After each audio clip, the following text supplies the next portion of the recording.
In the realm of Naruto's rebirth, another legend is about to unfold. Amidst the growth in Konoha, a new chapter is set to be painted. A mysterious system emerges. A journey through the world of ninjas begins. As the departed return, a foreign ninja realm awaits. Where shall they go with the advent of firearms? How shall the ninja wars be fought? Can a path to nuclear peace be forged? In the collision of worlds, shall we seek development or engage in fierce battles? As the southern wind rises, the ninja world finds itself adrift. Where shall one seek the sound of home on the path back? Chapter 1. The beginning of the story. In the 60th year of Konoha, in a land of fire, the village of Konoha basks under a blue sky adorned with white clouds, surrounded by lush greenery. Villagers bustle through the streets, their voices rising in a harmonious chorus of trade, each face radiating joy, painting a picture of tranquility and peace. Alas, who, besides me, knows that beneath this seemingly prosperous and vibrant Konoha lies the looming threat of near annihilation within a few years? How did I even come to this world, which nearly faced destruction? Cursed be the heavens. As he savored his ramen, Nanfang's thoughts spiraled. Nanfeng, a time traveler from the 21st century, grew up in an orphanage under challenging conditions. Upon completing high school, he left to work, supporting himself while also giving back to the orphanage that nurtured him. In his spare time, he would return to assist the headmaster in caring for his younger siblings. On the fateful day, upon returning to the orphanage, Nanfeng found two of his siblings missing. Where could they have gone to play at this hour? After inquiring, he learned that they had gone out in the afternoon to collect trash to alleviate some of the headmaster's burdens. Not even returning home before dark? When they come back, I shall certainly give them a good scolding. Though he mused this, worry gnawed at him. He had heard that human traffickers were rampant. The more he thought about it, the more fearful he became. After gathering a rough idea of their whereabouts, Nanfeng set out to search for them. Not far from the orphanage, he spotted the two little ones, each carrying a bag, joyfully discussing their findings. Suddenly, a sharp and urgent honking pierced the air. A truck sped towards them, the driver's face pale, frantically honking the horn. It seemed he was shouting something, appearing quite frantic. Nanfeng's heart raced as he witnessed the scene unfold. Shao Qing, Lan Air, be careful. With a shout, he propelled himself forward like an arrow released from a bow. Bang! Hiss! The cacophony of collision and screeching brakes was more terrifying than a funeral dirge. Indeed, this was the reality. Nanfeng felt an overwhelming heaviness in his eyelids, devoid of any other sensation. Before consciousness faded, he faintly heard the anxious cries of the two little ones, and upon opening his eyes again, it felt like a dream. Here, life was relatively content. His parents were common folk, running a modest blacksmith shop. Sadly, his mother passed away during childbirth, leaving his father to shoulder both parental roles alone. Fortunately, the blacksmith shop was doing well, allowing them to lead a stable life. In the world of ninjas, where missions and training were commonplace, the consumption of shurikens was considerable. Upon realizing he had traversed into another world, Nanfeng diligently studied the unfamiliar language, yearning for information at the earliest opportunity. At the tender age of 3, he began learning the craft of forging ninja tools from his father, and by 6, he was enrolled in the Ninja Academy. Notably, during registration, he encountered 9 of the famous Konoha 12 and was placed in Irika's class alongside them. Perhaps due to his early exposure to forging, Nanfeng's mental fortitude was stronger than that of his peers, and overall, he was a modest prodigy. At 10, however, tragedy struck when his father went out of the village for forging materials and never returned. Ninjas from a village informed Nanfeng that his father had encountered bandits on the way back and lost not only his supplies, but also his life. From that moment onward, Nanfeng attended school during the day, and after classes, he forged and managed his family's small shop. Due to his young age, he couldn't leave the village, so he sourced most of his forging materials from Tian's shop, fostering a good relationship over time. It is widely acknowledged that golden opportunities may arrive late, but they shall never be absent. When Nanfeng entered school at 6, he activated his golden finger, a source of frustration as the progress bar crawled at a pace slower than a snail for a full 6 years. Every day, it only advanced a fraction, yet after 6 years, it finally reached 99.99. Since discovering this golden finger, Nanfeng had eagerly anticipated its unlocking, dreaming of carving out his own niche in the ninja world. After all, He had met an untimely demise in his past life, having graduated high school merely 6 months prior. For a young person, the allure of games and novels was inescapable. Even during his school years, the poor conditions of the orphanage prevented him from visiting internet cafes. However, during his 6 months of work after dropping out, he could not resist the temptation to visit the long-anticipated internet cafe. During his school days, he had seen and heard tales of those novels and games from classmates, and he felt compelled to experience them. He had read a considerable number of Naruto and various derivative works, so he was well aware of the future trajectory of the ninja world. Knowing he possessed a golden finger, he hoped to survive until the end of the story. He even dreamt of kicking Madara and punching Kaguya. Yet for several consecutive years, the progress bar remained unfilled, shattering his dreams into fragments. He could only diligently absorb the foundational knowledge imparted in ninja school. Over 6 years, besides practicing chakra refining techniques and body techniques, he intentionally honed his physical skills. Fortunately, his physical condition and mental strength were commendable, allowing for smooth chakra cultivation, and he mastered body techniques to a remarkable level. During practice at the Ninja Academy, he could best Inazuka Kiba, but if Kiba employed his family's secret techniques, Nanfeng would not stand a chance. Relying solely on body techniques and the three-body technique, Nanfeng was anxious about his future.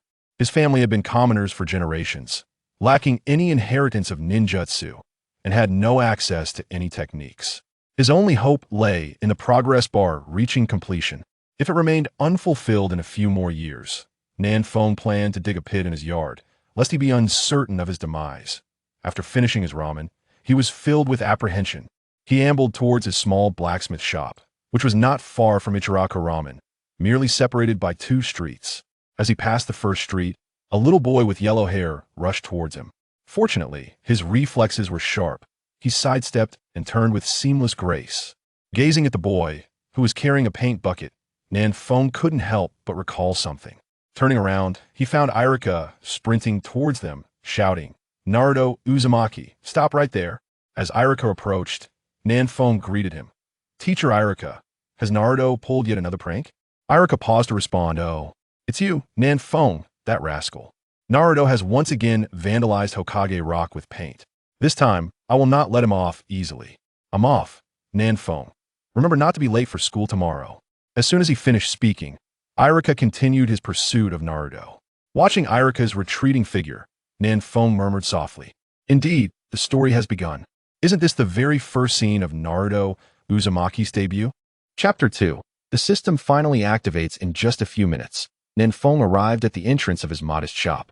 Situated at the end of a street in an unremarkable location, the storefront, approximately 4 meters in length, displayed various ninja tools for sale.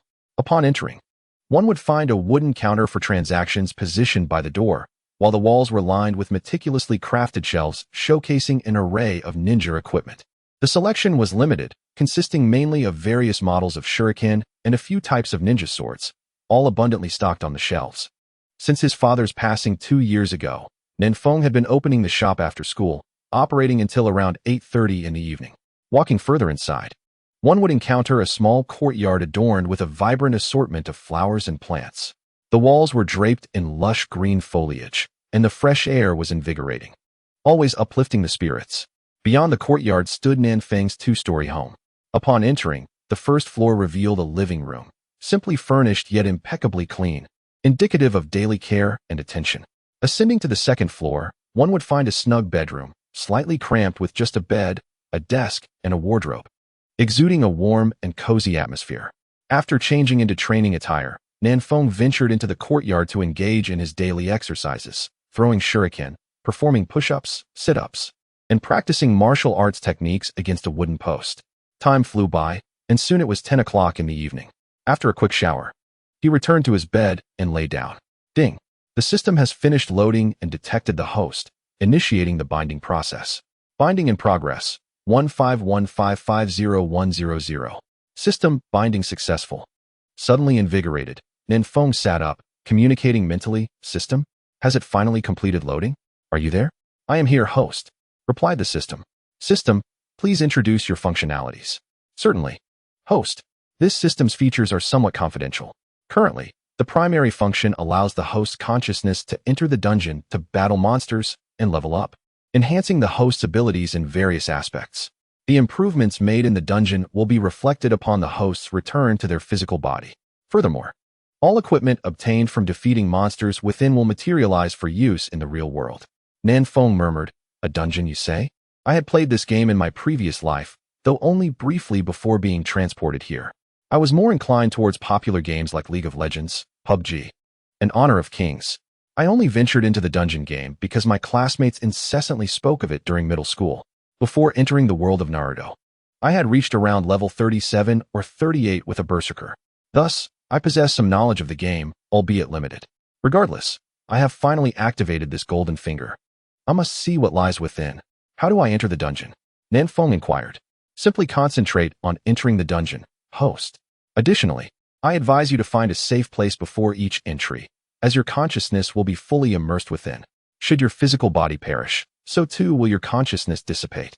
However, your experiences in the game will relieve mental fatigue upon your return, positively affecting your state of mind. Is that so?" Nanfeng pondered.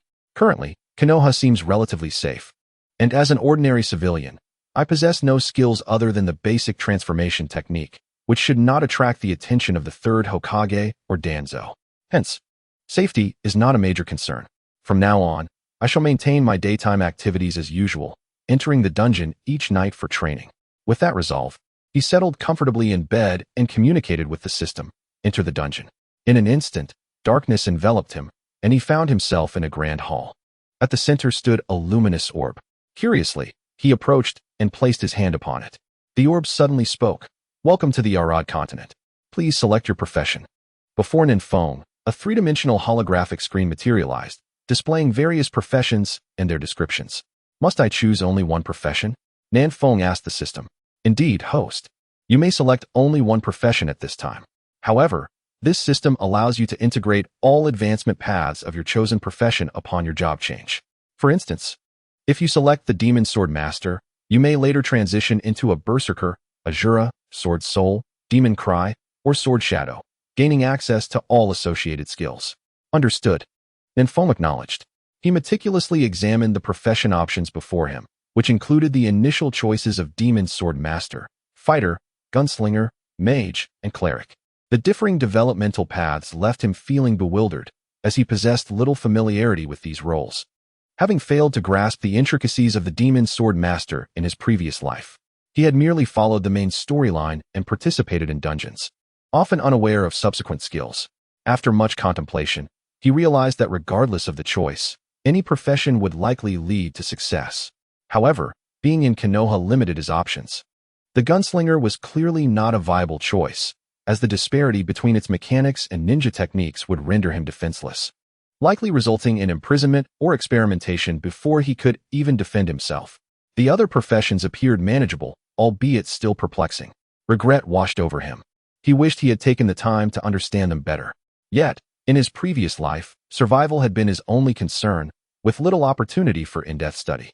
Most of his time was spent at the orphanage, with online activities limited to rare occasions. What was there to deliberate? He had only engaged with one profession. Gazing at the figures depicted on the holographic screen, Nanfeng's hand instinctively pointed towards the Demon Sword Master.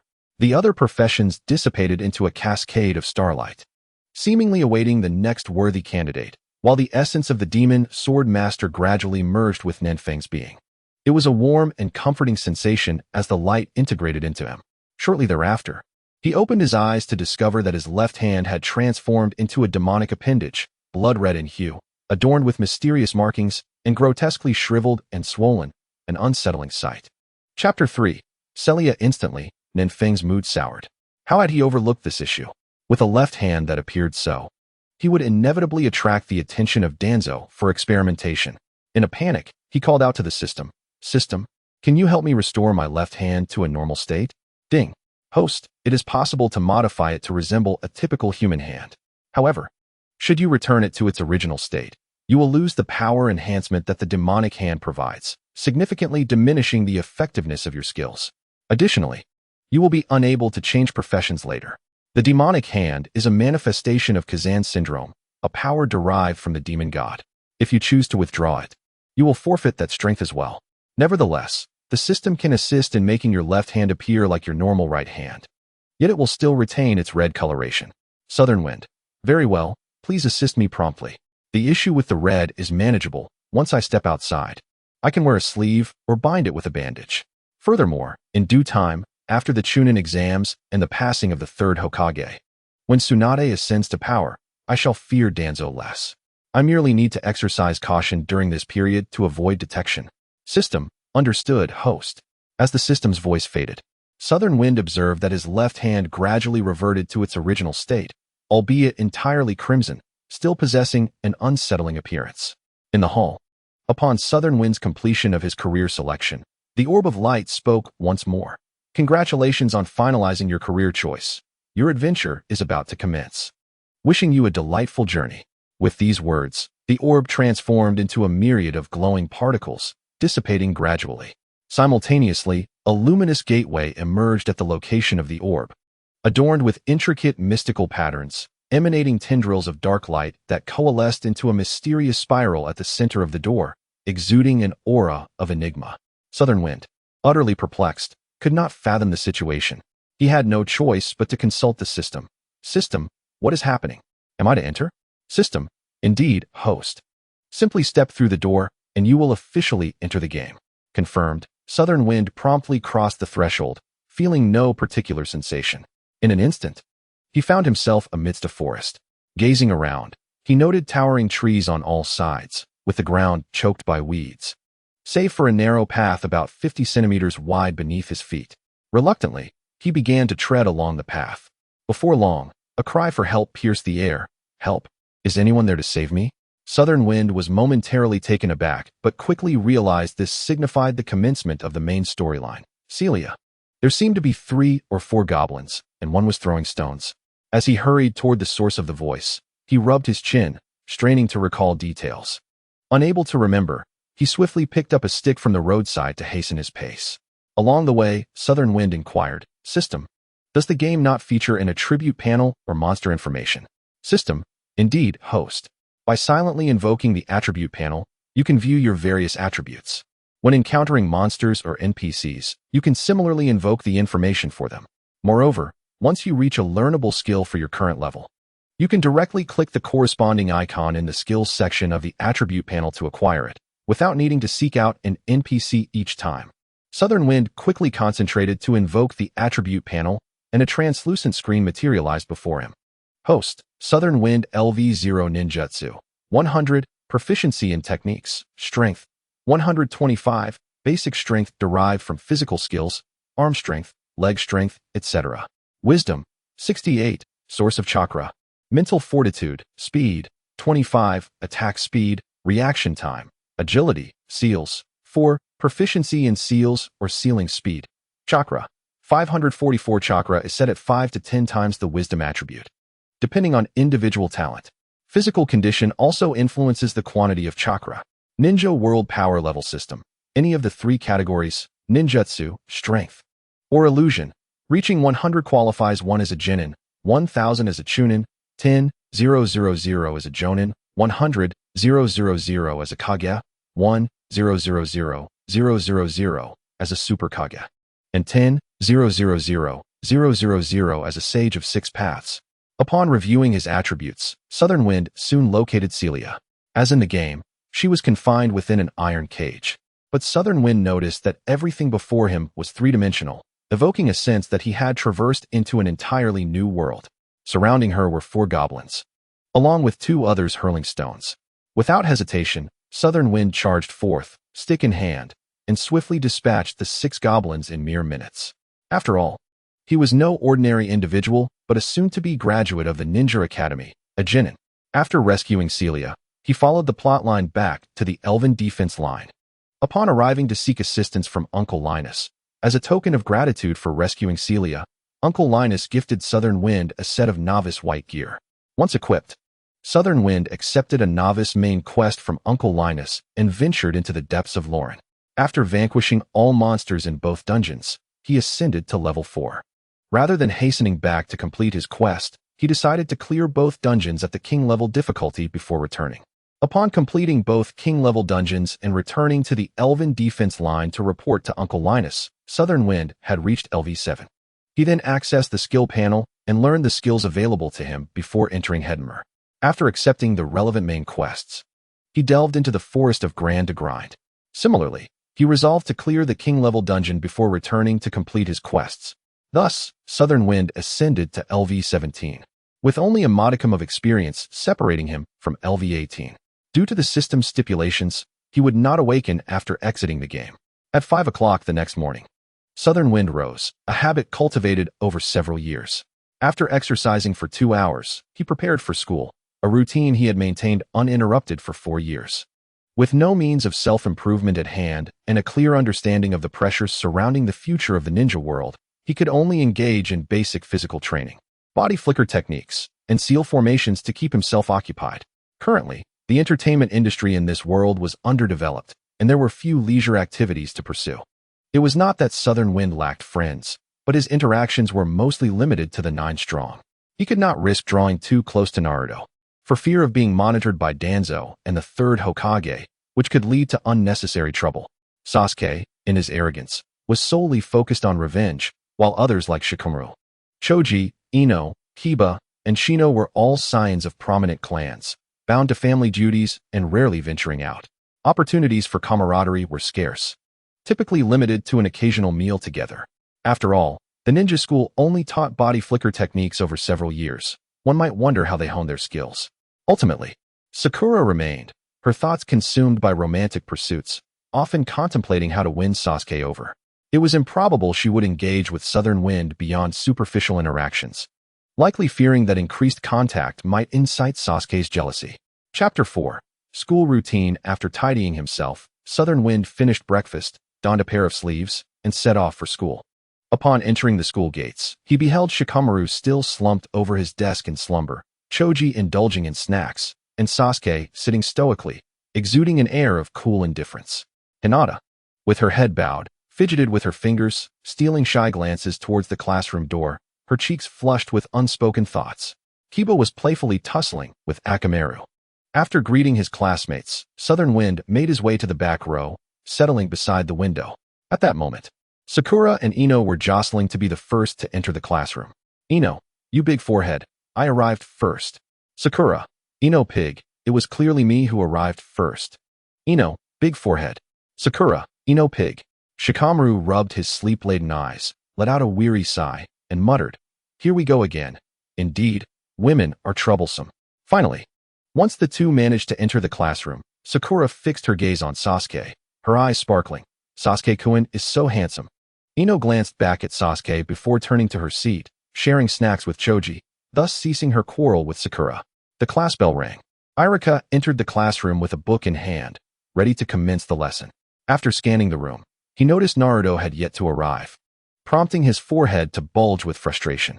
Just then, a flash of yellow darted into the classroom door. Who else but Naruto Uzumaki? As Naruto gazed at Irika at the podium, he raised one hand while awkwardly scratching his head with the other, greeting, good morning, Irika-sensei. Haha.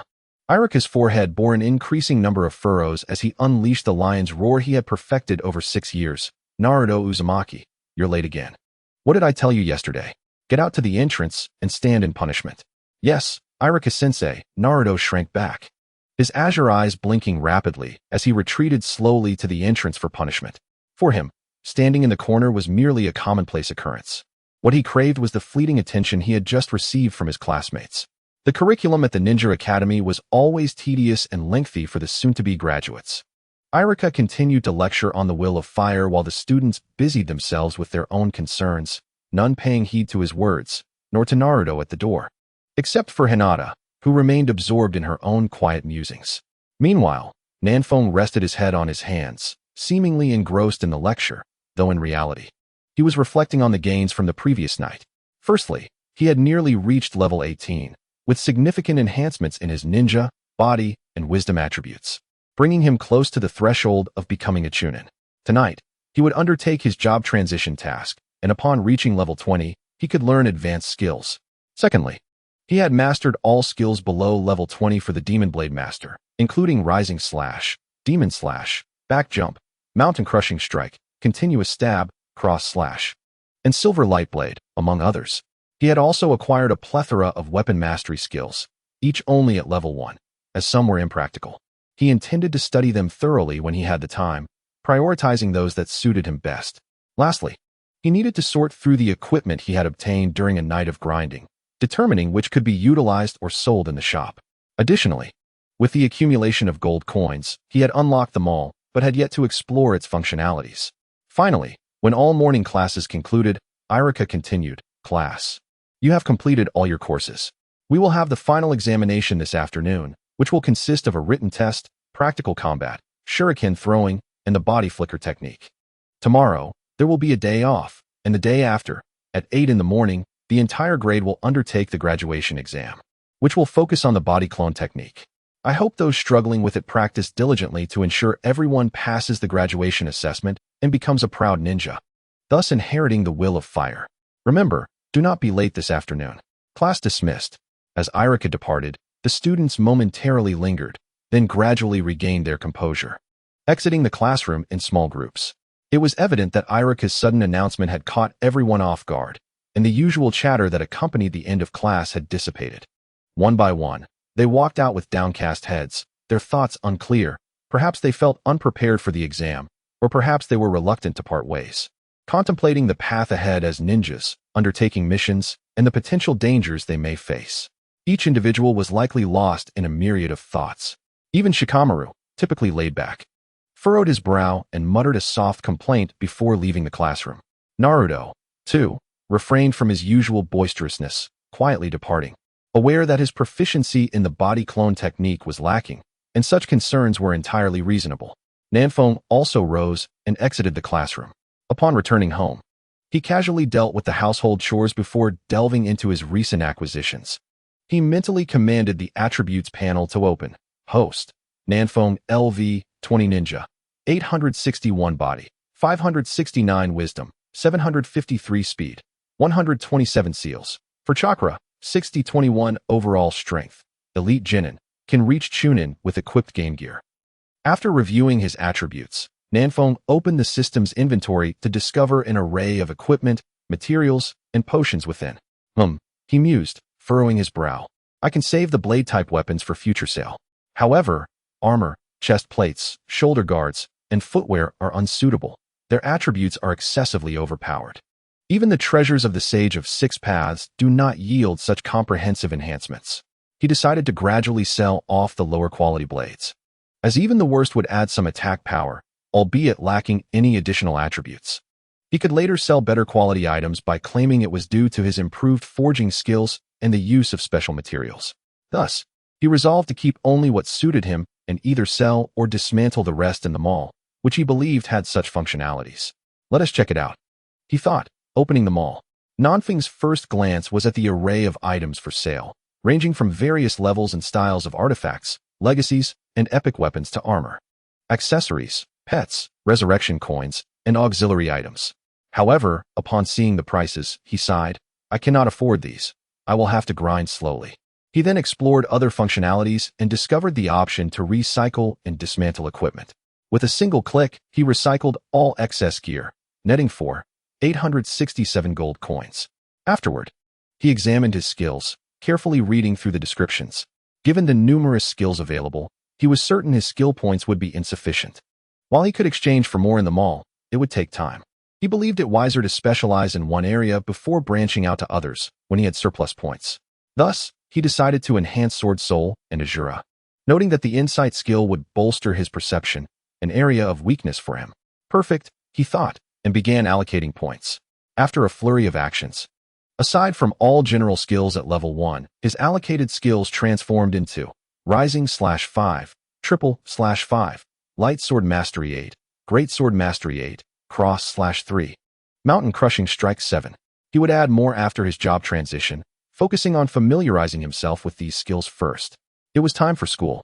In the afternoon final examination, it is noteworthy that in the practical combat, Nanfeng ranked second, with Sasuke Uchiha naturally securing the first position. Nanfeng did not feel the need to vie for the top spot, as it would draw unnecessary attention. Being second suited him perfectly. It kept him from being overly conspicuous while also ensuring he would not be easily overlooked. He was confident his theoretical scores would be commendable, garnering the attention of the third Hokage, thus avoiding being relegated to a mere chunin. Chapter 5. Graduation from the Ninja Academy. After the examination concluded, Nanfeng had no intention of returning home. Graduation warranted a gathering for a celebratory meal. Thus, he called out to Ino. Ino, could you wait a moment? Ino replied, Nanfeng, what is up? Nanfeng continued, well, since we're graduating tomorrow and there's no school, I thought it would be nice to invite everyone to barbecue Q for a meal. Are you free? Absolutely. What time? Ino responded, let us meet at 7:30 this evening at barbecue Q. I'll reserve a private room. Oh, could you please inform Shikamaru, Choji, and Sakura for me? I'll try to find Naruto. He tends to be elusive. Sure. I'll let them know. See you later. Nanfeng-kun. Ino agreed. All right, see you soon. Bye. Nanfeng waved as he exited the school grounds. He first headed to the Uchiha residence to inform Sasuke, then went to the Inuzuka household to notify Kiba, asking him to inform Shino. Kiba, grinning, agreed and dashed toward the Hyuga household. Upon reaching the entrance of the Hyuga estate, he waited until Hinata emerged before sharing the meeting time and place, setting off to locate Naruto. Upon arriving at Naruto's apartment and finding it empty, as well as the Ichiraku ramen shop, Nanfeng pondered for a moment. Given Naruto's character, it was unlikely he was playing pranks if he wasn't home or at Ichiraku ramen, and considering the final exams today, which he probably did not fare well in, along with the upcoming graduation exam requiring the shadow clone technique, it was evident that he must be somewhere alone, practicing. Of course, by the river, where Naruto often went fishing alone to avoid hunger when he couldn't find anything to eat. Nanfeng had also enjoyed a picnic by the river with his friends. Having deduced Naruto's whereabouts, Nanfeng promptly set off toward the riverbank. At that moment, he realized how incredibly convenient the shadow clone technique was. If he could perform it himself, he could simply create a few clones to scout various locations, rather than running around from place to place. Resolute, he determined to obtain the training method for the shadow clone technique from his instructor, Kakashi, as soon as possible. When Nanfeng arrived at the riverbank, he spotted Naruto in the distance, continuously attempting to perform the shadow clone technique. Unfortunately, Naruto's attempts were always unsuccessful, as his clones invariably ended up lying flat on the ground. Nanfeng found it perplexing why Naruto struggled with the technique, while the multi-shadow clone jutsu seemed so effective. Not dwelling on it further, he called out to Naruto from a distance, approaching him to remind him about their gathering, urging him not to forget the time. Naruto was elated at the mention of the gathering, as he couldn't afford to buy grilled meat and barely had enough money for ramen each month, let alone for barbecue. He gave Nanfeng a thumbs up and assured him, don't worry, Nanfeng. I absolutely will not be late. After bidding farewell to Naruto, Nanfeng returned home to freshen up and change clothes. Satisfied that the time was right, he set off, as he needed to reserve a private room. Upon arriving at the barbecue restaurant, he secured a private room and asked the owner to start grilling some food. Afterward, he waited at the entrance for his classmates. Before long, the trio of Choji, Shikamaru, and Ino strolled over leisurely. Nanfeng waved at them, hey, Shikamaru, Choji, Ino, over here. As the three approached, they engaged in casual conversation, and soon their classmates arrived one after another, entering the reserved room. The owner began serving the pre-grilled food, allowing everyone to start eating. Nanfeng addressed the group, everyone, we're about to graduate. After this, we'll be assigned to different classes and missions, making it difficult for us to gather like this again. So let's enjoy ourselves today. I also want to thank you all for your support over the years. Most of the ninja tools you've been using were ordered through me. Though you may not have mentioned it, I appreciate it deeply. He bowed to everyone, then looked at his friends. Now let us dig in. As Nanfeng spoke, his friends couldn't help but feel a bit sentimental. Shikamaru remarked, graduation is such a hassle. Ino mused, I wonder which classmates I will be assigned to? Sasuke shrugged, saying, it doesn't matter, as long as I can continue to grow stronger. Hinata shyly added, I hope to be in the same class as Naruto. Sakura chimed in, it would be wonderful if I could be in the same class as Sasuke-kun. Kiba declared confidently, don't worry, no matter who I'm with, I'll take good care of my teammates. Choji, glancing around, exclaimed, this is delicious. Shino interjected, actually, I wanted to say. Before he could finish, Naruto suddenly stood up with a loud thump on the table, declaring, no matter what, I, Naruto Uzumaki, will become a ninja and defeat that arrogant Sasuke. And in the end, I will become Hokage. Sasuke retorted, "You fool. Just focus on graduating first." Hinata stole a glance at Naruto, quickly bowing her head and whispering, "Naruto-kun." Naruto, feeling irritated, turned and glared at Sasuke. "What did you say, you jerk? Say that again if you dare." Sasuke, dismissing him, continued eating his grilled meat. As Naruto prepared to voice another retort, Nanfeng interjected, "Hey, Naruto. If you don't eat soon, Choji will finish all the barbecue." Looking down at the table, Naruto saw Choji devouring the meat with both hands, continuously reaching for more. This prompted Naruto to shout, "Forget Sasuke. Eating barbecue is more important. Choji, you better watch out." Thus, Naruto began to fiercely devour the grilled meat, falling silent. Nanfeng turned to Shikamaru and Ino, casually eating as he spoke. "By the way, Shikamaru, Ino, I'm not sure about the other groupings, but you three, pig, deer, butterfly, will definitely be in the same group, right?" Although phrased as a question, his tone was certain. Ino slumped back in her chair, exclaiming, "Why must I? Such a beautiful girl, be grouped with a lazybones and a pig?" Shikamaru rolled his eyes at Ino, uninterested in her complaints. "What a hassle." Choji surprisingly paused his eating to voice, "Actually, Ino, you're the pig in the pig, deer, butterfly trio." Ino fell silent, no longer wishing to engage in conversation. The gathering was joyful, and after finishing the barbecue, everyone returned home. Nanfeng washed up and went to bed, then began grinding away at his tasks. Throughout the night, he successfully leveled up and reached level 24, learning several skills from level 20. During the day, he continued to familiarize himself with various skills and their combinations. He sold numerous ninja tools, most of which were purchased by his classmates, while a few were bought by some chunin. A day passed swiftly, and soon it was the day of the graduation exam. As names were called for the examination, the following students entered: Kumar Kinjiro, Yamamoto Dudu. The board is too thick. Next, Uchiha Sasuke, Hyuga Hinata, Nanfeng, and lastly, Uzumaki Naruto. Ultimately, Naruto once again failed to pass. After the exam, he watched his classmates celebrating with their families. Feeling despondent as he quietly slipped away, unnoticed, with a silver-haired teacher trailing silently behind him. Irika reminded the successful candidates to dress neatly for ninja registration the next morning, after which they would be assigned to combat classes. With that, everyone dispersed. Chapter 6, Team 8. Upon returning home, Nanfeng sat quietly at his desk. The sealing book incident brought about by Mizuki and Naruto was set to unfold tonight. Nanfeng had once contemplated whether to risk a glance at the sealing book this evening, but in this moment, as the events approached, his heart gradually settled. He decided against going. It wasn't due to fear of being captured by Danzo and having his secrets revealed, nor was it the fear of being discovered by the third Hokage and forced to become a rogue ninja. Nanfeng resolved not to participate simply because he felt it unnecessary. Too much of anything could lead to disaster. After the previous night's efforts, his level had risen to 28. Over the course of 2 nights, he had acquired skills like the Sword Soul and Azura's techniques, including the No-Self Sword Chi, Flowing Heart Stab, Flowing Heart Leap, Automatic Block, Evil Light Slash, Ghost Seal Pearl, and Wave Burst. He had yet to properly utilize any of these skills in reality. If he blindly pursued learning more, he would end up knowing a little of everything but mastering nothing. At that moment, Nanfeng was certain of his future path. He would only learn a D-rank body flicker technique and a B-rank shadow clone technique.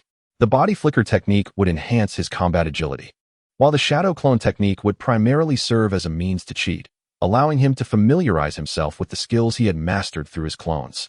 He also decided against learning other professions related to the Demon Sword Master class, believing that mastering one would suffice for navigating the ninja world, let alone 2. As thoughts flowed through him, Nanfeng felt as though he had grasped some profound insight, yet it always eluded his grasp. He did not force the matter but instead calmed his mind, diligently practicing the skills he had acquired over the past few days in the courtyard. Without employing chakra, he simply wielded his blade, slicing through the air repeatedly, returning to the most fundamental techniques again and again. Finally, he closed his eyes, allowing himself to slowly contemplate and perceive. Time passed, and Nanfeng stood in the courtyard for a full 4 hours.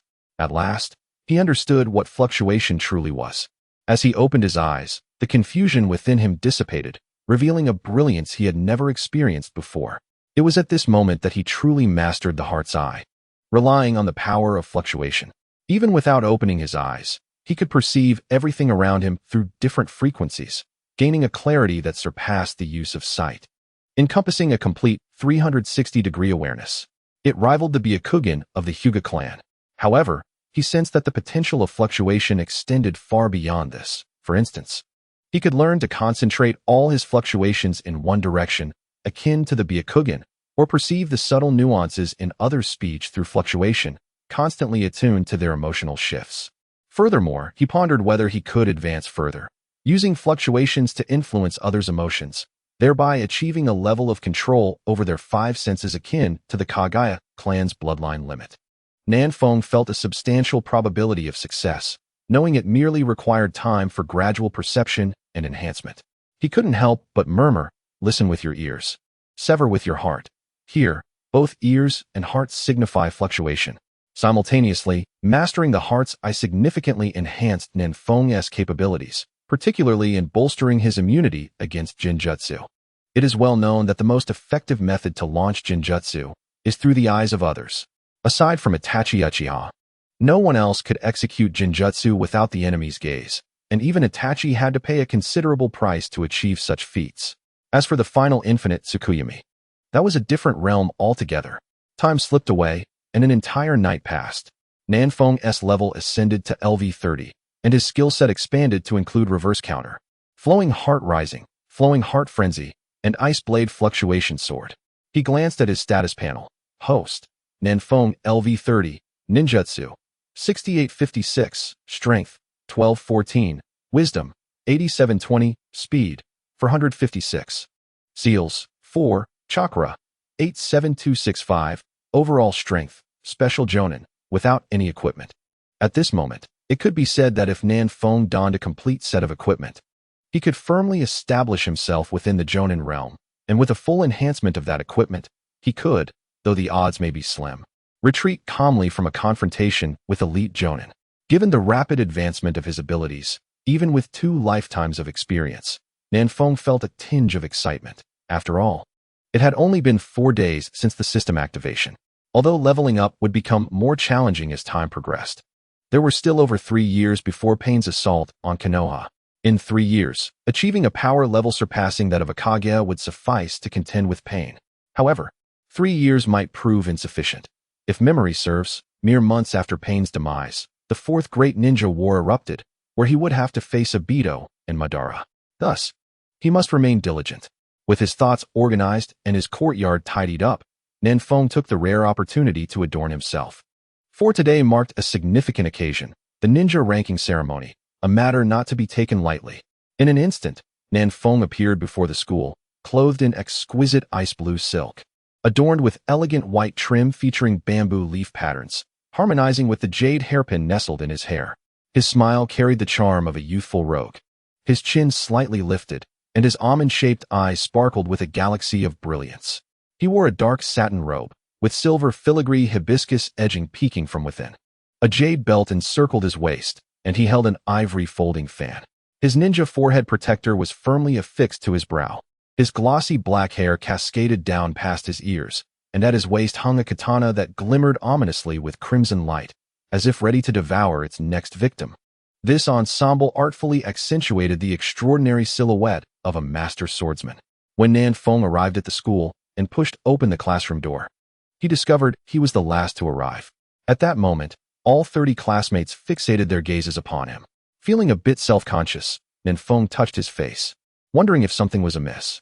Clearing his throat, he remarked, everyone arrived quite early, huh?" and hurriedly greeted his classmates before retreating to his seat, prompting them to react. "Classmate A, what? Is that Nanfeng?" "Classmate B, well?" Shikamaru slowly retracted his slightly dazed gaze. "This sudden change is too drastic." Ino exclaimed, "So handsome. How can he be this handsome?" The classmates buzzed with chatter, all discussing Nanfeng's transformation, while several infatuated girls blushed, nearly fainting. Nanfeng awkwardly tugged at the corner of his mouth, thinking, is it really that exaggerated? Fortunately, Irika's arrival interrupted the commotion. "Line up, let's take photos. And register your ninja numbers." The morning passed swiftly. In the afternoon, upon returning to class, Nanfeng deliberately changed back into his usual attire to avoid causing another scene like that of the morning. He waited obediently for the class assignments.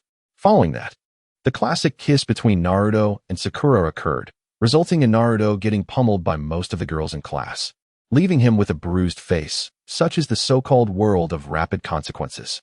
It must be said that Naruto's resilience was remarkable, despite being beaten so badly. He recovered in no time. Sarutobi Hiruzen and the accompanying Jonin and Chunin were also observing this scene from the Hokage's office, as the various teams had already been assigned, and the Jonin and Chunin were now scrutinizing their respective team members. Iruka entered with the prepared list and began to announce the assignments. Class 1, Class 3, Class 7, Uchiha Sasuke, Haruno Sakura, and after a brief pause, Uzumaki Naruto. Class 8, Inuzuka Kiba, Hyuga Hinata, Aburame Shino, and Nanfone. Class 10, Nara Shikamaru, Akimichi Choji, Yamanaka Ino. That's all. Why do I, being so exceptional, have to be in the same class as Sasuke? And why is Class 8 comprised of 4 members? Naruto suddenly shouted out. Iruka replied, the purpose of team assignments is to balance the strengths of each team. Don't you realize why you are in the same class as Sasuke? He is the top student in the grade, and Sakura excels academically, while you consistently rank at the bottom. Are you not aware of your standing? As for the 4-member team in Class 8, first, there are exactly 31 graduates this year, so one would inevitably stand alone.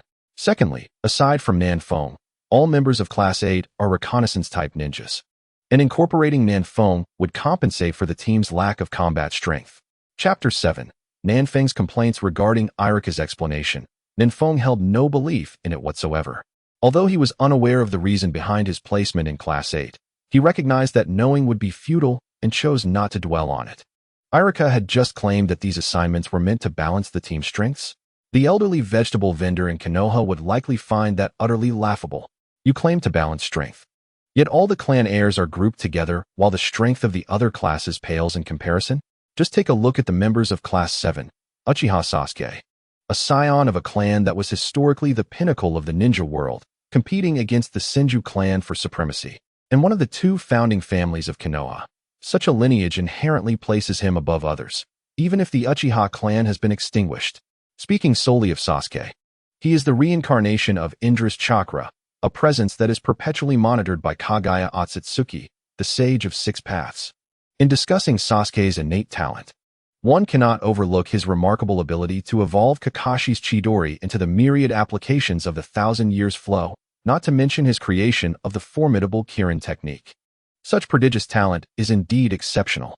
Furthermore, once he awakened the Mangekyo Sharingan, he became nearly invincible in the shinobi world, effortlessly traversing challenges that would daunt others.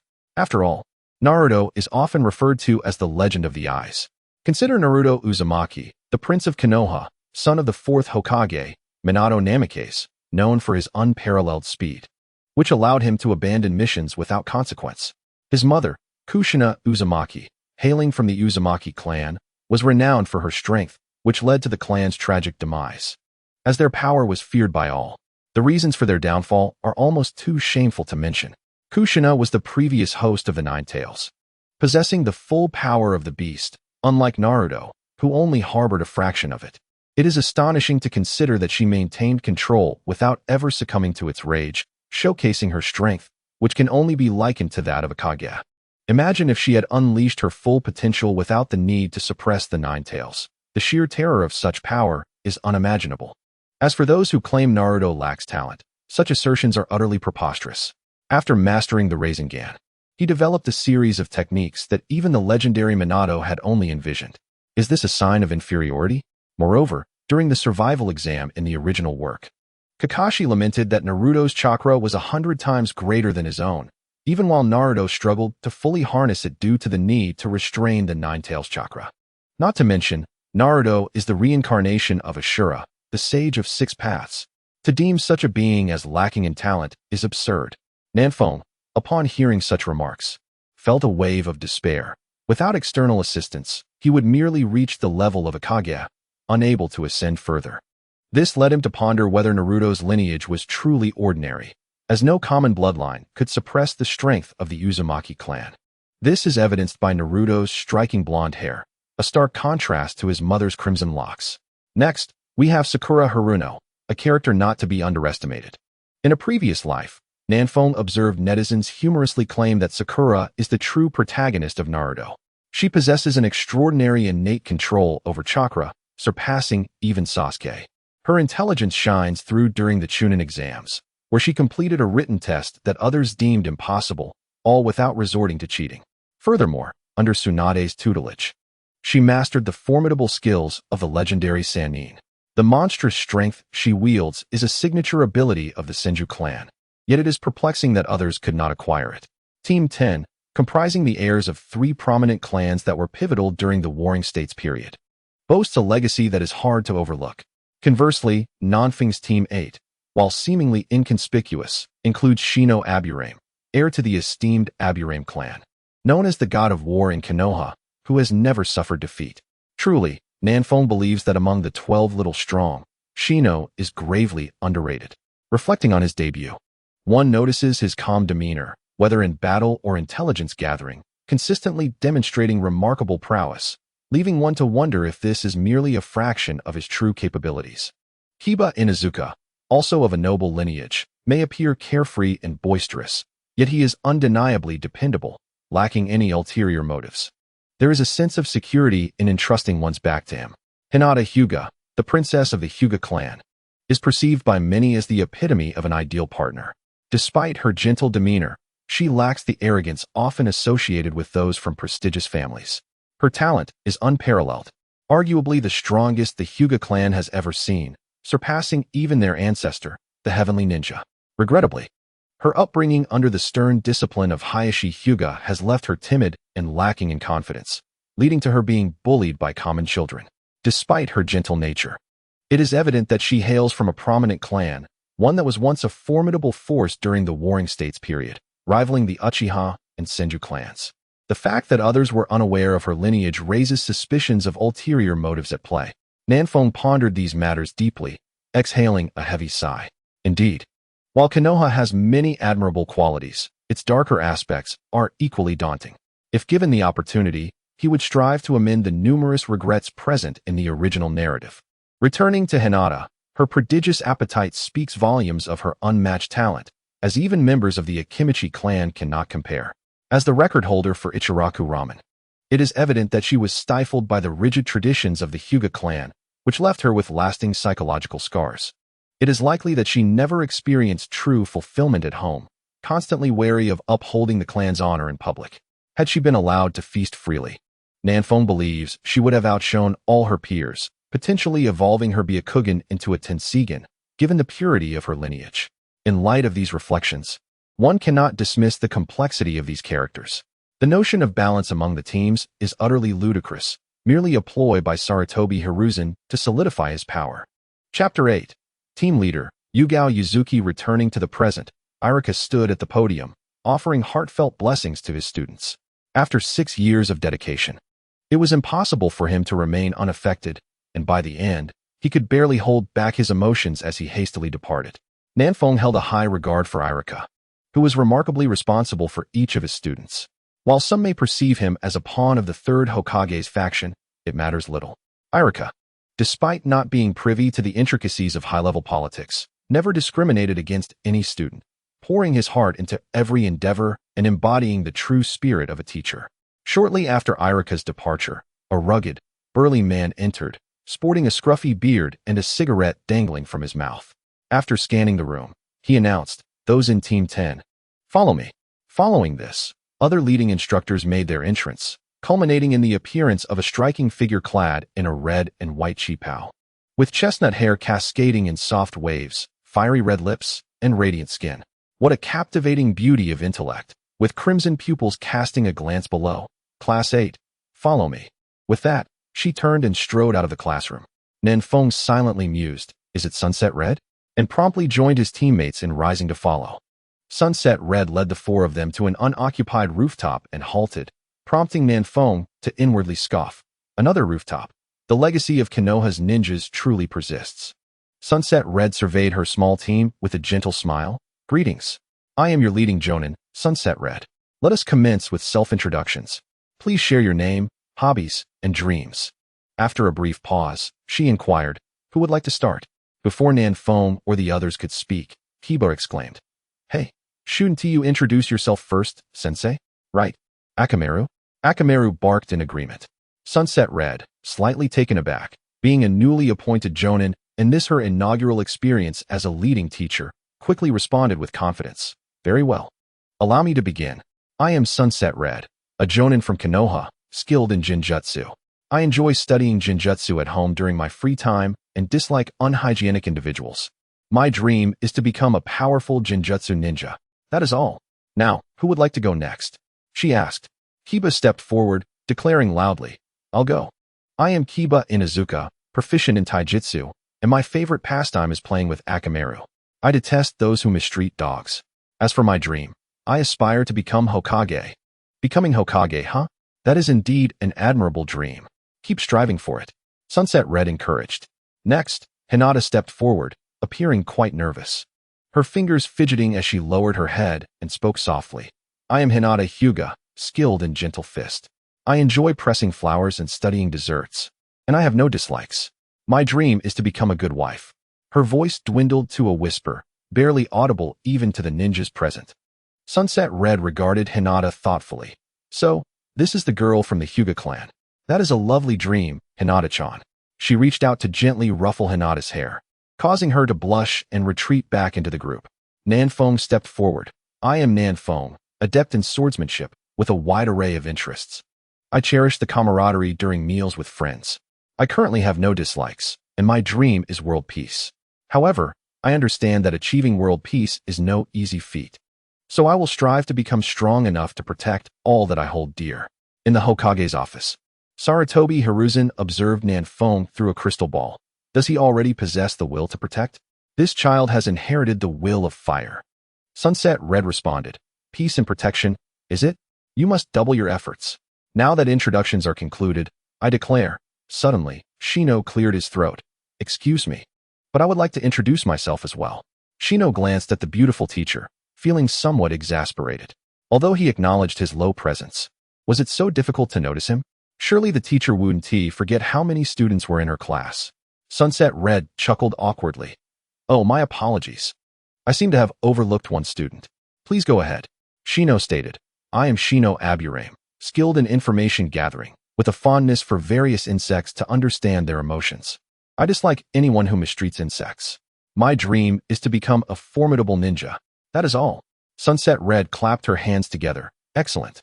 I hereby announce that tomorrow at 8 in the morning, at Training Ground 28, there will be a practical survival test.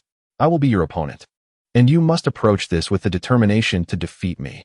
Otherwise, those who fail will be sent back to the Ninja Academy. Do your best, everyone. Now dismissed. With that, Sunset Red left, and the four students exchanged glances. Unable to bear the atmosphere, Kiba turned to Nanfeng and asked, does anyone know anything about our teacher? Shino and Hinata exchanged looks, but remained silent.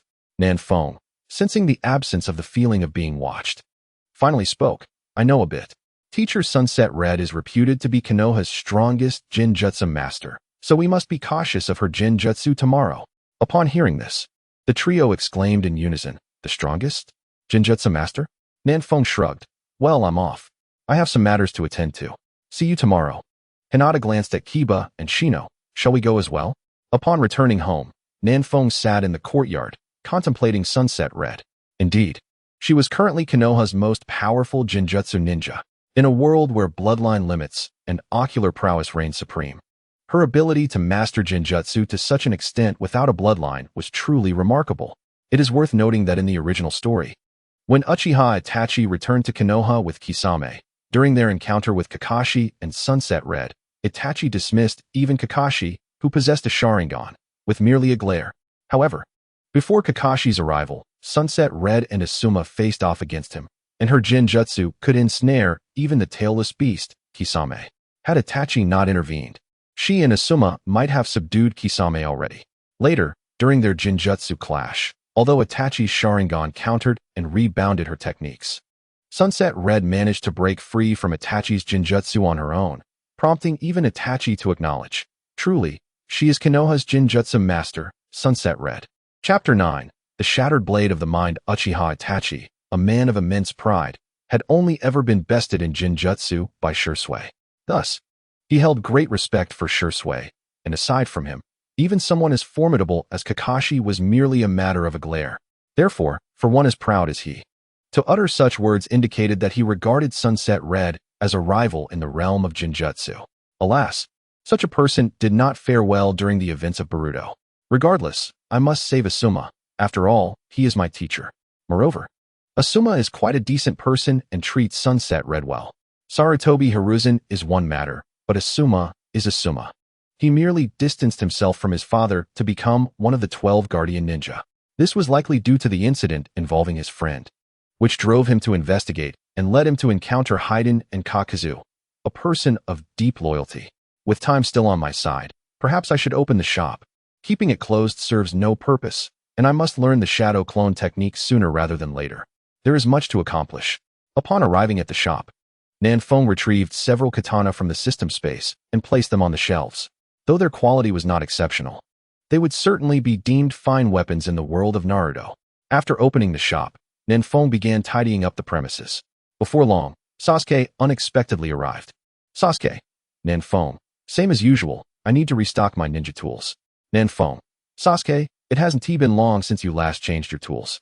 Is it really necessary to switch so frequently? You must take care of your health during training. While lecturing, he prepared Sasuke's ninja tools.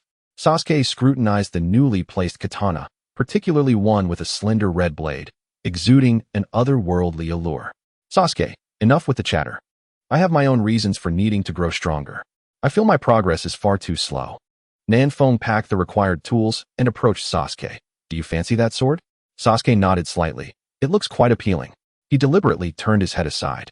Yet his gaze kept drifting back to the blade. Nanfeng, noticing this, teased. You little tsundere. I would like to gift you a sword, one even finer than this. But what do you need a sword for? Sasuke replied. I possess the Uchiha clan's ancestral swordsmanship, but I am not very proficient in it. Upon saying this, his mood noticeably dampened, likely recalling some troubling thoughts. Observing his demeanor, Nanfeng contemplated that Sasuke indeed wielded a sword at the beginning of the Shippuden series. Employing his developed technique, the Millennium Flow. Suddenly, Nanfeng queried in his mind, System, may I take others to the dungeon for training? The system responded, Host. This is indeed feasible. This function will be available after your next awakening. Excited by the system's confirmation, Nanfeng realized he could assist many people. This way, he could rectify the regrets left in the original storyline without having to act himself. However, it was not yet the time to reveal this, and he still required a period to awaken. Even after awakening, he must ensure that Danzo and others remain oblivious to it. Nanfeng, what is wrong with you? Sasuke asked, puzzled by Nanfeng's dazed expression, lightly tapping him on the shoulder. Oh, nothing much, just pondering a few matters. Sasuke, I will help you grow stronger quickly in due time. By the way, do you really fancy a sword? I would like to gift you one. Nanfeng replied. Regaining his focus, Sasuke shot him a sidelong glance.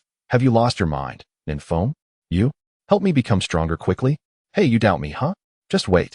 Tomorrow I will come find you, and we shall spar. Then you will see.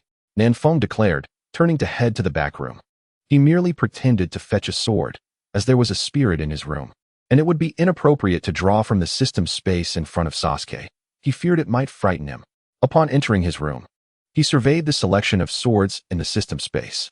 There were 5 purple swords and 2 pink ones. After a moment of hesitation, Nanfeng decided on one of the pink swords, one named Rift Creation and the other Red Pill. Yes, I shall give him the Red Pill. I am using a level 30 Rift Creation, so I will grant him this level 20 version. They look quite similar anyway. By the way, system, can you manifest the sword with a sheath? Nanfeng suddenly inquired, recalling how conspicuous it was to carry the Rift Creation to school earlier that morning. The system replied, Certainly. Then remember to include sheaths for all future manifestations. Now, please summon the Rift Creation, the Blade of the Mind, and also provide a sheath, as I do not have one for mine yet. A flash of white light revealed a sword with a sheath before him. The sheath entirely black and adorned with intricate dark golden patterns, exuding an air of mystery and grandeur. Returning to the shop with the sword, he tossed it to Sasuke, who caught it with a look of curiosity. As he drew it from its sheath, the blood-red blade was revealed, with an exquisite black pattern on the hilt, offering a delightful grip. Flecks of white shimmered within the patterns, and a red cord was tied at the top of the hilt. Quite striking. Isn't this the sword you brought this morning? What do you want with it? Sasuke inquired. Fear not. This is not that one, Nanfeng assured him, running back to the courtyard to retrieve his own sword for Sasuke to see. Upon witnessing the two identical swords, Sasuke ceased to question further. This sword must be quite expensive, Sasuke remarked awkwardly. As I said, it is a gift, just do not let it go to waste. Rest assured, this sword is manageable for me. Acquiring another would not be overly difficult. By the way, it is called the Rift Creation, Blade of the Mind. Use it well, and it will bring you surprises. Thank you. I must take my leave now. I will bring the funds for ninja tools next time. I just happened to pass by without returning home. Sasuke awkwardly expressed his gratitude before turning and exiting the shop with the sword and ninja tools. Observing Sasuke's unnatural demeanor, Nanfeng smiled slightly, continuing to polish the display case. Ahem, young proprietor, how much do you sell that sword for? Just as Nanfeng finished polishing, he turned to see a pale-faced ninja carrying a sword on his back, who coughed intermittently. Recognizing him as the Moonlight Gale, Nanfeng greeted, hello. The price is 500. 000 Rio. May I test the sword? The Moonlight Gale asked, still coughing. Certainly, Nanfeng replied, retrieving the autumn leaf blade and motioning for him to follow as he walked towards the courtyard. He found a piece of wood and positioned it appropriately. Then, taking the autumn leaf blade, he swung lightly, splitting the wood cleanly in two, the cut remarkably smooth and even. Witnessing this, the Moonlight Gale's eyes sparkled with excitement. Do you have more of such blades? He asked eagerly. There is another. Nanfeng responded, somewhat taken aback, but still affirming. I will take both.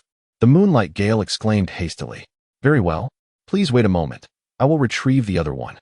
Nanfeng promptly returned to the room to summon the second autumn leaf blade, ensuring both swords were equipped with sheaths.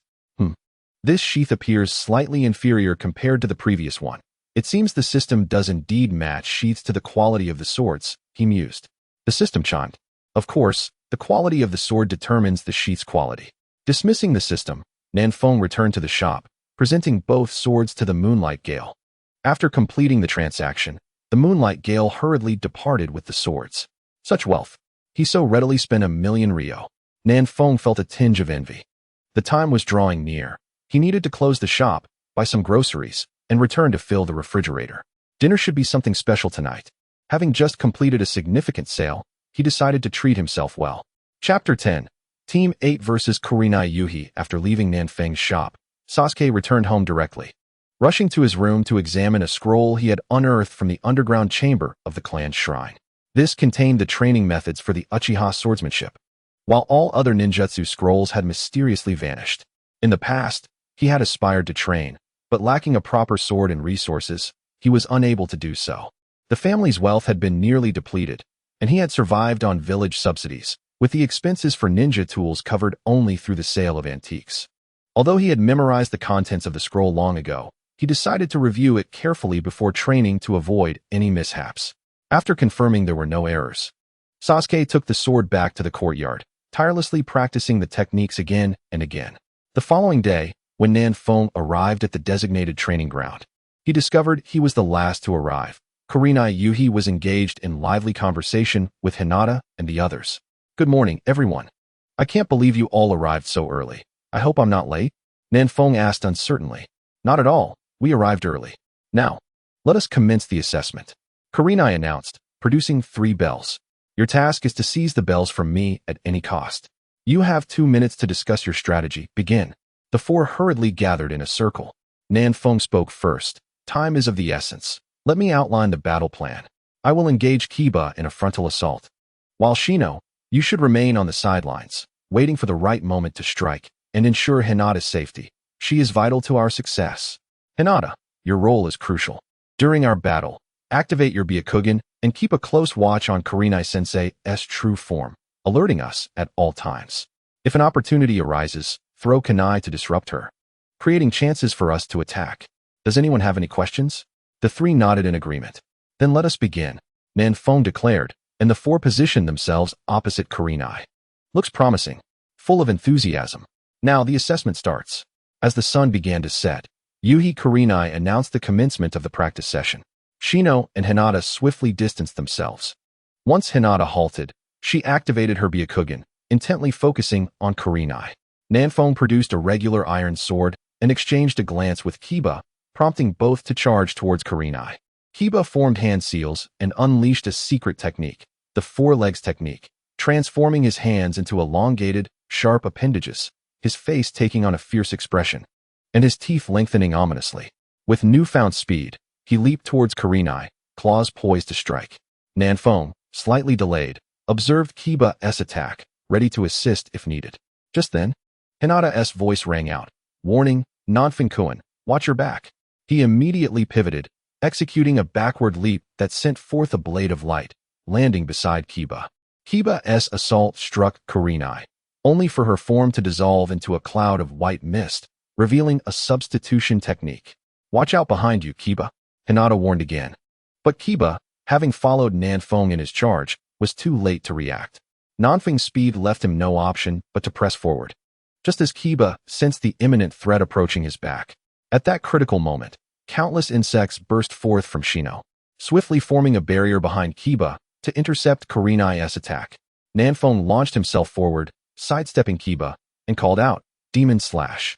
His left hand radiated an eerie glow, coalescing onto the sword before unleashing a colossal arc of light. Without pausing, he executed a swift upward slash that generated another wave of light, culminating in an even larger arc as he performed the cross-slash technique. As Kurenai broke through the insect barrier to pursue Kiba, she suddenly sensed danger. She swiftly retreated to the side, but it proved no easy feat. Hinata, who had kept her focus on her, launched shuriken in her direction. Susanoo commanded his insects to swarm Kurenai. Hinata, Susanoo, splendid work, Nanfeng exclaimed, charging forward with a thrusting strike. Kurenai, wielding kunai, adeptly blocked Hinata's shuriken while evading Susanoo's relentless swarm. She was well aware that contact with those insects would drain her chakra rapidly. Just as she took a moment to breathe, she noticed Nanfeng darting toward her at an incredible speed, leaving no time to evade. She braced herself for impact, but unexpectedly, Nanfeng altered his approach, employing the hidden demon sword technique, wildly slashing with his iron sword. After deflecting one blow, she realized that Nanfeng's left sword was also aimed at her, making it impossible to block both.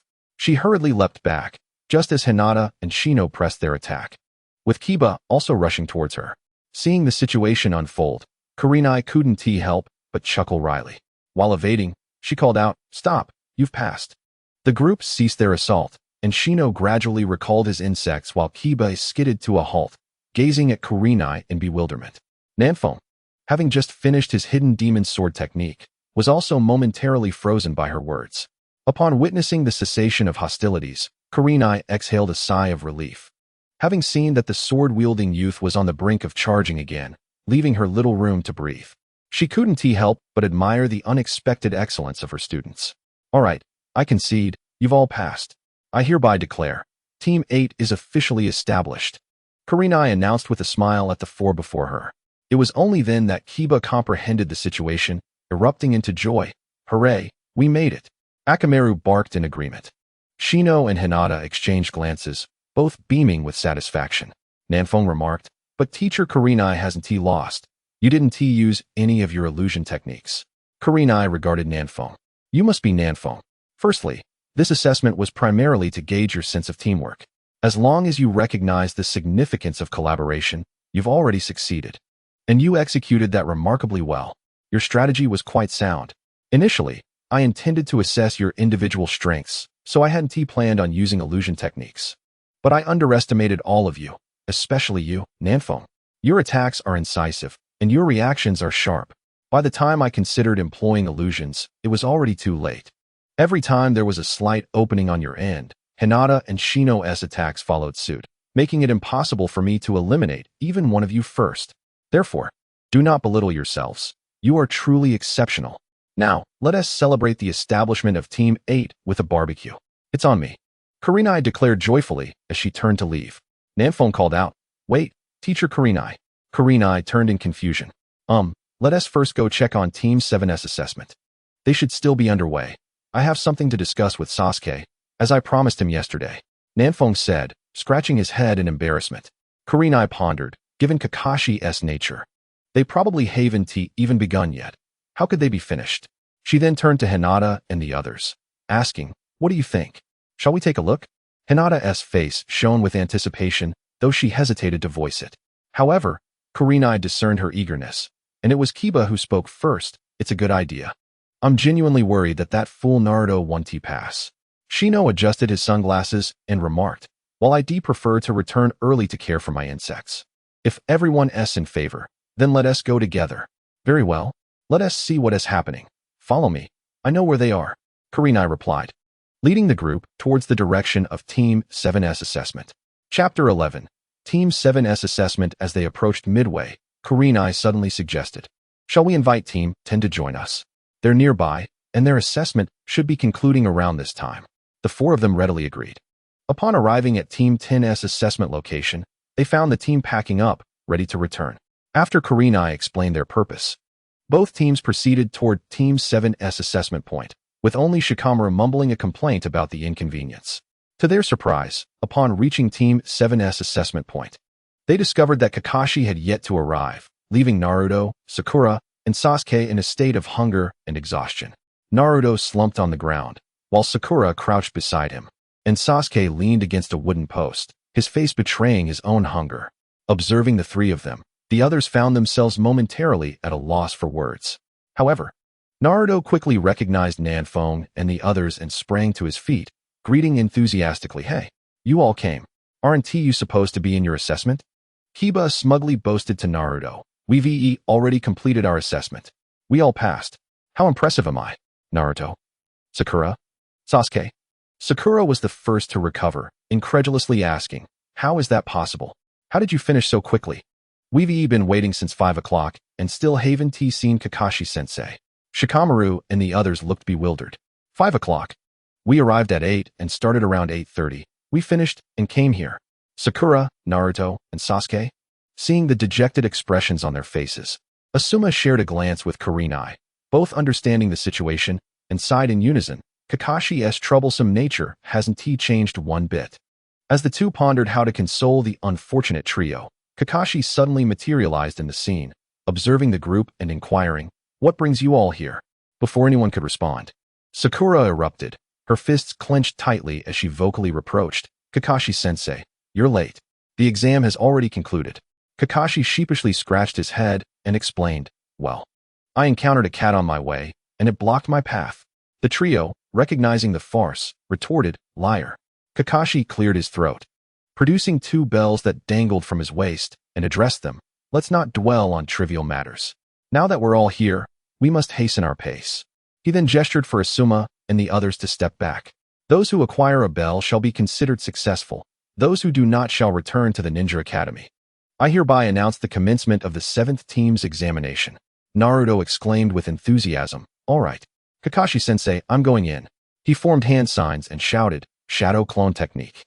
In an instant, a multitude of swirling Naruto clones materialized, estimated to number around 200. Pleased with his creation, Naruto shouted for everyone to charge, leading his clones into the fray. Sasuke and Sakura, overwhelmed, exchanged glances, wondering how they would manage against Naruto's myriad of clones. The onlookers, except for Nanfong, stood agape, astonished at the sheer number of clones a mere genin could produce. When the chaotic skirmish began, it became evident that this was Kakashi's ploy to create confusion, as the clones, unable to find a target, began to bicker and fight amongst themselves. In mere minutes, Naruto found himself battered and bruised, as his clones were swiftly dispatched, thanks in part to Kakashi's subtle interventions. Naturally, Naruto also contributed to the chaos by engaging his own clones. He was sent sprawling towards Sasuke and Sakura, looking perplexed as he asked, "Where's Kakashi-sensei? I just got here, and he vanished. My clones wouldn't listen and ended up fighting each other." Sasuke replied, exasperated, "You fool. Can't you dispel your clones?" He glanced at his teammates, wanting to say more, but ultimately shaking his head, stepping forward and stating, "You two handle it. If you can help me distract him, that would be ideal. If not, please refrain from causing chaos." Despite his words, he felt a sense of hopelessness regarding their team's prospects. Observing other teams complete their tasks, he felt utterly drained, contemplating the futility of it all. In frustration, he glared at Kakashi, who lounged on a nearby tree, engrossed in a book. Infuriated by what he perceived as Kakashi's disregard, Sasuke quickly formed hand signs and unleashed a great fireball technique aimed directly at him. Naruto, witnessing this, trembled in fear, stammering, "Sasuke, are you trying to kill Kakashi-sensei?" Sasuke rolled his eyes, ignoring Naruto, determined to prove himself. Surely, a Jonin would not be so easily defeated, he thought. Just then, Kakashi emerged from the fireball unscathed. Sasuke, realizing something was amiss, hastily threw shuriken at Kakashi, only to discover that he had struck a mere shadow. Heightened alertness gripped him as he scanned the area for Kakashi's whereabouts, only to sense an impending attack beneath his feet. He swiftly performed a substitution technique, narrowly escaping Kakashi's earth-based jutsu. The skirmish had lasted mere moments, yet felt prolonged. Sakura, watching the unfolding battle, cheered for Sasuke, her eyes sparkling with admiration. In contrast, Naruto, feeling overshadowed by Sasuke's prowess and Sakura's adoration, summoned 10 clones to attack Kakashi, but they were swiftly dispatched due to Naruto's lack of skill. Observing this, Sasuke drew the blade from his back, infusing it with his chakra. The crimson blade shimmered with an ethereal blue hue as he propelled himself forward, raising the weapon high to strike at Kakashi. Kakashi, noticing the incoming attack, unsheathed a kunai to defend himself, but it crumbled under the force of Sasuke's blow. To his surprise, the figure he struck was merely a clone, which dissipated upon impact. Before he could process this, Kakashi's voice echoed, Leaf Village's secret technique. 1,000 years of pain. Turning, he saw Kakashi maintaining the hand sign, while Naruto, startled, was sent hurtling through the air, howling in despair. Sasuke felt a chill run down his spine, drenched in sweat, fearing Kakashi might unleash the same technique upon him. The audience retreated, eyeing Kakashi with a mix of astonishment and disbelief. Ino muttered indignantly, "What a pervert." Asuma and Kurenai gaped at Kakashi, unable to reconcile this behavior with the cool, formidable instructor they once knew. Kakashi, feeling embarrassed by the accusations, wished to vanish but maintained his composure. Clearing his throat, he remarked to Sasuke, "Nice blade, but your execution needs refinement." He then turned to Sakura, who, frightened, stumbled back and fell to the ground, frantically waving her arms, pleading, "Please don't come any closer." Kakashi's patience waned as he seized the struggling Naruto and bound him to a wooden stake. He then produced 2 lunchboxes, addressing Sasuke and Sakura, "Come, eat first. You'll have another chance after this. No food for Naruto. If I catch you feeding him, you're disqualified." Chapter 12. Nanfong vs. Kakashi. After Kakashi finished speaking, he approached Asuma and Kurenai, leading their 2 teams a bit further away. "I see 2 promising little ones among them, especially that Uchiha boy. What are your thoughts?" Asuma inquired, concerned that Kakashi might send them all back to the Ninja Academy. Kakashi shrugged nonchalantly. "The opportunity is theirs. We shall see how they respond." While Kakashi chatted, the younger ninjas continued to buzz with excitement, discussing Naruto's swift progress and Sasuke's impressive skills, along with admiration for his striking blade. Kurenai remarked, "Kakashi, they seem to be meeting the standards." Hearing this, Kakashi's eyes lit up. Indeed, they're doing well. With a swift body flicker, he appeared before Naruto and the others, prompting Nanfong to gaze at him with envy. "Kurenai-sensei, can you teach me that technique Kakashi-sensei just used?" Kurenai replied nonchalantly. "It's merely a D-rank body flicker technique. Quite simple. I'll provide you with a scroll to study on your own, and if you have questions tomorrow, ask me. Is there anything else you wish to learn?" Nanfong eagerly responded, "Can I learn the shadow clone technique?" He had long coveted these 2 skills. Kurenai readily agreed. "No problem. In my team, aside from you, the others are engrossed in their respective family techniques, leaving little room for my guidance. I find it perplexing why the Hokage assigned me this particular group." Thus, the gentle southern breeze yearned to learn ninjutsu from her, which filled her with joy, as it instilled within her the essence of being a teacher. It made her feel that, within this small team, her role as a mentor held some significance. Not to mention, the 2 techniques that the southern breeze wished to learn were not difficult. She already possessed the knowledge of them. Even if the southern breeze desired to learn something beyond her expertise, she would surely devise a way to acquire it. With Asuma present, obtaining a ninjutsu would be a simple matter. However, you must promise me one thing. In the future, should you wish to learn any ninjutsu, you must communicate it to me, and I shall endeavor to assist you. Suddenly, Kurenai pulled the southern breeze aside, leaving her somewhat bewildered. Observing his reaction, Kurenai continued, "In a moment, you will engage in a full-strength battle with Kakashi. I am aware that you did not exert yourself during the earlier assessment. I overheard your tactical arrangements. Your intention was to bolster Hinata's confidence, correct? Yes. I simply believe Hinata possesses remarkable talent. She merely lacks self-assurance. Thus, she cannot fully harness her abilities, let alone develop her potential. The Southern Breeze confessed candidly. Kurenai replied, indeed. This is indeed a concern. From now on, I will collaborate with you to help her build her confidence. So what say you? Will you boast about your own abilities or engage in combat? Noticing Kurenai's encouraging expression, the Southern Breeze pondered for a moment. Engaging in a battle with Kakashi would undoubtedly attract the attention of the third Hokage and Danzo, especially the latter. Yet, it should not pose much of an issue. Firstly, I do not possess any bloodline limit. These techniques are merely intriguing. Secondly, during the Chunin exams, the third Hokage would certainly not allow anything to happen to me, as he needs to showcase his strength to other nations, demonstrating Konoha's might. Moreover, there are still 3 months until the Chunin exams, by which time I will undoubtedly reach the level of a Kage and no longer need to fear Danzo. Turning to Kurenai, the Southern Breeze inquired, why doesn't the teacher engage with me directly? Kurenai explained, I am a Genjutsu-type ninja, not adept in close combat. This morning, I noticed you seemed restrained during your fight, as if you were afraid of injuring me. Therefore, I want you to spar with Kakashi. He is exceptionally powerful, unlike me, who has only recently been promoted to Jonin. He has been a Jonin since he was 12. So, you need not worry about hurting him. What do you think, little Southern Breeze? With that, she playfully ruffled the Southern Breeze's hair. He quickly stepped back and eagerly replied, all right, teacher. To be honest, I am also curious to see how far I have come. Good. I will inform Kakashi shortly. Do your best, Kurenai said as she approached Kakashi. Meanwhile, Kakashi announced that Team 7 had successfully passed the assessment and quoted from the original text. In my view, a ninja who cannot complete a mission is worthless. But one who does not cherish their comrades is even more worthless. Just as Kakashi was about to dismiss Team 7, Kurenai interjected, Kakashi, wait a moment. Please, would you spar with my student? I beg you. With that, Kurenai bowed deeply to him, initially intending to decline. Kakashi found himself unable to refuse due to Kurenai's earnest demeanor and reluctantly agreed.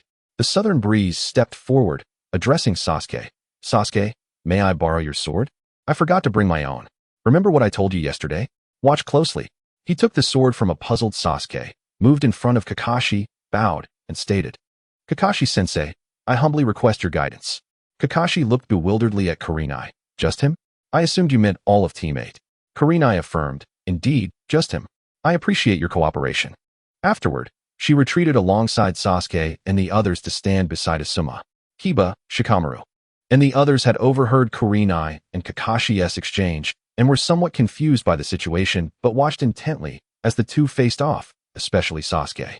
In the midst, Kakashi addressed the Southern Breeze. Shall we begin? Please wait a moment. The Southern Breeze pulled out a black cloth from his pocket, tying it around his head to blindfold his eyes. What are you doing? Kakashi asked, perplexed. He was not alone in his curiosity. The spectators outside the arena were equally intrigued by the Southern Breeze's actions. Fear not, Kakashi-sensei. Because you are incredibly strong, I must present my utmost state. This version of me is the strongest. After all, eyes can be deceiving, particularly in the world of ninjas. Now, I shall commence. Kakashi-sensei, do take care. Upon hearing the Southern Breeze's declaration, Kakashi's expression shifted to one of seriousness. From Kurenai's solemnity to the boy's various behaviors. His instincts told him that this young one was far from ordinary. Neglecting to take him seriously could result in dire consequences. Sasuke, listening to the Southern Breeze, furrowed his brow in contemplation. Eyes can be deceiving? He felt that the Southern Breeze's words held a deeper meaning. The other younger ones were equally curious about what the Southern Breeze meant by his strongest state and why covering his eyes would make him stronger. All eyes were fixed on the impending battle. Kurenai remarked to Asuma, it seems I truly have an extraordinary student. Do your best, little one. Let your teacher witness your strongest state. Though she addressed Asuma, her gaze never left the arena. Asuma replied, it certainly appears so. He began to anticipate that this disciple of his beloved truly held remarkable potential. Chapter 13, The Mighty Southern Breeze. Astonishing, all with his eyes covered. The Southern Breeze silently activated his hard eye, perceiving the fluctuations and receiving feedback from the surroundings. He understood that Kakashi would not strike first, so he feigned hesitation. Gripping his sword, and suddenly leaping toward Kakashi. Crushing mountain strike. Kakashi swiftly evaded, yet the ground beneath them bore witness to the southern breeze's unassuming strike, creating a massive pit measuring 10 meters long and 2 meters wide. Indeed, he is no ordinary child, Kakashi thought, and without hesitation, he swiftly formed hand seals for fire release, grand fireball technique. A fireball, 2 or 3 times larger than the one Sasuke had used, surged toward the southern breeze. With the demon's sword technique, the southern breeze wielded his blade with precision, slicing through the fireball into scattered embers. The onlookers were left dumbfounded by the spectacle. What the heck? The grand fireball was sliced apart. Kiba exclaimed in disbelief. Is it truly possible to cut through ninjutsu? Unfazed, the southern breeze pressed on, swinging his sword forward and shouting, "Earth split, wave sword." The ground ruptured, and Kakashi, caught off guard, barely had time to react as several waves of sword energy hurtled toward him. He hastily formed hand seals for earth release, earth flow wall. 3 earthen walls erupted from the ground, each adorned with 4 uniquely expressive dog heads. The waves collided violently with the walls, creating a deafening cacophony. In mere moments, the 3 thick walls crumbled into pieces, raining down upon the ground. Seizing the moment when the walls provided a brief respite, Kakashi gasped for breath, feeling the strain from his earlier use of the earth release technique. The southern breeze faced Kakashi but refrained from launching an attack, remembering that this was merely a spar. Kakashi solemnly inquired, "How did you know I was underground?" "Kakashi-sensei, I mentioned earlier that eyes can be deceiving. I have mastered a secret technique that I call wave. The wave does not deceive me. Every subtle movement around me cannot escape my notice. Thus, Kakashi-sensei, you need not hold back. Even if I am outmatched, I can evade and protect myself." The southern breeze replied. Kakashi, upon hearing this, mused that this ability bore similarities to the Uzumaki clan's Kagura's hard eye. He chose not to dwell on it further and lifted his hand to remove the blindfold, revealing his Sharingan with 3 tomo. Gazing at the southern breeze, he declared, "Then, let the new round commence." Sasuke, witnessing Kakashi unveil his Sharingan, gasped in astonishment. "How does Kakashi possess the Sharingan?" Asuma remarked, "Oh, that. The Sharingan belonged to Kakashi's dear friend, Obito Uchiha, who entrusted it to him on his deathbed." Read.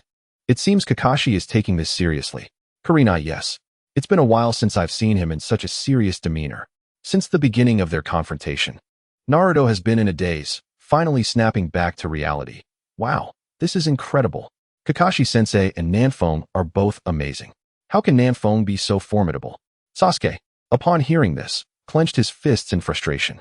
He recalled Nanfeng's words from yesterday and found himself starting to believe, filled with anticipation. Shikamaru, this is troublesome. It seems I need to put in more effort. Kiba was also in a stupor. Is that Nanfong? Akamaru woof. As Kakashi activated his Sharingan, he used the body flicker technique to appear beside Nanfong and launched an attack. However, Nanfong possessed an automatic blocking passive, rendering him unafraid of such close-range ambushes.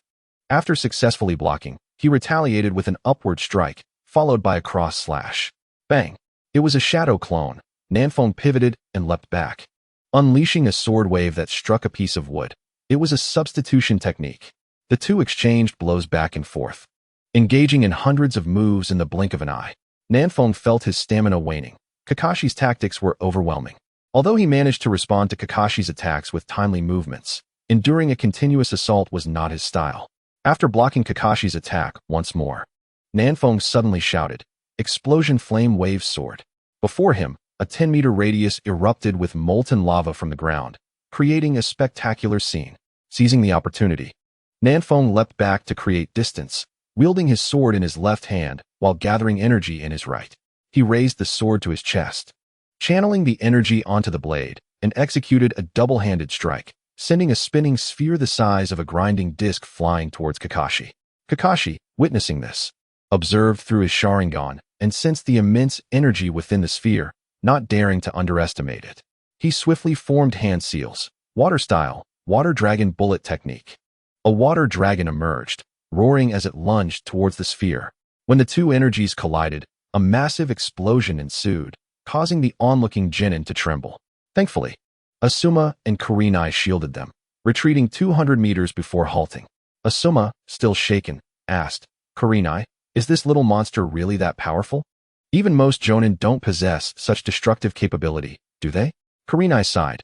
How would I know? I initially thought he was at most an elite Chunin, but it seems I underestimated him. In the arena, Kakashi surveyed the crater created by the two forces and quickly formed hand seals. Water style. Great waterfall technique. Instantly, the crater filled with water. Meanwhile, Kakashi continued to gather lightning in his hands, crackling like 1,000 birds in fury. He intended to incapacitate Nanfeng with electricity through the water. Nanfeng realized Kakashi's intent and immediately swung his sword, using the Ice Blade Wave sword to completely freeze the water pit, summoning ice spikes that shot towards Kakashi. Following this, he stepped forward, kneeled, and delivered 2 downward strikes with his sword, executing the evil light slash, unleashing 2 intersecting massive sword beams. Kakashi, witnessing the ice spikes and sword beams approaching, activated his Sharingan, the 3 tomos spinning wildly. He quickly condensed lightning in his hands and shouted, Raikiri. Charging towards the incoming attacks, the ice spikes shattered, and the sword beams were cleaved in half, while Kakashi, wielding Raikiri, moved closer to Nanfeng. At this moment, Nanfeng, having continuously executed 2 energy-draining techniques, felt fatigued. Sensing Kakashi's rapid approach, he unleashed a wave of energy. Raising his right hand overhead, he concentrated the last remnants of his energy and shouted, Twin Wave Charge. Kakashi felt his body lose control, struggling to regain it, only to find himself ensnared by a spinning blue disc, his body involuntarily following its rotation. Fortunately, the force was insufficient to overpower him, allowing him to stabilize the remaining Raikiri and continue forward. At this juncture, Nanfeng spoke, Kakashi-sensei, I concede. My chakra is depleted. Kakashi looked up to see Nanfeng slumped, sitting on the ice, beads of sweat dotting his forehead, one hand propping up the sword embedded in the ice for support. Seeing his disheveled state, Kakashi clenched his fist, dispersing Raikiri, yet he could not muster any joy. Are you all right? Despite his dissatisfaction, he hurried over to assist him. At that moment, Kurenai and the others rushed over, witnessing the battle's aftermath and anxiously inquiring about Nanfeng's condition. After supporting Nanfeng, Kurenai shot Kakashi a reproachful glare. Kakashi, how could you be so reckless, using Raikiri? Kakashi replied, This brat is fine, just chakra depleted. I couldn't even get close to him the whole time. He rolled his eyes, clearly exasperated. Soon, everyone gathered. The 9 young shinobi stood in awe, speechless at the devastation caused by the battle, utterly at a loss for words. All right, everyone. To celebrate the establishment of our 3 teams, I will treat you all to barbecue Q. Asuma announced, noticing the dejected expressions of the 9. Chapter 14. The 12 young shinobi assemble initially. Kakashi intended to leave directly, but upon hearing about barbecue and the invitation to feast, he thought it foolish to pass up a free meal. He immediately replied, Should we return home to rest first? Several people seem to be in poor condition. Asuma checked the time. Sounds good, it's 11:30. Let's meet at barbecue Q at 2:30 this afternoon. Now, Kakashi, Kurenai, do you have any final instructions? Kakashi told the members of Team 7 to remember to come for barbecue before he departed. Kurenai had no further instructions. They originally planned to dine out anyway. She then mentioned wanting to escort Nanfeng home, but Nanfeng declined, suggesting that Sasuke accompany him instead, which reminded Kurenai that Nanfeng had mentioned looking for Sasuke. Thus, apart from Sasuke and Nanfeng, everyone else dispersed. After escorting Nanfeng home, Sasuke returned to change clothes, and, upon arriving back at Nanfeng's house, found that Nanfeng had recovered considerably. Meanwhile, Kakashi was at the Hokage's office reporting on the day's examination, including the details of his battle with Nanfeng. Kakashi, in conclusion, it is confirmed that Nanfeng currently possesses Jonin-level strength. The only thing lacking is chakra volume. Once his chakra levels catch up, I may no longer be his match. Hiruzen Sarutobi, good. Once he matures, he will be a great asset to Konoha. Until then, we must ensure his protection. Kakashi, Hokage-sama, I will take my leave now. After a slight nod from Hiruzen, Kakashi exited. Not long after Kakashi departed, Danzo arrived at the Hokage's office seeking personnel. Hiruzen, of course, refused, and the two engaged in a lengthy argument, ultimately leading to the same conclusion. Hiruzen, there's no need to discuss this further. My answer is no. Do not forget that I am the Hokage. Danzo, Hiruzen, you will surely regret this. Back at Nanfeng's place, having just settled down with Sasuke in the lobby, Sasuke eagerly inquired, when can you help me become stronger quickly as you mentioned yesterday? He was now certain that Nanfeng's words were genuine. There was no other way to explain his impressive strength. Calm down. It's not feasible just yet. I do not have the authority to bring anyone there at this moment. But it will be soon, within half a month at the earliest, or a month at the latest. I will definitely take you with me then. Nanfeng explained the situation. Moreover, you are too impulsive. I understand your desire for revenge, but do not let hatred consume you.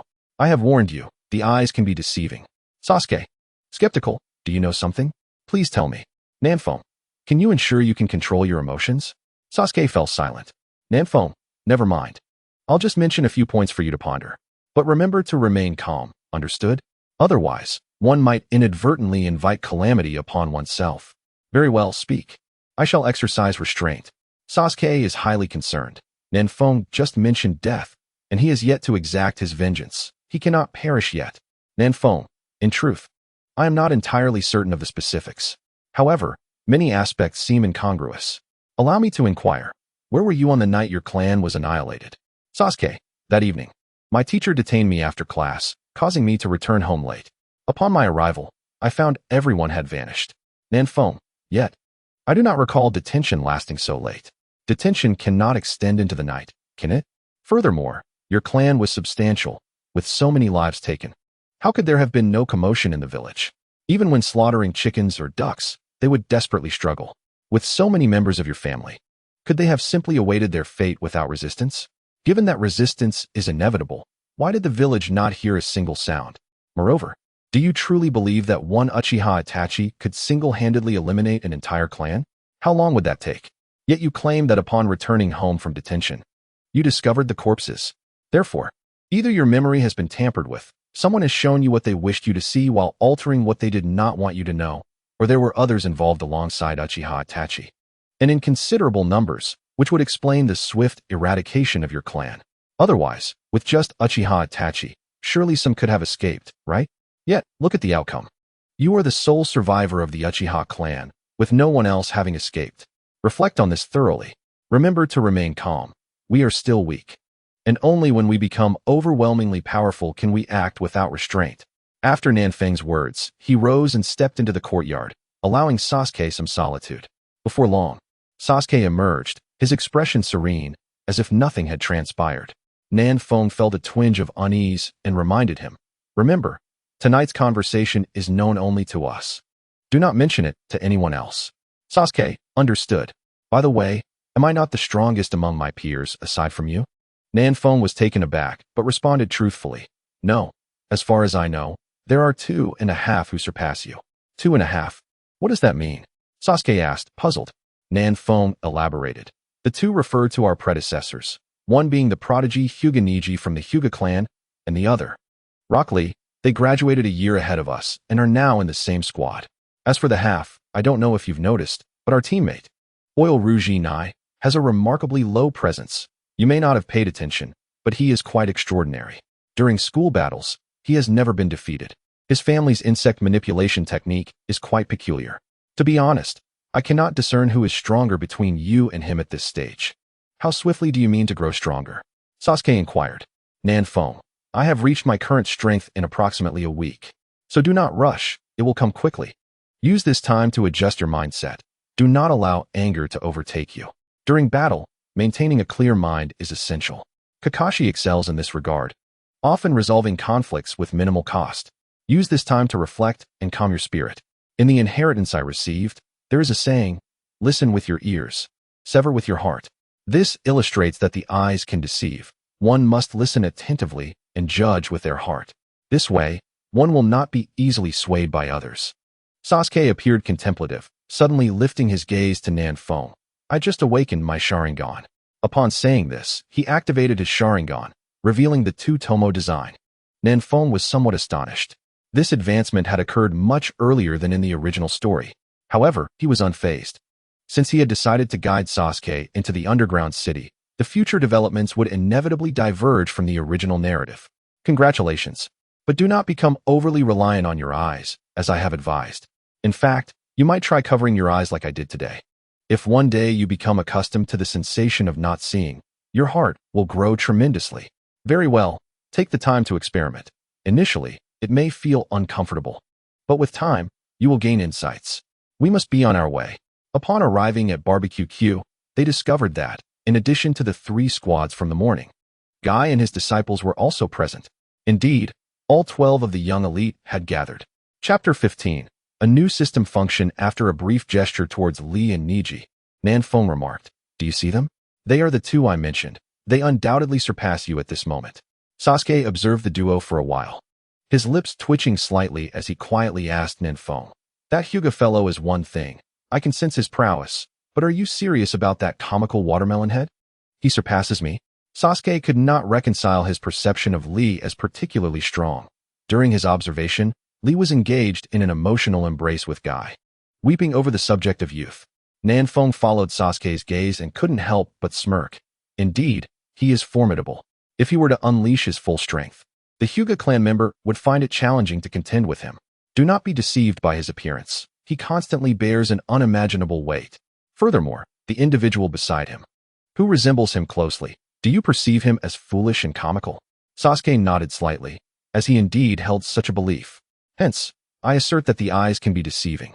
You must understand that he is currently one of the most powerful individuals in this world.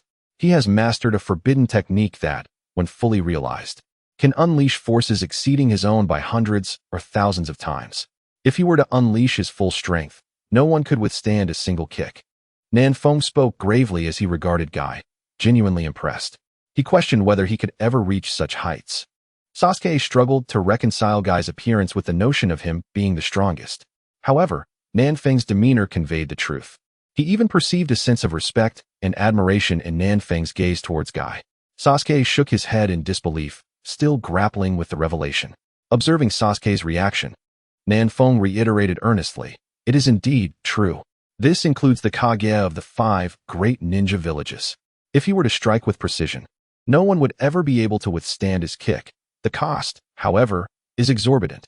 After executing that final technique, he would perish. That Li Rock is his disciple and has also mastered this technique. Yet, his master has imposed a restriction preventing him from using it against comrades from the same village, which is why no one is aware." Sasuke was taken aback by this revelation. At this moment, his perspective shifted. He no longer viewed the world with disdain. He felt an overwhelming sense of dread, realizing that even someone who seemed amusing could possess such invincible strength. Although the cost is steep, who would not fear such power? Should he provoke him, the consequences would be unimaginable. Yet, he remained so low-key, frequently engaging in actions that appeared foolish to others. This world is truly terrifying. Sasuke felt compelled to remain cautious. Naturally, Nanfeng was unaware of Sasuke's thoughts. In the days to come, when Sasuke had attained unparalleled power within the ninja realm, he would approach every endeavor with utmost caution, the reason for which would become clear later on, stemming from this very day. Time slipped away as Sasuke and Nanfeng engaged in their exchange. The gathering continued into the evening, filled with merriment, but it weighed heavily on Asuma's wallet. He had believed only Choji would eat excessively, but Hinata taught him a lesson about the true meaning of veracity. Naturally, Asuma found Choji to be utterly adorable. In the midst of the festivities, Lee inadvertently consumed alcohol, leading to a drunken display of martial arts. Kakashi and Guy struggled for quite some time before they managed to subdue and carry him away. Witnessing this spectacle, Sasuke's determination solidified. The world was perilous, and he must remain vigilant. The following day, the freshly graduated ninjas embarked on their careers, only to discover a stark contrast between their expectations and reality. Their days were consumed by mundane tasks such as weeding, child-rearing, fetching water, searching for cats, and picking up litter, day after day, filled with such chores. Some found joy in these activities, while others felt an overwhelming urge to rebel. Time passed in this tedious, yet fulfilling routine for 20 days, until Nanfeng finally experienced his first awakening, emerging as the Dark Lord and Sword Saint. At last, he possessed the power to protect himself in this world. Ding! Congratulations, host, on your successful awakening. Your permission level has increased, allowing you to bring others into the dungeon for training. You can now bring 10 individuals at a time. Upon reaching the second awakening, this number will increase to 200, and at the third awakening, there will be no limits. The system's voice echoed precisely after Nanfeng's awakening. Nanfeng. System, Is there any benefit for me in bringing others for training? System ding. Each individual you bring will grant you 50% of their experience points upon completion of their training. Nanfeng. So, the experience points I receive are deducted from those entering? Their advancement would be too slow then. System. Indeed, host. Different levels yield different treatment.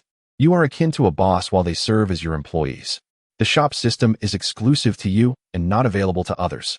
As the number of participants increases, you can unlock the auction house feature.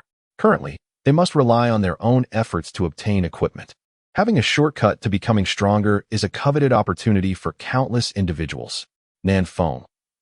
System, you are the authority, so I shall defer to your wisdom. How can I facilitate their entry into the dungeon? Will the equipment they acquire manifest in reality? System. Host, the shop contains invitation letters. You may now claim 10 free invitations. Write the names of those you wish to invite. Give them the invitation, and once they tear it, a mark will form on their body at a location of their choosing. Communication regarding the mark will be necessary when they wish to enter. Of course, if they exceed the range you can cover, they won't be able to enter. Those who come in can also materialize items from within the dungeon into reality, but at the cost of gold coins. The higher the quality of the item, the more gold is required. Nanfeng. Can't the auction house be opened in advance? What use is it to me? Is there a range limitation? How extensive is my current coverage? System. Items auctioned in the auction house will incur a fee, which will be entirely attributed to you, the host. The auction house cannot be opened prematurely. It will activate when you invite the second batch of individuals. The coverage range will expand as your strength increases. The stronger you become, the broader your range will be. With your current strength, you can enter any location within the Fire Nation. If you reach the 6 paths level, you will be able to enter anywhere in the ninja world. Nanfeng. Very well. I comprehend now. You may rest easy, system.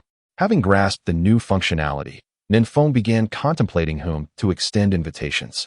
After all, this directly influenced his pace of strengthening. The quicker these individuals grew stronger, the more experience he would gain. This would expedite his second awakening, allowing him to invite even more people and hasten his third awakening. At that point, he would surely be invincible. The thought of the entire ninja world engaging in dungeons was truly magnificent.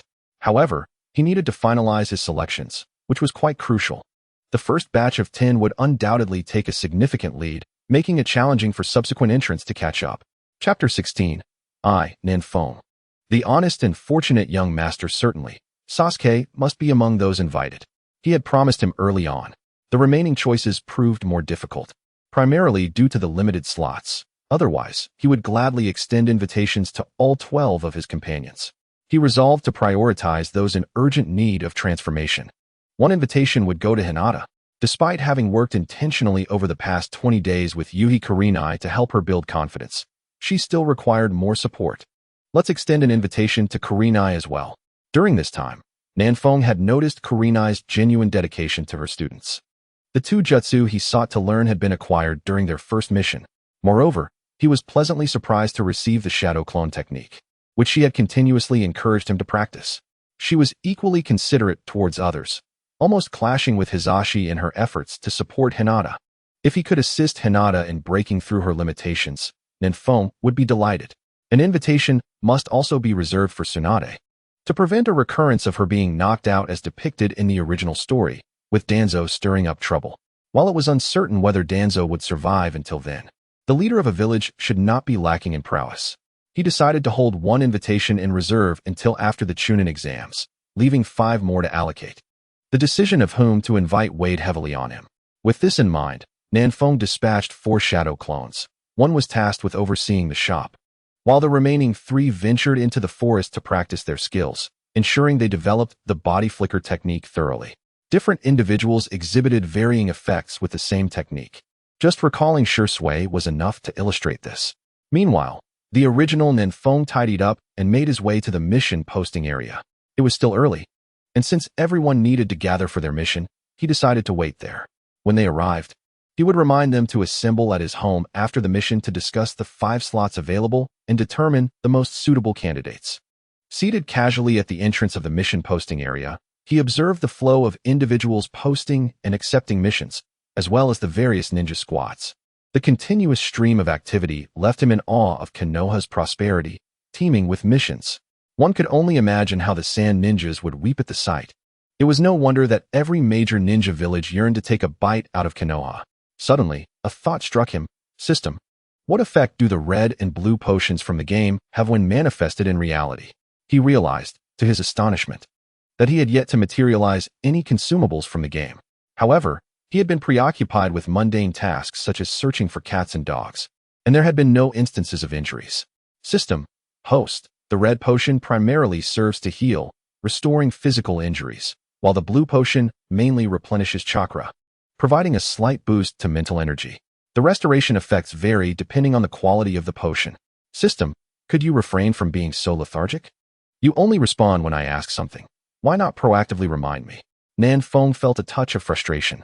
In his previous life, he had read novels where other systems constantly sought to assert their presence, eager for their hosts to grow stronger, offering various forms of assistance, such as task assignments, special locations, and event alerts. Why did his own system feel like a sloth, content to remain inactive unless prompted? System. All matters must be explored by the host on their own. This system will neither remind nor guide, nor interfere with your growth. The outcome is of no concern to this system. Furthermore, why not mention those systems that threaten to eliminate their hosts at any moment? Allow me to clarify. Encountering this system means you have complete freedom without impacting any of your choices. You should be grateful. This is not a sign of laziness on my part. Please refrain from disparaging me in your thoughts. I can hear you. Nan Feng felt a hint of embarrassment, albeit a minuscule amount. It was impossible to feel too much given how long he had coexisted with the system. He was well aware of its nature, and a bit of banter would not ruffle its feathers. Is there anything that can be manifested in reality to directly influence mental energy? System. Anything capable of alleviating fatigue will suffice. The host should explore this on their own. You have asked too many questions today, all concerning trivial matters. You will discover the effects through your own experimentation. What the heck? Can I just try things at random? What if I experiment and end up in dire straits? Nan Feng felt a bit speechless. He had just been scolded by his own system, which had never shown any signs of such behavior before. Had it been eavesdropping on his grievances and developed a sharp tongue? As the system ignored him, Nan Feng felt a wave of melancholy wash over him. Often, he grappled with a profound sense of loneliness. Although he maintained cordial relationships with various small fry, the isolation of being a stranger in a foreign land lingered persistently. Fortunately, he found solace in the system and the world of DNF, which provided him with a comforting familiarity.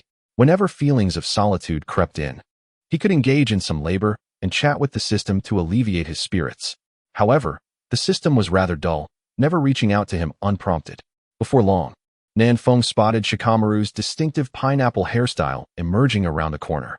His perpetually lackluster demeanor made one wonder if he had not rested well. Nan Feng approached him, exclaiming, "Shikamaru, young man, you must learn moderation. This pertains to your future happiness." Shikamaru rolled his eyes, seemingly unfazed by Nan Feng's jest. "Why are you here so early today? This is quite uncharacteristic of you," he remarked.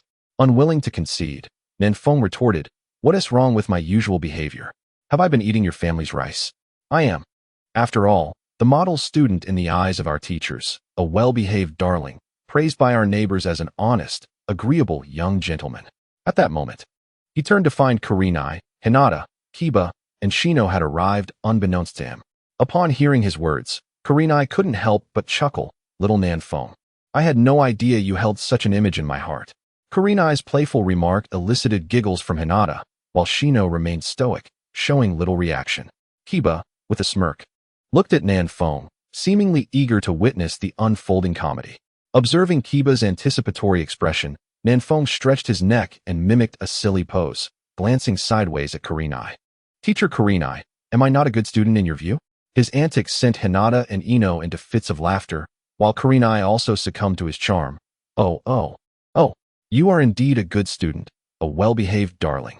Pleased by Kurenai's affirmation, Nan Feng shot a provocative glance at Kiba and then turned to Shikamaru.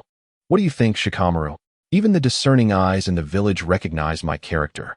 Who in Konoha would not give me a thumbs up? Yet you dared to question me earlier. This is slander. I demand compensation for my tender, fragile little heart. It aches, it truly aches."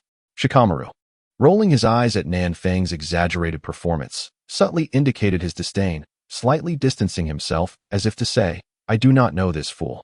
Just then, Kakashi arrived with Sasuke, Naruto, and Sakura.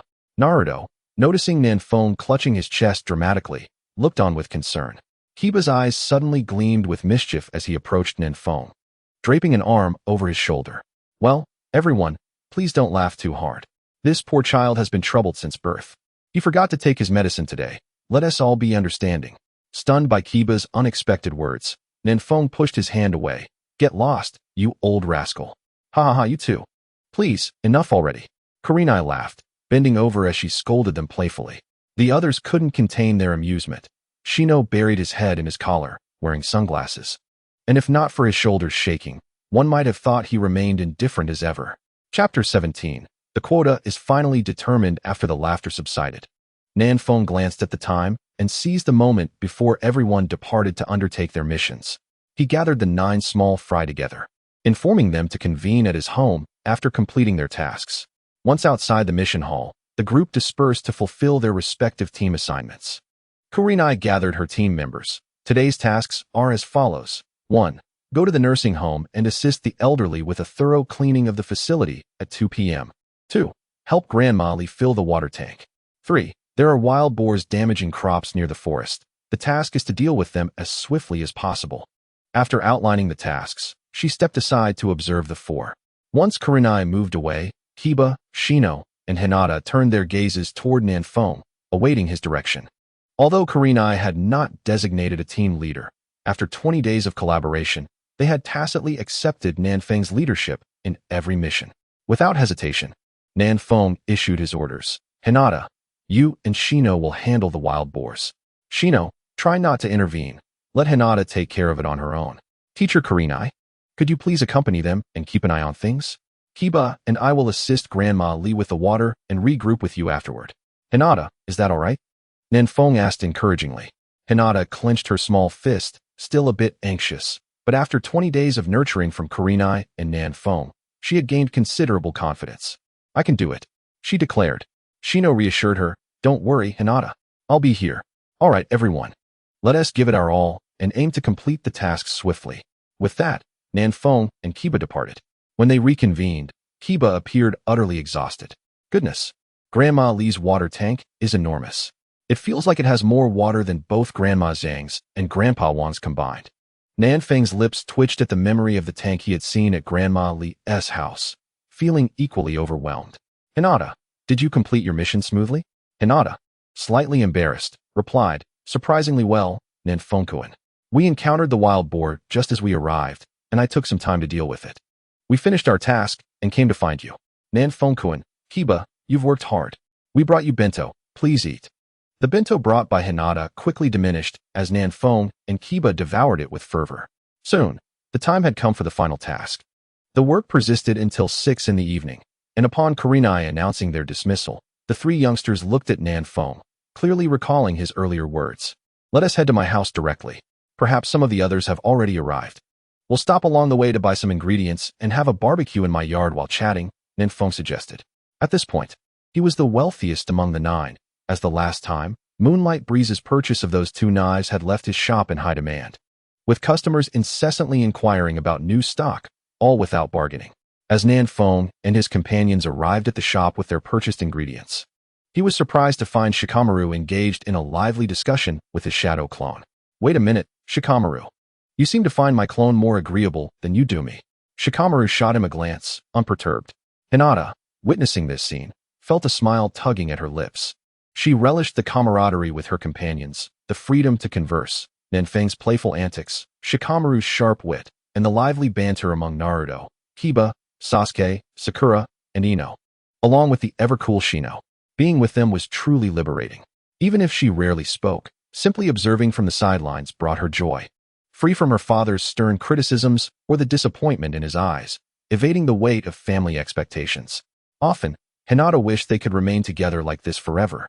Nanfone placed the ingredients in the kitchen and, noticing that Team 7 had yet to arrive, sent out a few clones to begin preparing the food while he sought out charcoal to start a fire in the yard. Hinata and Ino intended to assist, but were shooed away by Nanfone, who encouraged them to chat amongst themselves. His gaze wandered around, spotting Kiba and Akamaru joyfully at play, Shino amusing his insects, and Choji indulging in the snacks they had just procured. Shikamaru lounged lazily in Nanfeng's handcrafted recliner, exuding an air of leisure that made Nanfeng contemplate dismantling the chair in frustration. As the clock struck 7, Team 7 had all arrived, prompting Nanfeng to gather them for a seat. Naturally, the grilling duties were delegated to his shadow clones, and after yearning for this technique for so long, Nanfeng reveled in the ease it brought. Kiba, munching on skewers, offered some to Akamaru. Naruto, why are you all so late? It's Kakashi-sensei and Sasuke's fault. Kakashi-sensei took on 8 missions at once. I say just get it done, but Sasuke insists on planning first, which is why we're in this predicament. Naruto remarked nonchalantly while eating. Be careful, mistakes can be costly. Sasuke interjected softly. Those missions aren't dangerous. Why complicate things? Naruto continued to grumble. Idiot. Sasuke retorted, casting a look at Nanfeng, seeking his opinion. Nanfeng nodded gently at Sasuke, while Shikamaru observed the exchange without asking a word. Clearing his throat, Nanfeng addressed the group.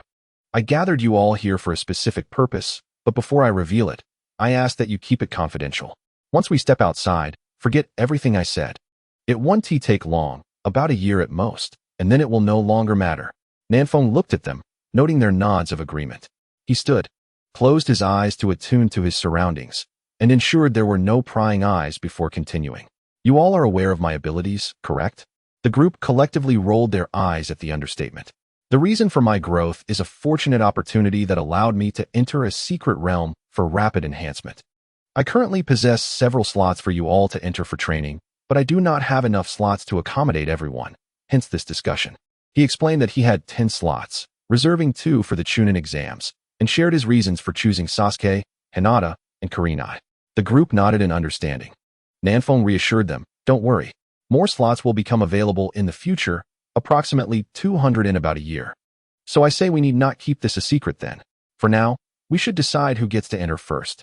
Understanding that everyone desired this opportunity but found it difficult to voice, Shikamaru rose to suggest, for the remaining 5 slots, let us give one each to Sakura and Naruto.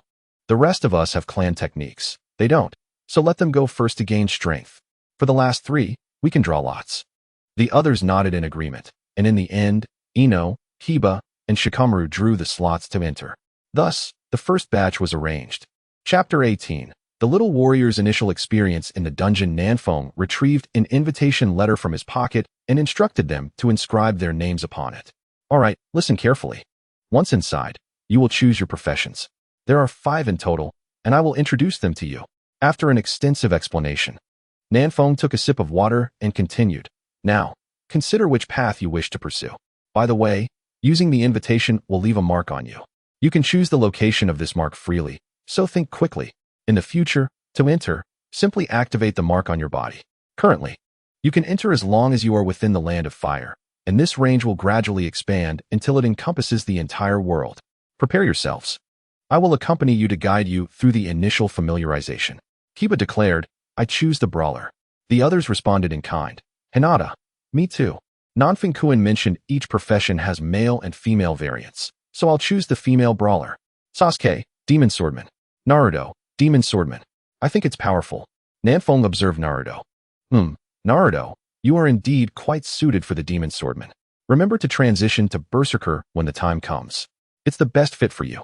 Ino chimed in. I want to be a magician. Magic sounds fascinating. Shikamaru rolled his eyes at Ino. I'll go with demon swordman too. Sakura glanced at Sasuke, female demon swordman. Nanfeng smacked his forehead. Sakura, you're not suited for that. You are far more suitable as a cleric. Sakura protested, why am I not suited? Naruto and Sasuke both chose demon swordman. And by the way, Nanfeng, why do you call me Sakura and I'm a girl? Before Nanfeng could respond, Sasuke interjected, Sakura, just go with cleric. Since Nanfeng says you're suited for it, it must be true. Plus, our team already has 2 demon swordmen. If you choose cleric, you can heal me and Naruto when we get injured. Nanfeng was taken aback. Sasuke had changed significantly. In the past, he wouldn't have cared. Now he was even offering explanations. Sakura looked at Sasuke, her heart fluttering with joy, though she feigned composure.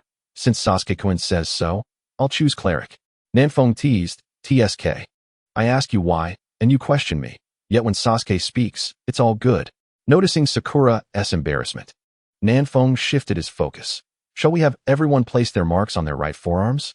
It'll make us seem like a cohesive organization, which would be quite impressive. The group fell silent, but did not reject the idea. All right, let us begin. You all enter first to select your professions. I'll follow shortly. They found spots to lean against and began entering the dungeon. Once someone stepped in, Nanfeng turned to Choji and Shino. I'll go in and help them familiarize themselves. You two handle things outside and keep watch. Choji, serious, paused his eating, understanding the responsibility. No problem, leave it to me. Shino reassured, you can count on me. Nanfeng then found a position to lean against, his consciousness shifting as he entered the dungeon. Upon arrival, he hurried to the elven defense line, discovering the 7 curious individuals surveying their surroundings. Everything felt so tangible, hardly resembling a secret realm. It felt like an entirely different world from the shinobi realm. As Nanfeng approached, the group halted and gathered around him. He proceeded to instruct them on accepting quests, clearing dungeons, and reminded them to collect the items that dropped within, as they would prove invaluable. Half an hour later, they all reached level 5, having learned skills for their respective professions. Nanfeng smiled and asked, how does it feel? Isn't it enjoyable? Not only is it fun, but it also enhances your strength. Is it not thrilling? The group was beaming with smiles, their spirits high. Had Nanfeng not called for a pause, they likely would have continued. Nanfeng elaborated, when I mentioned to collect items, it's because you can take those items with you. However, it will cost gold. The higher the item's value, the more gold is required to take it out. Therefore, gold is extremely important here. Imagine the potions within. They could save your life at a crucial moment when taken outside. As Nanfeng concluded his remarks, the other participants, aside from Sasuke, were left in sheer astonishment. Sasuke, having had his suspicions already, recalled the blade Nanfeng had bestowed upon him. He wielded it with a remarkable swiftness that surpassed that of the others. Nanfeng, he inquired. The equipment here has level restrictions, yet the weapon you provided me with has none. I felt an extraordinary power when I used it. Nanfeng proceeded to elaborate on the quality of the equipment, which ranged from low to high, categorically designated as various tiers, culminating in the pink artifact he had just given Sasuke. Isn't it impressive? It's a level 20 artifact.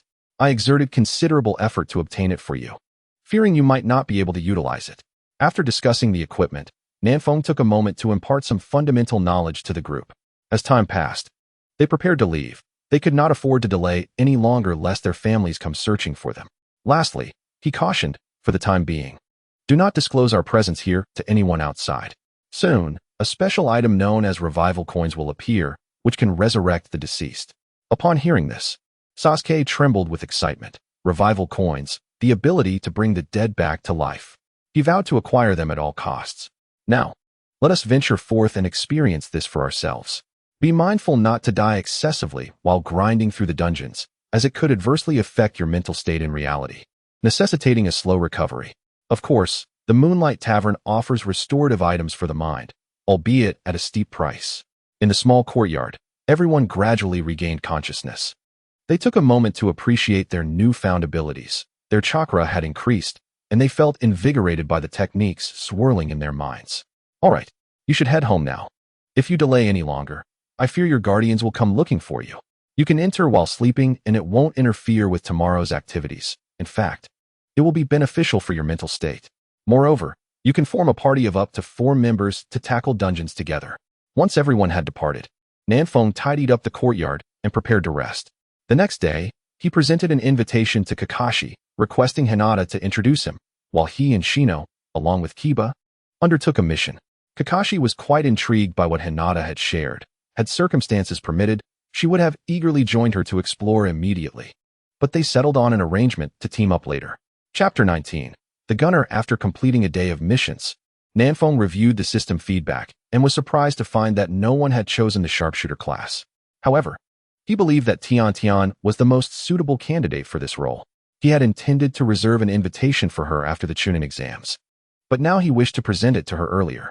The truth lies within the range of the shot, he mused, eagerly anticipating what the future of the shinobi world would hold. Without further ado, he set off towards Tiantian's home with the invitation in hand. Upon arriving, he found Tian daydreaming in her shop, not currently engaged in any missions. Tian, Nanfeng called as he stepped inside. She snapped back to reality. What is it? It's just you, Nanfeng. I thought a customer had arrived. Nanfeng teased her, Tian, lost in thought. Were you pondering someone special? You didn't even notice my arrival. Her cheeks flushed slightly as she retorted, Stop joking around, you little brat. Hurry up and tell me what you want, or get out of here. Observing her flustered demeanor, Nanfeng understood that she harbored feelings for Niji, who had died in the original story, leaving Tian without a romantic interest since then. Tian, where are your parents? I need you to come with me. It's important. If they're not home, just close the shop and follow me. They're out restocking. And they won't be back for 2 or 3 days, she replied skeptically. Nanfeng sighed. Why do you look so doubtful? Do I lack credibility? Please, trust me. Just close the door. I swear it's urgent. If I'm lying, you can deal with me as you see fit. Tian hesitated, then said, Nanfeng, I actually have someone I like, and I've always thought of you as a little brother. Nanfeng was taken aback. What are you saying, Tian? You must be mistaken. I've always regarded you as an elder sister. Still skeptical, Tian pointed out, but you came in asking about my parents and wanting me to leave with you. You said it was unnecessary if they weren't home. Tian, no. You've misunderstood. I genuinely have important news that could enhance our strength. Just close the door and I'll explain. Without waiting for her response, he began tidying up the ninja tools and shut the shop door. Once inside, he led her to the backyard, where she blocked his path, demanding, All right, spill it. What is this news about enhancing our strength? If you're deceiving me. She clenched her fist threateningly. Nanfeng, uninterested in further explanations, produced the invitation and insisted she write her name on it before tearing it up, marking her right hand with its seal. After completing this, he began to explain, and after a lengthy discussion, she reluctantly agreed to take a look. Now that everything was settled, he reminded her to choose the sharpshooter class and found a recliner to settle in before entering the game, heading towards the elven defense line. Upon arrival, he unexpectedly encountered Hinata and Kakashi, who were engaged in a beginner's quest. Kakashi had chosen the mage class, and they had just reached level 5, preparing to head to Huttonmar. The beginner monsters posed no challenge for Kakashi, who was of Jonin rank, and thus they progressed rapidly. Upon spotting Nanfeng, Kakashi playfully ruffled his hair. You little rascal, so you haven't forgotten your teacher amidst your adventures. Nanfeng chuckled. Of course not. Teacher, I'm Nanfeng, your honest little student. I would never forget you. Kakashi laughed. By the way, what brings you here? I thought you were high level and wouldn't gain any experience here. Just as Nanfeng was about to respond, Tian approached, her eyes wide with astonishment. Nanfeng, so what you said was true. I thought you were pulling my leg. Nanfeng felt exasperated and shrugged at Kakashi. See, teacher? I tried to convince her, but she wouldn't believe me. I'm here to help her level up. Hinata, why don't you go ahead and grind on your own? Kakashi and I will take care of this. You're not gaining any experience here. And your fatigue points are limited. Don't waste them. Otherwise, you won't keep up with the group. If you don't mind waiting a few minutes, we can take you along once we're a 4-person team and help you reach your job change today. Sure. I'm at Kakashi's house right now. He just visited my home and said I could stay with him tonight. Hinata eagerly agreed. In that instant, Nanfeng understood, with Hinata's father present. It was unlikely for her to have any romantic hopes with Niji at the moment. Despite his strict demeanor, Niji cared deeply for Hinata. With Kakashi visiting, there was no issue. All right then, you and Kakashi wait here. I'll take Tian to level 5 first. She's privileged, so even with a significant level difference, there won't be any CUF penalties for her. Immediately, I took on every task I could with Tian, and we delved into the dungeons.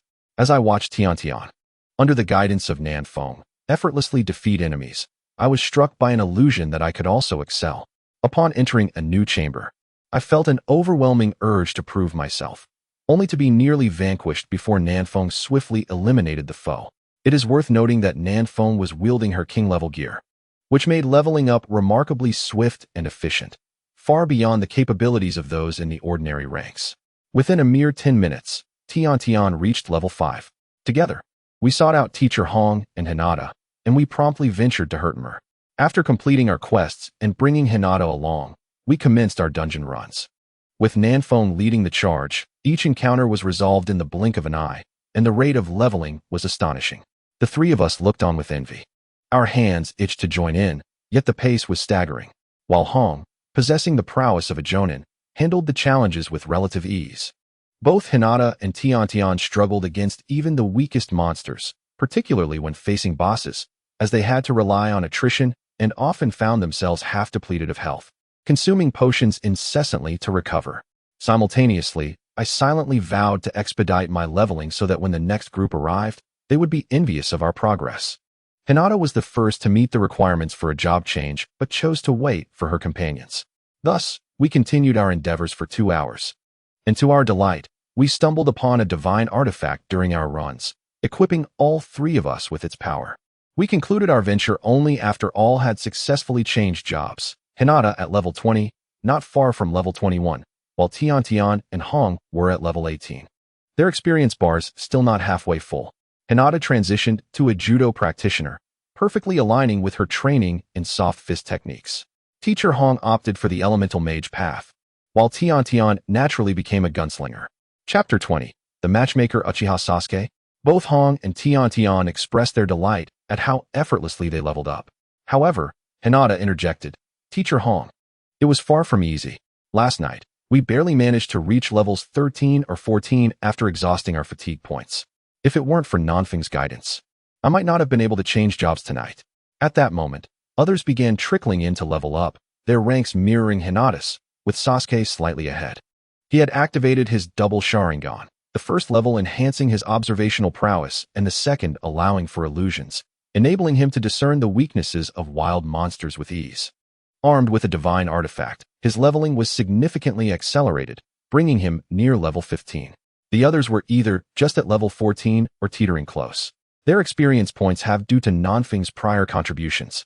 As they observed the trio's levels, astonishment washed over the group, especially upon seeing that all 3 possessed divine artifacts, an unmistakable source of envy, for the value of such weapons was immense. The disparity in performance was evident, but it also stemmed from the players' innate talents. Some relied solely on brute force, while others quickly devised more effective strategies. Nevertheless, the advantage conferred by the divine artifacts could not be overlooked. After inquiring about their success, it became clear that Nanfeng had been leading them through king-level dungeons. The group gazed at Nanfeng with fervent admiration, hoping for a chance to join him for an easy victory. Naruto and Kiba were particularly enthusiastic, one on each side of Nanfeng, massaging his shoulders and legs. "Lord Nanfeng, how does this pressure feel? Is there anywhere else that needs attention? Rest assured, our skills are top-notch."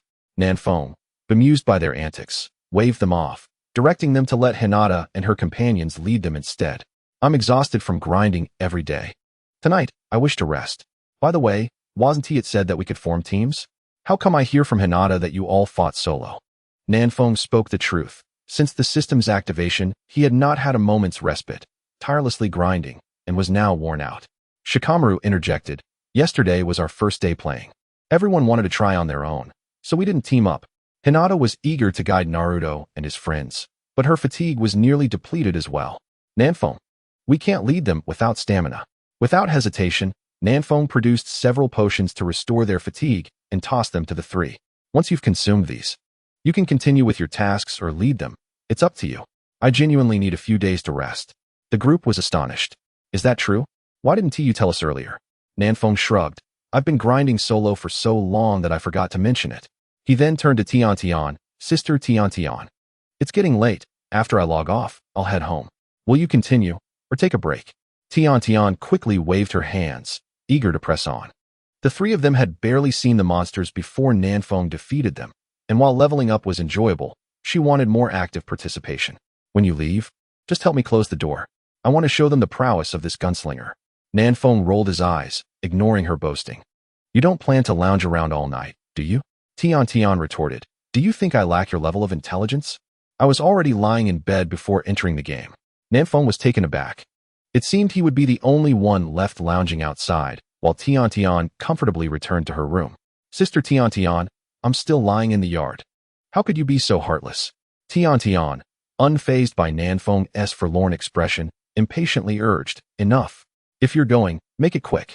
I'm busy leveling up. You're just an eyesore here. Who are you trying to impress? After all these years, I know your every move." All right, I yield. You're busy. I'll take my leave. Farewell, everyone." Nanfeng bid his goodbyes to the group before returning to his original state. Opening his eyes, he saw the blanket draped over him. With a smile, he neatly folded it and placed it inside, then headed home. Back in the underground city, after Nanfeng's departure. A discussion ensued about his mention of team bonuses. Upon further inquiry, it became apparent that Hinata and her two companions, who had already changed jobs, were more than willing to assist everyone in dungeon runs. Thus, as everyone gathered, they began organizing their team arrangements. Currently, the professions were as follows: Shikamaru, Sasuke, and Naruto were all demon slayers. Kiba and Hinata were martial artists. Hong and Ino were mages. Sakura was a cleric, and Tiantian was a gunslinger. Listening to the discussions, Shikamaru pondered for a moment before speaking. Teacher Hong, Hinata, and Senior Tiantian have already changed jobs and are at higher levels, so let each of them lead a team. Naruto, Sasuke, and I will each form a group. Sounds good. I'll partner with Tiantian. Shikamaru, you can pair with Teacher Hong, and Naruto will team up with Hinata. Sasuke shot a meaningful glance at Naruto as he made the arrangements. Naruto, suddenly realizing, protested, "Wait, I haven't even given my input." Sasuke merely exchanged a knowing glance with Shikamaru, signaling, "Naruto, your opinion doesn't matter. Right, Shikamaru? Just continue with the arrangements," ignoring Naruto. Shikamaru's intelligence is indeed not to be underestimated, as evidenced by Sasuke's reaction. During their school days, Hinata would often steal glances at Naruto for a whole 6 years. Everyone was perceptive, except for Naruto, that fool. The rest could at least surmise a few things. Of course, I have no objections. I entrust Ino to you, Hinata. Our team leader, Kurenai-sensei, is a master of illusions, and adding another member who struggles with teamwork might complicate matters. Kiba will be with us, and Sakura will team up with Sasuke. How does that sound? Sakura replied, "No problem at all. Shikamaru, your arrangements are quite reasonable." Yet, in her heart, she thought how wonderful it would be to be with Sasuke. Hinata, blushing and speaking softly, said, "I have no objections. I will take good care of Ino. What should I do? I want to be with Naruto-kun. I must work harder. I want Naruto-kun to see my efforts."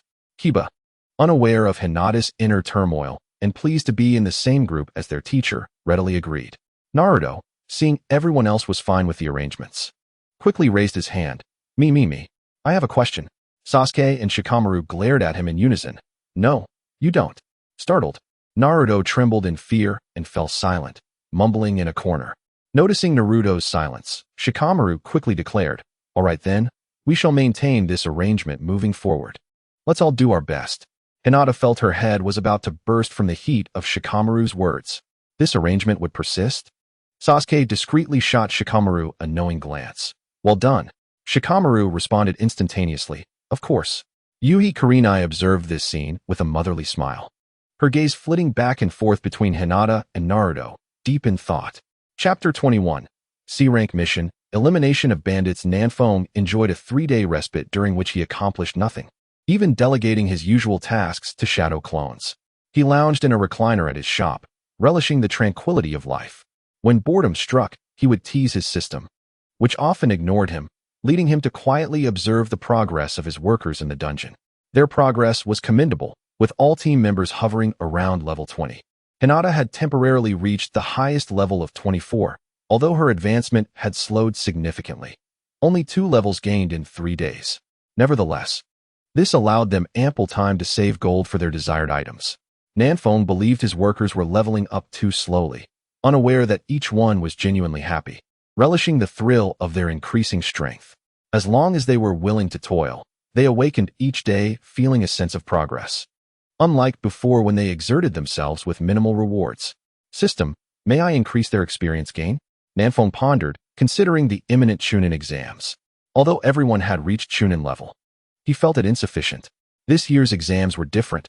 Orochimaru had allied with the Sand Shinobi to execute a plan to collapse Konoha. Nanfeng feared unforeseen complications. Permission granted, but it can only be achieved by reducing the host's experience gain.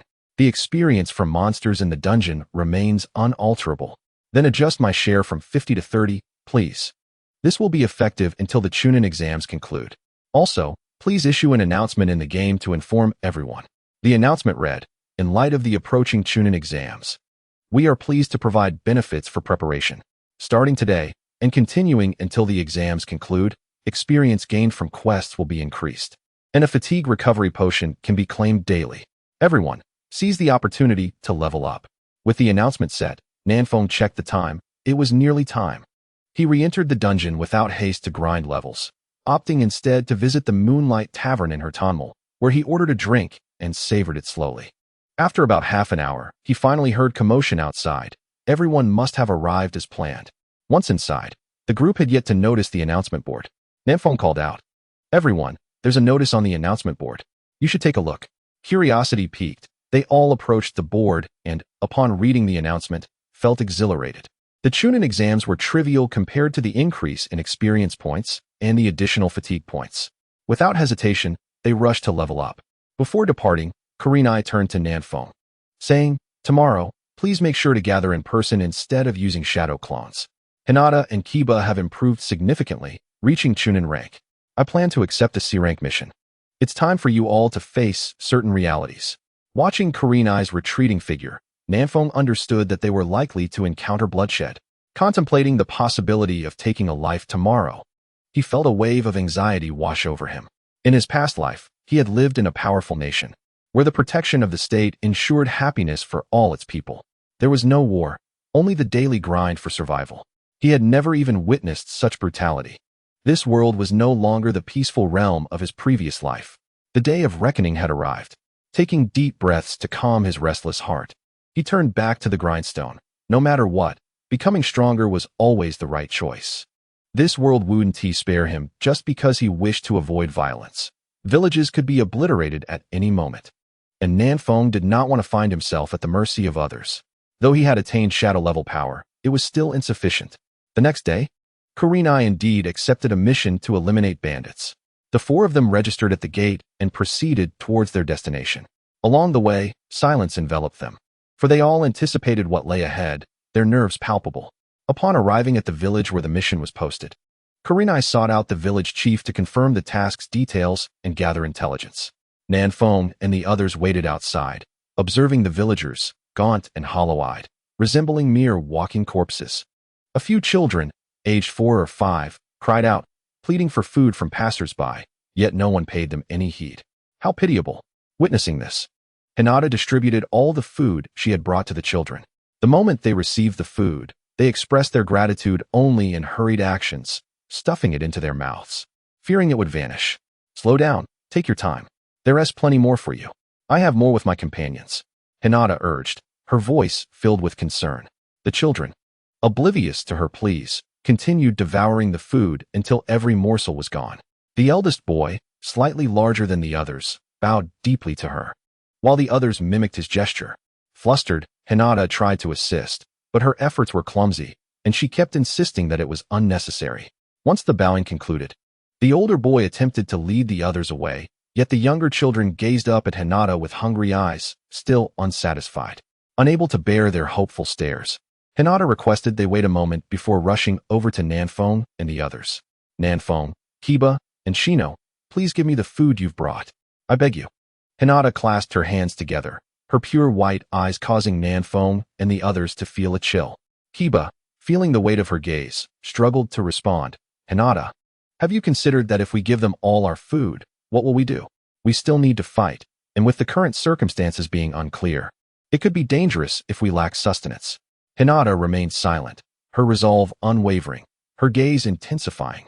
Seeing her determination, Nanfeng handed over his food to her and turned to Kiba and Shino. "Let her have it. It's rare for her to be so resolute about something. We are teammates, after all." Upon hearing these words, Shino remained silent and walked to Hinata, offering her the food he had. In the end, only Kiba was left, with Hinata's large eyes fixed on him, causing him to feel somewhat uneasy. Gritting his teeth, he ultimately surrendered the food to Hinata. Upon receiving the sustenance, Hinata's face lit up with a joyful smile, and after expressing her gratitude, she went to share it with the other children. Watching Hinata depart, Kiba felt a surge of frustration. All the food had been claimed by her. What were they to do now? He glanced at Nanfeng and Shino, hoping they could devise a solution. Shino, adjusting his sunglasses nonchalantly, stated coolly, "Nanfeng is right. She is our teammate." Nanfeng continued to observe Hinata as she distributed food to the children. "Kiba, do you see how happy Hinata looks?" Kiba, momentarily taken aback, replied, "Yes. She does seem very happy." "What of it?" Nanfeng smiled. "It's nothing. She is the only girl in our team, and has 3 men. What can we do but pamper her?" As long as she is happy, that's what matters. Don't worry, there are always more solutions than problems. The three of them simply watched Hinata, captivated by her genuine smile, and exchanged glances, sharing a light-hearted laugh. Chapter 22. Action Indeed. What could they do? Over the past few days, they had been on missions together from dawn till dusk, and never had he seen her so resolute in her desire to accomplish something, nor so blissful. After bidding farewell to the children, Hinata returned to Nanafone and the others, bowing deeply. I'm sorry, everyone, I was selfish. She understood that they still had a mission to complete, yet she could not refuse the pleading gazes of those children. Kiba watched Hinata's actions, feeling somewhat at a loss. It's fine, haha. It's just a simple task. With me around, we'll finish it and return to the village in no time. We won't need that food anyway. Hinata, don't worry, everything will be alright. If you don't believe me, just ask Akamaru. Akamaru barked twice in agreement. Nanafong approached Hinata, giving her shoulder a reassuring pat. It's alright, but you were very brave just now.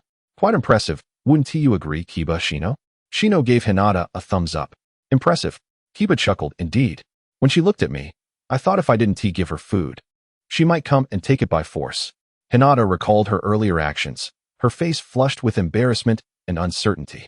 This scene elicited hearty laughter from Kiba and Nanafong, while Shino's shoulders shook with mirth.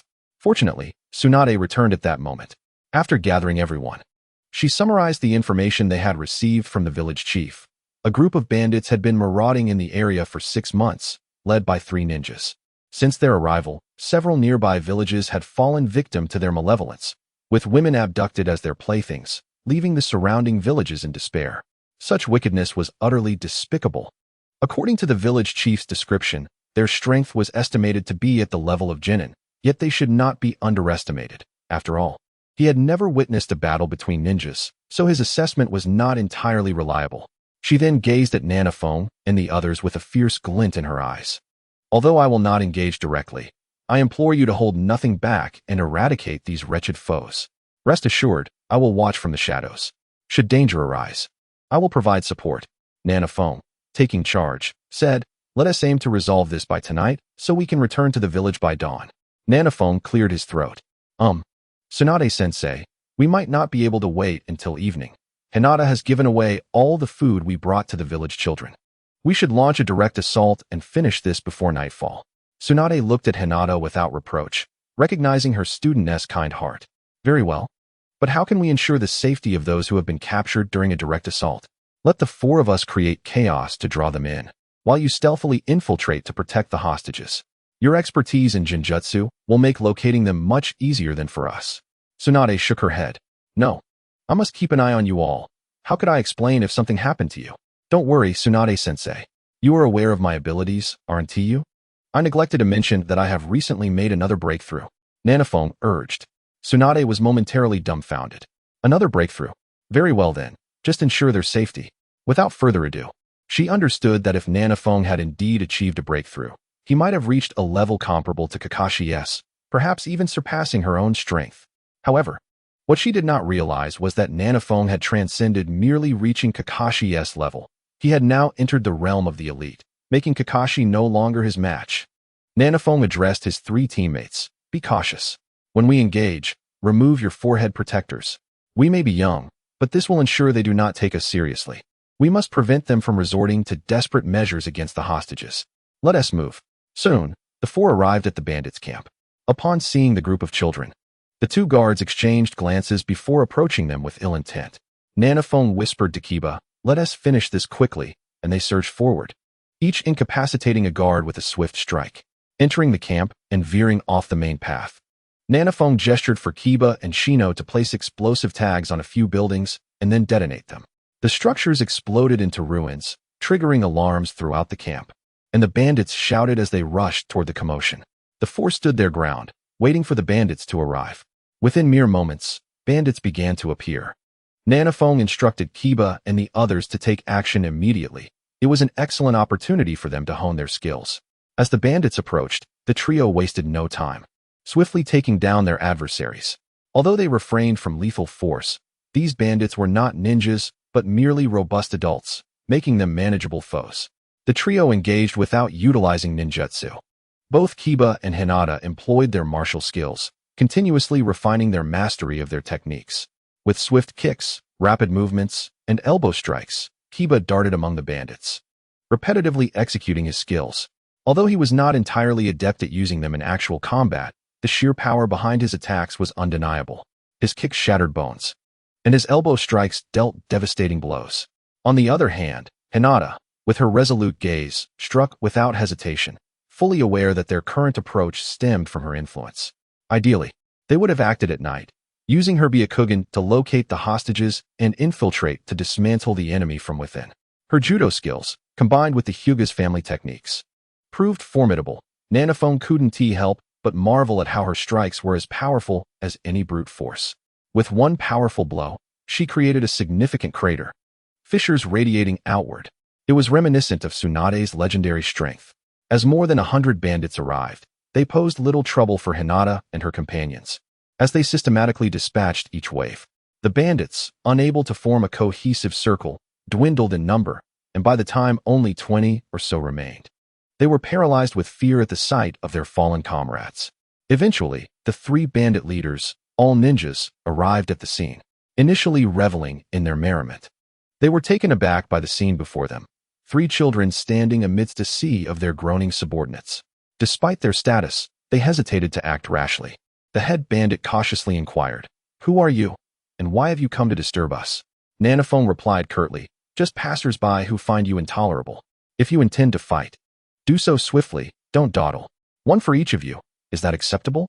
Nanaphone inquired directly at Hinata and her companions. The trio remained silent, charging straight at the bandit leader.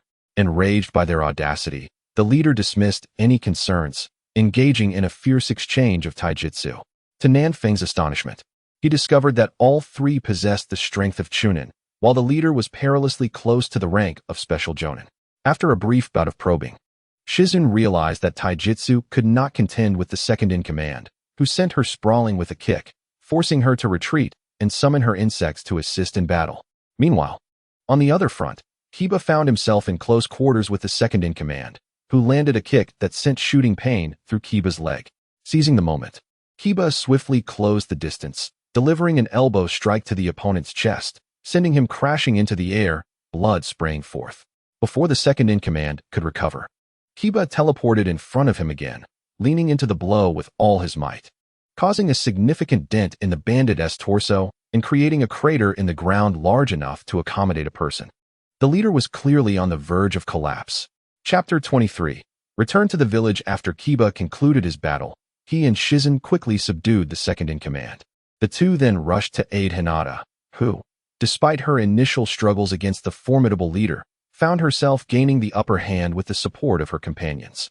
The once dominant leader now bore a grim demeanor, constantly thwarted by Hinata's ability to disrupt his chakra flow whenever he attempted to utilize ninjutsu. This peculiar little girl, with her seemingly feeble punches that could crack the earth, forced him into a state of constant evasion, as each strike not only hurt but also sealed his chakra, rendering the fight excruciatingly difficult. As anticipated, the leader was defeated within mere minutes under the combined assault of the 3. Witnessing their leader's fall, the remaining 20 or so bandits hastily knelt in surrender. Shortly after the battle's conclusion, Yugao arrived, her expression icy and radiating a palpable aura of bloodlust. Observing the scene where the bandits lay moaning but unharmed, she became incensed. "I distinctly remember instructing you to eliminate them. What is this? Not a single one dead among such a multitude of brigands. You certainly demonstrated restraint." The 4 lowered their heads in silence, inciting further ire from Yugao. "Render this group incapacitated, and then follow me swiftly." Without hesitation, the 4 complied, and amid a cacophony of cries, they proceeded to shatter the limbs of the kneeling bandits before joining Yugao. Yugao led them to a cavern filled with women, some as young as 10, all bearing wounds and bruises, their expressions vacant and devoid of life. "Do you see this?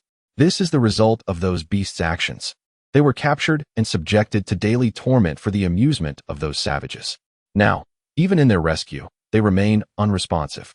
Turning a corner, they entered a smaller chamber where several corpses lay strewn about, all women, including 3 young girls. These were victims of unspeakable atrocities. Look at their wounds and ponder the torment they endured before their demise. They were merely children. Now tell me, do those monsters deserve to live? Yu-Gao's voice thundered as she gestured towards the lifeless girls. Nan Feng's eyes blazed with fury, waves of anger crashing within him as he had never imagined the world could be so devoid of humanity. This was a horror he had not witnessed in his previous life, where he had only known of the harshness of the ninja world through anime, human experiments, wars, and the countless lives lost. He thought himself prepared, yet faced with this reality, he couldn't help but recall the orphans from his past life. What if they were subjected to similar fates? The flames of rage surged, and with a primal scream, he dashed out of the cave, brandishing his katana and indiscriminately hacking at the three leaders. In that moment, only Nan Feng's cries echoed, "I'll kill you. I'll slay you all." As flesh flew in all directions, Yu Gao and the others arrived, alarmed by his frenzied assault. Rushing forward, they enveloped him in a tight embrace. "Calm down, Nan Feng. They are already dead. You have avenged them." As he regained his composure, Nan Feng surveyed the carnage surrounding him, his body drenched in blood and remnants of flesh. And he rushed to a nearby tree to retch uncontrollably.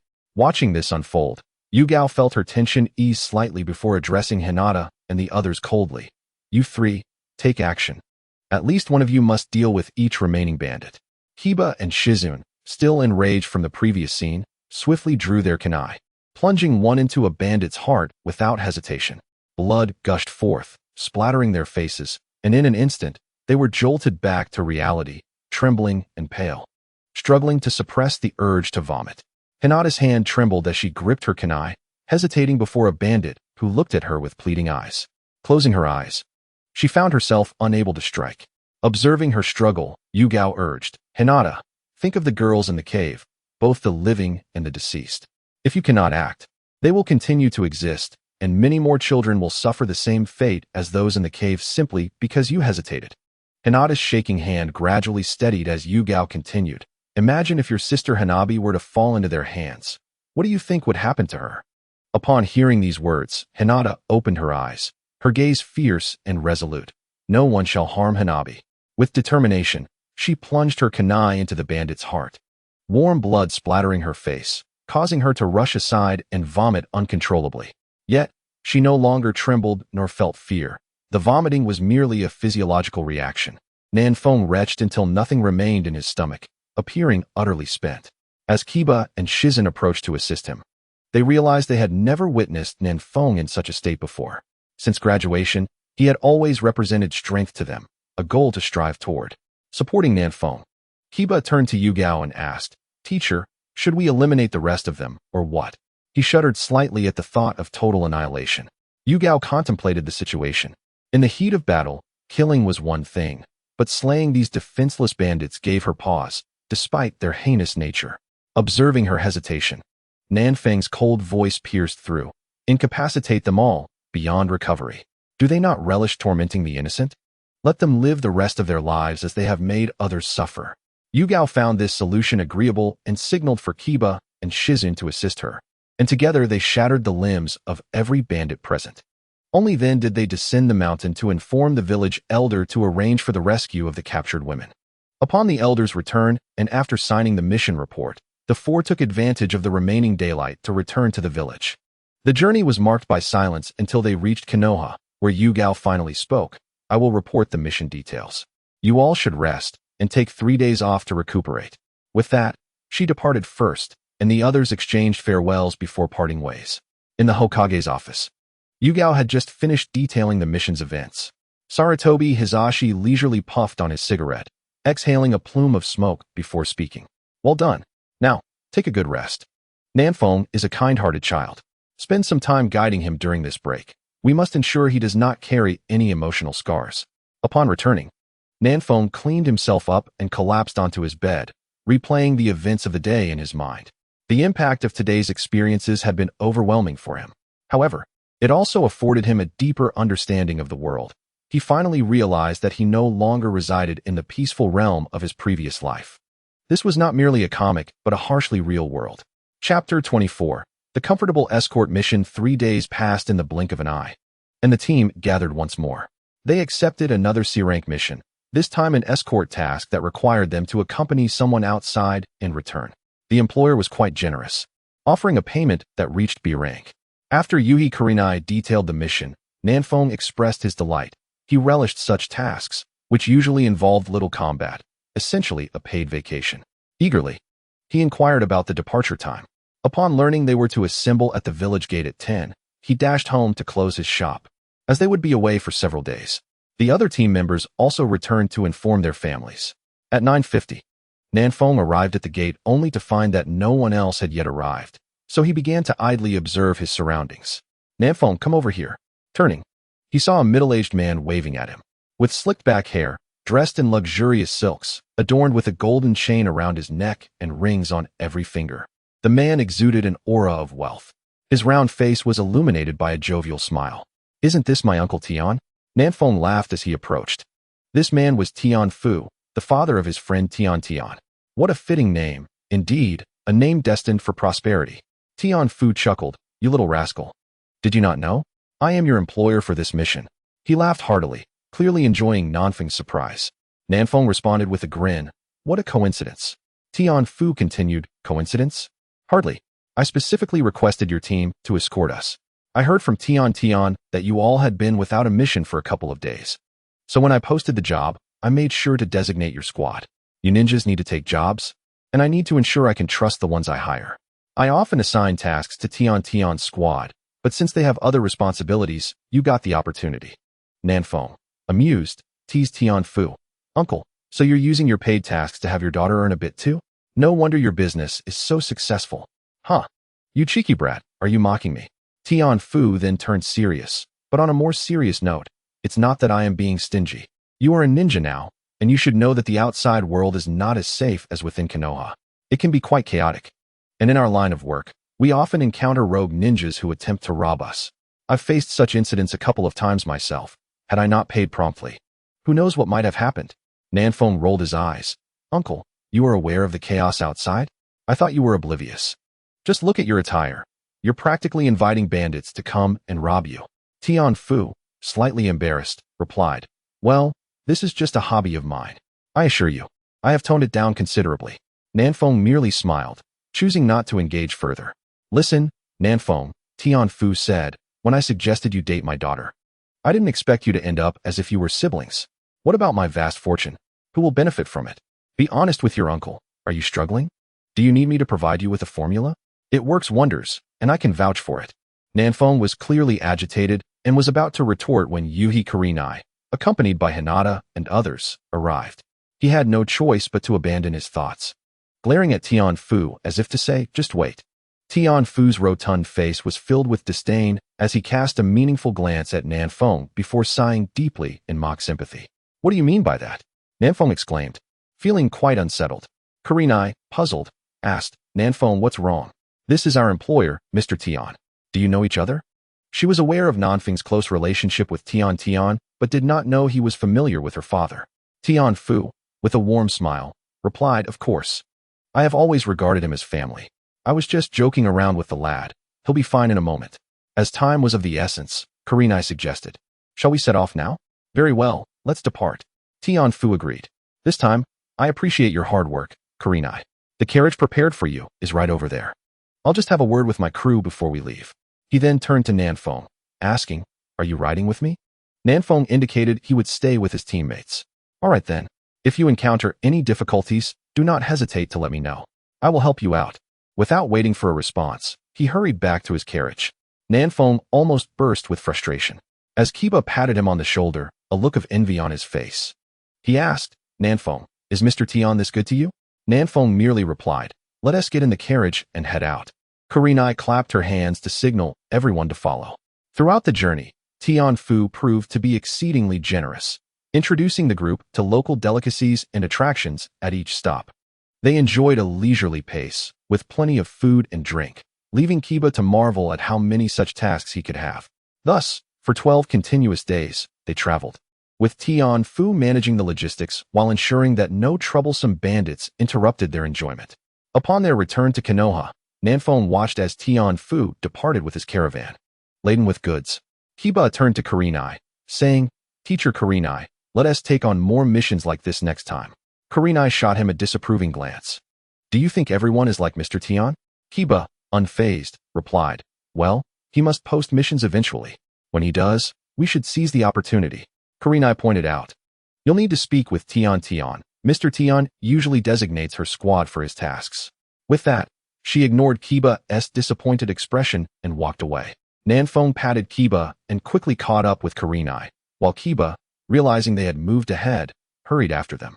During this period, Nanfeng, Hinata, Kiba, and Kurenai frequently ventured into the underground city to level up. After this period, there would be no benefits, making it exceedingly difficult to level up later. Unfortunately for Shino, being unable to enter and rapidly grow stronger was already a source of envy, and now he had to remain vigilant for them. Am I not allowed to have emotions? He mused. However, Kiba promised him that once he could enter, they would ensure he leveled up quickly, which eased Shino's discontent. He had heard from Hinata and Kiba about the challenges of leveling up, and the difference between having assistance and going solo was monumental. Thus, while Shino kept a watchful eye, he repeatedly reassured himself that this was a necessary investment for the future. Chapter 25, The Land of Waves. Support for Team 7. After completing their task, Kurenai treated the group to a barbecue. As they finished their meal, they prepared to return home. A ninja, adorned with a fox mask and possessing waist-length purple hair, appeared before several individuals, declaring, "The Hokage has summoned the entire Team 8 to the Hokage's office." With that, she vanished in an instant. The voice revealed her to be a female ninja. Given the sword on her back, it was clear that she had procured it from Nanfeng. The distinctive features, a woman with purple hair, an Umbu member, and a sword, quickly led Nanfeng to conclude that she was Yuzuki Yuka, the girlfriend of Moonlight Gale. Upon entering the Hokage's office, Team 8 was greeted by the third Hokage, who explained, "I called you here because just moments ago, the intelligence department received a report from Kakashi. He and his team encountered the rogue ninja, Zabuza Momochi from the Mist Village while en route to the Land of Waves. After a confrontation, both Zabuza and Kakashi sustained injuries, and Kakashi is concerned about the situation escalating, prompting him to request assistance from the village. Originally, I intended to send Guy's team for support, but they won't return until tomorrow. Hearing that you have just completed your mission, I thought to summon you. Akatsuki, along with Kakashi and Nanfeng, I trust you all to handle any unforeseen developments. Please prepare quickly and depart, as the sooner you reach Team 7, the better." Yuhi Kurenai looked at her team, asking, "Is there anything else you need to prepare? If not, we shall set off immediately." The four responded in unison, "No." Kurenai waved her hand, signaling, "Let us depart." The five rushed through the day, utterly exhausted as dusk approached. Kurenai signaled for a brief rest, suggesting they continue their journey in the morning to reach their destination by noon. Nanfeng opened a sealing scroll, retrieving several vials of potions to restore Shino's stamina. Shino understood immediately. The use of the sealing scroll was for convenience, avoiding any suspicion that may arise from conjuring items out of thin air. Speaking of Shino, he had indeed endured considerable hardship recently, having been on missions for over 10 consecutive days, standing guard every night. Without the potions provided by Nanfeng, he would likely have succumbed to fatigue. Nanfeng felt somewhat guilty and resolved to reward Shino later. The following morning, during their swift journey, they finally reached the Land of Waves and located Kakashi and his team.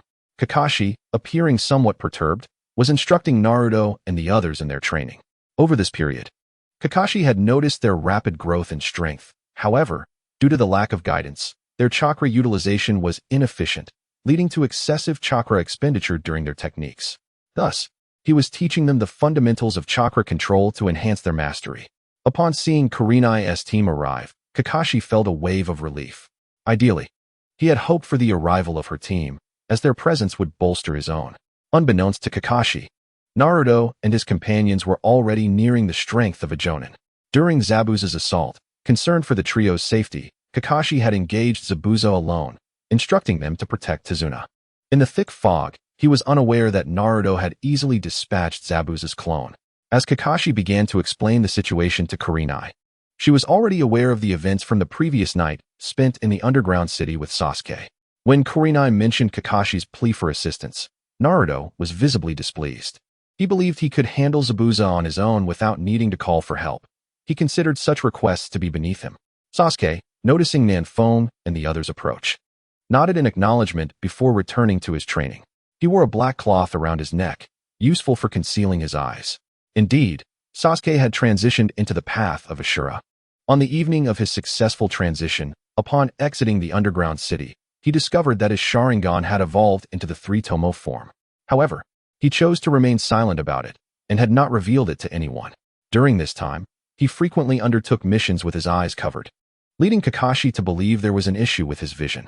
After repeated confirmations, Kakashi finally felt at ease, assuming that Nanfeng had imparted his sensory techniques to Sasuke. Upon seeing Nanfeng and the others, Naruto was elated and eagerly shared the results of his training. After some mutual exchange, Nanfeng and Sasuke stepped aside for a moment. "How have you been lately?" Nanfeng inquired. Sasuke analyzed for a moment before responding.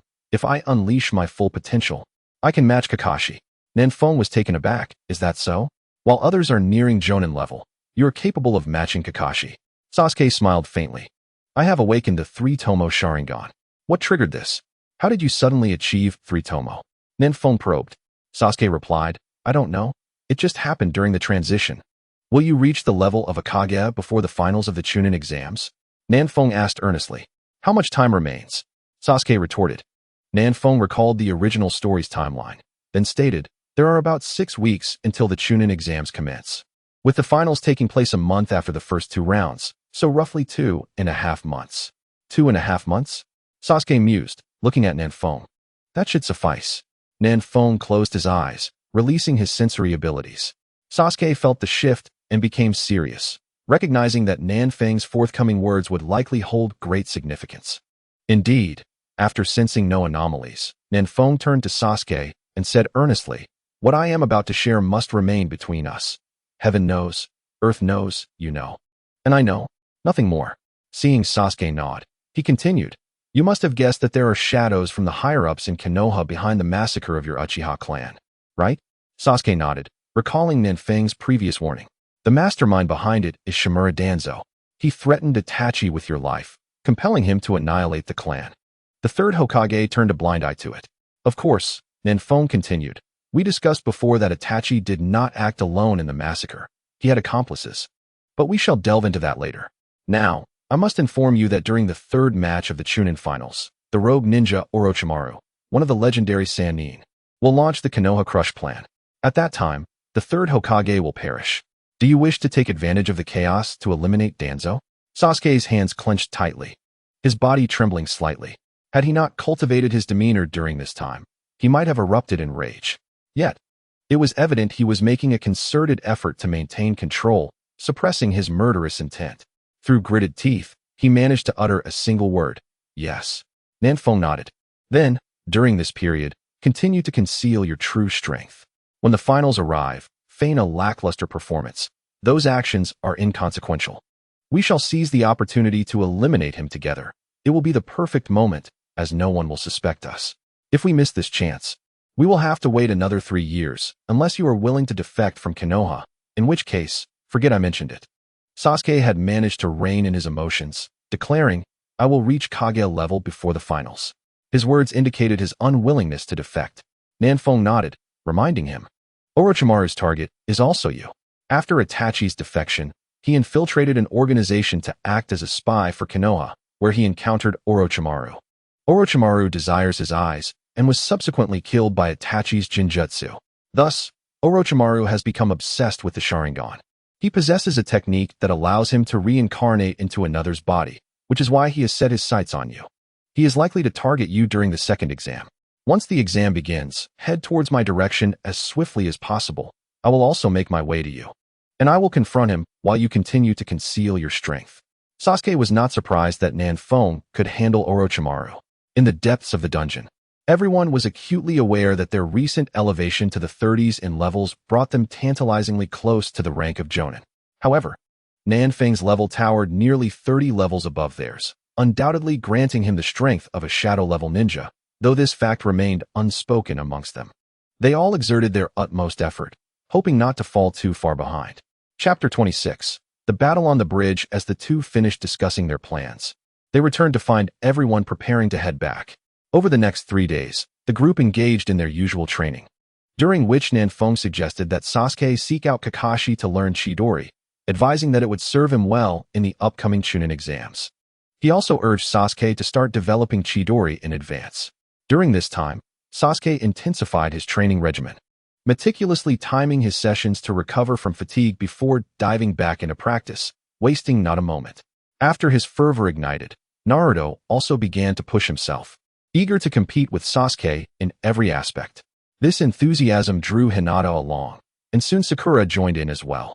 Sakura, astute as ever, recognized that since her outing with Nanfong, Sasuke had been striving to better himself.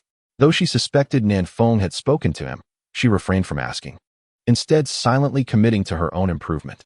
Before entering the dungeon, she had lacked the opportunity to train, and though she possessed talent, she could never match Sasuke's pace. Now that the chance had arisen, she was determined not to lag behind. Thus, the entire group began to train with relentless vigor. While Nanfong was uncertain how Shikamaru and the others managed their ample time, he was well aware of the dedication of those around him. Each time they prepared to enter the dungeon, he would create a shadow clone to handle the tasks while he himself found a place to rest. Nanfong was struck by this ingenious tactic. It had eluded him until now. After inquiring, he learned it was Naruto who had discovered this method. Once, he had forgotten to dispel his clone during training, and only when his original self exited the dungeon did the clone dissipate upon exhausting its chakra. Nanfong couldn't help but marvel at Naruto's knack for unexpected discoveries. Unlike his companions, he was not as fanatical, opting to enter the dungeon only at night. Regardless, as the others diligently ground for experience, he too benefited, albeit at only 30% during this period. However, with their numbers and effort, it proved fruitful. Nanfong had reached level 62, merely 18 levels shy of another awakening. Initially, he estimated it might take around a year, but now it seemed he would achieve his second awakening shortly after the Chunin exams. 3 days later, today was anticipated to be the day when Kakashi believed Zabuza's injuries would be sufficiently healed, prompting the group to escort Tazuna to repair the bridge without a moment's relaxation. At the headquarters of the Kato group, Zabuza's residence, are these mere children truly as formidable as you claim? A voice, deep and cloaked in shadow, questioned. Zabuza's expression turned serious. Reiya, I assure you, while I have not faced them directly, the information relayed by my clones is infallible. They were annihilated without even a chance to engage. Very well, I shall trust you. However, should I intervene, do not neglect my due rewards once this matter is concluded, Reiya declared. Rest assured, you will not be shortchanged, Zabuza replied. Then let us set forth and resolve this swiftly. I have other matters to attend to. On the bridge, Nanfong abruptly stood. Stay vigilant. Something is amiss. Hearing this, Kakashi quickly scanned their surroundings and noted the fog thickening over the river, signaling something was amiss. It's coming. Sakura, protect Tazuna. Everyone else, prepare for battle. The mist soon enveloped the bridge, and Zabuza once again confronted Kakashi, both poised in a standoff. Kakashi, this time I shall see how you defend. If I can hold you off, my ally will eliminate Tazuna, and my mission shall be fulfilled. Zabuza boasted. You may be in for a disappointment. You are not the only one with allies, Kakashi retorted. Uncertain, Zabuza felt the urgency of the moment and commanded his action, vanishing into the thick fog, fixating on Kakashi. Yet Kakashi remained perfectly still, heightening Zabuza's unease. Meanwhile, Reiya, hearing Zabuza's shout, prepared to charge at Tazuna, but his companion, Ranmaru, abruptly halted him. Reiya, flee. The presence of many strong individuals surrounds us. 2 are comparable to your strength, 1 slightly stronger, and another exudes a truly terrifying aura that has been fixated on us. We must escape, and swiftly. Reiya halted, realizing the gravity of the situation. 2 adversaries were of equal strength, and 2 others surpassing him. What sort of perilous mission had Zabuza undertaken? He could not afford to linger. Retreat was imperative. Had there been only 1 or 2 equal to him, he might have considered a fight, but with such overwhelming odds, victory seemed impossible. At that moment, a chilling aura locked onto him, and cold sweat broke out as he turned to flee. Hesitation could cost him his life. The aura emanated from Nanfong, who had first detected Zabuza's arrival and sensed another hidden figure of considerable strength. By keenly observing the fluctuations in the surroundings, he also heard Ranmaru's warning. Noticing Reiya's indecision, Nanfong resolved to assist him, unleashing a surge of energy that compelled Reiya to flee. On the other side, Mizuki faced Sasuke, Hinata, and their group. Observing the blockade before him, Naruto was eager to engage. Sakura, wishing to join, was relegated to protecting Tazuna at Kakashi's insistence, leaving her disappointed and watchful. Go fight. Leave this to me. I wish to see how far you've come. Sasuke's voice suddenly resonated beside her, catching Sakura off guard and causing her to hesitate. But Kakashi-sensei, she began, only to be cut off by Sasuke. Forget that. Hurry. With renewed resolve, Sakura looked towards Naruto, who had already engaged with Bai. She swiftly retrieved a sealing scroll, producing a large cross, and charged towards the two combatants. As she approached, Sakura plunged the cross into the ground, bestowing multiple buffs upon Naruto before empowering herself as well. With a determined shout, she drew the cross and rushed into the fray. In the midst of battle, Naruto felt his strength surge, his speed and recovery abilities amplifying as he fought with increasing fervor. Suddenly, a massive cross soared past him, crashing into the ground and fracturing the earth beneath. Startled, Naruto ducked aside and, upon recognizing Sakura, exclaimed in his typically carefree manner, "Hey, Sakura, can you aim a little better? You almost took me out. Do not worry, I have given you plenty of enhancements. Even if you were struck, you would not perish. As long as you do not die instantly, I can revive you," Sakura reassured him. Naruto, at a loss for words, noted how much more ferocious Sakura had become since her class transition. Wasn't this role supposed to be a support class, considered weak? He glanced at the devastation around him. Incredulous. Was this destruction what they called weak? Most astonishingly, she could bring him back from near death to continue fighting. With this realization, he hesitated to speak further, sheepishly suggesting, "How about I support you while you take a swing at him?" Sakura, unbothered by the banter, charged forward, her determination palpable. Bai, observing the shift in combatants, noticed the others had not come to assist, but rather stood by, seemingly unconcerned. He couldn't help but grow anxious for Zabuza, realizing his opponent was emboldened by their confidence, requiring no assistance to contend. Indeed, the girl fighting against herself, despite her lack of combat experience, displayed an extraordinary ferocity, as if my attacks were not landing upon her at all.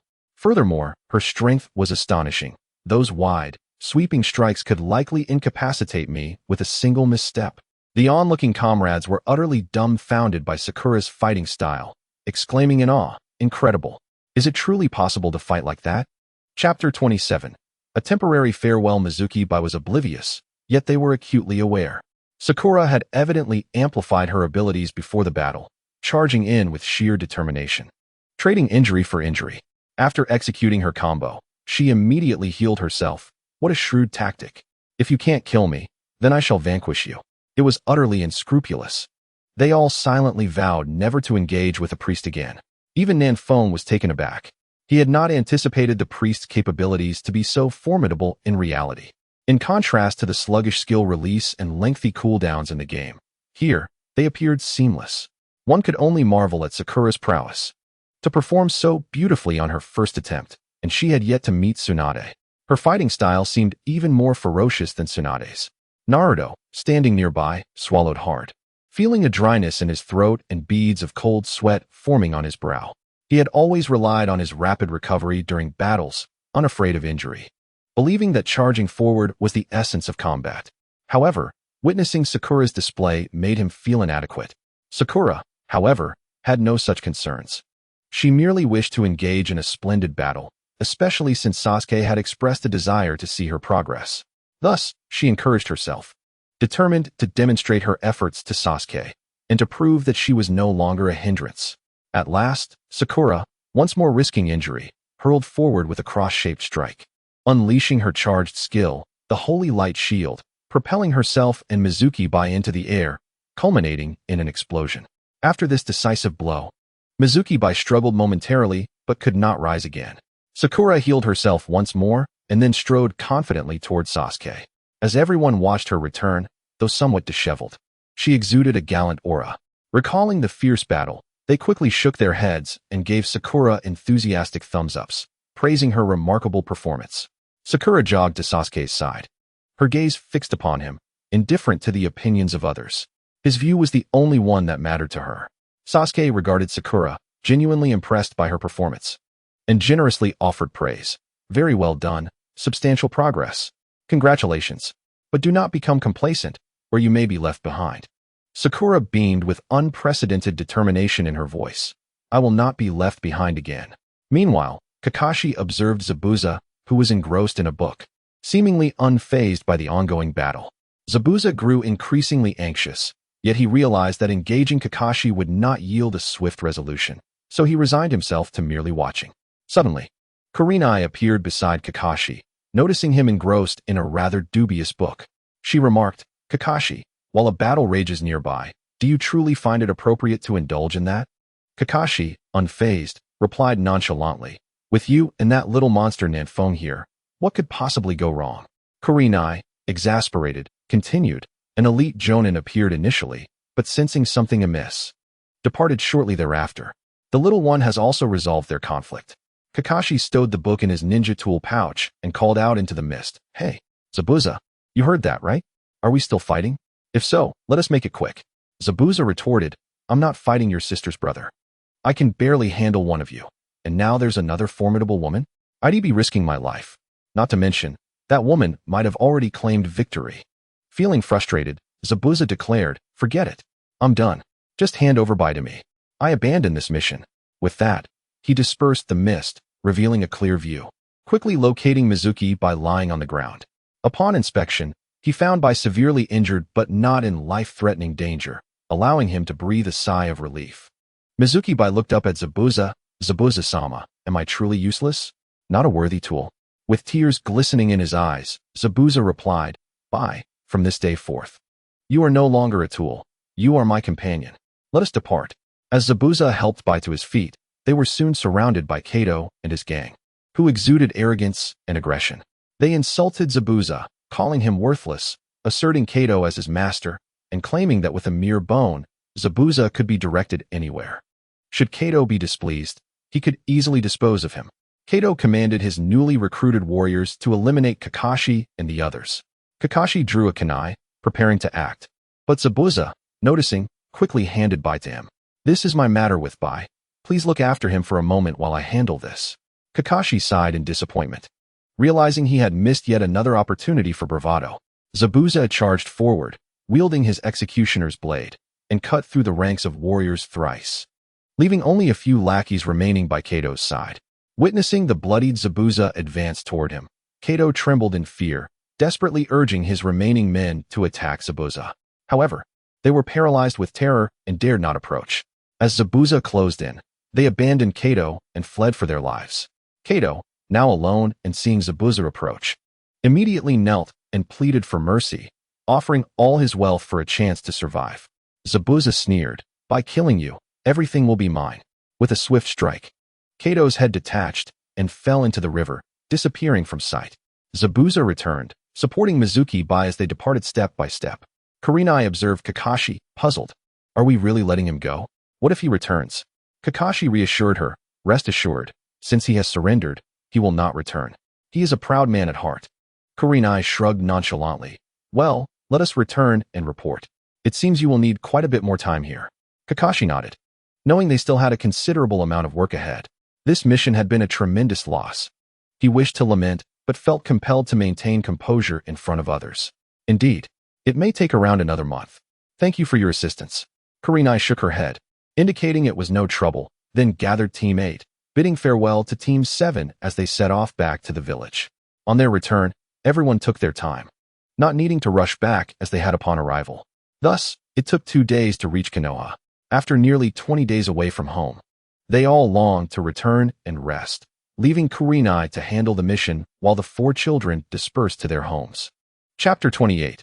The Gathering of 9 in DNF time flew, and a month passed in the blink of an eye. Naruto and his companions had returned to Konoha 4 days prior.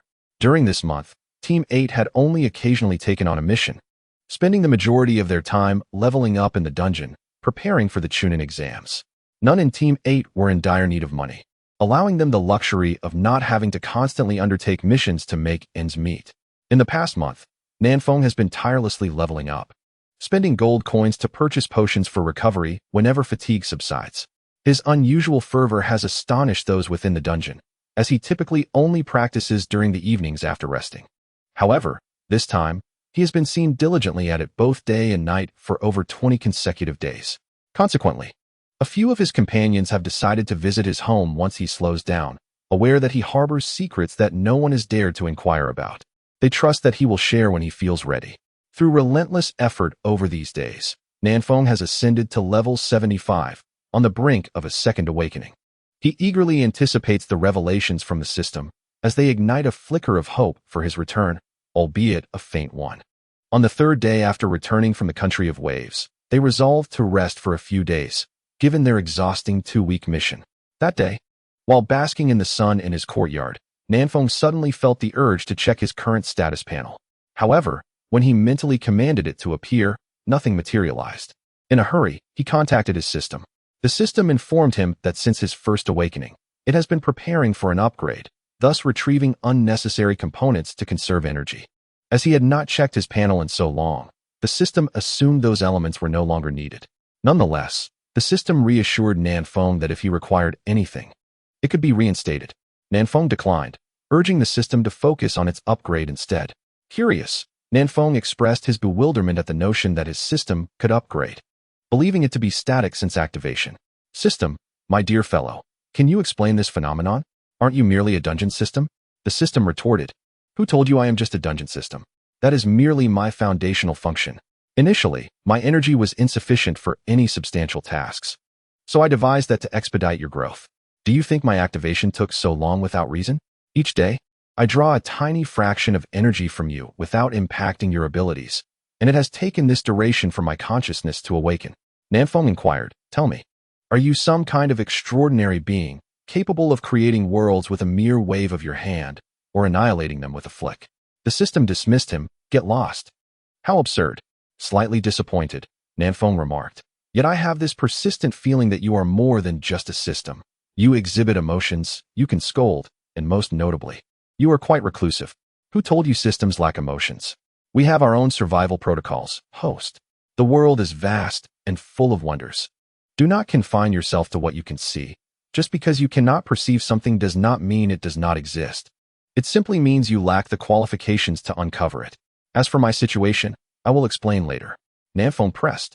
So, will your upgrade make you more formidable? The system replied, I have always been formidable. I have merely been recovering at a slow pace. Enough of this. I am about to regain my ability to connect with the myriad realms. Nanfeng's excitement surged. Once you restore that ability, can you locate Earth? It will be challenging. You must understand, your planet is exceptionally unique. Establishing a connection is arduous. However, your soul hails from there, so you should possess a trace of that planet's essence. I can now interpret many of the rules of the ninja realm, but I dare not approach anything related to your world. Every time I attempt to delve into it, I am overwhelmed by an inexplicable fear, as if continuing would lead to my demise. Nanfeng questioned, is there no alternative? Also, why are you analyzing the ninja realm? The system explained, you do not comprehend. This is a rule intrinsic to every realm. Think of it as the laws you are familiar with. Once I have sufficiently analyzed the ninja realm, I can manifest its elements. At that point, the abilities I mentioned will be nearly ready for use. So, does that mean when you are operational, there is a chance to connect to Earth? The eager Nanfeng queried. The system affirmed, theoretically, yes. After all, you are from there. Without this connection, there would be no hope at all. If I do not sustain any losses, it remains impossible. Nanfeng replied, as long as there is a chance. What can I do to assist? The system urged, rapidly strengthen yourself. The more individuals enter the ninja realm, the swifter my analysis will proceed. Nanfeng acknowledged, understood. By the way, system, have you not noticed how increasingly human-like you have become? You used to refer to yourself as this system rather than I. Perhaps it is due to the influence of a certain foolish individual, the system replied. Nanfeng retorted, who are you calling foolish? System, I find myself somewhat lost. He exclaimed. The system responded, why have you fallen silent again? I expressed my confusion, and you ought to offer some guidance. System? System. Dear? Your father is here. My dear son, I have matters to attend to. You must learn to take charge of your own life. Farewell. Nanfeng was left bewildered. Thus, from that day forth, propelled by a glimmer of hope, he exerted himself tirelessly. Today, he finally planned to take a well-deserved rest, as the Chunin exams were approaching, and there were matters he needed to discuss with others. In the dungeon, Sasuke, who had been grinding through the maps, glanced at the online list and noticed that Nanfeng was still absent. He ceased his endeavors and quickly messaged a few online companions, urging them to finish up and come out. This feature was something Nanfeng had requested the system to implement, as they often embarked on missions together. making communication within coverage areas exceedingly convenient. Upon receiving Sasuke's message, the group grinding in the dungeon hastened their pace. Soon, they were all gathered, and it appeared Nanfeng would not be joining them today. Let's head to his house, Sasuke suggested. Naruto chimed in. Hinata, Shikamaru, and Kurenai-sensei haven't finished yet. I'll message them. Ino inquired, what do you think is going on with Nanfeng? Kiba shook his head. I'm not sure. Our class hasn't gone out recently. Every time we've gone on missions, it's always been his shadow clone that shows up. Tintin added, don't look at me. Ever since Team 8 took on my dad's mission, I haven't run into him outside. Sakura asked, Sasuke-kun, do you have any insight? You and Nanfeng are usually the closest. Aside from Tenten. Sasuke replied, I have some suspicions, but not many. We can find out by visiting him. At that moment, Naruto announced. Kurenai-sensei said she and Hinata are going to buy supplies now. Later, we'll barbecue in Nanfeng's courtyard. Let us invite Shikamaru to help them. Then let's go, Sasuke declared, promptly vanishing. Chapter 29. Nanfeng's spoiler. When the group arrived at Nanfeng's residence, laden with bags of ingredients, he was taken aback. I didn't even notify you all. How did you all arrive here? Did someone among you master telepathy? Nanfeng had intended to gather everyone before the exam to share some important matters. Feeling it was time to confide in them, he knew that he and Sasuke's actions against Danzo could be kept from others. But those who frequently traversed the dungeon would surely catch on, especially with the astute Shikamaru present. Upon hearing Nanfeng's words, the others looked equally perplexed. Realizing they had all independently arrived at the same conclusion, Kurenai said, all right, let us prepare the ingredients first. We can talk while we eat. Everyone, pitch in and work quickly. Many hands make light work. In no time, they had everything ready and gathered in the center of the courtyard. Leaving the barbecuing duties to Nanfeng's shadow clone, known for its culinary prowess, while the others simply aimed to avoid burning the food. The southern wind, as per usual, surveyed the surroundings and, after confirming there were no issues, looked at everyone. Feeling the weight of their gazes, he took a deep breath and declared, everyone, I am not from this world. His words detonated like a bomb, leaving the crowd in disbelief. With a shocked expression, Sunset Red exclaimed, how is that possible?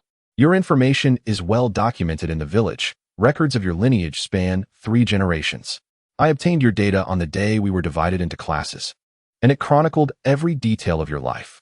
The southern wind observed the bewildered expressions on his companions' faces and continued, well, it's not entirely accurate to say I am not from this world. Let me clarify. I was born carrying the memories of another world, having lived an entire life there. He noted that the crowd remained incredulous. Allow me to introduce you to some concepts from that world. It will certainly help you understand better. Silence enveloped the group as they awaited his words. The southern wind proceeded without hesitation. In that world, there exists a term known as transmigrator. A transmigrator is someone like me, who, for reasons unknown, has arrived in another world while retaining their original memories. There are various methods of transmigration. Some individuals traverse to another world with their bodies, which is termed body crossing.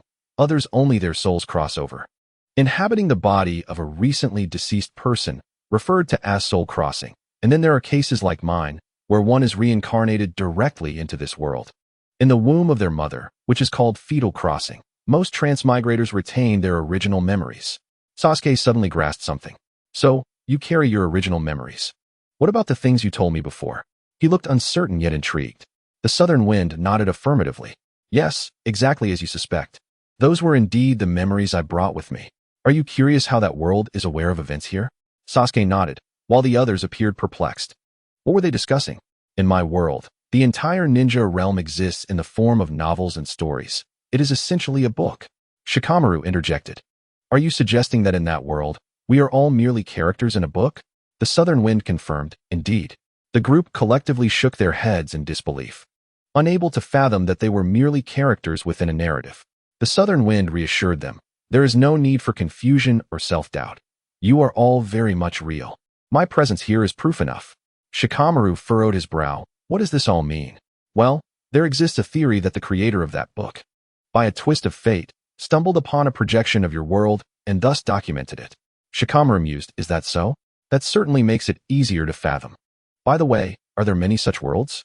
The southern wind replied, countless. The multiverse is vast. The ninja realm is but a grain of sand within it. The crowd expressed their disbelief through head shakes. The southern wind waved his hand dismissively. Let us not delve into other worlds, even within the ninja realm. There are innumerable variations. We refer to these as parallel worlds, each harboring a version of yourselves. The entire ninja realm develops according to established truths, unless unforeseen events occur. Shikamaru queried, unforeseen events? You mean, like a transmigrator? The southern wind nodded, acknowledging Shikamaru's insight. The arrival of transmigrators can alter the previously unchanging timelines for various reasons. That is overly complicated. Can you simply explain how our world would develop without your influence? The southern wind turned to the group, noticing their unified agreement with Shikamaru's sentiment.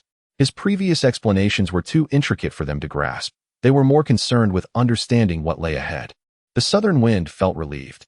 Explaining the intricacies of parallel worlds and the multiverse would have been an arduous task. He nodded and turned to Sasuke. There is a significant event I have already discussed with Sasuke during the Chunin exam. The atmosphere shifted as everyone's expressions changed, turning their attention to Sasuke. Sasuke nodded. During the Chunin exam, Orochimaru will initiate the Konoha collapse plan, resulting in the death of the third Hokage.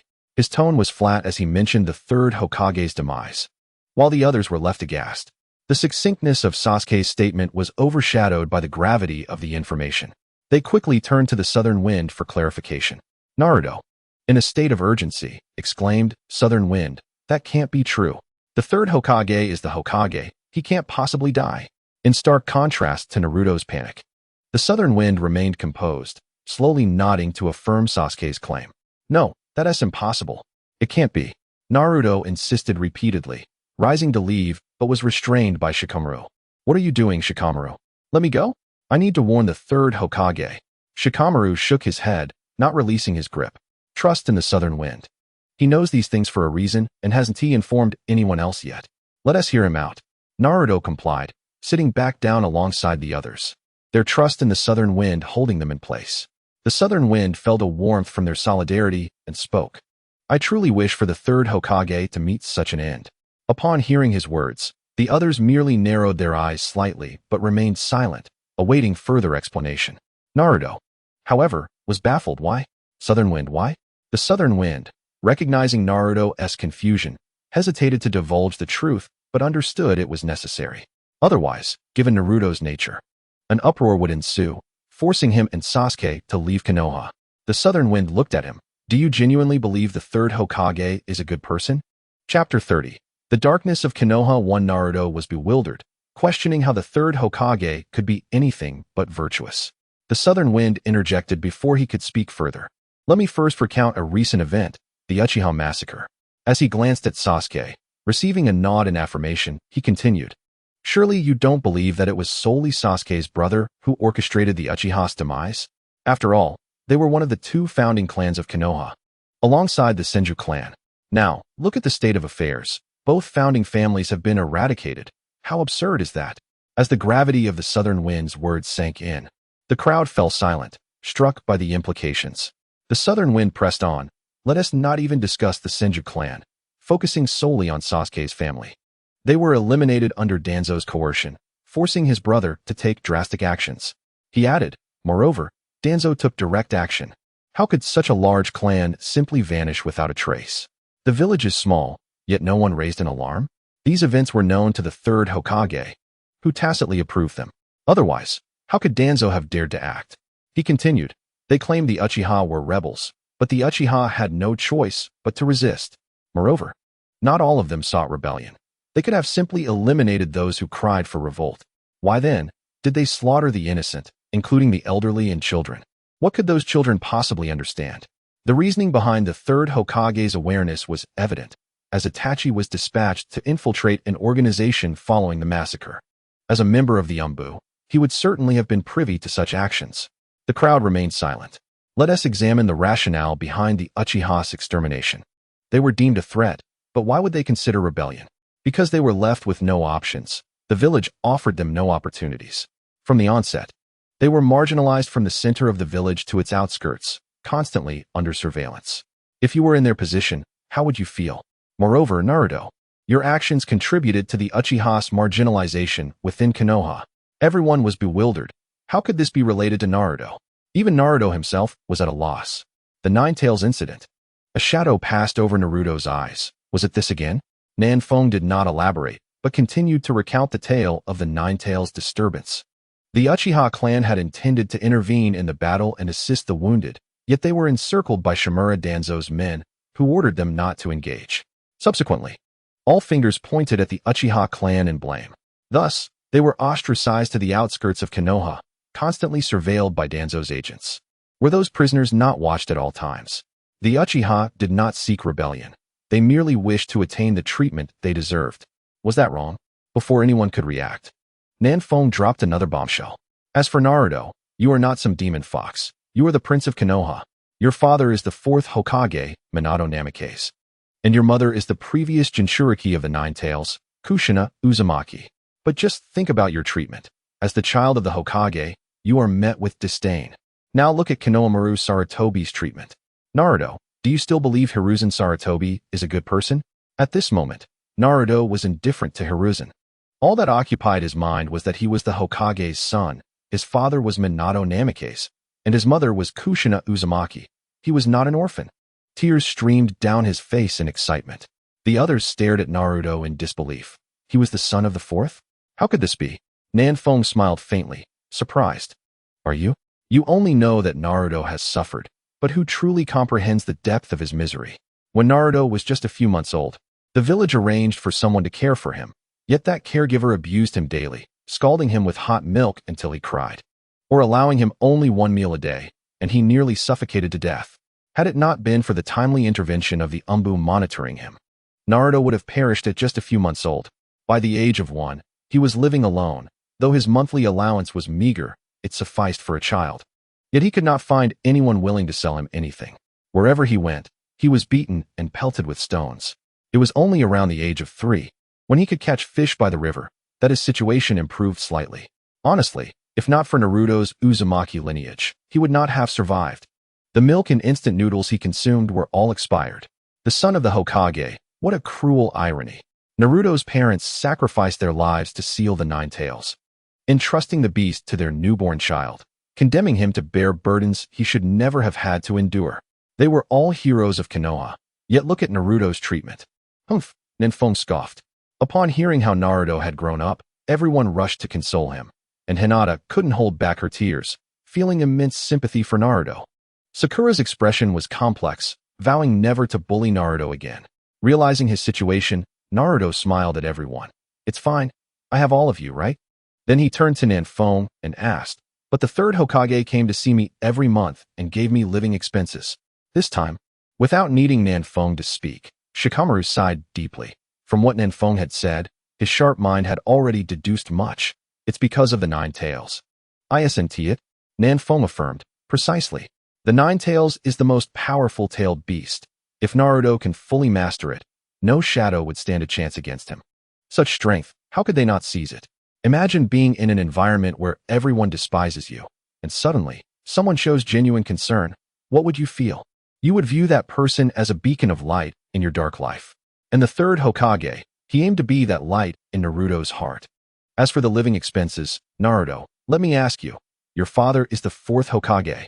Your mother was also an elite jonin, someone who, before becoming Hokage, had the authority to command other villages to overlook missions involving the yellow flash of Konoha without penalty. What of his vast inheritance? Is it reasonable to complain that your monthly allowance is insufficient? Naruto fell silent. He was not foolish. Furthermore, the circumstances surrounding the fourth's death were indeed questionable. Inuyama Kiba, upon hearing this, exclaimed a curse, fixating on Nanfeng. Nanfeng, could it be that? Nanfeng shook his head. This aspect is contentious in that world. I present the questions for your own analysis. First, during the Nine Tails incident, not a single one of Danzo's men appeared. The Umbu also showed up very infrequently. Second, didn't Hiruzen Sarutobi always preach about the will of fire? Essentially, it means that the sacrifices of the older generation nurture the new to grow strong. I trust my interpretation is correct. Seeing everyone nod in agreement, Nanfeng posed. Then why was it not Hiruzen Sarutobi who sealed the Nine Tails, but rather the young and peak-performing fourth Hokage? It is worth noting that the technique used to seal the Nine Tails is one that our third Hokage could also perform. The crowd suddenly understood. Indeed. Aren't you always extolling the will of fire? Yet when it came time to practice it, you did not act. Third, during the fourth tenure, he held no real power. The authority of Konoha remained firmly in Hiruzen Sarutobi's hands. Any assignments for the Umbu required Hiruzen's approval first. Kiba felt somewhat disheartened. He never imagined that the coveted Hokage position was so intricate. Is this still the Hokage? Is this the Hokage I aspire to be? Even the mighty fourth. The crowd fell into a profound silence. Chapter 31. The Shadows of Konoha. Nanfeng looked at Naruto. Naruto, who do you think benefited the most from your father's death? And who perpetuated the rumor that you were the demon fox? And what was their purpose? Why did the third Hokage remain indifferent? Naruto's gaze flickered. I don't know. His heart was in turmoil. He could comprehend it all, yet he simply could not accept it. Nanfeng chose not to press further, allowing him to ponder it. Now let us discuss the White Fang of Konoha, Tsukumo Hatake. You may not know much about him, but surely you have heard of him from Lady Red, right? Kurenai nodded. Of course, Kakashi's father, the famed Tsukumo Hatake. Our generation grew up hearing tales of his legendary exploits. What a pity. No way, Nanfeng. Is there some conspiracy behind this? Indeed. How could there not be? Who was Tsukumo Hatake? He was the head of the Konoha Umbu, whose merits were so great that even the Hokage could only reward him with a half-sleeve of Hokage robes. Ironically, such a formidable figure, feared by all the villages, ultimately fell victim to a conspiracy within his own village. They deliberately devised a task for him, leaving him no choice. If he refused, he would be expelled, and accepting would lead to inevitable failure. And all for a ludicrous reason. Just think, as the head of the Umbu, how confidential would the missions he was required to undertake be? Yet, during the mission, he failed due to saving a comrade, and the village soon became aware of it. Even the person he saved led the charge to berate him at his doorstep daily, accusing him of neglecting the mission and causing the village immense losses. I ask, what losses? Finances? Or lives? Nothing at all. Even if there were some financial setbacks, so what? The lives of people are paramount. Ironically, while rumors spread and the entire village gossiped, our third Hokage seemed oblivious to it all. In the end, he took his own life, and the village concluded it was a suicide born of guilt. I ask, what guilt did he possess? He dedicated his life to the village, and his contributions overshadowed the Hokage. Yet he could not even ascend the hero's monument. Is it not true that some might consider White Fang weak, defeated by mere gossip? How could this be possible? Those with formidable strength, are they not all individuals of unwavering resolve? How could one crumble under mere whispers? He understood that there were those who wished for his demise, and having realized the darkness that pervaded his village, his heart succumbed to despair. He devoted his entire life to this village, only to discover its true nature, leaving him to feel that all his efforts had been in vain, especially due to Kakashi. He felt compelled to die. Death would bring an end to everything. His demise would alleviate the concerns of others, ensuring Kakashi would be safe from harm. Additionally, he perceived his life as utterly meaningless, so he resolved to end it, ultimately shattering the short blade of White Fang that had accompanied him throughout his life. It is laughable that Kakashi remained haunted by this event. Upon hearing about White Fang, Sasuke and the others felt a surge of indignation, their anger boiling within. In a fit of rage, Yato slammed his palm on the table, seeking an outlet for his frustration but finding none, his face flushed with fury. Such a figure. And yet during their schooling, not a word was mentioned about him. Instead, they heard about the will of fire countless times, lamenting that White Fang was undervalued. Hinata's uncle, Niji's father, Hayashi Hyuga, was driven to his death due to the weakness of Sarutobi Hiruzen and others. Not long after the Third Great Ninja War, the battles between Konoha and Kumogakure persisted until Hinata was 3 years old. During peace talks, Kumogakure's envoy infiltrated the Hyuga clan and abducted Hinata, aiming to seize the Byakugan. Ultimately, Hinata's father discovered this, killed several Cloud Shinobi, and rescued Hinata. However, the Kumogakure envoy retaliated, demanding the surrender of Hinata's father, or else war would ensue. Nanfeng looked at everyone. If you were in their position, how would you choose?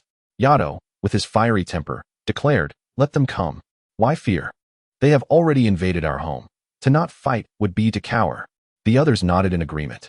Yet Nanfeng shook his head. At that time, the entire Hyuga clan had expressed their willingness to fight to the last man. Yet, the third Hokage compromised with Kumogakure.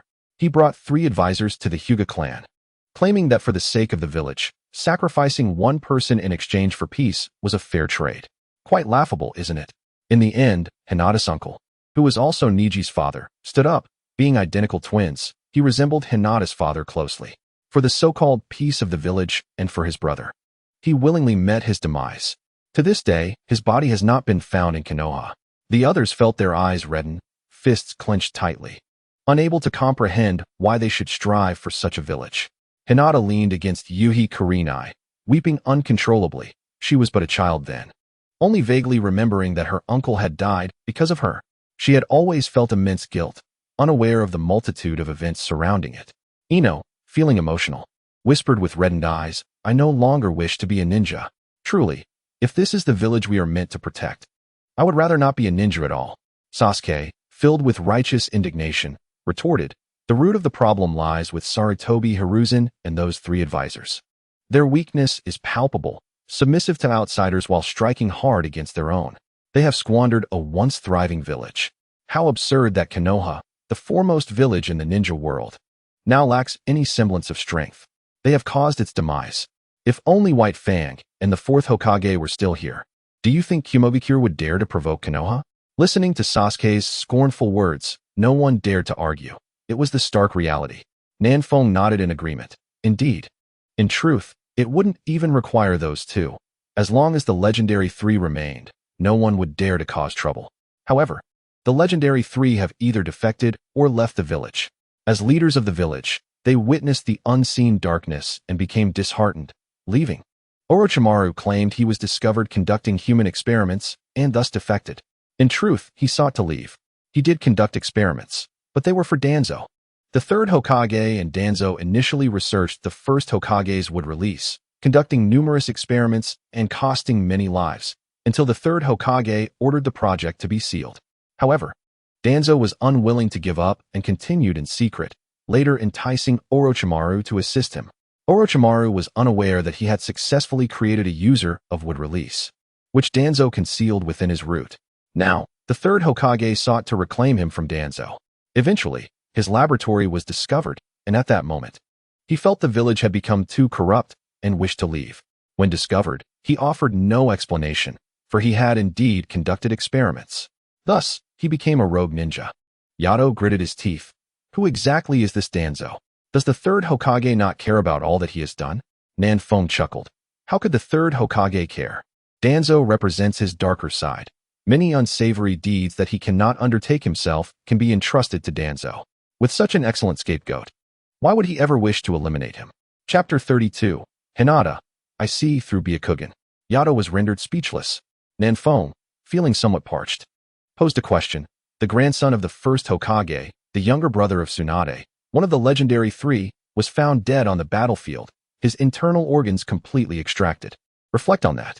TSK, TSK, TSK. The crowd gasped in shock. Is that audacity not astounding? Nanfeng teased. What does it matter? If you were to dig up the first Hokage's grave, if you still find his body, I will concede defeat. Shikamaru suddenly interjected. Speaking of which, I asked you to discuss our original trajectory, yet you've brought up so many grim matters. Do you have a plan? Nanfeng, my apologies. It's all Naruto's fault. Had he not stirred up trouble, I would have finished speaking long ago. It's nothing much, really. Sasuke and I intend to eliminate Danzo while Orochimaru launches his plan to crumble Konoha. We must resolve this issue before Tsunade assumes the role of fifth Hokage. Shikamaru, I can understand why Sasuke wants to kill him, but what about you? Nanfeng, to assist Sasuke. That guy is no simple opponent. Wielding the Sharingan and possessing immense power, I fear for Sasuke's safety. Moreover, that guy has had his eyes on me for some time. His subordinates often watch my movements. Sasuke looked perplexed. How could Danzo possess the Sharingan? Nanfeng shot him a glance. What do you think he wanted to wipe out your Uchiha clan for? It was all for the Sharingan. He used the first Hokage's cells to have Orochimaru create an arm filled with Sharingan. And he even extracted a Mangekyo Sharingan from Uchiha Shisui to implant in himself. Sasuke, brother Shisui? Nanfeng nodded solemnly. Yes, Shisui's Mangekyo Jinjutsu, Kotoamatsukami, is the most potent illusion, capable of altering a person's will without their awareness. If you are not cautious and fall victim to his Jinjutsu, you would be forced to pledge loyalty to him. which would be disastrous. Furthermore, he has also learned your clan's Izanagi. Thus, you must either catch him off guard and sever his right arm first or repeatedly strike him down until he exhausts all his Sharingan. Yato shivered, feeling goosebumps rise. That's too twisted. Can you handle this? If not, count me in. I can help you eliminate the small fry. Sasuke shook his head. Some matters must be handled personally to hold significance. The others looked at him with concern, regarding Danzo with the sentiment that the old fool should have perished long ago. Sasuke waved his hand, feigning nonchalance. Don't worry. Nanfeng is here. You still doubt his strength? Besides, his Jinjutsu is ineffective against me. Not to mention that I possess the Byakugan, which allows me to fight without hindrance.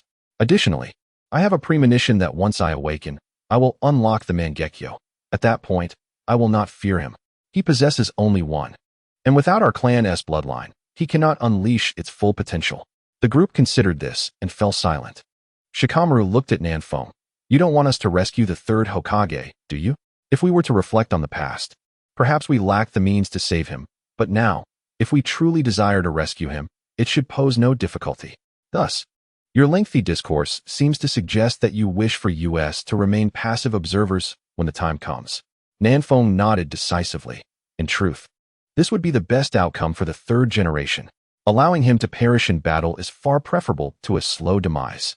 This time, Orochimaru does not intend to wreak havoc upon Konoha. He harbors feelings for the village. His primary purpose for coming is to bid farewell to his teacher. The Sand Village intends to exploit the upcoming Chunin exams as a means to invade Konoha, collaborating with Orochimaru. At this juncture, the fourth Kazekage is presumably already defeated by Orochimaru, who will disguise himself as the fourth Kazekage upon his arrival. As for the rest, it seems that Orochimaru wishes to challenge Konoha, which he perceives as far too complacent. There exists a complete lack of crisis awareness. Therefore, everyone need not panic when the time arrives. Merely feign tranquility and watch the spectacle unfold.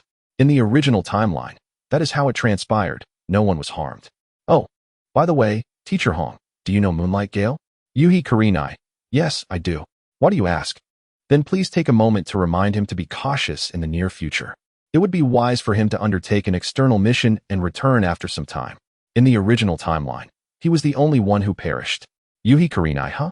Oh, all right. I will find Yuin and have her tie him up and take him away. Orochimaru is truly a pervert. Who could have anticipated that only one person would die in a war? Ino was left speechless.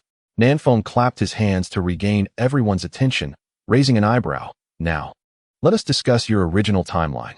Do not leave any regrets. Hee. Instantly, everyone perked up.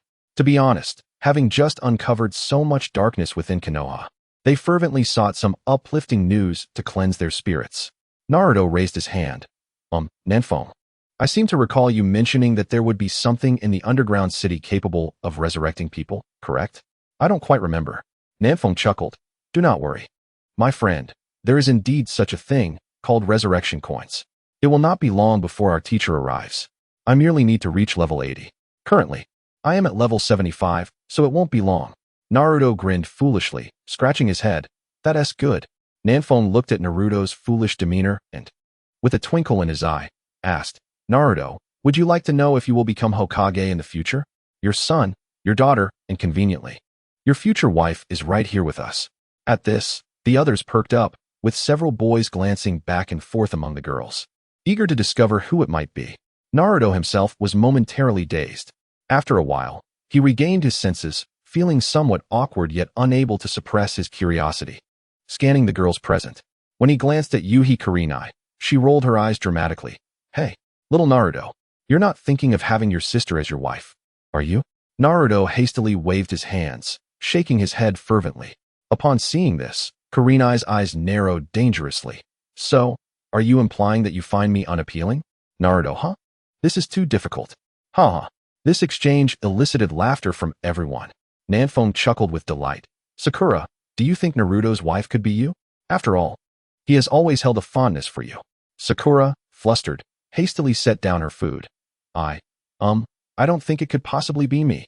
While saying this, she glanced at Sasuke, her meaning unmistakable.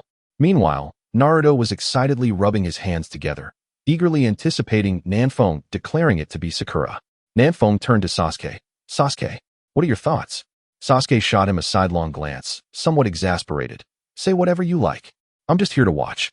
Nanfeng then turned to Shikamaru, who preemptively spoke. Then I'll just lay back and watch.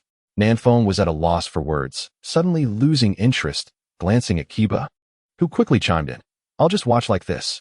Ha ha ha, I'll just watch like this. Kiba couldn't hold back his laughter. Everyone couldn't help but chuckle at Kiba. Forget it, this is pointless. Nanfeng felt that these people were all rather dull.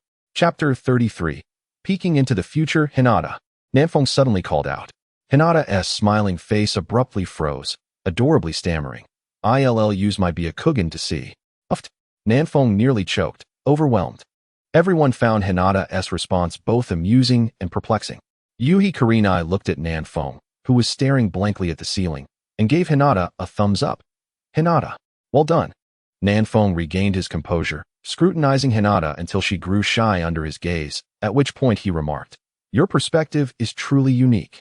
Most individuals wouldn't employ your method of observation. What I meant to say was that Naruto's future wife is you, and you simply responded with a Byakugan observation. Truly remarkable. Hinata, huh? Her face turned crimson, steam practically emanating from her head. Is it really me? She did not faint. It seems that her time spent adventuring with Naruto has borne fruit. Additionally, her character has transformed significantly. Quite splendid, Nanfeng mused inwardly. Kiba, is it really Hinata? No way. Hinata, are your eyes deceiving you? How could you possibly like Naruto? Naruto, initially bewildered, grew indignant at Kiba's words. Hey, Kiba, what do you mean? How could I be liked? What is wrong with me? Meanwhile, he felt a ripple of excitement. Could it truly be Hinata? Several girls rushed over to Hinata, whispering in her ear, congratulations, Hinata. You will surely be very happy in the future. They all knew of Hinata's affection for Naruto, yet Naruto himself remained oblivious. Sasuke and Shikamaru exchanged knowing smiles, indicating, it seems the outcome is favorable. After all, they had intentionally grouped Hinata and Naruto together for their adventures. Nanfeng, Naruto, you must treat Hinata well. In the original timeline, Hinata silently observed you all along. Later, when pain invaded Konoha, the entire village was devastated. Many lives were lost, including Kakashi's. The fifth Hokage, Tsunade, fell into a coma after battling to save the villagers. You emerged as Konoha's last hope, but were no match for pain. You were pinned to the ground by several chakra rods, and Hinata, disregarding her own safety, confronted pain. She removed several rods from you and ultimately perished, confessing her feelings before her last breath. As time was running out, you were deeply affected, and the power of the Nine Tails surged forth, allowing you to break free and defeat pain. Though in the end, everyone survived, such events are unlikely to occur again. Yet, you must remember this sentiment. Everyone may despise you, but she has always cared for you. In the future, you will become the seventh Hokage.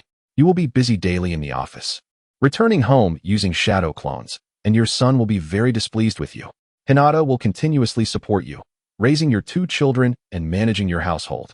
If you fail to cherish Hinata, do not cry when she is taken from you. You know, in my previous life, if you were to ask what the ideal wife looks like, 90% of people would choose Hinata. Upon hearing Nanfeng's words, Naruto was profoundly moved. He exclaimed, I no longer wish to become Hokage. Hinata, please take good care of me in the future. Hinata, witnessing Naruto's reaction, finally fainted. Naruto, huh? What is wrong with Hinata? Sakura, fuming, you fool. Hinata is very shy. Of course, she couldn't handle your directness. I also cannot fathom how Hinata could possibly like you. Naruto felt extremely awkward, grinning foolishly and scratching his head in confusion. Nanfeng, all right, let me finish what I have to say. I'm too lazy to tease you all. It's pointless. The group quickly turned their attention back. Sakura, cough cough. It's Sakura. I'm just used to calling you that. Upon realizing the murderous intent in Sakura's gaze, Nanfeng decisively changed his tone. Sakura will marry Sasuke, and you will have a daughter named Sarada. However, Sasuke, due to his youthful errors, has declined to ascend to the rank of Jonin, opting instead to remain a Chunin while stealthily resolving the troubles of Konoha. People often say that Konoha has 2 shadows. One is the Hokage, Naruto, and the other, lurking in the dark, is Sasuke. During that time, faced with formidable adversaries, Sasuke relentlessly pursued them, disappearing for years on end, which left Sakura in a difficult situation. She had to counsel their daughter, urging her not to resent Sasuke, considering that the girl had not seen her father since the age of 12. Can you imagine? Meanwhile, Sakura was burdened with the mortgage, and with the rising property prices, it would be wise for everyone to prepare early. As Sasuke was merely a chunin, his endeavors were not officially sanctioned, hence he received no compensation. Sakura tirelessly worked to support the family, manage the mortgage, and guide their daughter, often to the point of exhaustion. She even sent money to Sasuke, leaving her with no funds for a vacation of her own. Ultimately, it was only thanks to Ino and Hinata that she managed to escape for a few days. Nanfong cast a glance at Sasuke, causing his face to flush with embarrassment, as he felt that his future self would be quite shameful. Their daughter, having witnessed Sakura collapse from exhaustion multiple times while still striving to support her irresponsible father, became frustrated and ran away from the village to confront Sasuke. She encountered danger along the way, but fortunately, Sasuke appeared just in time to rescue her. Subsequently, in an effort to mend their father-daughter relationship, Sasuke began clumsily learning how to be a good father. The others regarded him with playful mockery, making Sasuke wish for a hole to hide in. Hey, I never thought the original Sasuke would end up in such a dire situation. Sakura is truly overburdened. Ino teased. Sakura, why not leave Sasuke and be with me? I won't let you suffer so much. In a half-serious jest, Ino expressed admiration for Sakura after listening to Nanfong's account. Sasuke, did you think I wouldn't be here? Get lost. Sakura is under my care. Sasuke retorted. Didn't you hear what Nanfong said? You don't even come home. Ino pointed out. 2 marks appeared on Sasuke's forehead. That was the past. I'm not like that anymore. He then looked at Sakura, feeling a mix of awkwardness and gratitude. Sakura, no matter what, thank you. In that moment, Sakura felt an overwhelming sense of happiness and quickly reassured him that it was nothing. Naruto, with a disdainful tone, interjected, See, I told you Sasuke is unreliable. Sasuke shot back, and what about you? What makes you any better? Besides, I've already said it, the future has changed, and I won't be like that again. Nanfong, stop them from arguing. You two might end up being in-laws. Nanfong remarked. I didn't finish before coming over. But it seems Naruto's son and Sasuke's daughter have feelings for each other. Impossible. My daughter will never marry that guy's son. Sasuke declared. Actually, Sasuke, you're not such a bad guy, Naruto conceded, realizing that accommodating Sasuke might benefit his future daughter-in-law. Get lost. Don't think I don't know what you're plotting. Sakura, let us keep our distance from this guy. He is not trustworthy. Naruto's son is your apprentice. Your daughter is jealous that you're teaching someone else instead of her. Nanfong pointed out. I won't accept anyone else. I will only teach my daughter. Sasuke insisted. Naruto, casting a sorrowful glance at Nanfong, lamented, Nanfong, don't say that. If you keep talking, my future daughter-in-law will be gone. Sasuke challenged, Vortex Naruto, do you dare to fight? No fighting. It's not good to brawl. Given our relationship, how could I fight you? Naruto replied with a brotherly demeanor. Damn it. Just wait. Sasuke exclaimed. Naruto felt exhilarated. He had Sasuke firmly in his grasp, an unprecedented situation indeed. Chapter 34. The Chunin exam begins while enjoying the banter. Naruto did not forget the matter at hand. Nanfong, hurry up. Tell us about Ino and Shikamaru. We're quite curious. The others looked at Naruto with disdain. With your trivial concerns, what are you even curious about? Everyone can see your worries. Sasuke's mouth twitched, resolving that he would never leave home again. He could not let Naruto's son take advantage of the situation. Haha, then let us talk about Shikamaru. There's not much to say about Ino. A life of tranquility, Nanfong stated. Ino protested. What do you mean there's nothing to say? What about my future wife? At least let me know who she is. Nanfong dismissed him. You're single, and you've been single for so long. Really? Ino responded. Absolutely. You want to marry when you grow up. Anyway, let us move on. Shikamaru managed to woo the village beauty from another village, and they lived happily ever after with a son named Shikadai, who surpassed Shikamaru. It's probably not Shikamaru's fault. He got lazy and was often reprimanded by his wife. Shikamaru rubbed his nose, feeling somewhat awkward, realizing Nanfong was correct. Ino scoffed. You're really something, Shikamaru. Shikamaru replied with a chuckle. Ino showed interest in Shikamaru's wife, Nanfong. Which village is the beauty from? Nanfong responded, in a few days. You'll see her. She is the daughter of the 4th Kazekage and the sister of the 5th Kazekage, Tamari. Ino exclaimed, wow. Be gentle when you approach her. She'll be all of Shikamaru's relatives. Shikamaru looked up in silence, lost in thought. Nanfeng continued, Ino is also quite fortunate, with a happy family. Her husband is Sai, who now serves under Danzo. He is a rather interesting fellow. They have a son named Inogen. Nanfeng recalled Sai's character from his debut and found it quite amusing. Ino frowned. What? He is actually under that guy? He doesn't seem trustworthy. Nanfeng, can I ask how you died in your previous life? How old were you? Everyone suddenly became curious, as they didn't know much about Nanfeng's past. Seeing their intrigued expressions, Nanfeng nonchalantly replied, In my previous life, I was an orphan, unaware of my parents' identities. I grew up in a welfare institution, which you might call an orphanage. With the help of the orphanage, I was able to attend school, but after graduating high school at 19, I didn't continue my studies. In our world, it was vast, and the nation was strong and peaceful. Schools were divided into kindergarten, elementary school, middle school, high school, and then university. Kindergarten lasted for 3 years, elementary school for 6 years, and middle and high school were 3 years each, followed by a college entrance exam. Those who performed well could attend university. If one graduated from university and wished to further their studies, they could pursue a graduate or doctoral program. However, the conditions of the orphanage were not good. After graduating high school, I left to earn a living, both to support myself and to help the orphanage that raised me as much as I could. Tragically, I died while trying to save 2 of my thoughtful younger siblings from the orphanage. I don't know if they were injured, but I hope they weren't. Before my consciousness faded, I think I heard them calling me.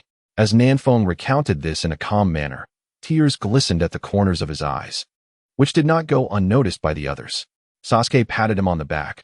I've always considered you a brother. I just don't express it well. You know? Everyone chimed in.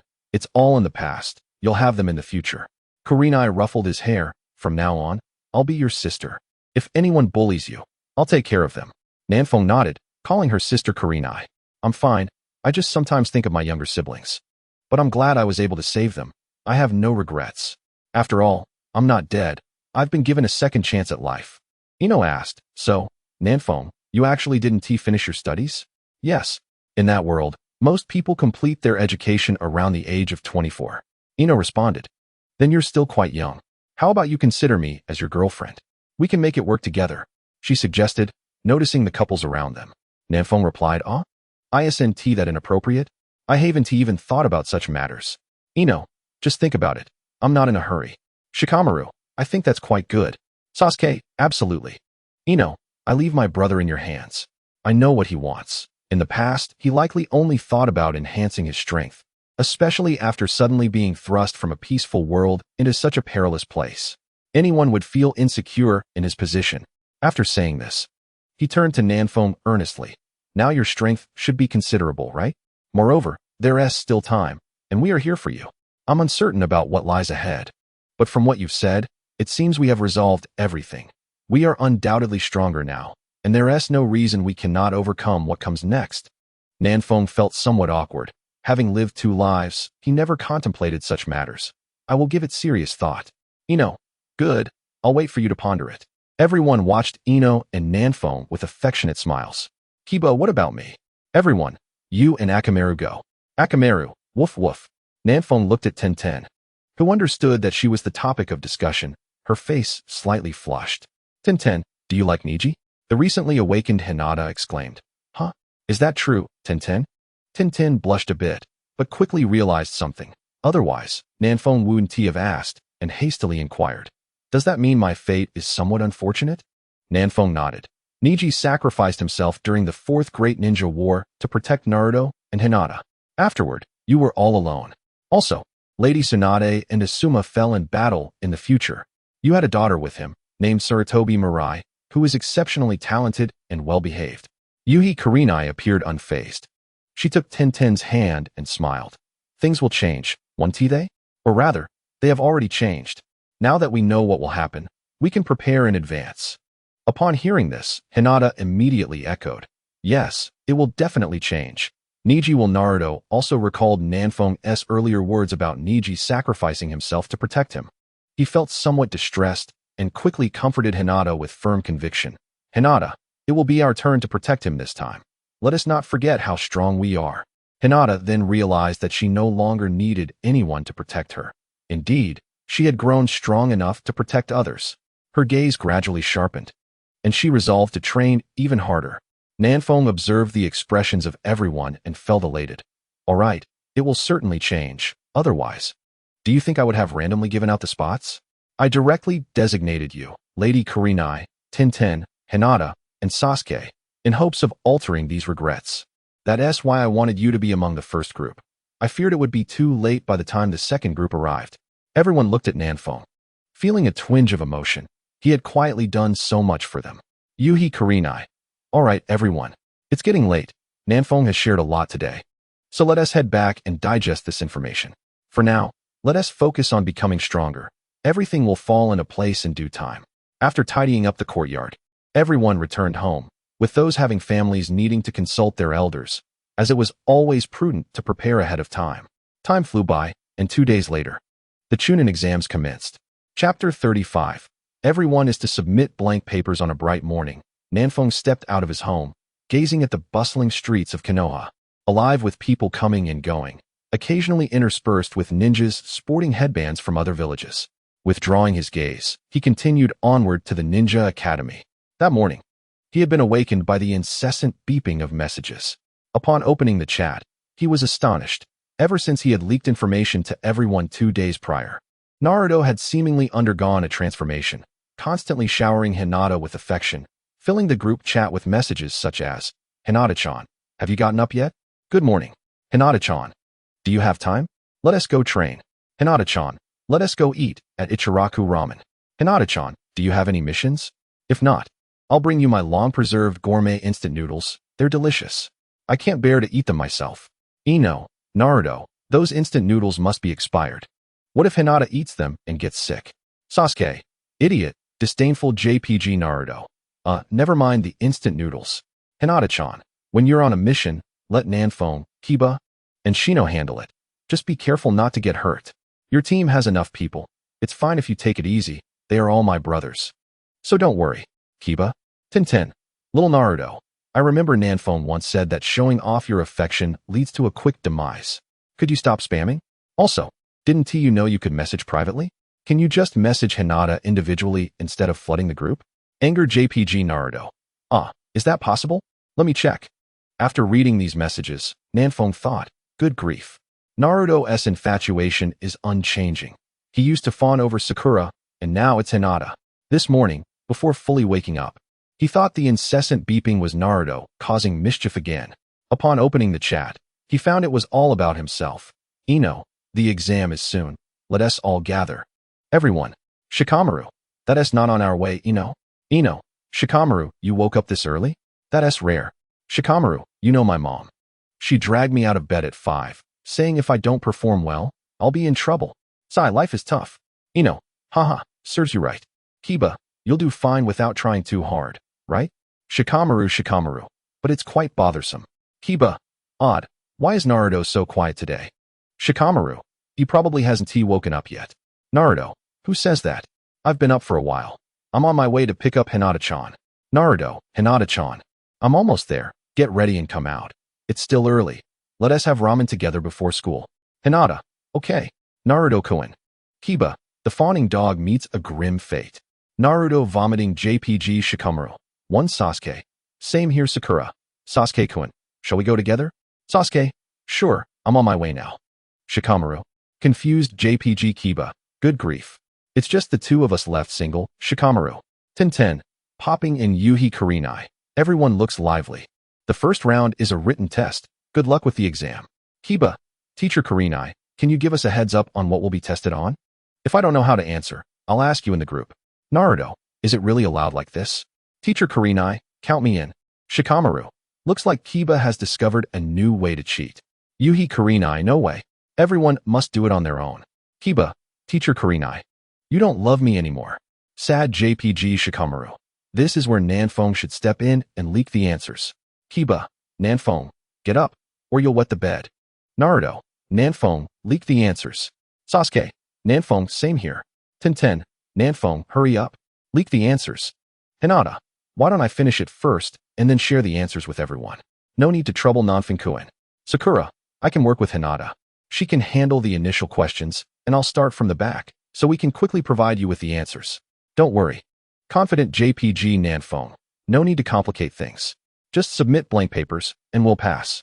Just remember, for the last question, no matter what the examiner says, just remain quiet and seated. Shikamaru, are you sure? Kiba, did I remember wrong? Sasuke. Nanfone. Absolutely, definitely, and positively sure. Nanfone. Although I have a general understanding of the development, how could I possibly be clear about the specifics, everyone? Nanfone. I only know that this time the questions are exceedingly difficult. Even seasoned Chunin may struggle to solve them. They've arranged for ninjas who know the answers to mingle among the examinees. The main focus of this examination is to assess everyone's intelligence-gathering abilities. Nanfone, of course. Sakura will definitely be able to manage. But it's unnecessary. In the original trajectory, Naruto would simply turn in a blank sheet. Tenten, a blank sheet, a blank sheet. Kiba, what is the point then? Shikamaru, perfect, I can catch up on some sleep during the exam. Sasuke, a blank sheet sounds fine. Sakura, so, I want to do it then. Sasuke, no need to, Sakura. Naruto, haha, as expected of me. Proud JPG Hinata. Yuhi Kurenai, Nanfone. By the way, Sasuke, remember to stick to the plan during the second round. Everyone, confused JPG what plan? Sasuke, nothing. Orochimaru just wants to take my body. Kiba, what? Sakura, take your body?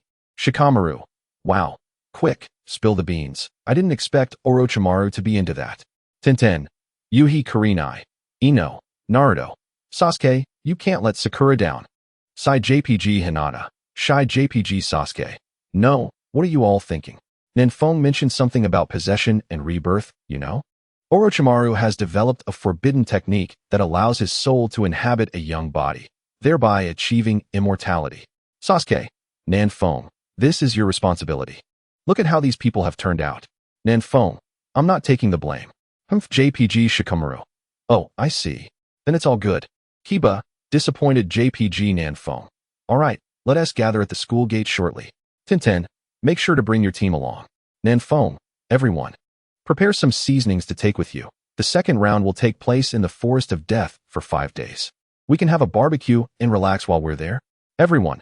Okay, JPG. When Nanfone arrived at the school gate, he heard Ino's voice calling from afar. Nanfone, over here. He walked over to the Inuzuka, Nara, and Akimichi trio, along with Tenten, Niji, Lee, Kiba, and Akamaru. He nodded to Niji and Lee and glanced around. Where are Naruto and Sasuke? Ino, didn't they say they were going to eat ramen? They should be here soon. Nanfone nodded. By the way, where's Shino? Kiba, huh? I didn't notice. I've been here the whole time. Aburame Shino appeared silently next to Nanfone, his face partially concealed by the collar of his open jacket and his mirrored sunglasses gleaming in the light. Nanfone's eyes brightened. Shino, looking good. You've gotten stronger. Aburame Shino. That's true, but how much longer do you need? Nanfone, soon.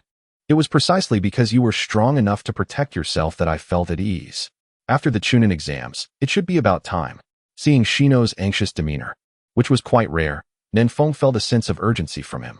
Shino had always given off an air of mystery, confidence, calmness, and strength. The fact that he was now feeling anxious about others was quite surprising. He couldn't help but pat his shoulder and said earnestly, Shino, remember, you are a man who will never be defeated. Shino calmed down and adjusted his glasses. While I appreciate your words, I must say you have good insight. Nanfone was taken aback. Oh, how could I forget Shino's personality? A bit verbose, the aloof and introverted type. I mustn't allow him to act like that again. Chapter 36. Gaara of the Sand. At that moment, Naruto arrived with Hinata by his side, coming over to Kiba. Noticing Nanfang's peculiar expression, he nudged Kiba with his elbow and, with his bright blue eyes sparkling, gestured towards Nanfone. What's wrong with him this time? Kiba, with a teasing grin, what else could it be? He has been outsmarted by that guy Shino again. Hinata covered her mouth. This scene seemed to occur every few days, and she had gotten used to it. Naruto appeared to relish the sight of Nanfang's misfortune, his face brimming with excitement. He wanted Kiba to elaborate. Kiba, still enjoying the moment, described the recent events vividly to Naruto, feeling that Naruto understood his amusement perfectly. Sasuke and Sakura also arrived. The two were walking side by side towards everyone. Lee, upon seeing Sakura, was immediately smitten, rushing to her side and striking a gentlemanly pose. One arm was clenched into a fist behind his back, while the other was open and placed protectively over his chest, bowing gracefully. "Esteemed lady, I admire you. Please go out with me. I will dedicate my life to ensuring you are never harmed." Hearing Li's proclamation, Nanfeng rushed over to watch. Sakura, taken aback by Li's sudden display, stiffened at the attention and quickly shook her head. "No, no, I don't like you." Li, visibly crushed, stared at Sakura in disbelief. "Why?" Sakura gazed longingly at Sasuke, then explained to Li, "I do not fancy watermelon heads, and your eyebrows are too thick." She stepped closer to Sasuke, of course. "Most importantly, I have someone I've always liked." Li, looking at Sakura, seemed to finally understand something. He turned to Sasuke, repeating his earlier gesture, and with unwavering determination, he declared, "You are the prodigy of the Uchiha clan, Uchiha Sasuke? Very well. Accept my challenge. Whoever wins Sakura will belong to them. Moreover, I will prove that even someone who only knows taijutsu can defeat a genius through sheer effort." Sasuke, glancing at this oddly dressed watermelon head, felt his mouth twitch incessantly. This guy, if it weren't for the upcoming exam, Sasuke swore he would find a place to pin him down and give him a good beating. He had no sense of awareness at all. Thus, he could only address Li. "Sakura is not a prize. Don't you think treating her as a wager is disrespectful? She has the right to choose for herself. Furthermore, I know you're strong. If it weren't for the exam, I would accept your challenge. Lastly, while you are indeed strong, you are not my opponent at this moment." With that, he took Sakura and walked away, leaving Li standing there in a daze. Tenten, unable to watch any longer, walked over and gave Li a light smack on the head. "Hey, is that how you confess your feelings? And did you not see that they are a couple?" Li, bewildered, replied, "Huh? Really?" Tenten shook her head. "Look at you. Even if they weren't a couple, I can confidently tell you as a girl, you've already lost just based on your words. Think about how they spoke, and how you spoke. Honestly, where did you learn this?" Li responded earnestly, "From Gai-sensei." Tenten was speechless. Learning from a muscle-bound Gai-sensei. It would indeed be a miracle if he managed to win over a girl. Li looked at Tenten. Seriousness etched on his face. Sasuke said, "I'm not his opponent right now. Is that true?" He was aware that Tenten had been getting close to the recently graduated group, so he thought to inquire. Tenten pondered for a moment and nodded seriously. "Yes, that is correct. Even if you use the techniques taught by Gai-sensei, it won't be enough. Among your peers, the only one who can surpass him is Nanfeng. No one else stands a chance. However, it seems that Naruto is among them. In any case, none of these individuals should be underestimated. Do you understand?" Shaoli suddenly felt despondent. He sensed that his youthful vigor was facing a formidable challenge, his youthful zeal severely dampened. Niji, listening nearby, appeared contemplative. He recognized the truth in what Tenten often said. During this time spent training with Hinata at the Hyuga household, he had felt a change. Once the timid and demure Hinata had now transformed, no longer shying away during their sparring sessions. In their battles, he noticed that her gaze had become sharp and resolute. Just yesterday, as he turned to leave after their final training session, Hinata had said to him, "Niji and this time, I will protect you." Niji found this perplexing. He could sense an unusual determination in her voice, a demeanor that was previously unimaginable for her. He felt that something significant had transpired that he was unaware of. After exchanging a few words, the group began making their way to the examination hall. Niji, Shaoli, Dingxiai, and Shino had all learned from their respective teammates that it was permissible to submit blank papers for the written portion of the first exam. On their way, they passed by the formidable Genin, Steel, and Kamizuki, who had conjured an illusionary test. The group exhibited no reactions and passed through effortlessly, prompting the two gatekeepers to marvel at the exceptional prowess of the younger generation. Upon entering classroom 302, they were met with hundreds of eyes fixated on them. Two grass ninjas, noticing they were from Konoha, remarked sarcastically, "Indeed, Konoha is what it is. Even the freshly graduated are here to compete in the Chunin exams. They probably have little to offer." Except for Naruto, the others remained unfazed, dismissing the remarks as inconsequential. The jealous grass ninja felt a twinge of inadequacy. But Naruto was displeased. He cared not for their identity. If they provoked him, he would not hesitate to retaliate. Ever since he had embraced the berserker path, he had been quite composed. However, when angered, he unleashed a ferocious aura that swept across the room, reminiscent of a warrior prepared to confront the heavens and earth. His sky-blue eyes were replaced by blood-red orbs, fixated intently on the grass ninja who had spoken. The grass ninja trembled under the weight of Naruto's presence, rendered speechless by the chilling gaze of his crimson eyes. Observing their cowardice, Naruto felt as though he was striking a punch into a pile of cotton, further aggravating his frustration. His anger surged, blood racing through his veins, his fighting spirit igniting. His blood-red eyes scanned the room, and aside from a few, no one dared to meet his gaze. He locked onto an individual who boldly returned his stare, a figure with a large gourd on his back, marked by a kanji for love on his forehead. Naruto sensed strength in him, a worthy opponent, which excited him. Just then, a languid voice interrupted, "Naruto, hold back. There will be plenty of opportunities ahead." Upon hearing this, Naruto slowly retracted his hand, casting his gaze around once more, dismissing everyone as mere trash. He then focused on the intriguing individual. "You, quite impressive. What is your name?" The individual coolly replied, "Gaara of the Sand." He continued, "You seem interesting as well. What is your name?" Naruto's crimson gaze flickered as he licked his lips. "Uzumaki Naruto. Remember it." He then turned away, retracting his aura, the blood-red hue in his eyes gradually fading. Chapter 37. The first round. Due to Naruto's overwhelming presence, Kabuto refrained from flaunting his ninja cards. Being an astute observer, he was adept at noticing subtleties that others often overlooked, a skill that had served him well throughout his years as a spy. Indeed, a triple agent.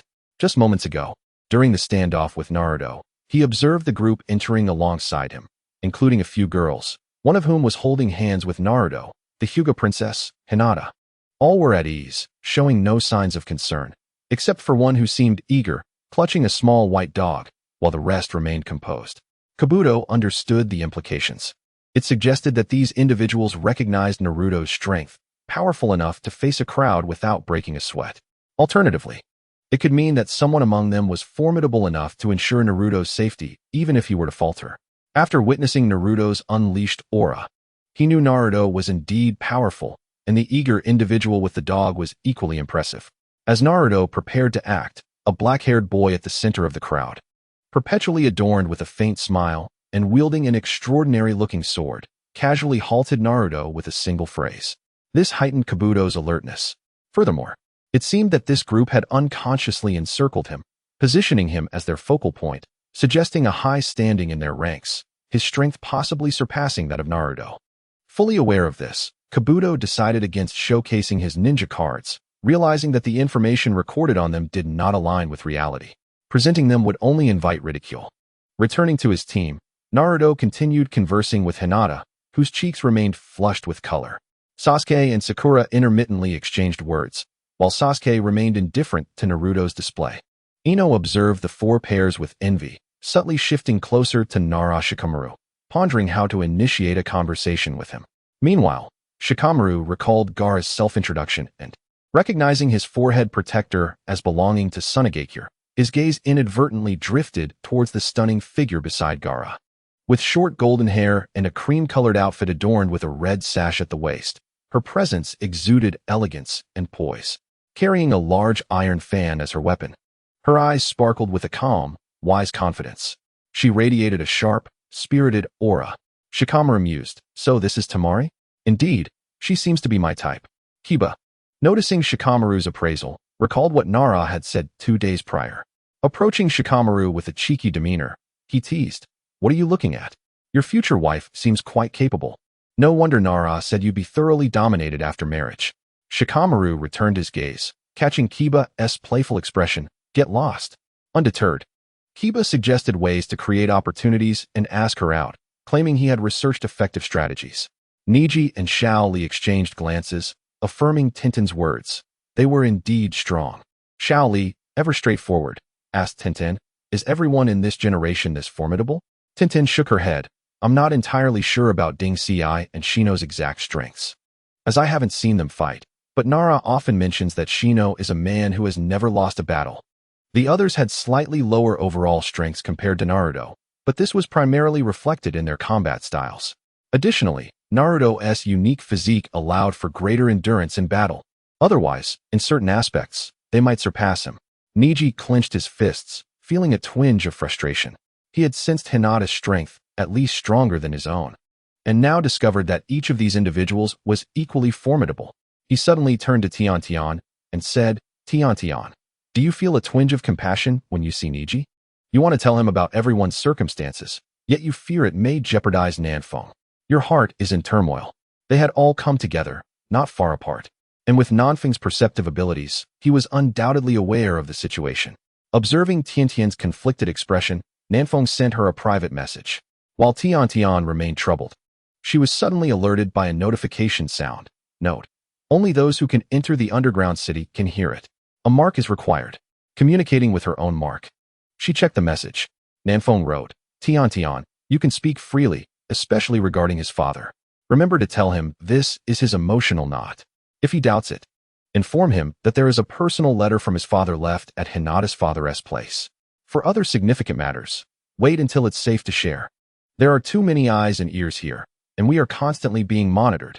After reading the message, Tian let out a light sigh, nodded slightly at Niji, and confidently stated, my close combat abilities may not be strong, but in terms of ranged attacks, I will be invincible in no time. Tian was confident. Her profession grew more powerful as time went on. As long as she wasn't engaged in close combat, she felt she could easily obliterate an entire ninja village soon enough. I'll elaborate on the other matters when there's no one around. There are too many people here. Niji narrowed his eyes and nodded, choosing not to speak further.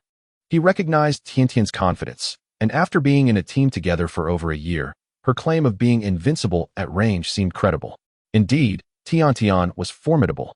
At that moment, the door was suddenly kicked open. A group of ninjas entered, led by a tall man with a commanding presence. His body adorned with scars and an intimidating expression.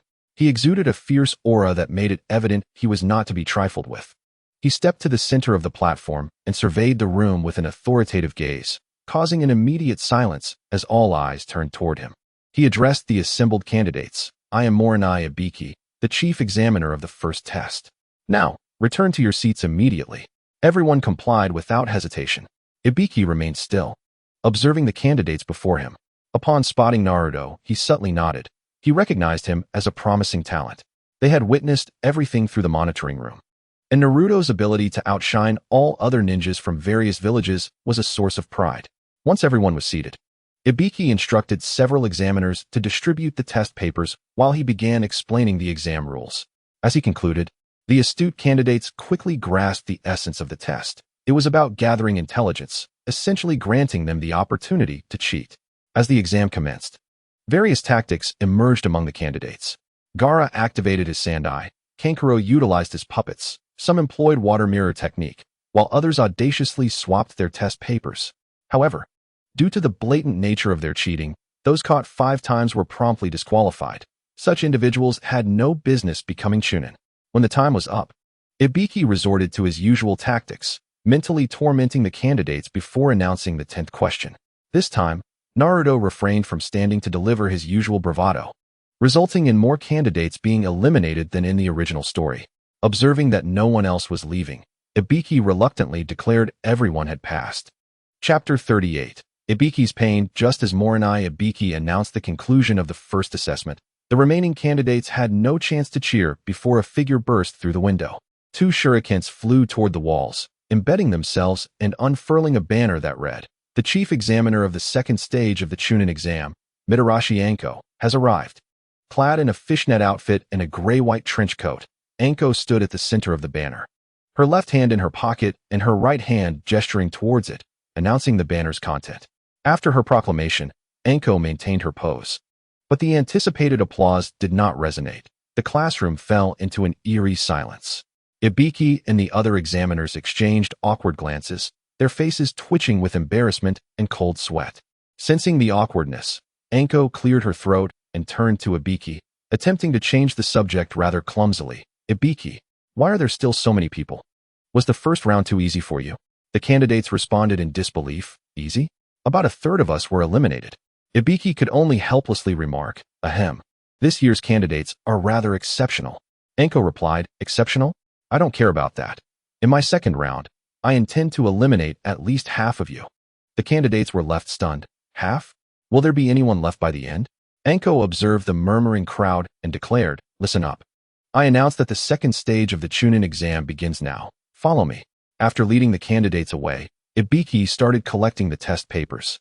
In the hidden leaf, At an izakaya, Kakashi, Asuma, Guy, and Kurenai gathered at a table with a jug of sake, their states indicating they had been there for some time, slightly intoxicated. Asuma looked at Kakashi, who seemed distracted. "What's the matter? Are you worried about your students?" Kakashi, gently toying with his cup, replied, "Well, the written test shouldn't pose a problem for Sakura and Sasuke, but that Naruto fellow has no theoretical knowledge at all." Guy patted his chest, flashing a broad smile. "Kakashi, youth does not permit negativity, just support them." Kurenai observed the three, understanding that Asuma was also somewhat concerned. Thus, they had gathered to drink. But she recalled witnessing a group of youngsters discussing matters that morning. She chuckled lightly, considering how complex Ibiki's expression might be at that moment. Hearing Kurenai's light laughter, the three men looked puzzled. "Aren't you worried about your four students at all, Kurenai?" Kurenai's expression became slightly awkward, her gaze subtly indicating, "Oh, there's no need for concern. You might be in for a surprise." As she anticipated, when Ibiki received Naruto's test paper, his expression turned peculiar. The paper was pristine, bearing only one name, prompting him to mutter, "I never expected someone to submit a blank paper and still pass the first round." Uzumaki Naruto, intriguing. Just after expressing his intrigue, he received another blank paper, and then another, 13 in total. Ibiki's face darkened as he clenched and released his grip on the papers repeatedly, his anger surging. He felt as though his intellect was being mercilessly trampled upon by this group. I must see which 13 individuals dared to do this. After examining the names, Ibiki's face contorted in disbelief. Every single one was from his own village. Upon a closer look, something seemed to click, and he called out, "Come here." A passing examiner entered, looking puzzled. Without explanation, Ibiki ordered, "Find out where Kakashi, Guy, Asuma, and Kurenai are right now. Report back to me immediately." Moments later, the examiner returned and whispered something in Ibiki's ear. Ibiki handed over the collected papers. "Take these back and seal them." With that, he exited the classroom with those 13 test papers in hand. At the izakaya, Kurenai glanced at the clock on the wall. It was nearly midnight. By this time, the second round should have commenced. "Rather than worry here, we should go and see." Asuma readily agreed. "Sure. Shall we go together?" He looked at Guy and Kakashi. Guy did not respond directly, but instead posed a question to Kakashi. "Kakashi, are you coming?" He was not worried about his own students, although he acknowledged that Lee's academic performance might rival Naruto's. However, he firmly believed that Tian and Ning Ci would undoubtedly assist Xiao Li in achieving his goals.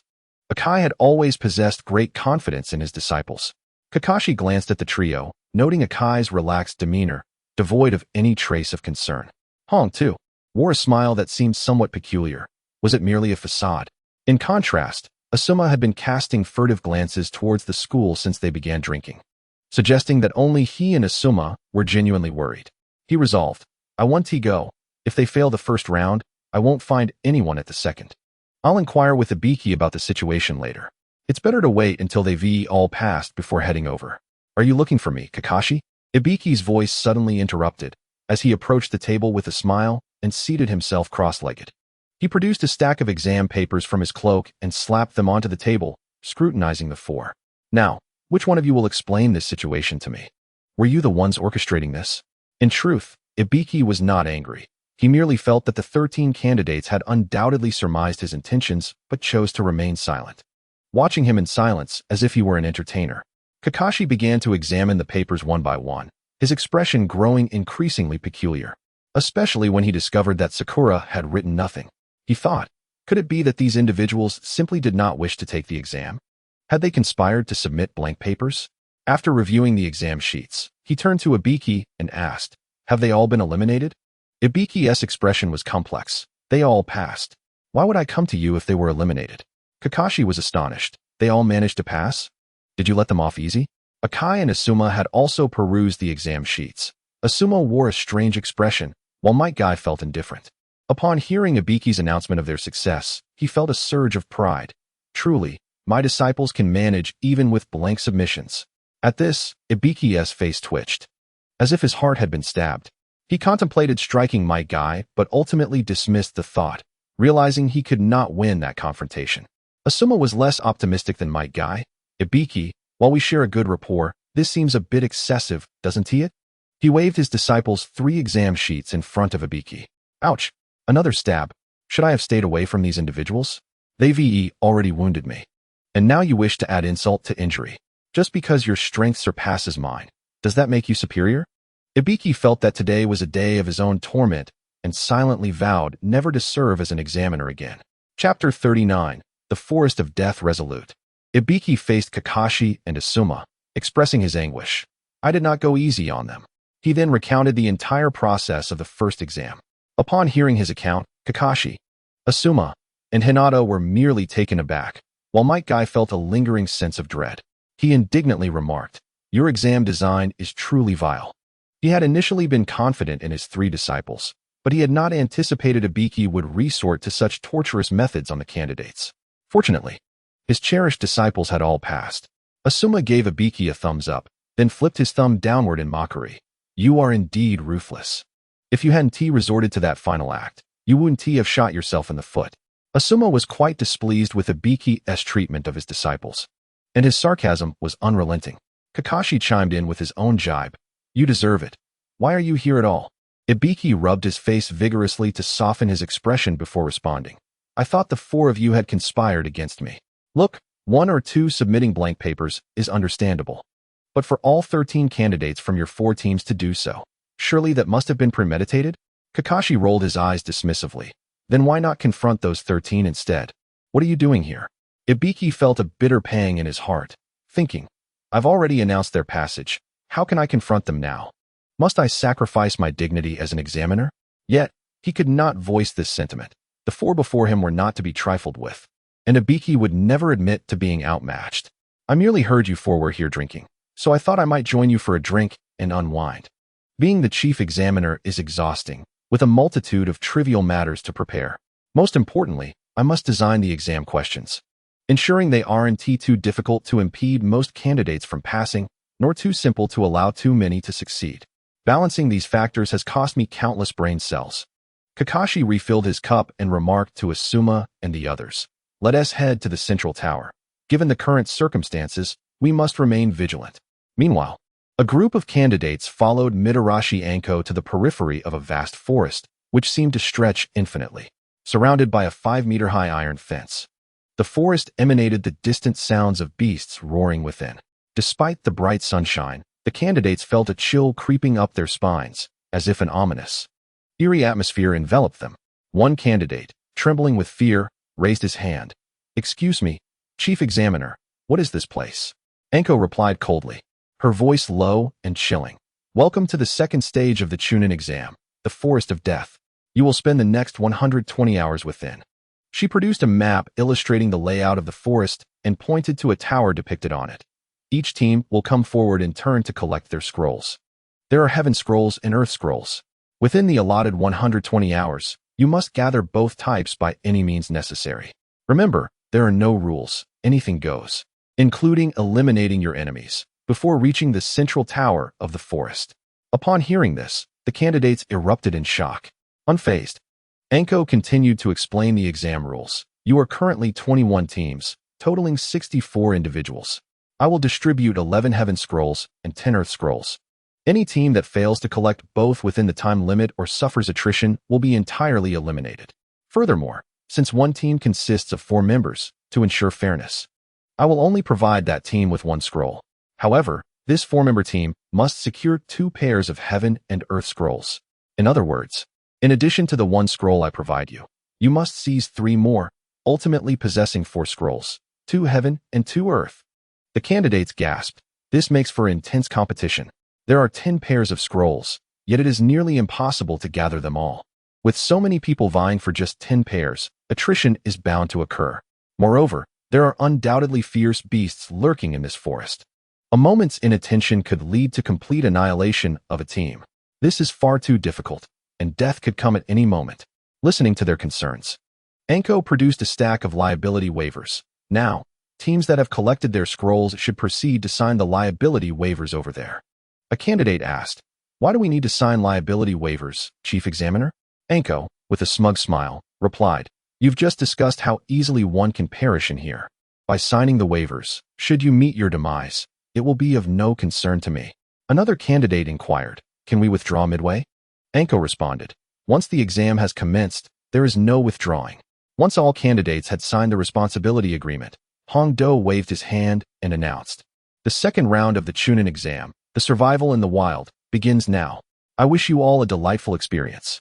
Subsequently, everyone drew their numbers and entered the death forest from various entrances. Not long after entering the forest, Nan Feng sent a message in the group. "Please let me know which gate you entered from." "We came in through gate number 6. Shikamaru replied, "Gate 12. Sasuke said, "Gate 18. Tion added, "Gate 1. Nan Feng, none of you are close. Remember the lake that was marked on the map? We will meet there." The 3 replied that they remembered. Nan Feng continued, "All teams, except Sasuke's, should head straight to the lake at full speed. Sasuke's team and I will arrive a bit later, so do not worry." He instructed, "If you encounter other teams along the way, take their scrolls. Regardless of what they are, we will distribute them later. Once we arrive, we can hunt around the area and start a barbecue while we wait for you." Shikamaru acknowledged. "Understood." Tion confirmed, "Received." Nan Feng then asked Sasuke, "Do you remember the general direction of Gate 6? If not, ask Sakura. You need to head in that direction immediately. I will rush to meet you." Sakura replied, "I remember. We are already on our way." Nan Feng said, "Great. I'll set off right now." He exited the group chat and glanced at his 3 teammates, who understood, and simply said, "I'm off." You all hurry to the lake. Hinata and Kiba nodded in agreement. Nan Feng then utilized the body flicker technique to depart at high speed. Traveling solely via the body flicker technique and sensing the surroundings, he caught up with Sasuke and the others after about 20 minutes. "Harino, take Naruto and head towards the lake. Bring the scrolls with you," Nan Feng instructed. Sakura insisted, "I can fight too." Nan Feng replied, "That's unnecessary. I can handle this alone." Sasuke will not engage. Naruto exclaimed, "But I really want to fight that Sannin." Nan Feng cautioned, "Do you remember Gaara? He is very dangerous, possessing a tailed beast sealed within him just like you. Hinata and the others cannot yet contend with a tailed beast. What if Hinata encounters him?" Naruto shook his head vigorously. "You all fight. I will protect Hinata. Sakura, go quickly. I'm worried Hinata might be in danger." Sakura was speechless, finding Naruto too gullible. She glanced at Sasuke, "Be careful," and then set off with Naruto. Chapter 40. The terrifying Nan Feng. Sensing Orochimaru as Sakura and Naruto departed, Sasuke turned to Nan Feng. "What should we do? Should we wait here or continue on our way?" Nan Feng shook his head. "No need to wait. They're already here." Sasuke was startled. He had been using his Sharingan to sense the surroundings, but had not detected anything unusual. He began to doubt Orochimaru's strength. It wasn't until 5 minutes later that he sensed someone approaching rapidly in their direction. Relieved, he realized it was not that Orochimaru was too strong, but rather that Nan Feng was extraordinarily formidable. In Sasuke's perception, the figure arrived within 100 meters of them, standing motionless atop a large tree. Sasuke questioned, "Is he not going to attack? Could it not be Orochimaru? Yet, such a powerful aura. The only other person I have sensed this from was the 3rd Hokage. I cannot feel Nan Feng's strange aura at all. Lord Orochimaru, since you are here, why not come down and have a chat?" Hiding and peering is not a commendable habit. Nan Feng suddenly called out toward Orochimaru's direction. Orochimaru was slightly taken aback. "When did you notice me? How could you not detect any of my chakra?" Unable to comprehend, he chose not to ponder further. In a flash, he appeared 10 meters in front of Nan Feng and Sasuke, standing atop a tree trunk, his voice raspy. "Little brat, how did you discover me? I never imagined there would still be someone in Konoha who remembers me." Nan Feng replied, "The fluctuations informed me." Orochimaru, intrigued, remarked, "Fluctuations, you say? What an interesting child. So, you are waiting specifically for me. Knowing my reputation, you have the audacity to wait here. You truly possess confidence." Nan Feng found the conversation with Orochimaru quite engaging. "Well, I assent it because I have a better understanding of you, Uncle Snake. As a renowned scientist in the ninja world, you are not one to dismiss reason. After all, scientists are the ones who value truth the most." Orochimaru, amused, responded, "Haha, scientist, truth, those are refreshing terms. Come with me, let us explore the secrets of this world, to seek the truths you speak of." Remaining in Konoha is akin to being trapped in a decayed and dilapidated windmill, where your talents remain unrecognized. Join me, and I will provide you with a stage to showcase your talents. Nan Feng thought to himself, as expected of a master manipulator in the ninja realm. After just a few exchanges, he is already trying to lure me. He clicked his tongue and replied, "Uncle Snake, I possess no exceptional talents. I am merely an ordinary person with a bit of luck. Yet, I agree with you. Konoha's windmill has indeed decayed and cannot turn any further. However, I have no intention of relocating, for you have come, haven to you? Your goal is to revive that windmill, isn't it? Sasuke, initially bracing for a confrontation, was surprised to see them engaged in conversation, seemingly enjoying it. But upon hearing Nanfeng claim to be an ordinary person, he felt a twitch at the corner of his mouth. If you are an ordinary person, then what are we? You, at 12 years old, have traveled so far at the level of a shadow, and you call yourself ordinary? What does that make us? Sasuke's frustration went unnoticed by Nanfeng, who continued conversing with Orochimaru. Moreover, while I have great respect for scientists, I have no interest in becoming one. I truly lack the aptitude for it. Oh, by the way, Uncle Snake, my name is Nanfeng. You must have received my information from Kabuto, correct? Orochimaru's golden snake-like eyes narrowed slightly upon hearing Nanfeng's words. It seems that, just as you said, you possess a wealth of knowledge, Nanfeng-kun. My objectives are known to even Kabuto only in part. Given your age, I am genuinely curious about how you have come to know so much. Nanfeng suddenly looked earnestly at Orochimaru. Uncle Snake, would you believe me if I told you I know everything about this world? Including your reincarnation, the curse of heaven, the impure world reincarnation, as well as your desire for Sasuke's body. Orochimaru took a deep breath upon hearing Nanfeng unveil several of his secrets, some of which were known to no one. He gazed intently at Nanfeng. I believe you. Nanfeng-kun, can we discuss this world? Is there a way to achieve eternal life? Are there those who have attained immortality? He glanced at Sasuke, initially intending to ask if he had successfully acquired the Uchiha body, but refrained, as he was not yet ready to fight. The conversation with Nanfeng was far too intriguing, and soon Konoha's forces would arrive. Nanfeng smirked. Uncle Snake, you say you believe. Yet you immediately begin to test me. Is this truly belief? However, I do not find it surprising. If you were to believe everything I said without question, that would be odd. Now, regarding your first question, I am unsure what you mean by eternal life.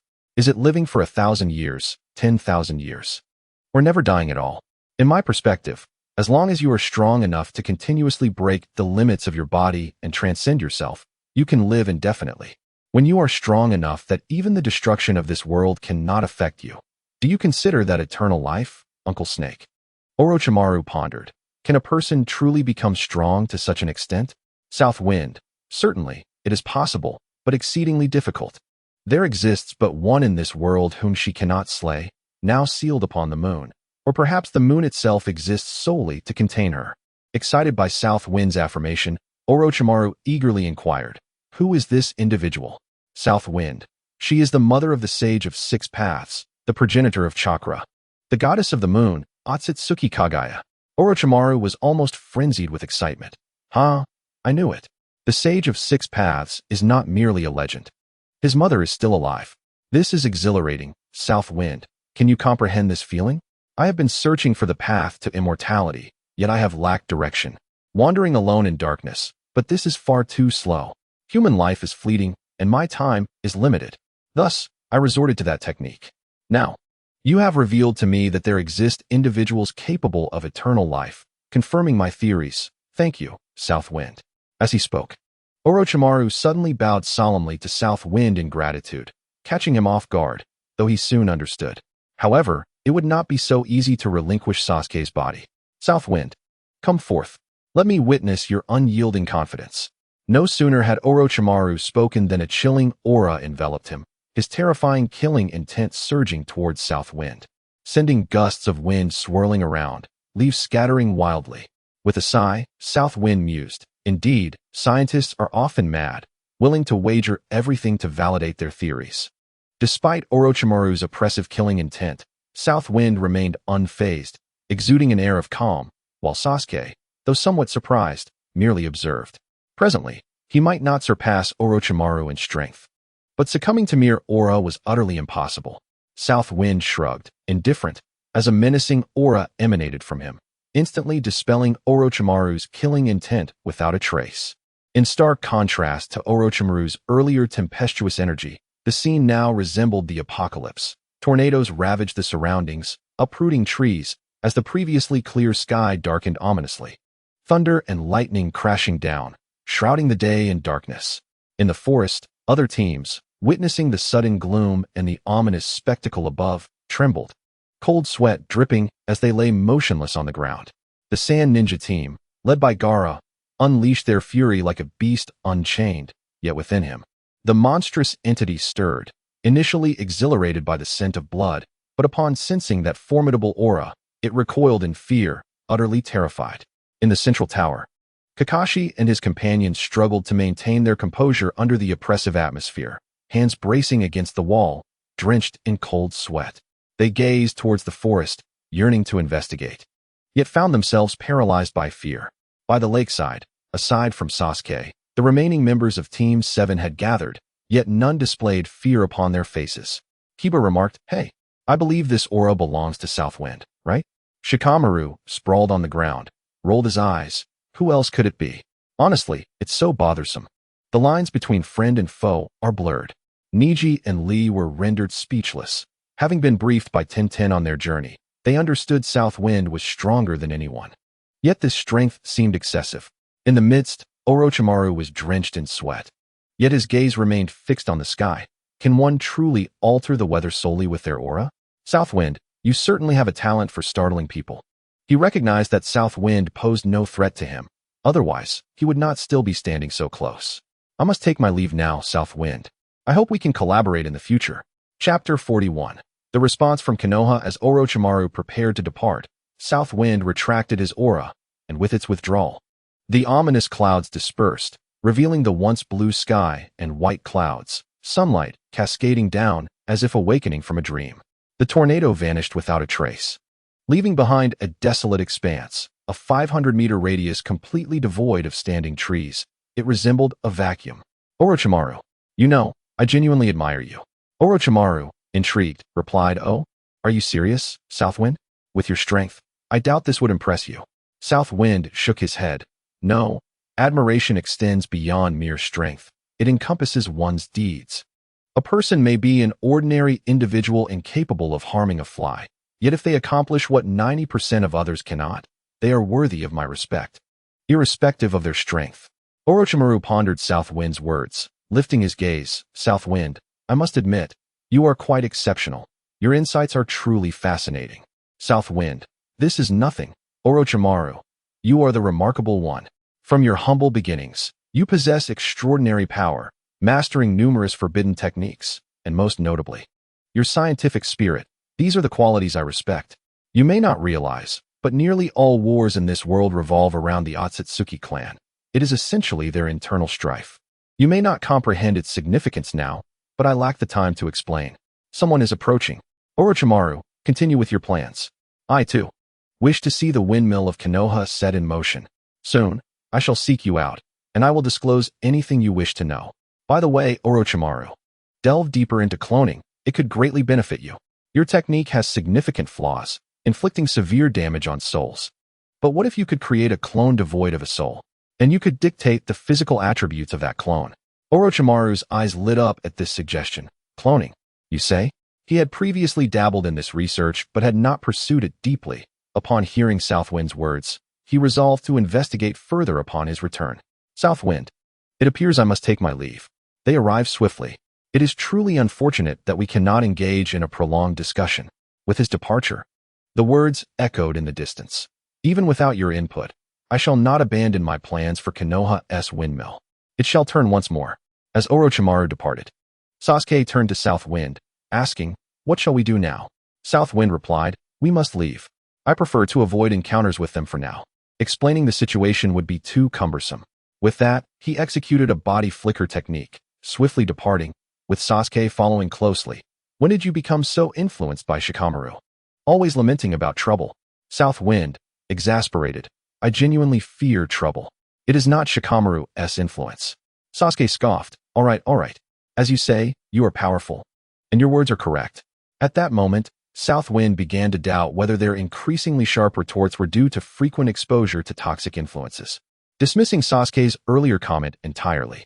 Shortly after their departure, Kakashi and his companions arrived, followed shortly by Hinata and a few others. After nodding to Kakashi, Hinata inquired, have you discovered anything? Was it Orochimaru? Kakashi, puzzled, responded, Orochimaru? Hinata confirmed. Yes, we found a corpse on the outskirts of the forest, deceased for over 3 days.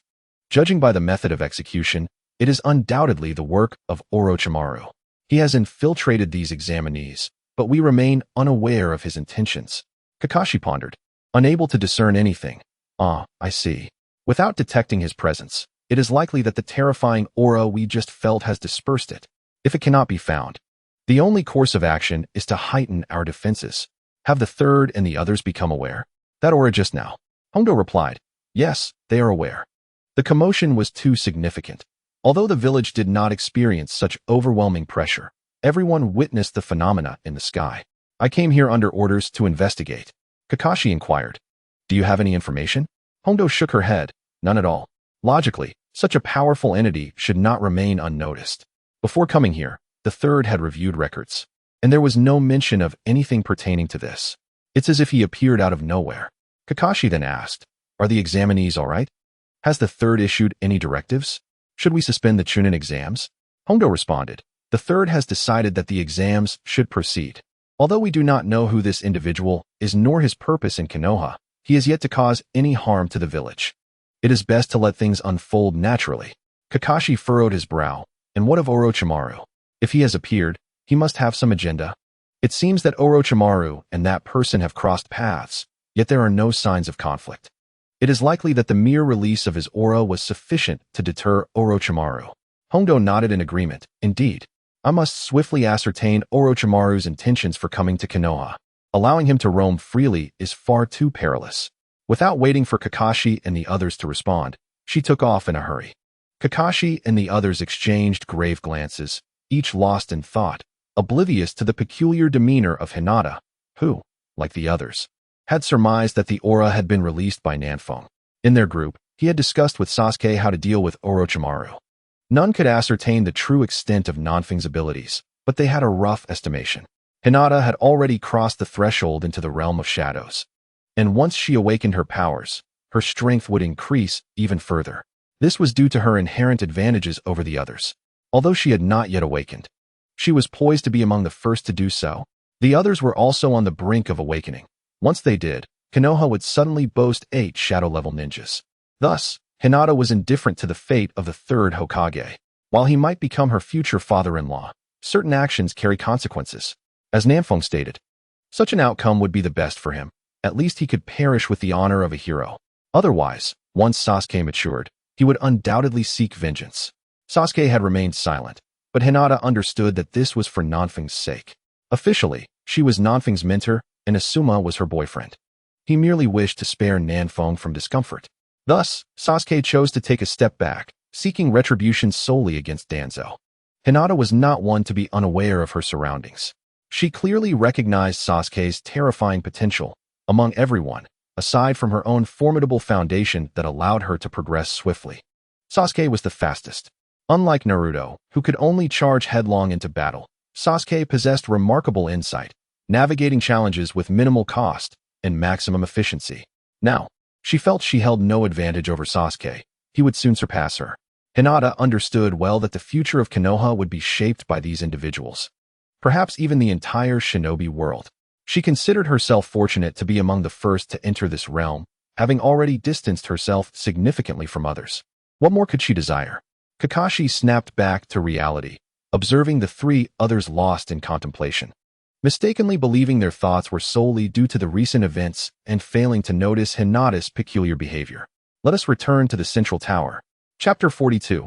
Vortex. Xiangling. Meanwhile, Nanfeng and Sasuke hurried towards the lake, engaged in conversation, when Sasuke suddenly noticed Nanfeng altering direction and accelerating once more. Though puzzled, Sasuke said nothing, silently donning his forehead protector and focusing his Byakugan on the new course. Indeed, a girl with red hair, covered in mud, was in peril. She appeared utterly disheveled, exerting every ounce of her strength to evade the attacks of a black bear. However, it seemed her stamina was waning. She could manage only a few more dodges before succumbing. As anticipated, after narrowly escaping the bear's attacks twice, the exhausted girl stumbled and fell, with the bear's strike imminent. She understood there was no escape. In her final moments, she refrained from tears, instead recalling her mother, remembering their cautious struggles to survive in this world. Before her mother was consumed by that group of fiends, she seemed to foresee something, urging her to fight for her life. But, mother, Xiangling has tried her hardest. Yet she is so weary. I shall join you now. If I can see you again, perhaps this isn't so bad. The girl closed her eyes, ceasing her struggles, awaiting the arrival of death. However, after what felt like an eternity, she felt no pain and was left bewildered. At that moment, a voice called out, "Hey, are you all right?" Opening her eyes, she saw two boys with black hair before her, while the black bear lay on the ground, its head severed, blood pooling around it, seemingly endless, as if attempting to inundate the land in a crimson sea. "Are you injured? Can you stand?" Nanfeng asked, noting that Xiangling had opened her eyes but remained silent, assuming she was hurt. Indeed, he recognized her as Vortex Xiangling. Thus, he had raced over to rescue her. Every member of the Vortex clan lost is a loss indeed, and if he could save her, he would. Hearing the voice again, Xiangling realized it was the boy before her, holding a bloodied sword. No, I'm not hurt. I can get up, but I need a moment to rest." "Thank you," she exclaimed hurriedly. Nanfeng waved dismissively. "No need for thanks. Where are your teammates? Why are you alone?" Xiangling felt a bit embarrassed. Well, they thought I was slowing them down and left me behind to seize the scroll." Nanfeng nodded, withholding any judgment. He pulled out a handkerchief to clean his blade, sheathing it afterward. Sasuke, observing the resolution of the situation, asked, "When do we depart? Should we take her with us? Given her condition, she likely won't survive alone." Nanfeng turned to Xiangling. "Can you stand? Come with us. At least you will be safe by our side. We can figure out the rest later. Also, given your hair color, you must be of the Vortex clan?" Sasuke raised an eyebrow in surprise. "She is of the Vortex clan? Did you not say the Vortex clan was strong?" Seeing Sasuke's skeptical expression, Nanfeng clarified, "After the destruction of the land of whirlpools, the legacy was plundered, and few Vortex survivors remain, forced to flee for their lives. She simply has yet to awaken her bloodline power. However, even without it, there should be some unique traits. Like Naruto, whose physique is remarkably resilient and possesses an astonishing recovery rate." Sasuke nodded. "Naruto's absurd recovery ability is indeed extraordinary. Thus, he is best suited for a berserker role. If it were me, I might endure mentally, but physically, I would falter." As the two discussed the Vortex clan before her, Xiangling felt anxious. She and her mother had traversed the shinobi world, always concealing her identity, fearful of being hunted. Now, being recognized made her exceedingly uneasy. Observing her state, Nanfeng comforted her, saying, "Do not be afraid. We harbor no ill will. As you have heard, the individual we were just discussing is also from your clan, the Uzumaki. His name is Uzumaki Naruto, and he is our companion. If you accompany us, you will soon meet him." Upon hearing this, Xiangling relaxed slightly. Other members of the Uzumaki clan? She had never encountered any in all these years. Xiangling nodded. "I will go with you. My name is Xiangling, Uzumaki Xiangling. Thank you once again for saving me." Nanfeng, upon hearing Xiangling's willingness to join them, turned and walked towards the corpse of the black bear, introducing himself in the process. "Uchiha Sasuke." Sasuke nodded in acknowledgement. With the black bear hoisted over his shoulder, Nanfeng led the way, declaring, "Let us proceed. We are not far now." Sasuke followed closely behind. Seeing the two of them set off, Xiangling hurried to join Sasuke. Feeling vulnerable in the perilous forest and finding solace in proximity, she had initially wished to approach Nanfeng, but his burden made that impossible. Curiously, she asked Sasuke, "What is Nanfeng planning to do with the black bear's corpse? Is he going to sell it?" Sasuke replied, "Barbecue. We are going to have a barbecue soon. It was part of our plan from the beginning. Such a fine ingredient would be a shame to waste." Xiangling was incredulous. Barbecuing in such a dangerous forest? Isn't that risky? It might attract other beasts or rival teams. Sasuke, unfazed, responded, "If beasts come, that would be perfect. We were concerned about not having enough ingredients. After all, we intend to stay here for 5 days to relax." Xiangling was taken aback, pondering how one could seek relaxation in such a dreadful place. As for other teams, they would welcome their arrival to deliver scrolls, sparing them the trouble of searching. She could hardly fathom the confidence that led to such statements. Before long, the trio arrived at the lakeside, bustling with activity. Apart from Nanfeng and Sasuke, the other 4 teams had already congregated.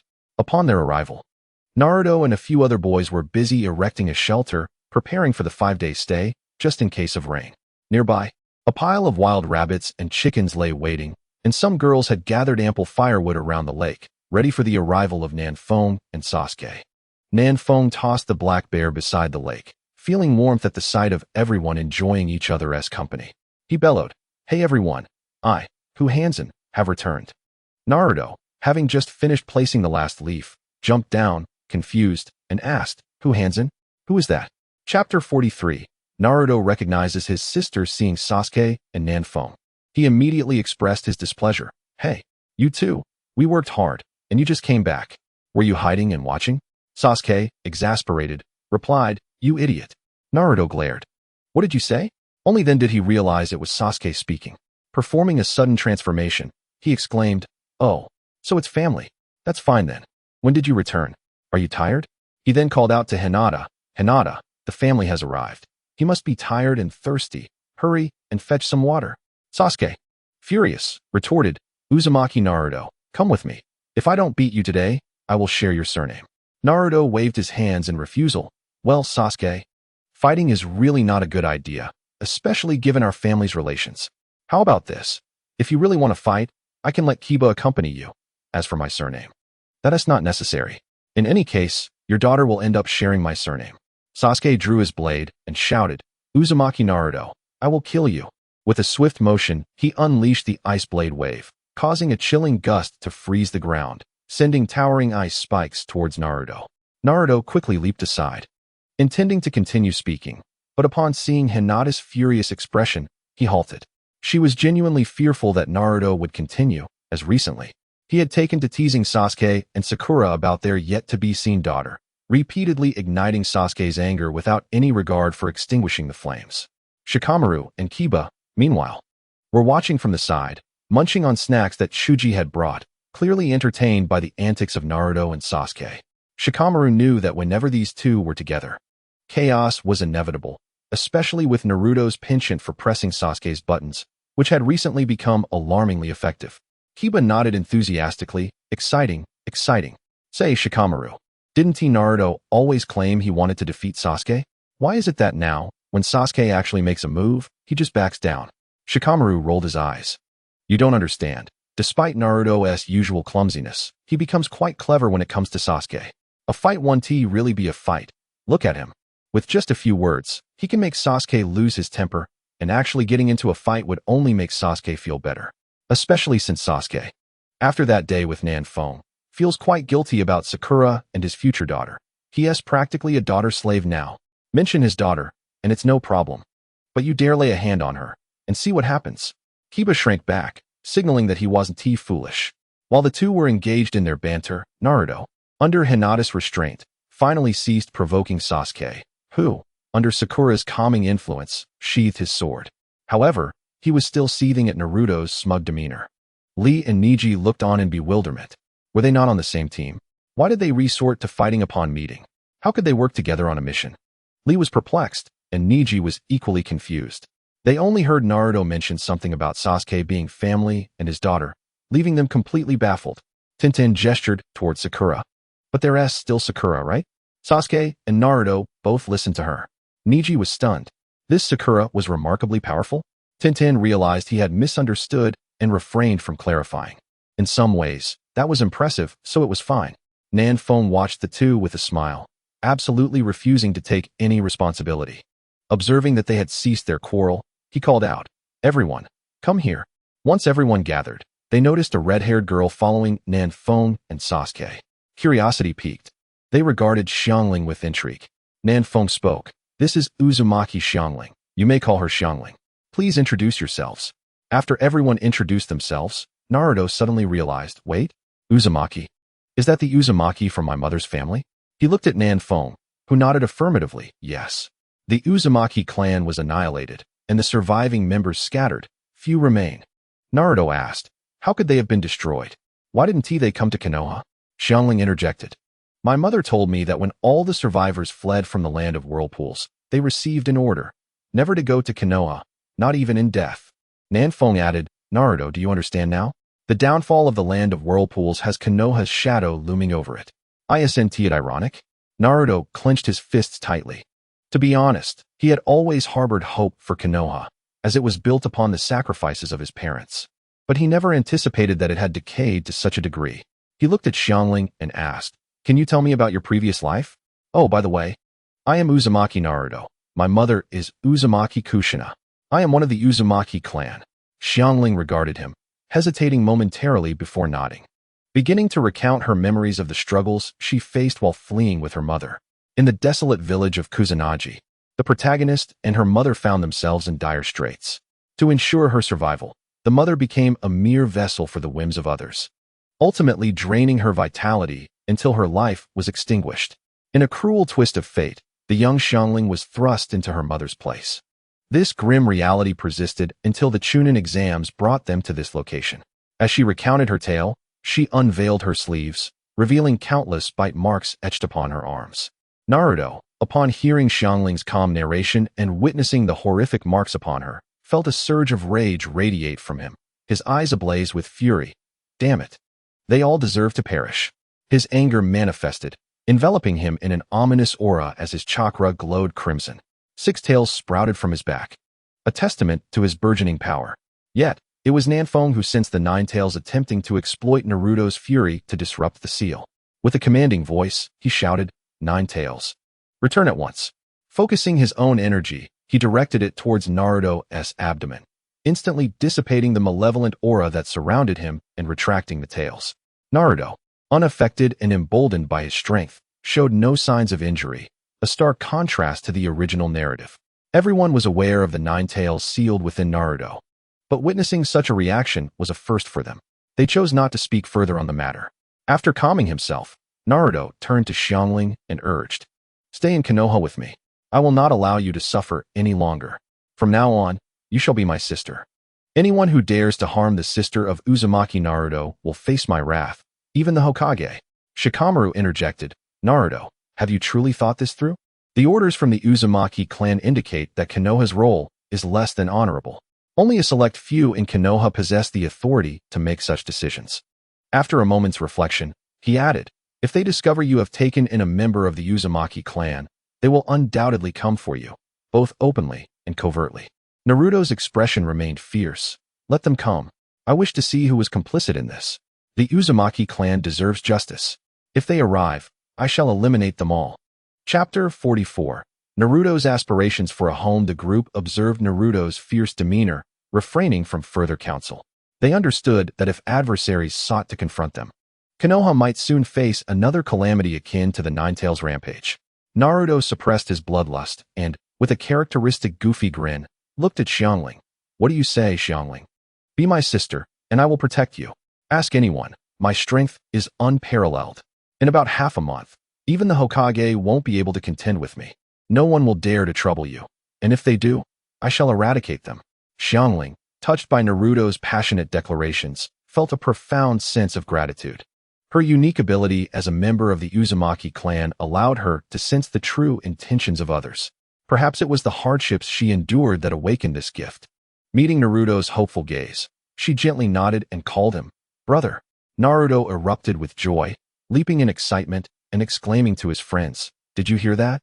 I have a sister now. Finally, I am no longer alone."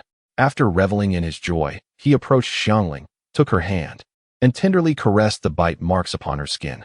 Despite her instinct to pull away, she found solace in his kindness. Observing the marks, Naruto's voice wavered with emotion. "Xiangling, you have endured so much. But do not worry. From now on, I will create a world for you, filled with happiness." Tears streamed down Xiangling's face as she leaned into Naruto's embrace, nodding. "Thank you, brother."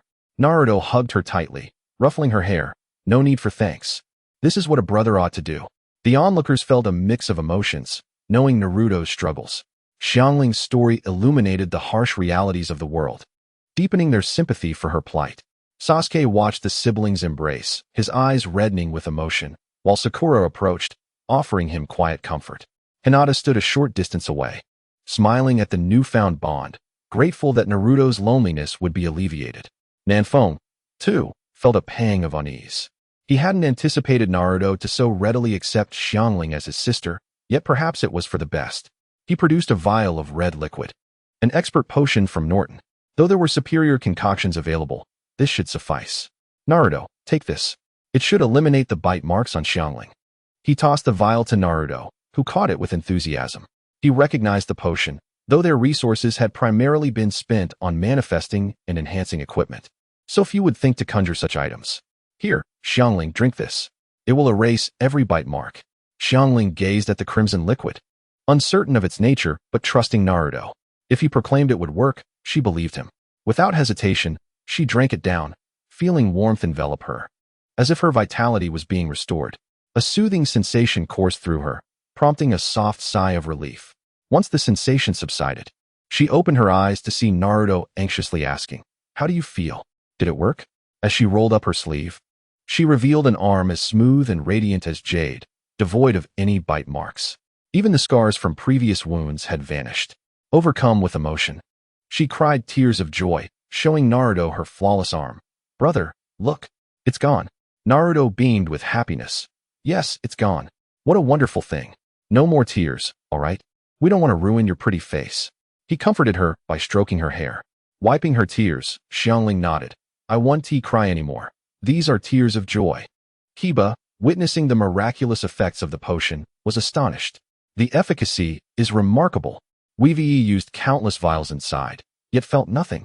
Shikamaru rolled his eyes in exasperation. "You truly are a genius. With our current coin shortage, who would think to bring out such potions unless in dire need?" Kiba, slightly disappointed, conceded, "True, coins are hard to come by." As the group's spirits lifted, Kiba eagerly suggested, "Let us start the barbecue. I'm feeling quite hungry." "Yes, let us barbecue." Everyone chimed in, with no objections. Soon, they gathered around a campfire, enjoying the feast and engaging in pleasant conversation. Suddenly, Sakura asked Naruto, "Are you really planning to bring Xiangling back to your small apartment? There's hardly enough room." Since the last time Nanfeng leaked a spoiler, Sakura has been quite concerned about the issue of housing. She constantly thinks about saving money to purchase a property, believing that even if she doesn't live in it, it could appreciate in value. She does not want to endure the exhausting struggle of repaying a mortgage, as Nanfeng described. Upon hearing Sakura's words, Naruto furrowed his brows in contemplation, realizing that Sakura's concern was indeed pressing and required immediate action. He had just promised Xiangling to make her happy, yet they didn't even have a place to stay. What kind of older brother was he? Thus, he racked his brain to figure out how to procure a house. After much thought, he found himself lamenting Hiruzen's actions. If he hadn't seized all of his father's assets, Naruto could have simply moved into one of their homes without a second thought. Xiangling, noticing Naruto's troubled expression, understood he was worried about the housing situation Sakura mentioned. Not wanting to burden him further, she gently shook his arm and said, "Brother, I don't mind as long as we have a place to sleep. We can earn money together in the future and buy a big new house." Seeing Xiangling's maturity, Naruto felt a strong determination to secure a home. He couldn't let her suffer. When he was alone, it didn't matter, but now that he had a sister, he had to ensure her comfort. Hinata, observing Naruto, spoke up. Naruto-kun, if you need it urgently, I have saved some money. Would you like me to help you buy a house?" Upon hearing Hinata's words, everyone gasped in astonishment, glancing back and forth between Naruto and Hinata, envious to the point of near madness. What was it about Naruto that made him so fortunate? Nanfeng felt a pang of jealousy. Why didn't he have a wealthy girlfriend? He jokingly remarked to Hinata, "Hinata, what do you think of me? Am I not more handsome than Naruto? I'm stronger too, and he has always been oblivious to you. If you don't want Naruto, why not be my girlfriend?" Kiba chimed in, equally envious. "Exactly. What is so special about that full Naruto? Hinata, if Nanfeng doesn't suit you, consider me. We're in the same team and see each other almost every day. It's a great way to develop feelings." Shino added, "I also think I'm a viable option. No girlfriend here." Niji and Lee were left speechless, shocked that their friends were so openly trying to steal each other as partners. Sasuke, wanting to join the banter, cleared his throat but was met with a fierce glare from Sakura, making him obediently quiet. Naruto, realizing the absurdity of his friend's actions, felt frustrated. Why were his companions always trying to undermine him? No, this wouldn't he do. His Hinata was too desirable. He needed to be more vigilant. Surely, there were others with similar intentions. He glared at Nanfeng and the others, declaring, "Hinata is mine. Keep your thoughts to yourselves. If you're single, go find someone else instead of eyeing what is not yours." Turning back to Hinata, he added, "Thank you so much, but I cannot accept your money. I have my own ways to manage. Don't worry." Then he turned to Nanfeng. "Hey, Can you lend me some money? I'll buy a house, and will work hard to repay you. Moreover, once I pass the Chunin exams, I plan to reclaim my father's inheritance. Once I get it back, I will return your money. If they dare to refuse, well, they'll regret it. Nanfeng stared, somewhat speechless. You think I have money just because you know I have it? My place isn't even that big. What gave you the impression that I'm wealthy? Naruto grinned. Don't play coy. I know how much you made selling weapons. You're just sentimentally attached to your home. Wow, Naruto. You can be brilliantly foolish at times and cunningly shrewd at others. Nanfeng sighed. Fine. I'll give you some after the exam. But you don't have to complicate things with the fourth S inheritance. Naruto, puzzled, asked, what other options are there? Enlighten me. Nanfeng smirked. We should team up to raid Danzo. He has a wealth of resources. If the three of us gather enough, securing a house will be a piece of cake. Sasuke's eyes lit up. Wait, that's an option? Why didn't I think of that? If we eliminate him, why leave behind any of his wealth? I've been foolishly following a predictable path all this time. I should have been handling threats to Konoha instead of letting myself suffer. Sasuke turned to Sakura. This time. Indulge yourself. Don't save money. We won't lack for resources anymore. His bold assertion left everyone stunned, including Nanfeng, who was momentarily bewildered. He cautioned, Sasuke, while the route may have significant funds, we shouldn't be reckless with spending. Sasuke waved dismissively. It's a minor issue. I'll use the money we acquire from the route to buy a house. If it's vacant, we can rent it out for income. And if we run low on cash, we can always take on a mission to eliminate someone for the bounty and loot. Nanfeng raised an eyebrow, impressed with Sasuke's business acumen. The others looked on, surprised by how much Sasuke had diverged from his former self. Feeling the stares, Sasuke asked, what? Is there something wrong with my plan? Everyone quickly reassured him. No, it's a great idea. Naruto interjected, but I still don't want to kill indiscriminately.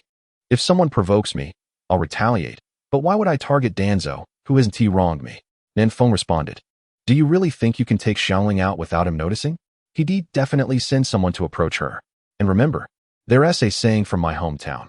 For any unsolved misdeed in Konoha, just look to Danzo. He is undoubtedly involved. If the Uzumaki clan is in trouble, it's definitely his doing. Naruto's anger flared at this. Grinding his teeth, he said, let us take him down. Why is he always behind every wicked deed? He even dares to target Xiangling. I'll make sure to destroy his root organization. Nanfeng nodded. You need to be cautious. With a month left until the third round. Though several nations are in Konoha, he is not the type to remain idle. I suggest we secure Xiangling in a safe location. One that the root can't easily access, and only let her reappear once we deal with him. Otherwise, he could easily kidnap someone in Konoha, and the third wouldn't hold him accountable for a simple abduction. Naruto trembled with rage. This was Konoha. The higher-ups truly seemed intent on ruining it. Hinata suggested, come to my house. If you stay there, they won't dare to act so recklessly. A month is completely manageable. Nanfeng agreed. That sounds good. But Hinata, can you manage your father's side? Hinata nodded. I can handle it. Niji added. Hinata is the strongest in the family. This will be a piece of cake for her. Nanfeng inquired. Did you actually fight your father? While I understand he can be quite bothersome, it might not be appropriate to strike him. In my recollection, although he appears stern on the surface, he truly harbors a deep affection for you. Hinata, feeling somewhat embarrassed, replied, Nanfeng, that's not true. It was merely an accident. During our practice, I was quite nervous and forgot to control my strength, sending him flying. Oh, that's of no consequence. He must bear the blame for that. After all, his past severity has made you anxious in his presence. A light-hearted response elicited laughter from the onlookers. Chapter 46. The Little Heiress Nanfeng. How is Sasuke's Chidori developing? Nanfeng suddenly recalled that it had been over a month since he had asked Sasuke to create Chidori. I've managed to develop several variations, and following your guidance made the process significantly easier. I will have no trouble handling the Chunin exams. Sasuke replied nonchalantly. Have you contemplated how to address Itachi's situation? He will return to Konoha after the Chunin exams. Nanfeng was quite curious about this. Sasuke fell into a contemplative silence, and no one dared to disturb him. After a considerable pause, he finally spoke. Initially, I had intended to kill him. Despite other factors, his hands are indeed stained with the blood of many of my clan. If I do not eliminate him, I cannot justify my actions to those who perished at his hands. But, as you said, if I kill him, I might regret it for the rest of my life. Therefore, I have decided, I will capture him, heal his body, confine him at home. and find him 10 or 8 wives. He shall ensure the Uchiha lineage continues, and in the end, he will spend his life teaching our clan's descendants. Sasuke's tone bore a trace of melancholy, perhaps feeling a lingering guilt for those innocent clansmen who had perished. Well, Sasuke, even without Itachi, Danzo would still take action against you. He will not spare your clan. It's just that Itachi and Shisui were somewhat naive, having been manipulated by the higher-ups of Konoha. Otherwise, with the strength of your Uchiha clan, even if you could not overthrow Konoha, self-preservation would be no issue. Nanfeng remarked thoughtfully. Little Lee, somewhat perplexed, inquired, is the Uchiha clan really that powerful? Nanfeng nodded. They will only grow stronger. My statement about them not being able to topple Konoha was merely hypothetical. They could truly turn Konoha upside down. It is just unfortunate that their reluctance to fight led to their downfall. Imagine if Uchiha Shisui and Sasuke's brother had not been brainwashed. Their clan would possess 3 pairs of Mangekyo Sharingan. Once activated, the Mangekyo grants them the ultimate power, Susanoo. That ability not only boasts formidable defense, but also unparalleled offensive capabilities.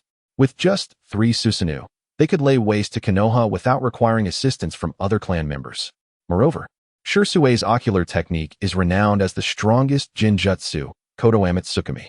Even if your teacher, Might Guy, were to unlock the 8 gates, he would need an opportunity. With Shisui's Jinjutsu, your teacher's 8 gates would be rendered futile against Konoha, and you should understand just how potent the 8 gates can be. However, I must tell you, you are underestimating your exam. If your teacher were to unlock the 8 gates, he could even contend with Sage of 6 Paths. What chance would Konoha have? Let alone the fact that Konoha lacks any true experts. Sasuke, puzzled, asked, aren't there only 2? Who is the third? Nanfeng replied, your father. He has long since awakened the Mangekyo. Thus, had Itachi not been present that night, your parents would have survived. Your father, unwilling to engage in fratricide, refrained from taking action, allowing Itachi to act.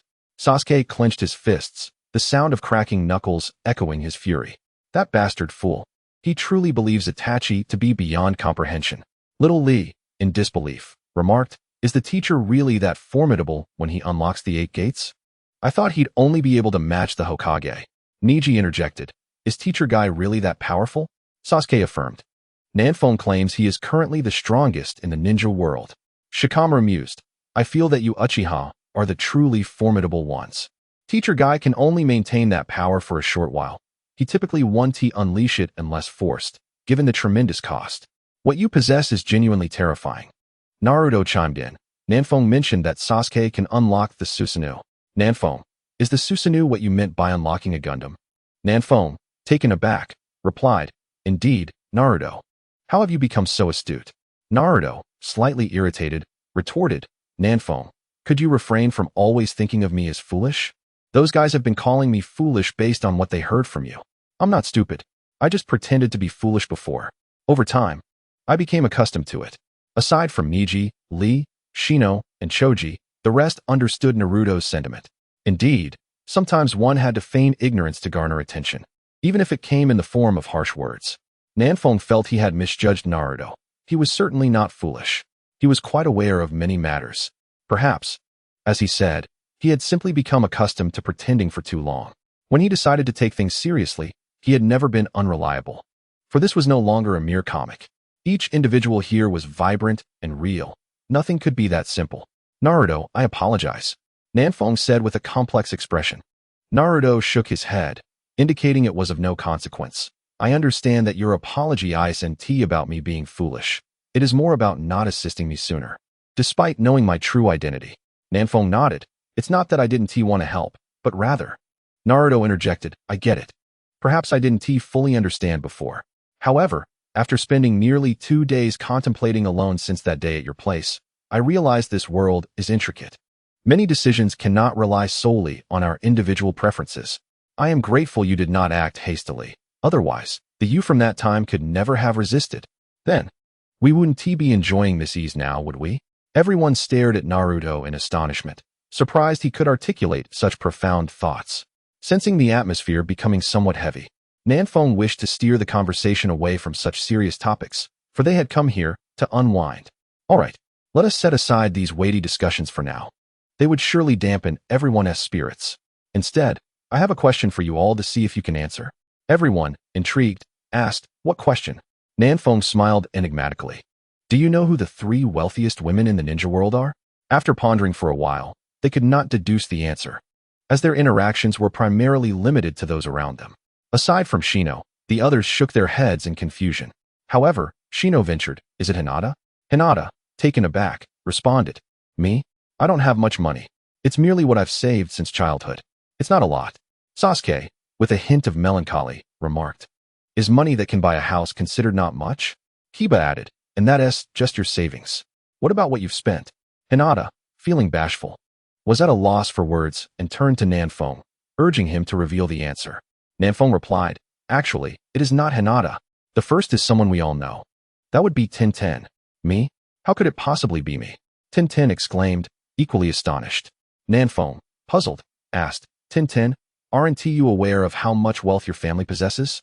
Tintin answered, "I've never concerned myself with such matters. I hardly use money." Nanfeng remarked sarcastically, "Listen to her, with such a tone of nonchalance. Is that something we could say? It seems wealth allows for such indulgence." I suddenly feel a pang of regret. Everyone looked at him. "What do you regret?" Nanfeng sighed dramatically. "Once, there was a little heiress before me, and I failed to cherish her." Chapter 47. Nanfeng's regret. Everyone was taken aback, and several boys simultaneously raised their middle fingers at Nanfeng in disdain. Nanfeng protested, "Hey, you don't believe me? Well, Hinata, Shino, Kiba, you are all aware of the relationship between my father and Tintin, right? It's quite good, isn't it?" Hinata and the others nodded, recalling their recent mission together that lasted over 10 days, during which they noticed Tintin's father treated Nanfeng exceptionally well. Encouraged by their acknowledgement, Nanfeng continued, "On the day we accepted his mission, I arrived earlier than you all, and he expressed his hope that I would become his son-in-law to inherit his fortune. He mocked my lack of ambition, lamenting that despite his support for my relationship with Tintin, I ended up treating her like a sister.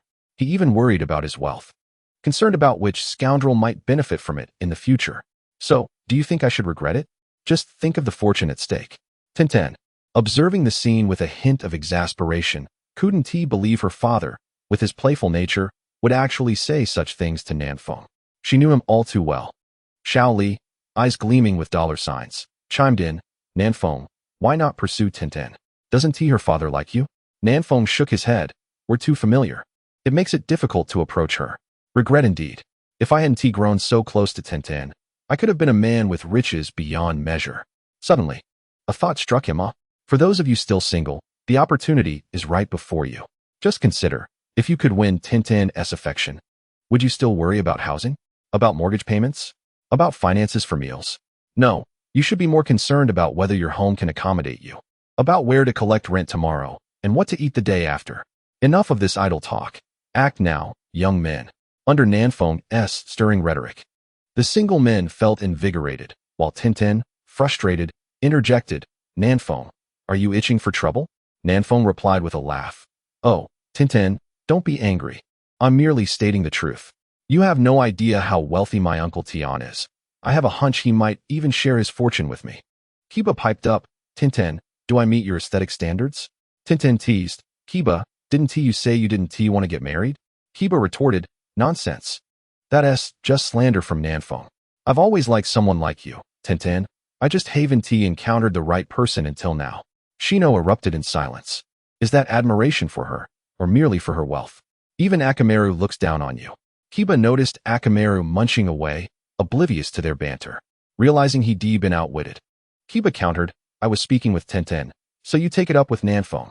You two haven't had your turn yet." Shino replied, "I can converse with Tintin too. Why should I let you? Look at me, Tintin. Though my presence may be subtle, this is my strength. I won't attract the wrong attention and am utterly dependable. Unlike Kiba, who is infatuated with your wealth, I genuinely like you, and your uncle's fortune. Most importantly, Nanfeng has always proclaimed that I am a man destined never to fail. Since he first said it, I've pondered, and it seems I have indeed never suffered defeat.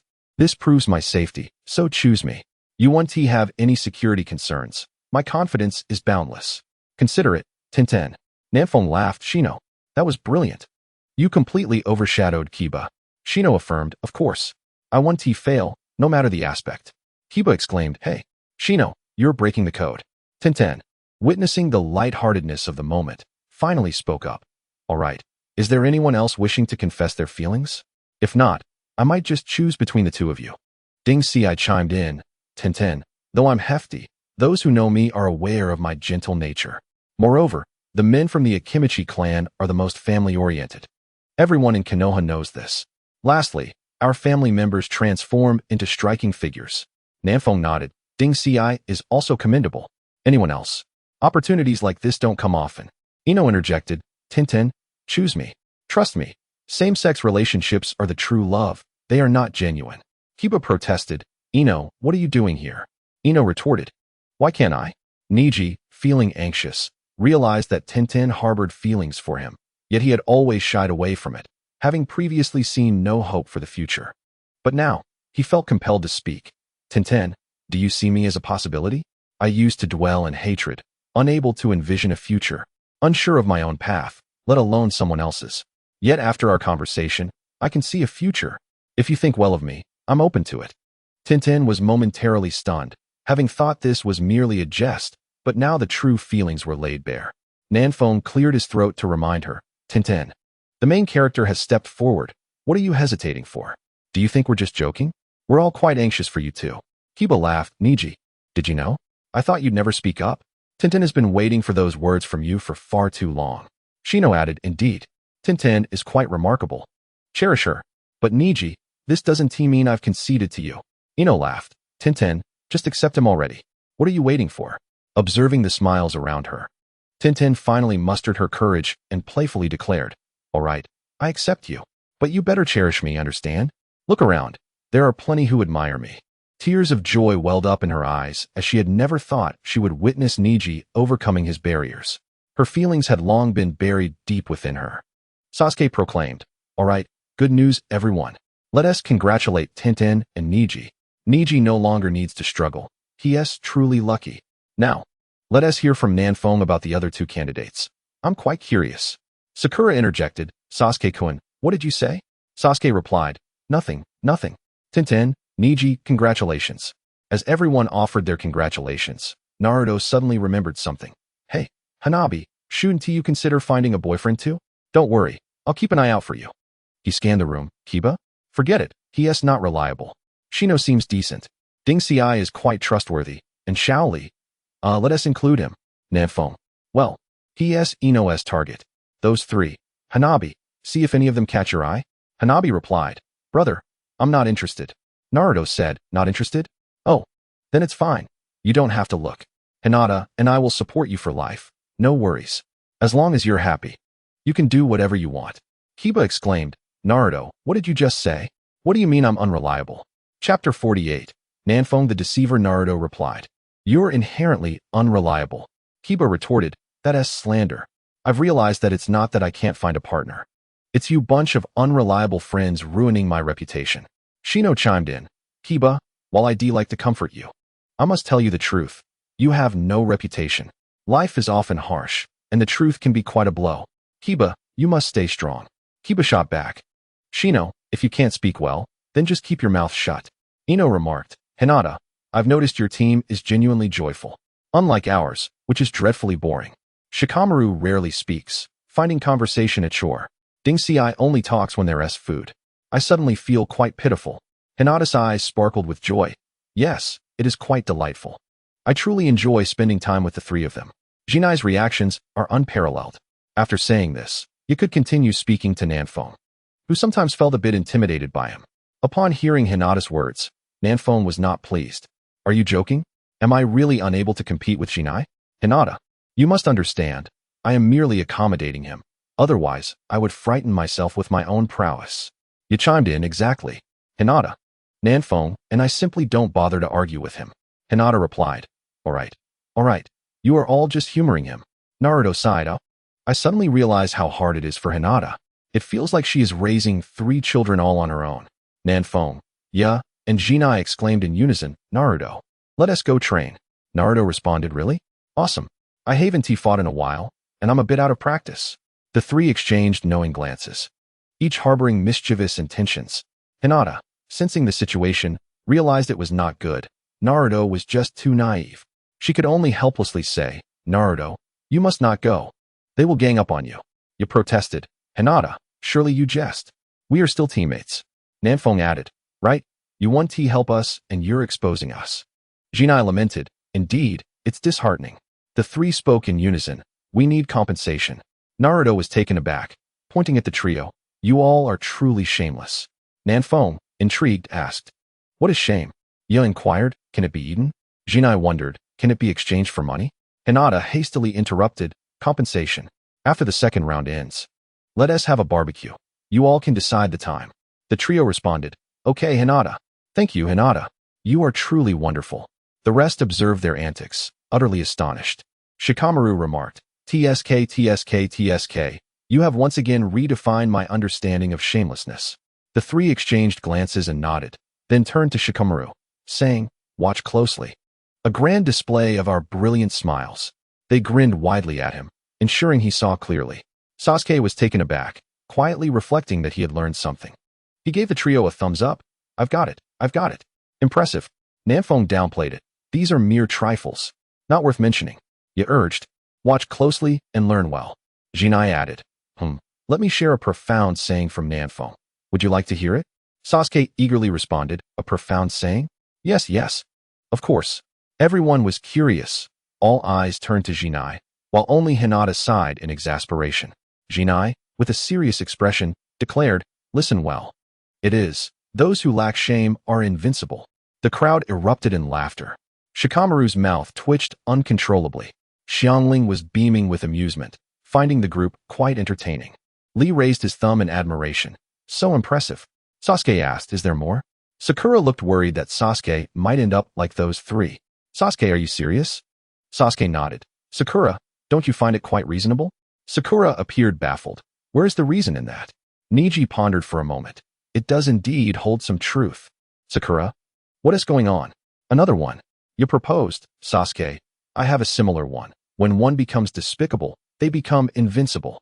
Tintin looked at the trio, nearly speechless. Her own father was like this too. She was confused about whether her father taught Nanfeng or vice versa. Regardless, now in Team 8, aside from Hinata, the other two seemed to have mastered it.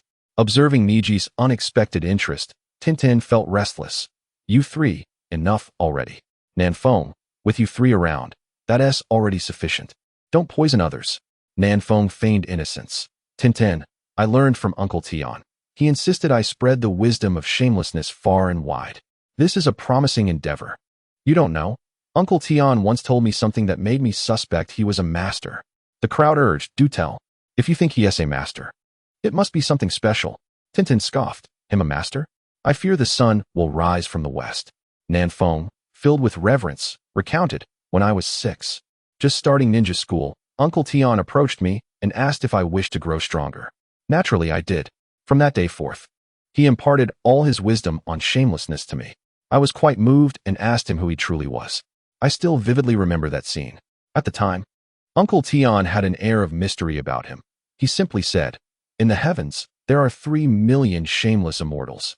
Even they must bow low before me. Just listen to that. Isn't it majestic? Lee was full of admiration. So impressive. So majestic. Naruto's eyes sparkled. Nanfeng, that saying is so cool. Do you think I could be your junior disciple? Please introduce me to Uncle Tian. I want to learn swordsmanship from him too. Sasuke felt envious. Indeed.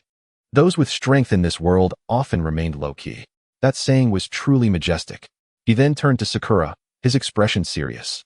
Did you hear that, Sakura? We need to be low-key. We must learn to conceal our strengths. This world is fraught with danger. Many experts prefer to pose as ordinary individuals. Like Lee's teacher, Mike Guy, and Tintin's father. If we ever offend them, it could spell trouble. Tintin skeptically asked, is my father really that formidable? Is it true? Shikamaru sensed something amiss but couldn't quite articulate it. He just had a gut feeling. Niji quietly inquired, Tintin, is your father really that powerful? Tintin replied, well, I don't really know. I'll ask him when I get home. Only Ya and Jinai remained relatively calm, for they knew that Nanfeng was merely spinning tales. However, the two subtly began to emulate Nanfeng's mannerisms, demeanor, and tone. They needed to create the right atmosphere. Quite good. They should find an opportunity to try it out next time. Nanfeng observed the reactions of the crowd, secretly awarding himself a score of 9 for this performance, leaving a bit of room for improvement. What should he say next time? That was indeed a question that required careful consideration, as everyone was still lost in their thoughts. Contemplating Nanfeng's next grand idea, Xiangling suddenly alerted. Someone is approaching us. The group immediately reacted, scanning their surroundings, but finding nothing, looking uncertainly at Xiangling. Xiangling pointed, southeast. 1,200 meters. Nanfeng exclaimed, Hinata. Hinata nodded, turning towards the southeast. Byakugan, activate. 6 individuals, 2 small teams, were in sight. From the looks of it, one team was being pursued by the other, and they appeared somewhat injured. They would soon be caught. Nanfeng urged, Naruto, didn't you want to fight? Go resolve this. And snatch the scroll while you're at it. Naruto rolled up his sleeves. All right, watch me. He dashed forward. Hinata said to the others, I'll go take a look too, and hurried after Naruto. Chapter 49.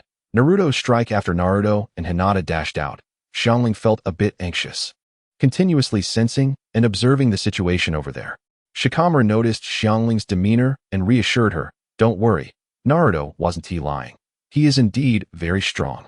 Among us, he ranks at least in the top 3. He is formidable. Even elite Jonin are no match for him. When he unleashes his full strength, even those of the Hokage level cannot contend with him. Meanwhile, Naruto had just arrived at the scene, only to find that the 3 being pursued had already been defeated. He glanced at the forehead protectors of the 2 teams. Unfamiliar faces, that's no problem. He charged into the fray, hand over the scroll, and I'll let you go. The victorious trio, having chased for most of the day, were furious at this unexpected interruption from a newcomer demanding the scroll just as they were about to claim it.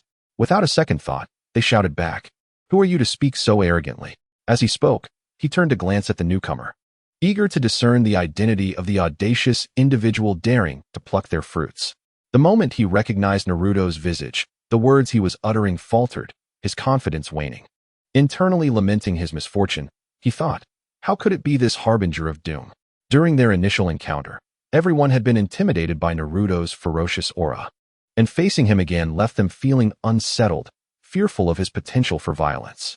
Unfazed, Naruto surveyed the 6 individuals before him and declared, I request the scroll. Is there any objection? No sooner had he spoken than he activated his berserker mode, his azure eyes transforming into a vivid crimson, his entire being enveloped in a crimson glow, an indication of his bloodlust. The 6, once again under the piercing gaze of Naruto's demonic red eyes, felt a shiver run down their spines. The trio who had already been defeated quickly complied, realizing their scroll was no longer safe. With the emergence of a stronger contender, they saw an opportunity to unsettle the remaining trio. Without hesitation, they produced the scroll and placed it on the ground, fleeing the scene as Naruto nodded in approval. And what about you? Will you engage me? That would certainly excite me. Naruto licked his lips, his battle spirit palpable as he regarded the remaining trio. Suddenly, Hinata appeared beside him, her Byakugan activated, fixated on the opposing trio. Are we to fight, Naruto-kun? She inquired. Naruto, not turning to face her, replied dismissively. Just a few insignificant fish. Do not sully your hands, Hinata. Allow me to deal with them. As he spoke, the trio observed Naruto's bandaged hand slowly rising towards them. Swallowing nervously, the scene felt reminiscent of their initial encounter in the classroom, where this harbinger of doom had shown a propensity for violence at the slightest provocation. Not daring to hesitate any longer, they hastily exclaimed, Here, take it. The scroll is yours. The leader produced the scroll from his robe and tossed it towards Naruto and Hinata, who caught it deftly. They dared not harbor thoughts of resistance against such a formidable foe, especially with another individual possessing Byakugan at their side. Further delay could very well spell their demise.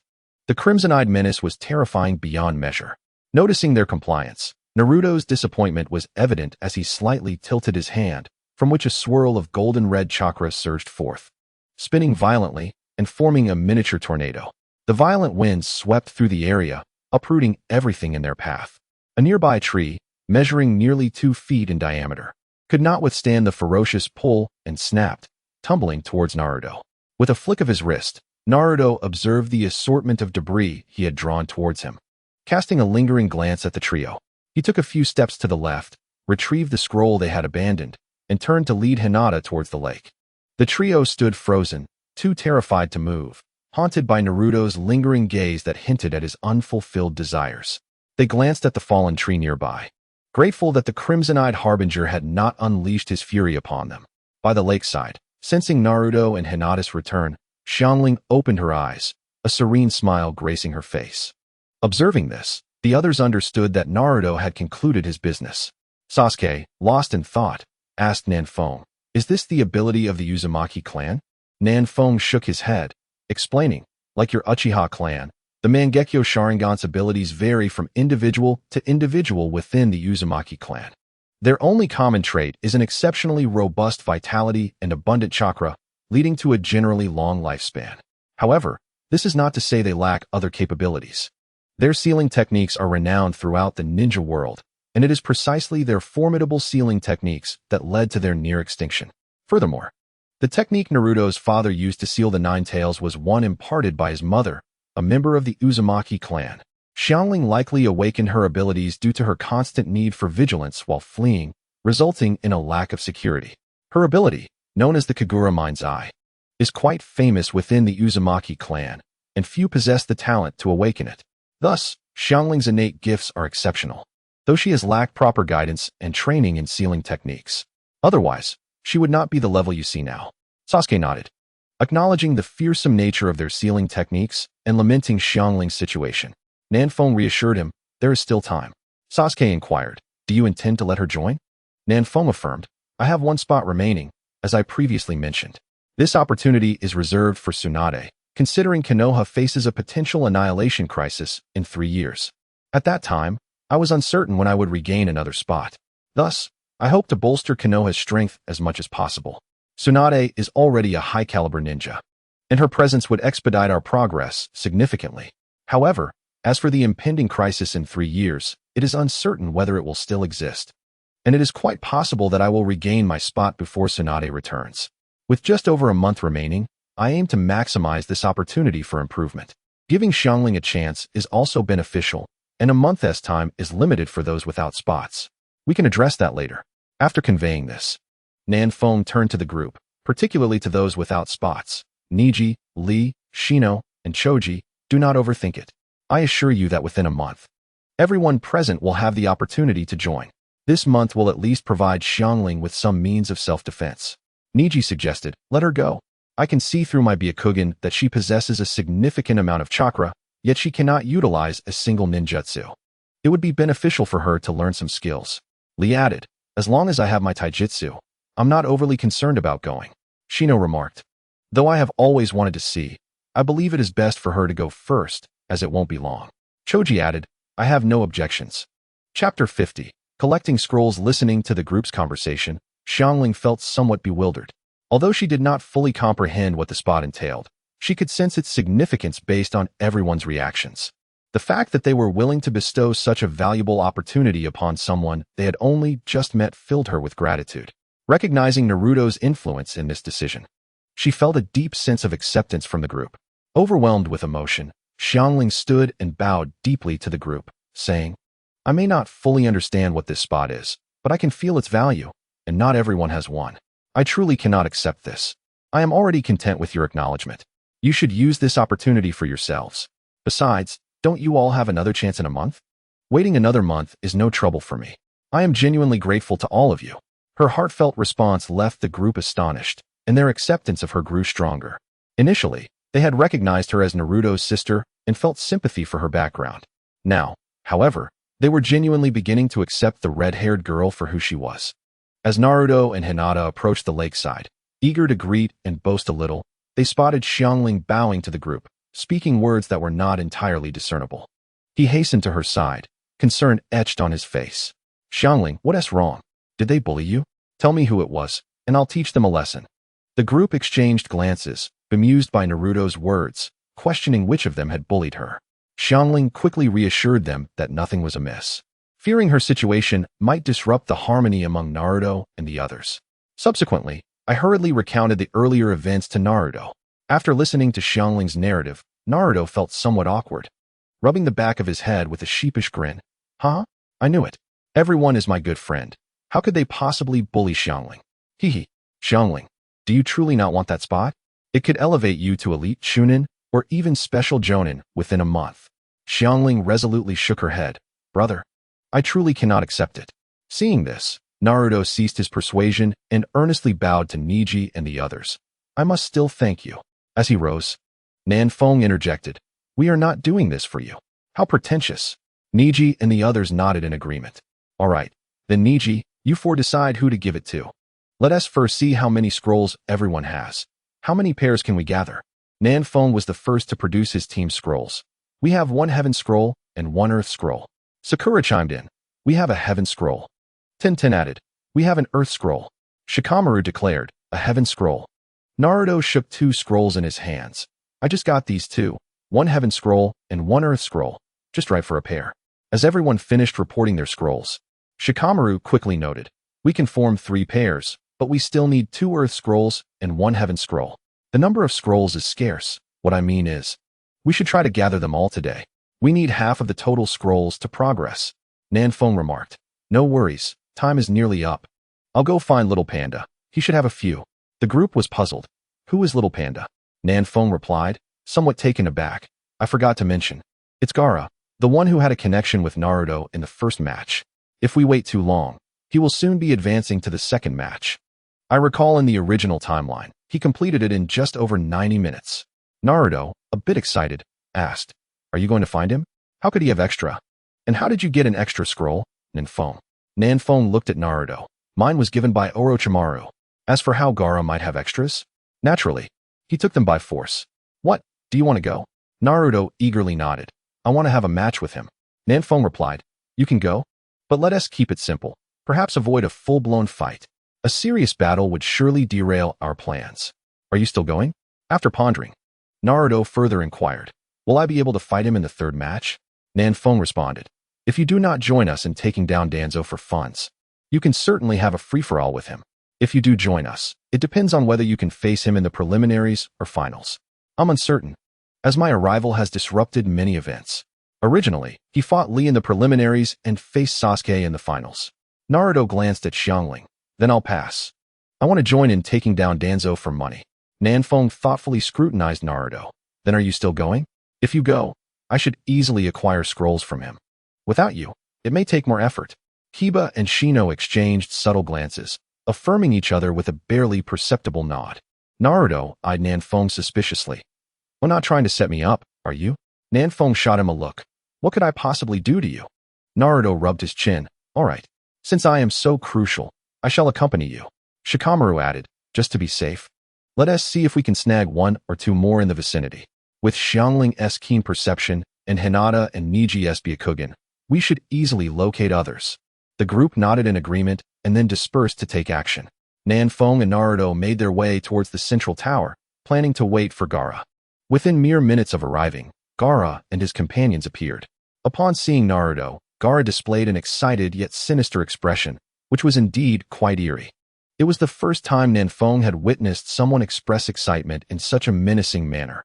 Kankuro and Temari were much more composed, their expressions serious as they warily observed Naruto and Nanfeng.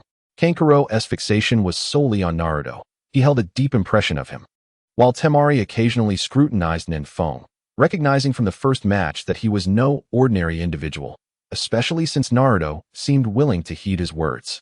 As Temari noted Gaara's increasing excitement, she quickly interjected, Gaara, don't act recklessly.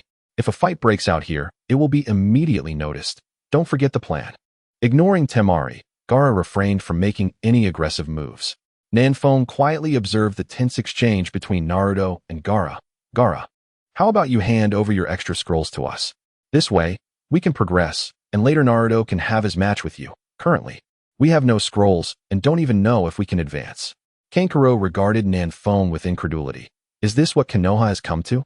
Unable to gather even a single scroll? He was about to continue mocking when Gaara's unwavering voice interrupted. Give it to them. Kankuro was astonished. These two were enemies. And Gaara was actually aiding them? Noticing Kankuro's hesitance, Gaara's tone grew impatient, laced with a threat. I said, give it to them. Didn't you hear?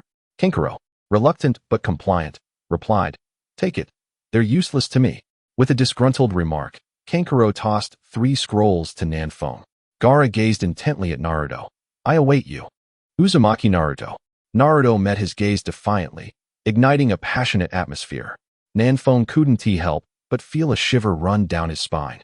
Soon after, Gaara and his companions entered the tower. Chapter 51. 5 days later, after Gaara and his companions entered the tower, Naruto hurriedly approached. So, what is the status? Are we ready? Nanfeng shook his head. All 3 are Earth Scrolls. Let us head back and see if there is any progress on their side.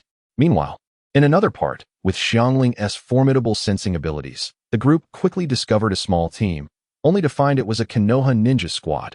Yakushi Kabuto, Kimicho, and Akatsuki Armor's spy team. Kabuto, not wishing to reveal his strength at this moment, and recognizing the formidable nature of the others, showcased his acting prowess. The group could not act against their own, so they continued their search for other targets. Nanfeng and Naruto returned to the lakeside camp. Discovering their companions had yet to return but remained unperturbed, patiently waiting. With their collective strength, none in the current forest would pose a threat to them. Time slipped away. Their comrades managed to find a few small teams along the way, but all the scrolls had been taken. After several twists and turns, Xiangling also needed to recover her chakra. At last, just before nightfall, they secured a heaven scroll, thus completing their collection of required scrolls. Upon returning to the camp, they found Nanfeng and Naruto had prepared the remaining black bear meat and caught some fish from the lake, roasting them to a golden crisp, filling the air with an alluring aroma. Naruto and Nanfeng invited everyone to sit down, and after sharing their respective gains, they felt relieved. The scrolls were complete, and it was time to indulge in merriment. As they enjoyed their meal, Sakura suddenly spoke up. Nanfeng, who are the other 2 richest women you mentioned at noon? Aside from Tenten, Nanfeng decided to tease Sakura. Sakura, do you have ulterior motives? Are you trying to send your Sasuke to rob them? Why else would you be so curious when no one else is? Sakura became flustered, exclaiming, I'm just curious. If you want to say, then forget it. In the realm of dual personalities, Sakura was roaring. Damn South Wind. How many times must I tell you not to call me Sakura bro? Just wait until the day I can defeat you. I will pin you to the ground and smash you to pieces, and then you'll bear my surname. Beside her, Sasuke cast a curious glance at Sakura. I am quite intrigued too. South Wind regarded him with a playful expression. Hinata, observing this scene next to Naruto, recognized that her teammate was about to tease someone again. As a kind and gentle soul, Hinata could not allow him to succeed in his antics. The others were one thing, but they were all close here. South Wind's mischief towards Kiba and Shino was enough. Now, he intended to target others, and Hinata simply would not permit it. South Wind, I too wish to know. Please tell us. Enough with the dark humor. Caught off guard by Hinata's directness, South Wind felt somewhat disheartened and decided against continuing. He spoke directly. Another one is Tsunade. Tion. Intrigued by the other 2 who shared the title of wealthy ladies with her, chimed in. You mean the Tsunade, one of the legendary Sannin? South Wind nodded, and Kiba, equally curious, asked, how did she amass her wealth? Does she have more than Tion's family? Unsure how to respond, South Wind shook his head. I cannot say whether Tsunade is truly wealthy or not. Listing them is merely a whim of the individuals from my previous life. Sakura interjected, then just speak freely. Why did you include Lady Tsunade? South Wind replied. Tsunade is a notorious gambler with abysmal luck. She loses nearly every time she plays, often losing tens of millions at a time. After all these years, no one knows the total amount she has lost, but it must be an astronomical figure. Sakura's eyes sparkled with curiosity. Where does her money come from? South Wind continued. Some say it comes from her mission rewards. However, I find that hard to believe. A person who loves gambling as much as she does would likely squander her mission payments immediately. Others suggest she earned it by blasting mountains during her training, causing gold to emerge from the peaks. That explanation seems dubious too. Does she really have that much time to demolish mountains? Ultimately, I find the more plausible explanation to be that she earns her income from the medical fees she charges for her treatments. Tsunade's medical ninjutsu is unrivaled in the ninja world. Those who seek her assistance are usually the ones that ordinary medical ninjas cannot help, thus commanding a higher fee. Additionally, some might say she tricks others into lending her money, which she then has Jiraiya help her pay back through his book sales. I suspect Tsunade possesses numerous properties in Konoha, the rights to which would provide her with a stable income. After all, when Konoha was first established, all the houses were built using the first Hokage's wood release. It wouldn't be unreasonable for the Senju clan to have property rights, would it? Now that only Tsunade remains of the Senju clan, those rights naturally fall to her, along with the considerable inheritance accumulated by her family over the years. However, this is merely my personal conjecture. To verify it wouldn't be difficult. Shikamaru, when you head out, perhaps you could ask your father about it. I'm quite curious myself. Shikamaru nodded. And the last one? South Wind glanced at Sasuke. The last one is the Akatsuki member known as the White Tiger, Angel Conan. She belongs to the organization where Itachi is undercover. 3 years from now, she possesses 600 billion explosive tags. You all understand the price of a single explosive tag. Even in peacetime, the minimum is 2,000 ryo each. Kiba exclaimed, "How much is that? Are you certain you're not mistaken with the numbers?" The group looked at South Wind skeptically. He affirmed, "I am not mistaken. It is indeed 600 billion tags." Shikamaru asked, "How did she acquire them?" "It's impossible she bought them. If she purchased that many explosive tags, even in batches, the major ninja villages would have noticed." South Wind nodded, acknowledging Shikamaru's reasoning. She must have created them herself. The method for making explosive tags isn't particularly difficult. The challenge lies in the sealing techniques. But Pain from the Akatsuki possesses the Rinnegan. The most challenging part is resolved. Moreover, Conan is a unique paper jutsu user. Transforming chakra into paper is quite simple for her. Over the years, she has accumulated such a massive amount. Of course, in my previous life, there was a joke that Conan bought the explosive tags with the retirement funds of Kakazu, who is obsessed with money. As long as the price is right, he would do anything. Within the Akatsuki, he primarily handles the finances, while Conan manages the money. Imagine if one day we encountered Kakazu and mentioned this to him. What kind of expression would he have? Would he seek to confront Conan? While it might be a joke, he wouldn't know that. I believe if anyone among us were to meet him one day, they should definitely test this. His reaction would be absolutely amusing. The group exchanged amused glances. Noting South Wind's increasingly mischievous nature, as he could turn even a simple story into a scheme. Time flew by, and 5 days passed. During this time, the group enjoyed their time near the lake. As they could not venture to the tower, it was far more pleasant to be free here. Finally, the last day arrived. Chapter 52. The preliminary matches commenced today marked the final day. Yet South Wind and his 3 teams had yet to emerge. Kakashi, Guy Asuma, and Kurenai had been waiting at the tower for these 5 days, and now, except for Kurenai, the other 3 were beginning to grow anxious.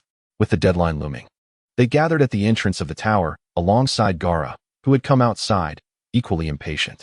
He had not forgotten South Wind's promise of a match with Naruto, but he had yet to see Naruto emerge, nor had the group accompanying him.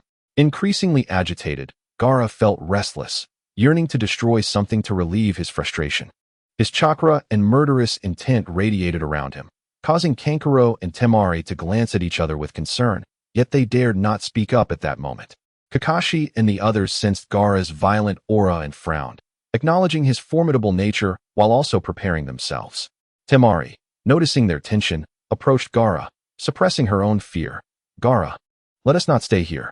If you have something to say, please talk to me. You can go back, and I will help you with whatever you need, all right?" Gaara coldly replied, his voice chilling. "Get lost, or I will kill you." Kankuro, watching the scene with mounting anxiety, felt the sweat bead on his forehead. He understood Gaara's volatile state and was bewildered by Temari's audacity. Temari attempted again. "Gaara, but her words were abruptly cut off as Gaara's murderous intent enveloped her, silencing her instantly. Kankuro, who had been closely observing, saw Gaara's aggression rising and swiftly positioned himself between them, his voice trembling yet resolute. "Gaara, she is your sister." Upon hearing the word sister, Gaara paused momentarily. However, an even more terrifying wave of murderous intent surged forth, clearly indicating that his patience had run out. Just as he was about to strike down these 2 troublesome figures, he sensed movement at the tower entrance. Turning to look, he saw South Wind and his companions approaching, chatting and laughing. Spotting Naruto among the crowd, Gaara's lips curled into a faint smile as he turned away. Once Gaara had walked away, Kankuro finally reacted. "Temari, did I just see Gaara smile?" Temari nodded in disbelief. "Yes, I saw it too." Both were taken aback by Gaara's unexpected smile. And as they watched him disappear into the distance, they quickly followed after, though Temari glanced back at Naruto with a contemplative expression. Upon South Wind's arrival, Kakashi and the others breathed a sigh of relief.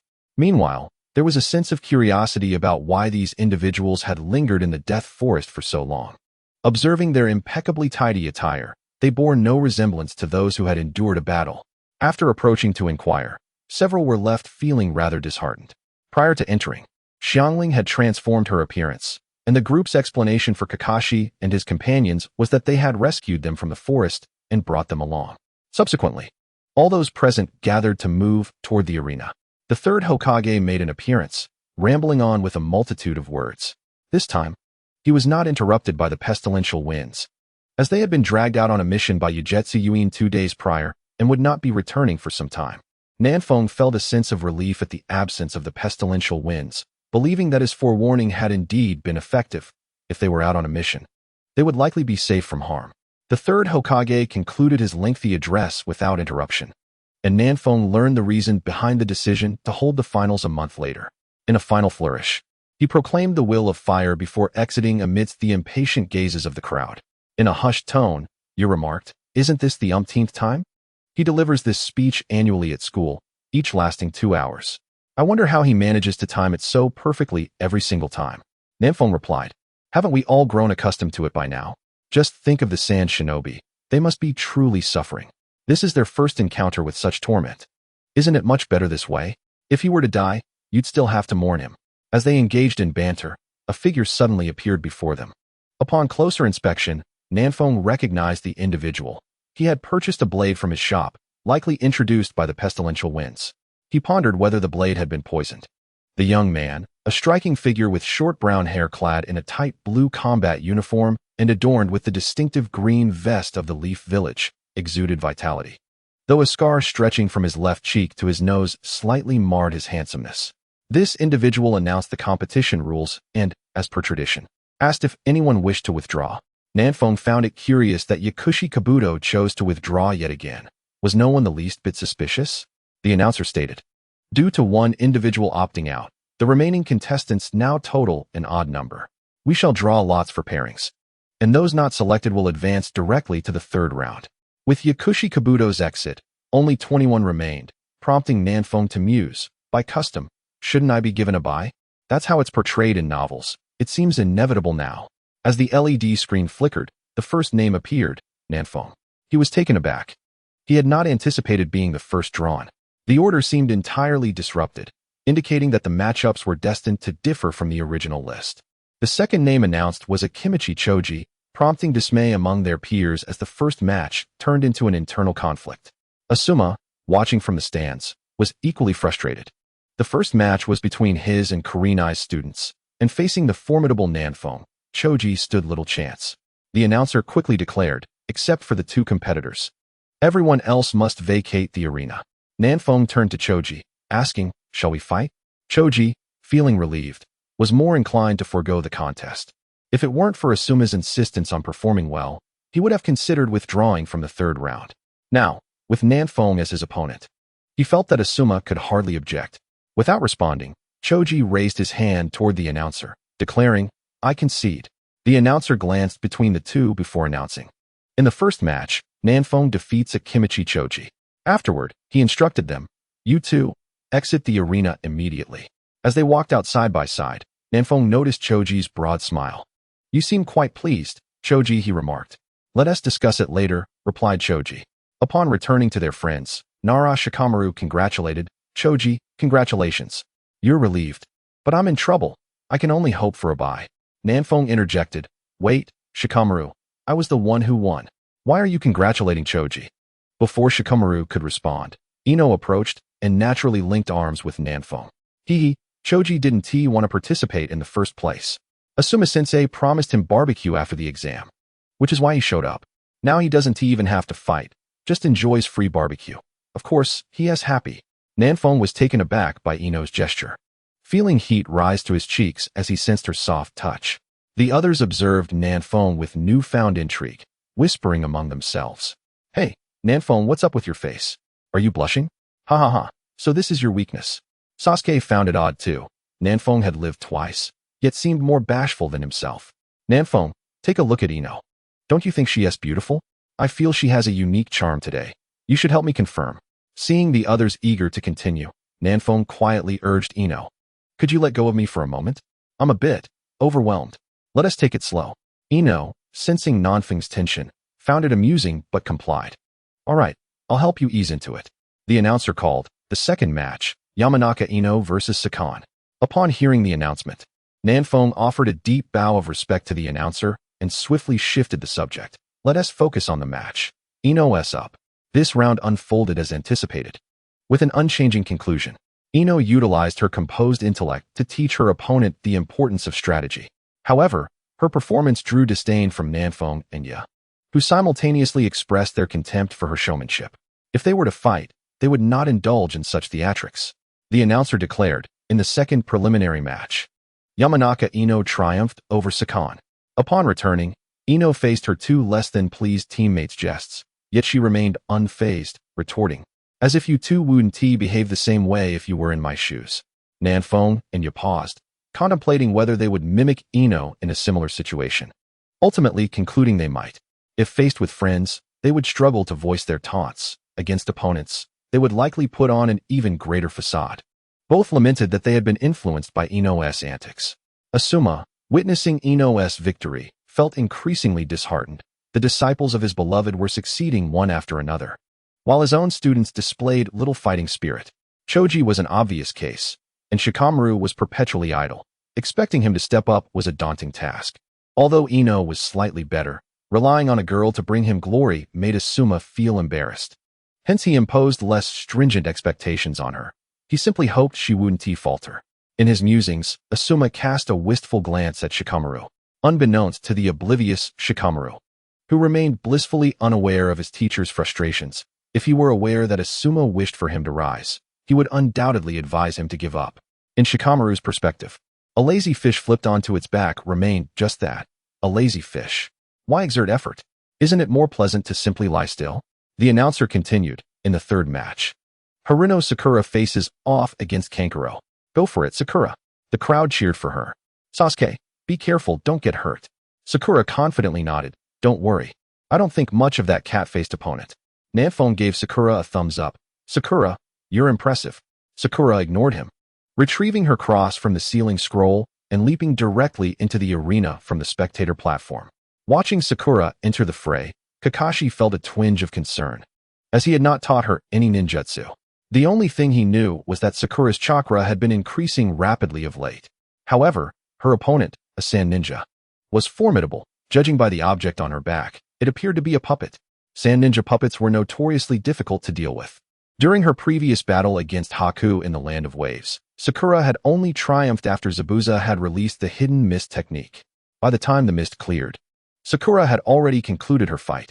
Kakashi pondered the peculiar weapon Sakura had acquired, realizing he had been somewhat oblivious to his student's growth. It must be said Kakashi, as a teacher, had been quite negligent. Had it not been for Zabuza, he wondered when he would have ever gotten around to teaching Naruto and the others anything. Moreover, Sasuke's Chidori was learned at Nanfeng's encouragement. In the arena, the announcer called, begin the third preliminary match. As the announcement concluded, Kenjuro, upon noticing his opponent was a girl, dismissed Sakura entirely. You should probably forfeit. Out of respect for you being a woman, I want to bully you. Otherwise, you'll have to face the consequences. Sakura disregarded Kenjuro's ramblings, bestowing upon herself a blessing of courage. She then unleashed a wave of divine light upon him. Kenjuro, who had intended to speak further, suddenly found himself standing in a shimmering circle of golden light. The intricate patterns within the circle resembled some form of a formation. Before he could contemplate further, he attempted to escape the circle, but sensed a looming danger above him, and it was too late. Caught off guard, Kenjuro hastily summoned his black ant technique, encasing himself within it. Feeling frustrated, he realized that it was the first time he had used the black ant to shield himself. In that moment, a deluge of golden light cascaded down, bombarding the entire area of the circle. Seeing this, Sakura did not relent. Upon completing the divine light technique, she began to gather energy at Kenjuro's location. A golden spear materialized in her hands, and just as the golden light dissipated, she hurled the spear towards the black ant.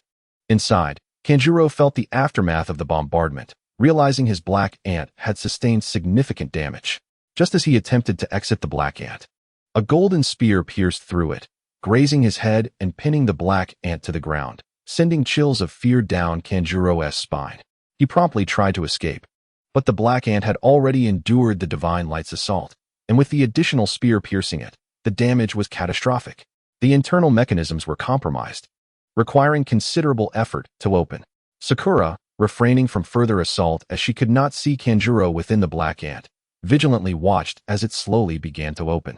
The moment Kanjuro emerged, she would strike without hesitation. Chapter 54. Sakura vs. Kanjuro 2 from the spectator platform. The group watched the unfolding scene, realizing the outcome was inevitable. The DNF 9-man group, initially taken aback, found this to be entirely expected. Unless they faced each other, they believed they could defeat all other competitors except Gaara. The only concern regarding Gaara was his ability to unleash Shikaku. Nanfeng had previously advised that if they encountered Gaara, they could engage briefly for the thrill, then concede to avoid provoking Shikaku, which could jeopardize their plans. However, given Gaara's individual strength, none of them felt particularly threatened. If not for the fear of disrupting the plan that would prevent the third Hokage from perishing, they believed they could manage even if Shikaku were to emerge. In contrast to the calm of the others, Kakashi was utterly astonished by Sakura's performance. He had not anticipated that just moments ago. He had hesitated to suggest she forfeit, fearing it would hurt her pride. Yet, he had remained prepared for a rescue at any moment. Knowing the Sand Ninja's puppets were coated in deadly poison, the student he had been ready to rescue had dispatched her opponent with only 2 ninjutsu. Though the match had yet to conclude, Kakashi could discern that if it were a life-or-death struggle, Kanjuro would have perished the moment that spear was launched. He was curious about where Sakura had learned such techniques, but now was not the time to inquire. Despite all this, only a few breaths had passed. In the arena, Kanjuro finally emerged from the black ant, but just then, the spear that had pinned the black ant to the ground erupted, causing Kanjuro to cough up blood from the explosion. Before he could comprehend, a bolt of lightning struck from above. Kanjuro spat blood again, hurled through the air by the lightning, convulsing as he saw the woman charging towards him, dragging an odd weapon behind her, now lifted off the ground. Without a moment to lose, Kanjuro shouted in midair, "I concede." Upon hearing Kanjuro's concession, Sakura halted her advance. Previously, after releasing the thunder summoning technique, she had been unhesitatingly charging towards him with her slicing strike. She thought to herself that she would go easy on him, ensuring he wouldn't be seriously harmed. But her strike would be sufficient to render him incapable of continuing the fight. She had not expected that the cat-faced opponent would concede out of sheer fright. With a thud, Kanjuro finally landed, convulsing on the ground, his garments in tatters, his hair standing on end beneath his hood, clearly having been through a tremendous ordeal. The announcer hurriedly approached to assess his condition, and after confirming he was not in grave danger, declared, "Third preliminary match, Haruno Sakura vs. Kanjuro. Winner, Haruno Sakura." Applause erupted from the audience. At this moment, Sakura looked at Kanjuro and remarked, "Considering your earlier declaration about not wanting to bully women, I, as a woman, have shown you mercy. Otherwise, you would have been done for during my second technique." With that, she turned decisively and left, exuding an air of nonchalance. In that instant, she radiated an indescribable aura, confidence. Having faced both Haku and Kanjuro, Sakura was no longer riddled with self-doubt. She had finally embraced her confidence, no longer fearing battle. From the spectator platform, Nanfeng, observing Sakura's impressive departure, couldn't he help but exclaim, "Truly, my Sakura is remarkable. So cool. What do you think, Sasuke?" Sasuke, momentarily taken aback, nodded in agreement. Indeed, she is quite something. Nanfeng reflected on the contrast with Sakura's previous battle against Haku, noting that she had opted to bolster herself and engage the enemy head-on, trading injuries for healing. This time, however, she had learned to combine her skills effectively, demonstrating a keen sense of timing throughout the fight.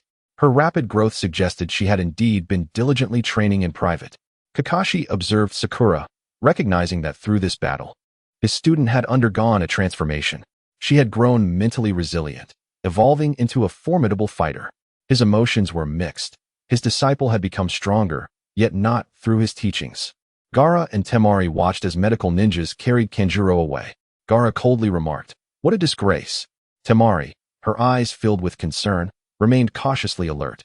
The group before them was undeniably formidable.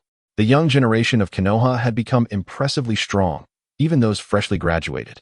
She couldn't help but question whether their plans would truly succeed this time, feeling a sense of apprehension for the future of the Sand Village. Asuma found it somewhat incredible. Kakashi, are all your disciples like this? If Shikamaru and Ino encounter Naruto and Sasuke, they stand no chance at all? Kakashi merely rolled his eyes, saying nothing. Kurenai comforted Asuma, do not worry. Shikamaru and Ino are not as simple as you think. Just wait, they will surprise you. Both Kakashi and Asuma were filled with doubt. At that moment, they were certain that there was a secret between these children and Kurenai. Kakashi asked, Kurenai, do you know something? Are you aware of the technique Sakura is using? Asuma looked at Kurenai with a puzzled expression. Kurenai nodded, I know, but you two need not inquire further. Soon, you will both find out. Rest assured, it poses no danger to Konoha. With Kurenai's assurance, Kakashi refrained from pressing further. But his curiosity was piqued. According to Kurenai, these children were indeed remarkable. Could it be due to that boy from the South Wind? He had never seen the techniques he used before. The announcer, Nara Shikaku, gestured towards Kanjuro being carried off, and the screen flickered rapidly once more. Soon, the first name appeared, Hyuga Niji. Following closely was the second name, Hyuga Hinata. Upon witnessing this scene, the South Wind couldn't help but question whether this was truly random selection, perhaps inciting conflict within the Hyuga clan. In the original story, had Niji not cared for his sister Hinata, she might have met a dire fate, yet she had still sustained severe injuries. What would happen if Hinata were to perish at Niji's hands? If the third Hokage and others turned a blind eye, Niji would surely not survive. Yet, orchestrating such a scenario would not lead to Niji's demise. The most probable outcome would be that just as Niji was about to be overwhelmed by the main house, someone would intervene to save him. After all, Niji held a different status in the branch family, as his father, Hayashi Hyuga, was their leader. If everything transpired as such, first, Hinata would have perished, eliminating a potential heir of the main house, while simultaneously testing the Hyuga clan's stance. Second, Niji would undoubtedly harbor even greater resentment towards the main house. To grow stronger, he would have to rely on the third Hokage and his allies, thus providing them with an obedient genius. Third, the conflict between the main house and the branch family would be exacerbated. And once Niji matured to a point where he could stand against them, a battle between the two factions would be inevitable, regardless of who emerged victorious. The remaining individuals would become inconsequential. Such a masterful maneuver could slay 3 birds with 1 stone. Perhaps even more than 3, Southwind mused. For he was not the cunning Danzo, incapable of fully deciphering their intentions. Contemplating this, Southwind's eyes grew colder, and his resolve to eliminate Danzo intensified. The third Hokage must also meet his end. It seemed prudent to give Uncle Snake a heads up, he thought. Chapter 55.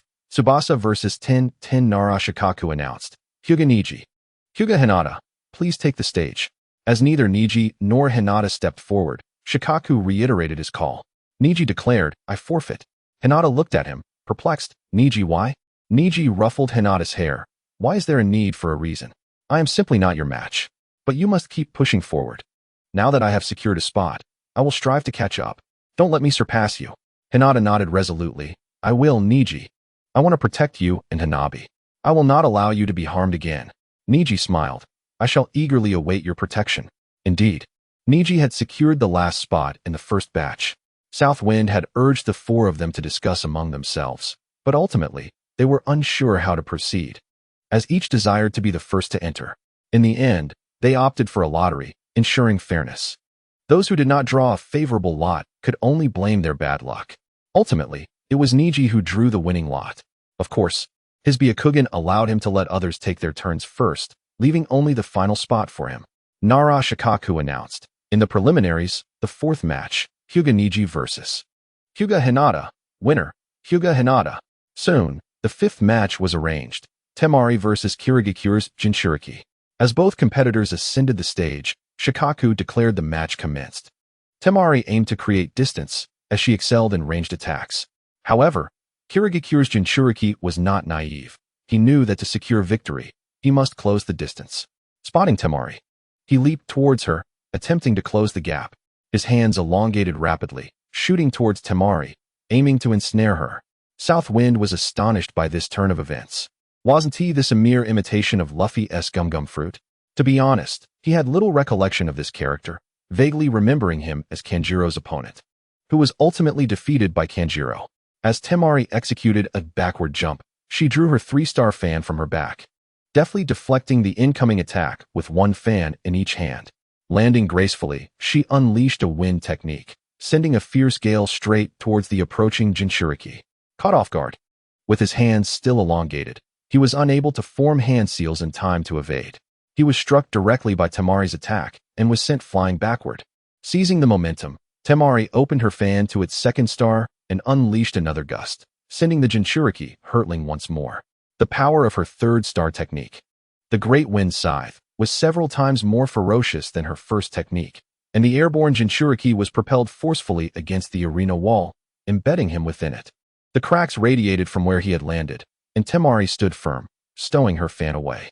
After confirming the Jinchuriki's incapacitation, Nara Shikaku promptly declared, in the preliminaries, the 5th match, Temari vs. Kirigakura's Jinchuriki, winner, Temari. In the spectator area, Kiba nudged Shikamaru. Shikamaru, your future bride, is quite impressive. That was a clean and swift performance. What do you think? Shouldn't you greet her? Shikamaru turned away from the battlefield, leaning against the railing, rolling his eyes as he gazed at the ceiling. The time is not yet right. Nonetheless, Shikamaru held a deep admiration for Temari. He had taken note of her skill since the first match. Having witnessed her calmness and wisdom throughout the fight, he recognized her strengths.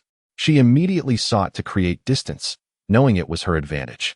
Although she couldn't achieve it, she remained composed and countered the unexpectedly peculiar attacks, ultimately securing a decisive victory without underestimating her opponent. Shikamaru silently commended her tactical prowess. The screen shifted once more. The 6th match, Tsubasa vs. 1010. The audience rallied behind 1010. Southwind remarked, 1010, this match won't be easy for you. 1010, puzzled, questioned why it would be difficult. Southwind replied, because the power of your skills is too great. If you're not careful, you might inadvertently eliminate your opponent. You won't need intricate techniques or combos. They might just perish. Are you really going to rely solely on basic skills to fight him? Though you could win, it would be troublesome. He continued, at the start, focus on crippling that iron weapon on his right hand. That will render him powerless. As both competitors took their positions, they formed their hand seals. Nara Shikaku was about to announce the match when he noticed Tintin raising her hand. Is there something you wish to say? Shikaku inquired. Tintin responded earnestly. I hope the examiner will be vigilant about rescue. Someone could die at any moment. Tsubasa mocked, if you're so afraid of dying, why not just concede? Tintin turned to him, her expression dripping with disdain. I meant you could die at any moment. I am urging the examiner to save you. Tsubasa seethed, you are far too arrogant. Come then, let us see who meets their demise. Everyday disregarded this fool and earnestly said to the examiner, my skills possess immense destructive power, which I cannot control. It would be prudent for you to gather several individuals to assist. The examiner frowned.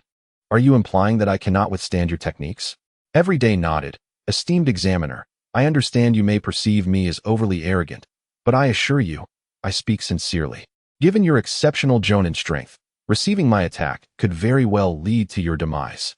The examiner hesitated. On one hand, he found it hard to believe that an ordinary genin could wield such power. After all, he was a distinguished Jonin. Yet, Everyday's grave demeanor suggested sincerity, and she had even disclosed her strength. Perhaps she had gleaned this information from somewhere, but what if she had not? The examiner remained indecisive. What if I join you? Kakashi suddenly appeared on the scene, having realized that these youngsters possessed quite peculiar techniques. While others engaged directly in combat, Everyday's request raised suspicions.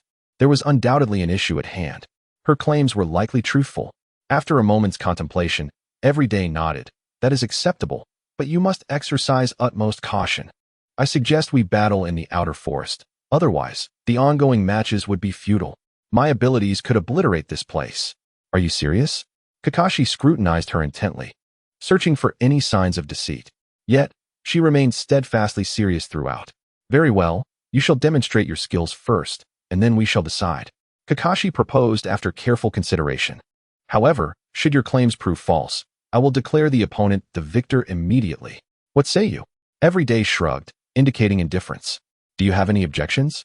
Kakashi turned to Tors, who shook his head. I wish to see if she is merely putting on a show. Soon, everyone moved outside the tower to a more spacious area in the forest. Kakashi surveyed the surroundings. This will suffice. Every day stepped forward without hesitation, raising her hand to conjure a massive cannon before her. The cannon's muzzle began to gather swirling black-red energy, the energy fluctuations intensifying with time, distorting the surrounding space. Those spectating felt the ominous energy waves, beads of cold sweat forming on their brows. Even the seasoned warriors could not sense this energy in the underground arena, only aware of its devastating potential. At last, the energy sphere was unleashed, annihilating all flora in its path and leaving a chasm approximately 5 meters wide. The explosion echoed 100 meters away, splintering trees and sending debris flying, enveloping the area in a cloud of smoke. After a prolonged moment, as the dust settled, a massive crater roughly 50 meters wide appeared on the ground, its depth unknown to the onlookers due to their distance. Witnessing this spectacle, everyone swallowed hard, their expressions blank. Once they regained their composure, Kakashi turned to Tors and asked if they were still going to proceed. With such an attack, you could have killed me several times over. Tors retorted defiantly. Without further ado, Every Day unleashed her skills, manifesting a series of weapons in her hands: anti-tank cannons, laser guns, FM-92 MK2 grenades, and quantum bombs. The cacophony of explosions erupted across the scene, a display of staggering might. As the explosions subsided, Every Day produced yet another weapon, this one resembling a metal pipe, which began to emit intense energy flames. Wherever the flames traveled, the ground was scorched. Finally, Every Day approached a broken log, lifted it with a kick, and as it soared through the air, she unleashed a barrage of gunfire from a machine gun, followed by a laser cannon and a flamethrower in rapid succession. The log was reduced to ashes. After completing this display, Every Day clapped her hands and approached Tors, asking, "So, do my attacks require charging? Which of these could you survive if struck? Tell me, and I shall see." Tors, drenched in cold sweat, stammered his admission of defeat. And the winner of the 6th match is Every Day? Chapter 56. The Innocent Naruto, a tragic bronze armor. Kakashi was left speechless. Fortunately, he had consented to Every Day demonstrating her techniques. Otherwise, he would have had no assurance of surviving such assaults. Kakashi couldn't help but glance at the seemingly unfazed Every Day. Did she truly believe she could withstand those attacks? Inwardly he mused, "My dear girl, listen to me." "Thank you." Meanwhile, Guy was oblivious to everything but the success of his beloved student. He rushed to Every Day, placing a hand on her head and gazing intensely at her. Every Day wondered what was happening. "Teacher Guy, is something wrong?" Might Guy nodded slowly, his expression grave. Suddenly, he shifted gears, giving Every Day a thumbs up, revealing his signature bright, gleaming smile, tears streaming down his face. "Well done, Every Day. I am truly moved. This is the essence of youth. To celebrate your victory, all members of Team Guy will run 50 laps upside down around Konoha. Youth cannot afford to be complacent."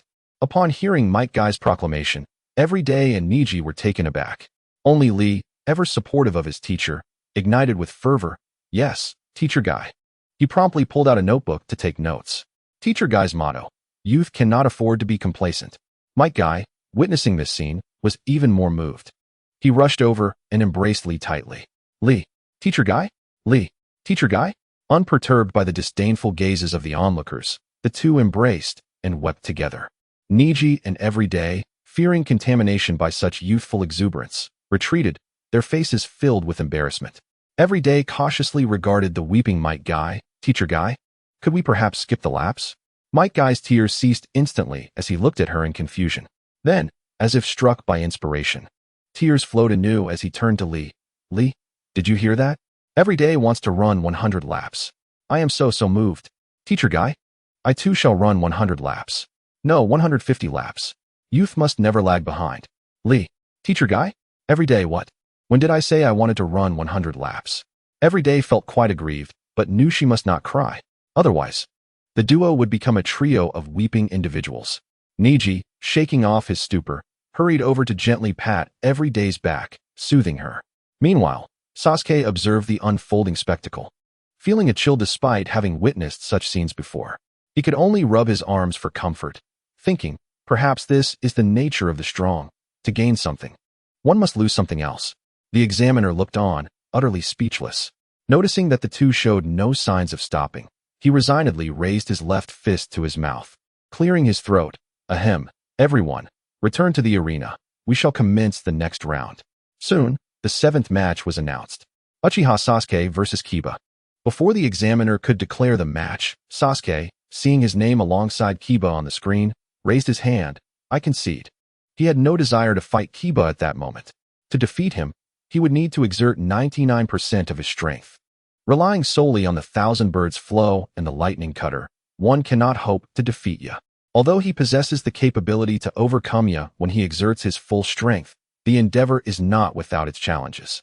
Should a confrontation arise here, revealing all his techniques and trump cards, he can assure that the moment it concludes, Danzo will receive news immediately.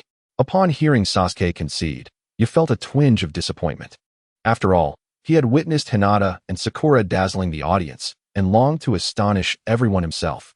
Even if the likelihood of outmaneuvering Sasuke was slim, you firmly believed that he could certainly make Sasuke's experience quite uncomfortable. Furthermore, were Hinata and Sakura truly facing worthy opponents? It was evident that Hinata had little interest in battling, and opportunities to spar with a select few in reality were rare. As long as he remained unharmed, there were no significant concerns. With a little more time, he recalled Nanfeng mentioning that Sakura was on the verge of acquiring a resurrection skill. In that case, they could engage in friendly sparring without the fear of death, pushing themselves to the limit, especially with Sakura present. What was there to fear? However, his momentary gloom dissipated as he understood Sasuke's strategy. He was not inclined to seek assistance from Nanfeng or anyone else. Otherwise, he could simply have Nanfeng unleash a skill one evening to obliterate the roots entirely. Yet, to his surprise, Leitong expressed astonishment. After all, he was the last scion of the Uchiha clan, which was said to hold the clan's honor above all else. Nevertheless, Leitong remained dedicated to his duties. His surprise did not hinder him from announcing Ya's victory. Kakashi, too, felt perplexed, logically. Even if Ya and Sasuke were to simultaneously acquire a technique they had never encountered before, given Sasuke's innate talent, it should not lead to Ya's triumph. The 8th match, Inuzuka Kiba versus Yamanaka Ino. There was little to discuss regarding this match. As soon as it commenced, Ino was immediately encased in an extreme ice feast by Kiba, unable to even utilize her bell, and not a single shuriken was launched. The 9th match, Uzumaki Naruto versus Chojuro. This encounter proved quite intriguing, as Chojuro recognized Naruto's formidable strength. Without allowing Naruto a moment's respite after the announcement, he swiftly unleashed his soul illusion technique, the Hellfire of Illusion. While its impact on Naruto was minimal, he seized the opportunity to swiftly position himself behind Naruto, attempting to lock Naruto's neck. However, Naruto regained his composure too quickly, blocking the attempt. Yet, Chojuro persisted, gripping Naruto's hand tightly. With his remaining hand, he suddenly pressed against Naruto's abdomen, beginning to siphon off his chakra. Naruto felt the chakra within him dissipating and, unexpectedly, burst into laughter. His hand, poised to attack, halted. Had he known Chojuro's intention, he would have cheerfully offered, "No need for such trouble. I can provide it directly." It turned out that Chojuro was not absorbing Naruto's chakra at all. Rather, he was applying his hand to the seal on Naruto's abdomen to draw forth the chakra of the 9 tails. Consequently, Naruto, feeling indifferent, allowed him to continue, curious to see how much he could extract. Before a minute had passed, Chojuro sensed something amiss. The chakra felt overwhelmingly searing. However, he could not afford to abandon the hard-won opportunity, gritting his teeth as he continued to absorb it. 1 minute, 2 minutes. By the 3-minute mark, Chojuro was enveloped in a fiery red chakra, having absorbed far too much of the 9 tails' uncontrollable chakra, which swiftly overwhelmed him. This chakra began to devour Chojuro's chakra in return, thus augmenting itself, until ultimately, Chojuro's chakra was entirely consumed. With no means to resist the 9 tails chakra, he was wholly engulfed, screaming in agony. Naruto observed this spectacle, casting a helpless glance at Leitong, blinking his cerulean eyes innocently. Esteemed examiner, this is not my doing. As you can see, I was entirely passive, unable to retaliate at all. By the way, what has happened to him?" Naruto feigned confusion. Chapter 57, Gaara, come down. Leitong approached to assess Chojuro's condition. Understanding the cause. Indeed, This is not your fault. Rest assured, no one will trouble you. Thank goodness. Naruto exhaled in relief. However, esteemed examiner, given his condition, does that mean I've won the match? He inquired nonchalantly. Lei Tong nodded and subsequently announced Naruto's victory in the 9th match. Upon returning to the viewing platform, Naruto was met with derision from his companions, who mocked him for being momentarily flustered by an illusion. Well, it's not Naruto's fault. That technique was quite advanced. One could hardly expect Naruto to escape so swiftly. It was then that Kurenai appeared, stepping in to explain to everyone on Naruto's behalf. Naruto scoffed. What nonsense. Had I been more vigilant, his illusion would have had no effect on me. Nanfeng remarked. Kurenai, weren't you with Kakashi and the others? What brings you here? Kurenai smiled brightly. Am I not allowed to come? Nanfeng quickly shook his head. No. Kurenai, you are the greatest. Well, I just received word that Jiraiya has returned. Will this affect your plans? She inquired, glancing at Nanfeng and Sasuke. Nanfeng waved his hand dismissively. No worries, even if it poses some inconvenience. It's not a significant issue. He was likely summoned back by the 3rd Hokage, probably concerning Naruto, since the preliminary rounds showcased Naruto's burgeoning strength, albeit modest. It had certainly drawn the attention of the 3rd Hokage and others, while the techniques employed by everyone else were unfamiliar to him as a master of ninjutsu. There was little concern. The others were less affected, but Naruto was someone they needed to keep an eye on. Naruto grumbled. Do they really despise seeing me grow stronger? Sasuke retorted, idiot.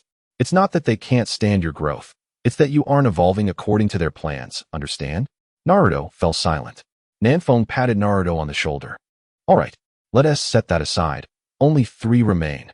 Gaara, Shikamaru, and Rock Lee. Let's see who is left standing. The results swiftly emerged. The 10th match, Gaara versus Rock Lee. Choji remarked, Shikamaru, it seems you will be left out. Shikamaru replied, is being left out a bad thing? Neji asked, do you wish to fight? Rock Lee responded, Although Nanfeng said, I am not his opponent, I still want to give it a try. Neji cautioned, just remember not to push yourself. Do not open the 5th gate. Don't forget, in just a month, you'll be able to grow significantly stronger. If you sustain injuries now that hinder your progress, you will regret it. Rock Lee nodded, rest assured. As the two descended to the arena, Lei Tong announced the commencement. This time, Rock Lee did not hold back, immediately shedding his weights. The ground trembled as they fell, stirring up a cloud of dust. Aside from Nanfeng, everyone else was left wide-eyed. They had anticipated this moment, especially Sasuke, who had been informed by Nanfeng that Rock Lee's weights far exceeded the norm. Even Kakashi was astounded. Though he too practiced the 8 gates technique, he could barely open a few. He understood the arduous training involved, yet he couldn't help but feel that Rock Lee was pushing the limits. Especially at just 13 years old. Having discarded his weights, Rock Lee faced Gaara with a serious expression. My companions tell me you are quite powerful, claiming I am no match for you. Yet I have come to engage. It is not to prove them wrong, but rather to validate the effort I have put in over the years. I am solely skilled in taijutsu, to keep pace with my comrades. I have dedicated everything I could offer. Even if there may be a better path ahead, I will never forsake my training in this regard. Now, I will demonstrate the fruits of my labor over the years. Are you prepared, Gaara? Here I come. Gaara, of course, paid no heed to Lee, who, upon approaching, spewed forth a torrent of meaningless words. Gaara had long since grown impatient, had it not been for Lee's burdensome load, which led him to perceive Lee as a worthy adversary. He would have engaged him the moment he began to speak. 8 gates. Open the 1st gate. Lee, astonishingly, not only discarded his weights, but also activated the 8 gates, leaving Nanfeng somewhat bewildered. He continued, open the 2nd gate. Release. With that, Lee opened the life gate, his skin flushing a vivid red. This was a critical juncture in the 8 gates technique. Each subsequent gate would exponentially increase the toll on his body. 4th gate. The wounded gate, open. The spectators gasped as they witnessed Lee's face turn crimson, veins bulging ominously. Their concern was palpable, yet Lee's determination resonated. None dared to utter words of discouragement. His mastery of the 8 gates was still lacking, and he could only open them sequentially. A simultaneous opening would overwhelm his body. With the 4th gate unlocked, Lee charged at Gaara, launching into a leaf hurricane, his speed reaching an extreme that left Gaara momentarily stunned. Lee's kick sent him flying. Had it not been for his sand armor, the impact would have surely inflicted severe injury. This left Temari and Kankuro utterly astonished. Upon seeing Gaara unscathed, Lee felt a sense of relief, unleashing a relentless barrage of attacks without pause. All that could be seen was a green blur darting about, rendering Lee's form nearly invisible. He executed every taijutsu technique he had mastered over the years, shocking the onlookers. Ultimately, he even unleashed the Lotus technique from the open and life gates, only for it to strike Gaara's sand clone. Lee ceased his assault, raised his hand in concession, and without a backward glance, returned to his comrades. Impressively, Niji exclaimed, and the crowd echoed their admiration, including Sasuke. Though he felt superior to Lee, he recognized that, without Nanfeng's presence, he would scarcely withstand a single blow from Lee in this state of the 8 gates. Meanwhile, Gaara simmered with frustration. From the onset of the match, he had been on the defensive, while he remained unharmed. Without his Sand's automatic defense, he would have been unable to react. Yet, Lee had the audacity to simply walk away after their encounter, leaving Gaara feeling unjustly aggrieved and furious. The consequences of Gaara's wrath could be dire. His fiery eyes locked onto Lee. He pointed an accusatory finger, declaring, "You, come down here. I swear I will end you." Lee, ignoring him, only fueled Gaara's rage further. With a contorted face, he pointed again, beckoning, "Get down here. Come face me." Gaara's furious shouts echoed. Ultimately, even after the announcer declared Lee the victor, he received no acknowledgement, forcing him to sulk as he prepared for the next round of the winners' tournament. The preliminary rounds of the Chunin exams reached a conclusion. Chapter 58, Jiraiya seeks a disciple, Naruto's defiant retort. As the draw results emerged, the matchups for the upcoming battles a month later were revealed. First match, Hinata Hyuga, No. 1, versus Nanfeng, number 2. Second match, Shikamaru Nara, number 3, versus Temari, number 4. Third match, Gaara, number 5, versus Naruto Uzumaki, number 6. Fourth match, Kiba Inuzuka, No. 7, versus Ino Yamanaka, number 8. Fifth match, Tintin, number 9, versus Shino Aburame, number 10. Sakura, having drawn number 11, would advance without contest, waiting for all others to conclude before continuing the battles among the victors. Upon seeing the results, the crowd eagerly departed the arena, each longing to return home after 5 days of wilderness, yearning for a warm bath and a comfortable night's sleep in their own beds. On their way, Ino, Hinata, Tintin, and Sakura found themselves at a loss. "How are we supposed to fight now?" Tintin remarked nonchalantly. "Did you forget? We don't have to fight at all. Only Hinata has to face Nanfeng." Sakura replied, "Exactly, Ino. Once the third match concludes, it's over for us." Ino added, "But Hinata, you're up against Nanfeng. How could you possibly prevail?" Hinata reassured them, "It's fine. Nanfeng is inherently stronger than all of us. I'll simply concede when the time comes." Upon hearing the girls' conversation, Nanfeng turned to Hinata and asked, "Hinata, do you wish to compete? If you do, I shall accompany you. This so-called final match is merely a performance. We shall engage in our battles for the amusement of those nobles above." Shikamaru, thoughtful, inquired, "So, if it's a performance, we can act instead?" Nanfeng nodded, "Precisely. They wouldn't understand regardless. Of course, if you prefer not to fight, that's fine too. I have no inclination to entertain them." Hinata, contemplating Nanfeng's words, responded, "Then I shall refrain from fighting. I, too, dislike that notion." Kiba interjected, "What about you, Shikamaru? Do you wish to fight? After all, you're up against your future bride. Perhaps now is the time to take a swing?" Shikamaru looked at Kiba's peculiar reasoning and replied, "No wonder Nanfeng says you're perpetually single. With that line of thought, who would dare marry you?" Kiba groaned, "But it could be an opportunity for some interaction." Shikamaru shook his head, "Who knows? We'll decide when the time comes."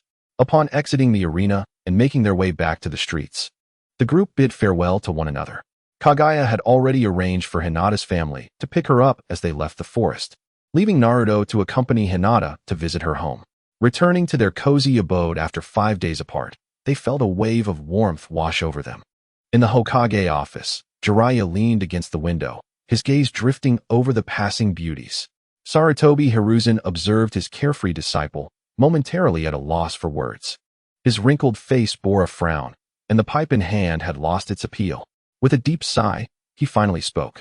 Noticing the sigh, Jiraiya turned, taking in Hiruzen's troubled expression, feeling a pang of sympathy. "Old man, why did you summon me? You can speak now." Hearing this, Hiruzen's worries eased somewhat. The pipe in his hand regained its allure as he took a few puffs before responding. I called you back regarding Naruto. What about Naruto? Jiraiya inquired, puzzled. As he was aware of his disciple's son, given the name was taken from the protagonist of his own novels. Hiruzen continued, his strength has been growing rapidly. Yet he lacks ninjutsu. I wish for you to take him as your disciple and guide him. At last, Hiruzen revealed his intent. Jiraiya shook his head vigorously. That won't do. I have to travel the world for materials, and I lack the time to teach him. Hiruzen countered. Recently, Konoha has been rather unsettled. Orochimaru has made his presence known in the village. Jiraiya was taken aback. Orochimaru? What business does he have returning to the village? Hiruzen shook his head. We do not know, but Orochimaru is perilous. Regardless of his intentions, we must remain vigilant. Jiraiya replied, but I can't be of much assistance. If Orochimaru wishes to hide, no one can find him unless he chooses to reveal himself. Sarutobi Hiruzen pondered deeply. During this special period, if you spend another month teaching Naruto, the Chunin exams will conclude after that. If everything goes smoothly, you may leave afterward. Jiraiya contemplated for a moment before nodding. Very well. I shall find a time tomorrow to visit him. Old man, is there anything else? I shall take my leave. Upon confirming that Sarutobi had no further matters to discuss, Jiraiya leapt out of the window, disappearing in a flash. The following day at noon, after finishing his lunch at Ichiraku Ramen, Naruto stepped out of the shop, eager to visit Hinata and Hanabi at the Hyuga household.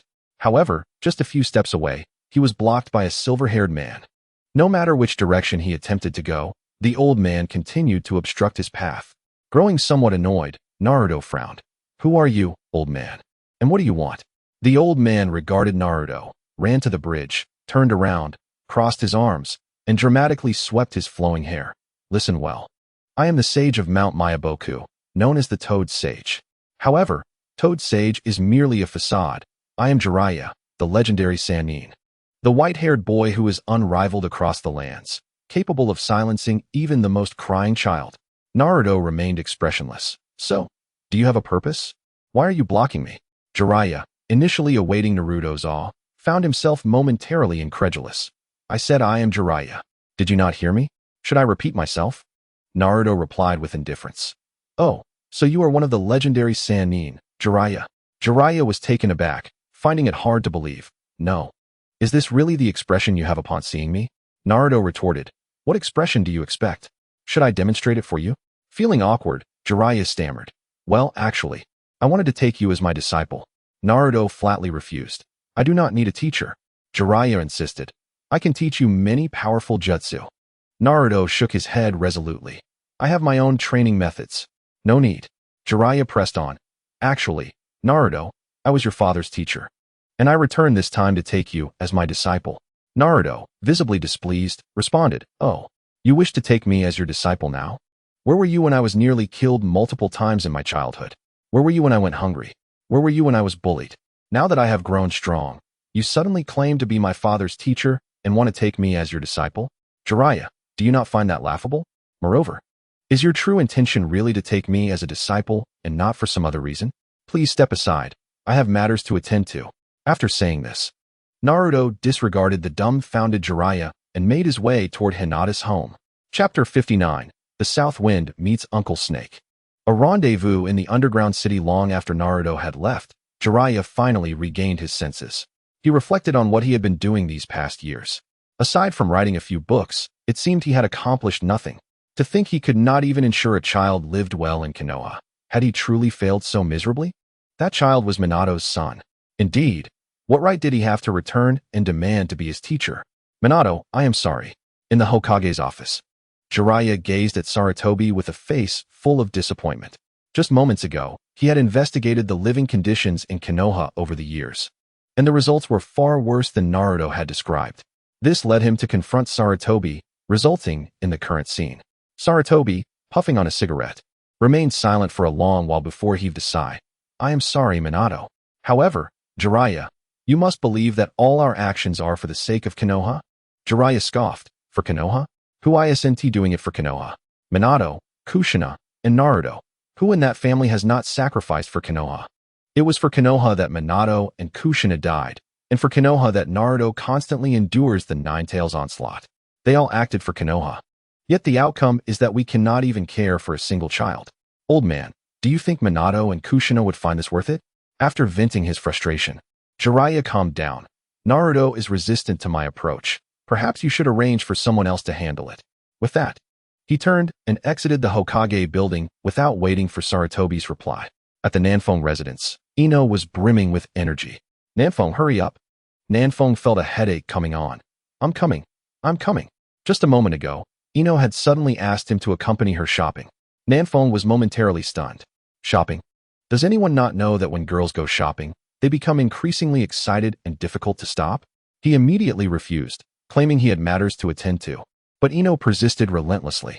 She grabbed his arm and began to pout. Nanfeng was overwhelmed. Eventually, he relented, but still sought ways to delay. Thinking that if he stalled for a bit longer, they could shop for less time later. It must be said, Nanfeng was somewhat overthinking it. With Ino's constant urging, they finally set out. They meandered from the East Street to the West Market, exploring snack shops, jewelry stores, and clothing boutiques. Ino seemed interested in every shop, while Nanfeng trailed behind, laden with bags. It was already evening. Fortunately, Ino finally paused, leading Nanfeng to a restaurant, inviting him to dine. Entering with a mountain of bags, Nanfeng noted that he had never been here before, but the restaurant appeared to be quite popular, nearly full. Suddenly, he spotted a silver-haired man in the corner wearing glasses. Wasn't he that Kabuto? Well, that saves me the trouble of finding him, Nanfeng thought, and as he chatted with Ino, he kept a discreet eye on Kabuto. Just as their dishes had not yet arrived, Kabuto stood to settle his bill and leave the restaurant. Ino, I have something to take care of. I'll be back soon. If the food arrives, just start without me. After saying this, Nanfeng followed Kabuto outside. Once they reached a relatively secluded area, Nanfeng approached Kabuto and whispered a message before returning to the restaurant. Kabuto, help me contact Uncle Snake and tell him to come to my house in the next couple of days. You should know the way to my place, right? Make it quick. Otherwise, if Uncle Snake is displeased, don't blame me for not warning you. Kabuto was first taken aback, then filled with curiosity. He was astonished that Nanfeng knew his identity and wondered about the relationship between Nanfeng and Orochimaru. He had never heard Orochimaru mention Nanfeng, but from the way Nanfeng referred to Orochimaru as Uncle Snake, he was certain their relationship was not ordinary. Knowing his identity was no longer a concern. Without further delay, he returned to notify Orochimaru using a special means of communication. If Kabuto were to realize that Nanfeng referred to Orochimaru as Uncle Snake purely out of habit from his past life and not due to any actual relationship, he might have a different reaction. Time flew by quickly. In the blink of an eye, 2 days had passed. During these 2 days, Jiraiya had been consistently by Naruto's side, either buying him food or clothing, perhaps attempting to make amends for something. As for his intention to take Naruto as his disciple, he had not mentioned it again, yet he did pass on the summoning technique and the Rasengan to Naruto.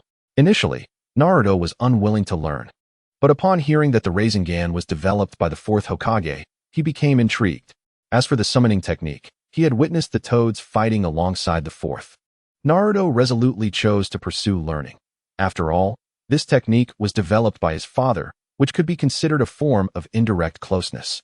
Thus, Naruto embarked on the training of the Rasengan. As for the summoning technique, given his current chakra, he could master it with ease. The Nine Tails was not causing much trouble either. Naruto recalled that ever since he acquired the Ghost Hand, the chakra of the Nine Tails seemed to be suppressed by it. In the evening, after 2 days of waiting, Uncle Snake finally arrived at Southwind's courtyard. The silent presence of Orochimaru protested as he gazed at Southwind, who was leisurely swaying in a recliner. Southwind-kun, have you always been this relaxed? Uncle Snake, scientists like you would never understand. That's why I've said I could never become a scientist. My personality simply doesn't fit. Southwind rose and led Orochimaru into the living room. He invited him to sit down and brewed a pot of tea before taking a seat opposite him. Southwind-kun, your previous statement was incorrect. Although your personality may be somewhat lazy, having ideas is of utmost importance, Orochimaru remarked as Southwind sat. He valued Southwind's insights, especially since last time Southwind had encouraged him to delve deeper into cloning technology, which could effectively address the shortcomings of his technique. Orochimaru had diligently researched this area since then and had already made significant progress over the past few days. Southwind, unfazed, replied, Uncle Snake, please refrain from calling me Southwind-kun. It feels too distant. Just call me Southwind. He continued, Moreover, I truly don't understand those things. They are merely observations from my previous life. Previous life? Orochimaru questioned, intrigued. Southwind then recounted some of his experiences from his past life, feeling secure in his current strength. What a fascinating world. Southwind, your experiences are quite extraordinary. Orochimaru exclaimed. I never imagined that I, Orochimaru, would one day be liked by so many. He added with a self-deprecating smile. His reaction to Southwind's revelations was surprisingly calm. Unlike his incredulity when he had first spoken to Naruto. Southwind, you haven't summoned me merely to share these tales, have you? Orochimaru inquired. Southwind nodded, Uncle Snake. I called you here primarily to warn you to be cautious of Sarutobi's technique. I have also shared what I know about the ninja world with you. Additionally, you must have noticed that our generation is rapidly increasing in strength. Orochimaru acknowledged this. I suspect it is largely due to your influence, Southwind. Southwind affirmed. It is akin to a secret realm. Soon, I will have numerous spots available, and I believe you should explore it. There is much there that I think will pique your interest. Chapter 60. Naruto faces disdain, everyone awakens. Orochimaru nodded. If you say I will be interested, then I am all the more intrigued. Be sure to reserve a spot for me. Southwind replied. I will certainly reserve a spot for you, perhaps even more than one. I wish for Kimimaro to join as well. Oh, and Kabuto. Kimimaro and Kabuto? Orochimaru pondered. Kabuto is fine. I did not expect him to possess such great abilities later on. After this incident, I must teach him some things in advance. However, concerning Kimimaro's condition, you are aware that he currently struggles to move. Southwind produced several vials of potent red medicine and handed them to Orochimaru, saying, Uncle Snake, give this to him. It should restore his health. As for the rest, you may keep them for your research. Oh, and these should have some effect on the soul. See if they are of any use to you. Thank you, Southwind. These are of great importance to me. Orochimaru expressed his sincere gratitude. Southwind waved his hand dismissively. Uncle Snake, there's no need for such formalities. These items are easily obtainable elsewhere. Orochimaru was somewhat astonished, having spent years devising various methods to remedy Kimimaro's bloodline illness. With limited success, Southwind's assertion that such solutions were readily available only heightened Orochimaru's anticipation. As time was slipping away, Orochimaru declared, I must take my leave now. It is best to return and assist Kimimaro in recovering. I will inform Kabuto. Should you need anything, feel free to reach out to him. Orochimaru rose. Allow me to see you off, Southwind said, following him to the door. Just as Orochimaru was about to leave, he suddenly remarked, Southwind, I find the title Uncle Snake to be quite endearing. With that, he vanished into the night. Southwind gazed at the spot where Orochimaru had disappeared, musing. The era of the underground city is about to commence. His decision to grant Orochimaru a spot was devoid of ulterior motives. He simply admired the man. With his current strength, he found that Orochimaru and his research offered little assistance to him. He did not wish for Orochimaru to become a mere recluse in the laboratory as depicted in the original storyline, despite the fact that he might enjoy it. Yet, who could say for certain? Southwind preferred to believe that Uncle Snake's heart remained warm. The original narrative was merely a reflection of circumstances beyond his control. Lacking the strength to rival Naruto and Sasuke, he found it necessary to bow his head in humility. He hoped that his presence might inspire a change in Orochimaru. In the remaining days, Southwind and others were almost constantly occupied with labor. Naruto, having completed his training of the Rasengan without interference from the Nine Tails, demonstrated undeniable talent. Each day, apart from his labor, he spent considerable time visiting Hinata's home, for there were two individuals there who held great significance for him. Southwind could only imagine how Hayashi Hyuga felt watching his precious daughter being taken away by Naruto. The most concerning aspect was that Naruto not only swept her away, but also frequented the Hyuga household, essentially flaunting his presence. Southwind envisioned that Hayashi must not have been particularly pleased with Naruto. Indeed, upon entering the Hyuga residence, Naruto soon encountered Hayashi. Hayashi's expression was grim, his gaze decidedly unfriendly, and his Byakugan fixated on Naruto, making the latter feel somewhat uneasy. Avoiding direct eye contact, Naruto nervously scanned the area. What do you want? You've been coming to my house every day this month. Do you think I don't exist? Uncle, I came to see Hinata. Naruto replied with a sheepish grin, scratching his head. The instant those words left his mouth, Hayashi's forehead twitched with anger, his Byakugan flaring to life in irritation. Seeing his reaction, Naruto hastily jumped back a few paces, fearing a confrontation. After all, this was his future father-in-law, and he needed to tread carefully. Hayashi, noticing Naruto's retreat, found his anger dissipating slightly, questioning whether he truly appeared so fearsome. In truth, he was aware of his daughter's affections. He had known from the start that Naruto was the son of the fourth, thus he held no strong objections to their relationship. His primary frustration stemmed from the fact that Naruto visited his home daily without restraint, often engaging in intimate gestures with Hinata right under his nose. This incessant display was gradually wearing down Hayashi's patience as a father. Moreover, given Naruto's sensitive status, he felt compelled to maintain a stern demeanor, especially with the third and Danzo still in power. For the sake of his daughter, he had to keep up this stern facade. Even though he held a personal grievance against Naruto, while he did not oppose their relationship, it did not alter his discontent towards the young man. However, upon witnessing the actions of this young lad, Hisashi felt a certain satisfaction. He was well aware of Naruto's strength, and according to his beloved daughter, he was even more formidable than she. Yet, such a person was easily deterred by a mere glance from him. And he certainly understood that this was not a reflection of his own prowess. Hinata was at the training ground. "You better leave early, you brat," he said to Naruto with a hint of irritation, before proudly departing. As for Kakashi, he had been enjoying an exceptionally leisurely time lately, immersing himself in his favorite literature. Unlike Asuma, who was preoccupied with dates with Kurenai, or Guy, who was constantly coaching Lee, Kakashi suddenly realized that he had no disciples left to mentor. Naruto had gone with Jiraiya to master the Rasengan and was now working on its development, motivated by Jiraiya's mention that it was the fourth Hokage's creation. He intended to assist his father in perfecting the technique. Chidori had long been passed on to Sasuke, who was now progressing further in its development than Kakashi had ever done. As for Sakura, she was once manageable. If necessary, he could teach her a few ninjutsu techniques. However, she now dismissed those techniques as beneath her. Not only were they difficult to learn, but their power paled in comparison to her own skills. Wouldn't it be more fruitful to spend that time gathering resources instead? Kakashi had initially hoped to guide Sakura in medical ninjutsu. But after witnessing her revive a rabbit from the brink of death in less than 5 breaths, he found himself at a loss. Realizing there was nothing left to teach her, he resigned himself to relaxation, enjoying the pleasures of his own little paradise. Finally, 3 days before the finals, everyone had completed their awakenings. There was some variation in timing. Sasuke and Kurenai were the first to awaken, followed by Naruto, with the others gradually achieving their own awakenings. 2 days prior, everyone except Neji had experienced this transformation. Currently, they gathered by the river for a barbecue, taking in the scenery to ease the tension that had accumulated over this period. The final exam for the Chunin selection was set for the following day, so relaxation was indeed necessary. Everyone was aware that significant events were on the horizon. While they chose not to involve themselves in the affairs of the third Hokage, they still felt compelled to assist where they could to prevent excessive losses, for the Sannin would show no mercy. Chapter 61. The Solitude of the South Wind. Ino's plan. Sasuke observed his companions frolicking, a faint smile gracing his lips. He glanced at the South Wind, who was seated against a tree.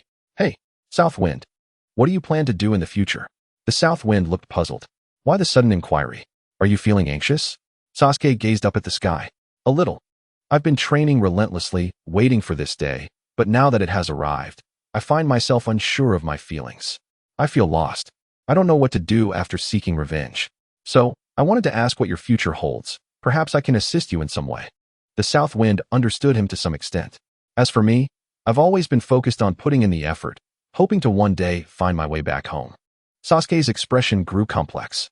"Isn't this place good? So many friends to rely on. Can you truly let go?" The South Wind replied, "What are you thinking? The chance of returning is exceedingly slim. Even if I could go back, it would merely be to satisfy a lingering obsession. What could I do if I returned? At most, I could take a glance and resolve that inner turmoil." Sasuke sighed in relief, speaking earnestly. "Is there anything I can do to help?" The South Wind shook his head. "Forget about it. I have no leads at the moment. Why are you so lost? Didn't you decide to live well with Sakura and teach your daughter?" Sasuke felt awkward. "Ahem, that's still a ways off. Perhaps I find this life a bit too mundane." The South Wind questioned, "Isn't simplicity a good thing?" Sasuke sighed deeply. "Perhaps." The South Wind reassured him, "Don't worry. It shouldn't be dull. I have a premonition that it will be quite exciting.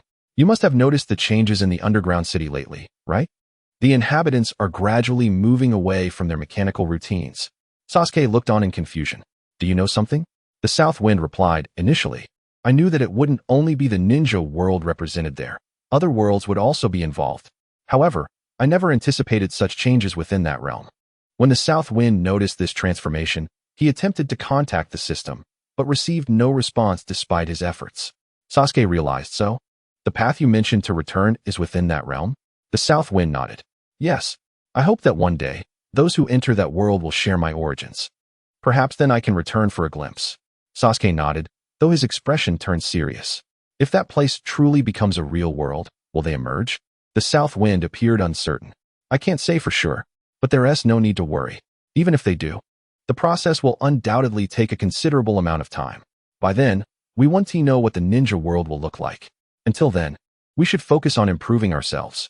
My intuition tells me that this will lead to something good. Sasuke replied, all right. The South Wind indeed sensed this. As his strength grew, the world within became increasingly tangible. Although he could no longer contact the system, he was certain that these changes were linked to his rising power. The South Wind inquired, Sasuke, have you and Sakura considered when to marry? Sasuke blushed slightly. Why worry about that? We're still young. We should wait until the ninja world stabilizes before considering such matters. What about you? Ino has been looking for you lately. What do you think? The South Wind responded calmly. Well, I'm not quite sure. I seem to be, how should I put it? A bit afraid, yet also somewhat delighted.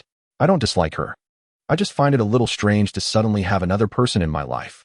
Sasuke looked bewildered. I don't quite understand that. Perhaps you should consult Lady Kurenai? She is older and, being a woman, likely possesses a more nuanced perspective. The South Wind dismissed the idea. Forget it, I won't ask. What about you? Weren't you the first to awaken? What have you been up to lately? Sasuke shrugged. What else? Familiarizing myself with new techniques, studying my Mangekyo, and discussing with Sakura where to purchase a house. The South Wind, glancing around to ensure no one else was listening, leaned closer to Sasuke and whispered, Are you and Sakura planning to cohabit? Sasuke looked flustered. I'm just looking at houses. How did it turn into cohabitation on your end? No, absolutely not. We're just buying for the future. The South Wind regarded Sasuke with a knowing smile. So, you're preoccupied with Sakura, but you're not concerned about your revenge? Sasuke replied matter-of-factly, Isn't that why I have you? No need for sarcasm. I'm not as foolish as Naruto, even if I went alone. There are some things I wouldn't find convenient. I fear I might inadvertently alert our enemies. The South Wind questioned, How do you know I'm fully aware of everything? Sasuke retorted, Hey, it's fine if you don't know. We have Orochimaru, don't we? With your connection to him, he wouldn't deny your requests. So, why should I worry? The South Wind was left speechless by Sasuke's reasoning. He stood up and dusted himself off. It's getting late. I should head back. See you tomorrow. After the South Wind left, Sasuke gathered everyone together. Ino anxiously asked, So what did he say? Sasuke nodded. He mentioned he doesn't dislike you. But he's just not used to having another person around suddenly. You should give him more time. Every day. Could this possibly be a form of illness? Perhaps of the psychological sort. I recall when I first met him, he spoke very little and hardly engaged in conversation with me. Only after we became more acquainted did he open up somewhat. Yet he remained distant with my father. I cannot fathom how the two of them connect so well. Tooth, what kind of illness? A fear of women? But he doesn't seem afraid in general. If you ask Hinata, despite his usual silence, he can be quite chatty with her. Even Red Sensei has not escaped his words. Shikamaru, since it's neither of those, it may relate to his past experiences. Everyone knows about his circumstances. Let us ponder this further when we return. By the way, has he mentioned anything else? Sasuke, he might still be yearning to return to his former world. The group observed a heavy silence. Shikamaru broke it by asking, Does he have a way to do so? Sasuke, uncertain. He mentioned that in the underground city, they might eventually ascertain the arrival of individuals from other worlds, hoping that one day, people from that world will come through. Yet, I have a lingering feeling that he does not place all his hope on this. It seems he believes he can achieve that through his own strength. Do you think that is feasible? Shikamaru, if he dares to dream, then there must be some viability to it. For now, let us set that aside. Ino, what are your thoughts on this? Ino, I'm not sure. Initially, I was just trying to lighten the mood. However, as I grew closer to him, I sensed an overwhelming loneliness in him.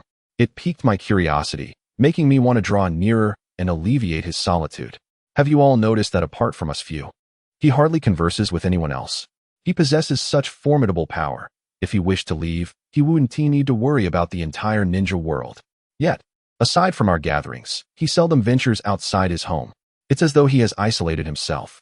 I believe, whether as a friend or a romantic partner, it is my duty to support him, which is why I brought all of you along. The group nodded, recognizing that they currently had no effective solutions, and thus could only proceed as they were. Chapter 62. The lazy Shikamaru aims for a comeback? The following day, the village of Konoha was abuzz with excitement, especially around the outdoor arena, where throngs of people had gathered early. For the common folk, being able to witness such a grand event in person would provide tales to boast about for years to come. Nanfeng arrived at the arena, taken aback by the sheer number of attendees. After presenting his credentials at a special entrance, he found a spot to sit and leaned back, closing his eyes to gather his thoughts. He realized he had arrived too early. After an indeterminate amount of time had passed, he opened his eyes to discover Kakashi had joined him. Oh, I lost track of time and came early. What about you, Kakashi-sensei? Nanfeng inquired, surprised that Kakashi had arrived ahead of schedule. I came to assess potential hazards. Today might be slightly unusual, so be cautious. Kakashi warned Nanfeng. Nanfeng nodded, choosing not to respond. Those techniques originated from you, didn't they? Kakashi asked. Nanfeng nodded once more. You seem somewhat disinterested. Do you have something on your mind? Kakashi pressed. Nanfeng shook his head. Not really, just feeling a bit bored. Kakashi casually remarked. What level of strength do you currently possess? Nanfeng gazed skyward. I should be unrivaled in the ninja world. Kakashi's eyes widened. Are you serious? Absolutely. Nanfeng replied nonchalantly. Kakashi, if something were to happen today, would you intervene? Nanfeng, that would depend on the nature of the situation. Kakashi regarded him with a serious expression. What if the Hokage were in danger? Nanfeng blinked. That would depend on which Hokage. Kakashi appeared puzzled. How could there be multiple Hokages? Nanfeng pointed. Look over there. Aren't there 4? Kakashi turned to see the direction Nanfeng was indicating. You're showing me Hokage rock? Kakashi, feeling exasperated, realized he needed to clarify. I meant the current Hokage. What would you do to save the others? Nanfeng looked at Kakashi with confusion.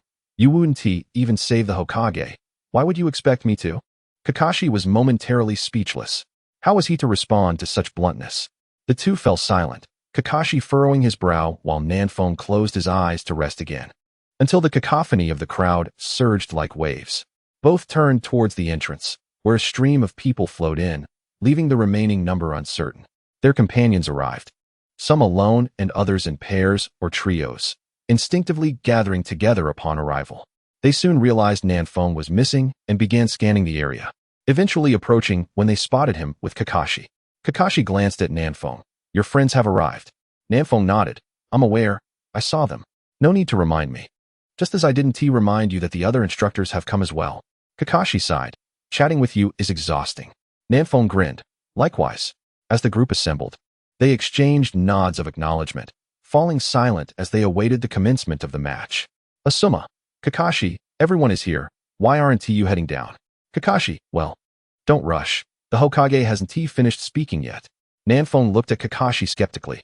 Are you the examiner? Kakashi responded with a lazy eye. Well, it wasn't originally my role, but given your team's excessive strength, I was assigned last minute. Can you handle it? Kakashi scrutinized Nanfeng's dubious expression, feeling somewhat exasperated, yet ultimately shrugged. There's no other option. Nanfeng agreed. True enough. Suddenly, Kakashi flashed into the center of the arena. Without further ado, the finals of the Chunin exam commence now. In the first match, Hinata Hyuga will face Nanfeng. Please step forward. In the stands, Hanabi sat beside Hayashi, and upon hearing her sister's name, she began cheering animatedly for Hinata. They were unaware that Hinata had already decided to forfeit. Just as Hinata raised her hand to speak, I forfeit. Nanfeng's voice preemptively rang out, causing Hinata to turn back in confusion. Kakashi looked at Nanfeng, seeking confirmation. Are you certain you wish to forfeit? Nanfeng nodded. Indeed, I forfeit. Kakashi acknowledged. In the first match, the victor is Hinata Hyuga. Hanabi, puzzled, asked Hayashi, Father, why did that person forfeit without a fight? She was eager to witness her sister's prowess, and now she felt disappointed. Hayashi wiped sweat from his brow. Because he is a teammate of your sister. How was I to know he would forfeit? The crowd erupted not in cheers, but in boos. After all, They had an opportunity to witness a battle between ninjas, and it was squandered before they even caught a glimpse of the action. How could the audience accept that? The viewing spots were not cheap. At the main seating area in front of the arena, the Kazekage turned to Hiruzen Sarutobi, smiling. Hokage-sama, your village truly boasts an abundance of talent. Hiruzen Sarutobi smiled in reply, not at all. Your Sunagakure is no less impressive.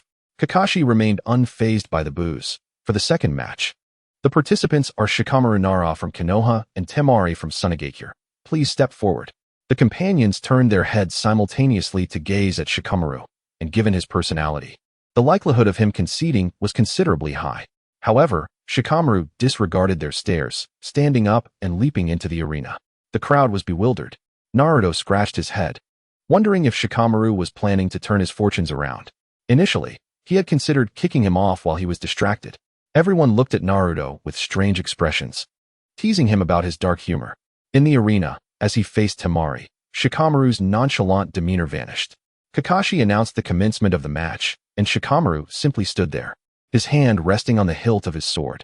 Temari, observing his lack of immediate aggression, noted that he had brought a sword, and the fact that he had placed his hand on the hilt indicated he had no intention of employing ninjutsu. When did the Nara clan of Konoha take up swordsmanship? Though perplexed, Temari decided not to hold back since he wasn't attacking first. With a quick flick, she unleashed her wind release, Great Sickle Weasel, a swirling vortex aimed directly at Shikamaru. In an instant, he moved, drawing his concealed sword with a flash of blue light that formed the shape of a blade.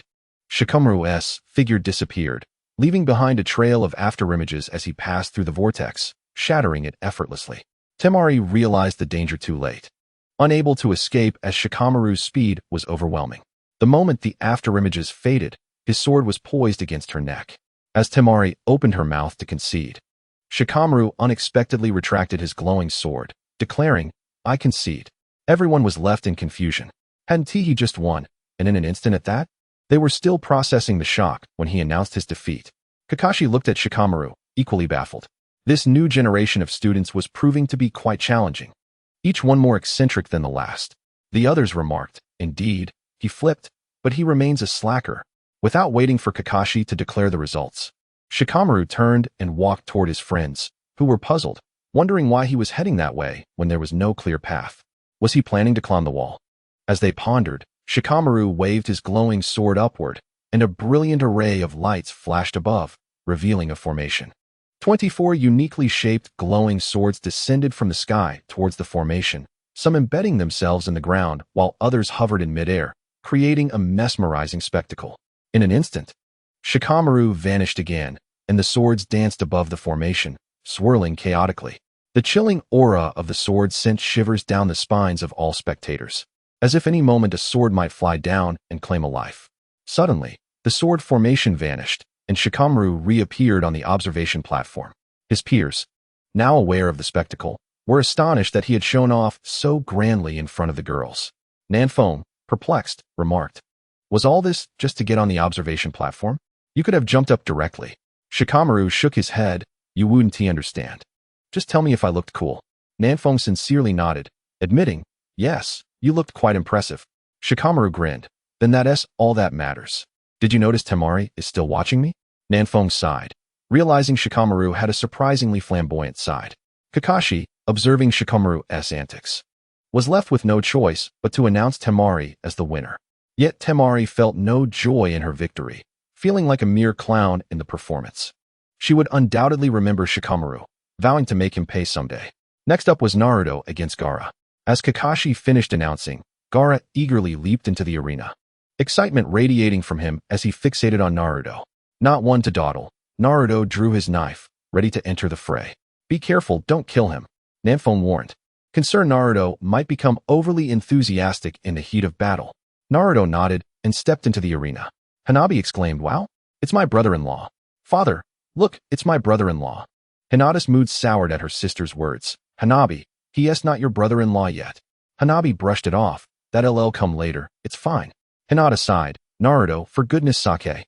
Gaara, with intense fervor, exclaimed, Naruto Uzumaki, I have waited for this moment. His voice trembled with a manic excitement, reminiscent of a love-struck individual. Do you know? Since the first match, I've been anticipating this day. Thankfully, fate has not disappointed me, allowing me to face you in the finals. Nanfeng found Gaara's increasingly bold declarations unsettling and turned to Hinata. It seems you have a rival. Listen to Gaara's confession to Naruto. I find it quite nauseating. You've never said anything like that, right? Be careful, or you might lose Naruto. Hinata was left speechless. The crowd was captivated, their eyes glued to the unfolding drama. Kakashi, momentarily dazed by Gaara's words, forgot to announce the start of the match. He scrutinized Naruto, unable to fathom the source of his appeal to both genders. Gaara, noticing Kakashi's lingering gaze on Naruto, felt irritated. Hey, aren't you going to announce the start? This is unprofessional. Did you get your position through nepotism?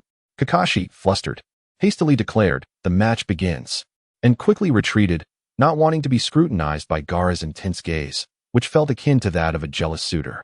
Gaara, impatient, urged, Naruto Uzumaki, come attack me. Let me feel the thrill. Nanfeng's lips twitched at Gaara's audacious words. Naruto, seeing Gaara's eagerness, obliged, closing his eyes.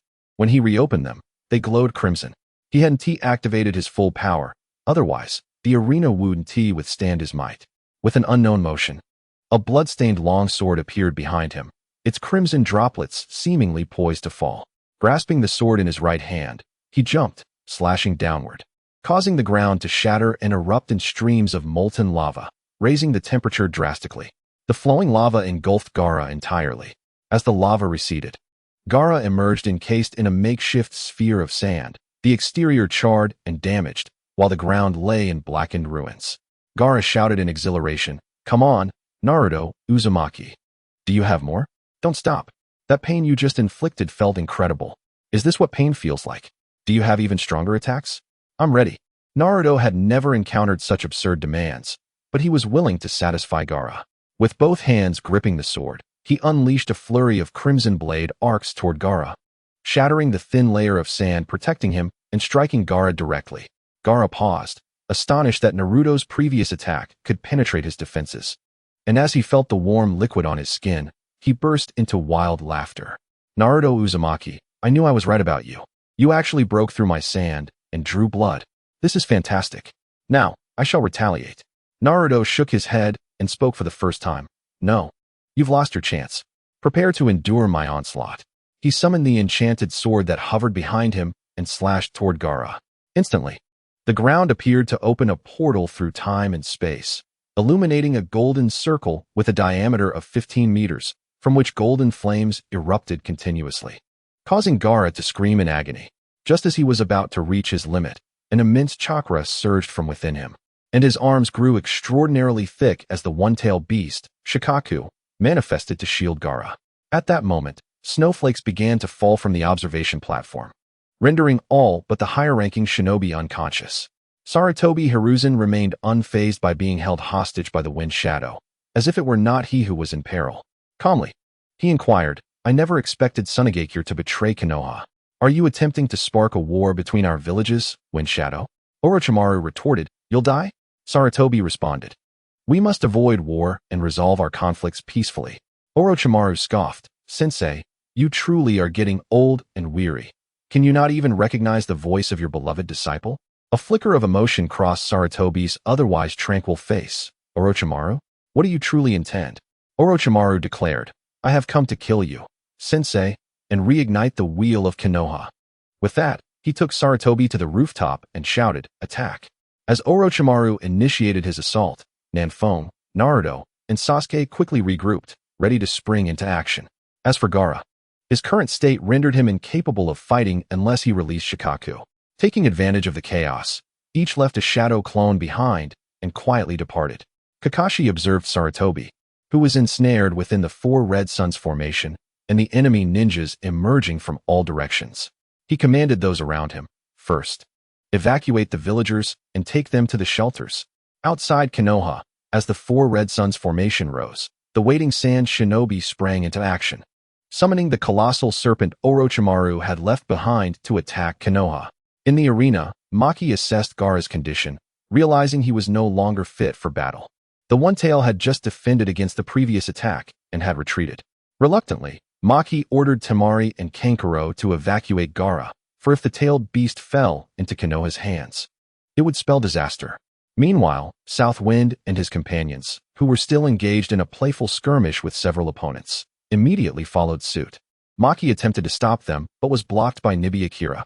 Inside the four Red Suns formation, Orochimaru observed the unfolding chaos outside with a tinge of melancholy. Gazing upward in silence for a moment, Sarutobi remarked, "What's wrong? Is killing your teacher weighing on your conscience?" Orochimaru's kunai twitched, after pricking his own hand. He released Sarutobi and walked away, stating, "I was just a bit tired. Now, I feel invigorated." Sarutobi remained calm. "I know you are not one to act out of hatred, so what is your true intention?" Orochimaru replied, "Sensei, I have already stated my purpose. You have grown old. I will send you to the Pure Land to enjoy your rest." Sarutobi formed hand seals. "You wretch. Then let this teacher test what you have learned over the years." The ninjutsu, Tile Shuriken technique, unleashed a barrage of shurikens toward Orochimaru. He leapt high to evade the attack and simultaneously expelled a giant serpent from his mouth, which bit into Sarutobi's neck. Sarutobi transformed into a puddle of mud, revealing it to be a Earth clone. Utilizing Earth Release, Earth Flow River, Sarutobi suddenly appeared behind Orochimaru and unleashed his jutsu. As Orochimaru struggled against the turbulent Earth, Sarutobi swiftly performed Earth Release, Earth Dragon Bullet Technique. The energy cannon expelled from the dragon's maw and the fire dragon from Sarutobi's mouth surged toward Orochimaru, obliterating him in the onslaught. Outside the four Red Suns formation, three Umbu leaders marveled. "Truly impressive, Hokage-sama." The combined ninjutsu effortlessly dispatched Orochimaru. The others chimed in.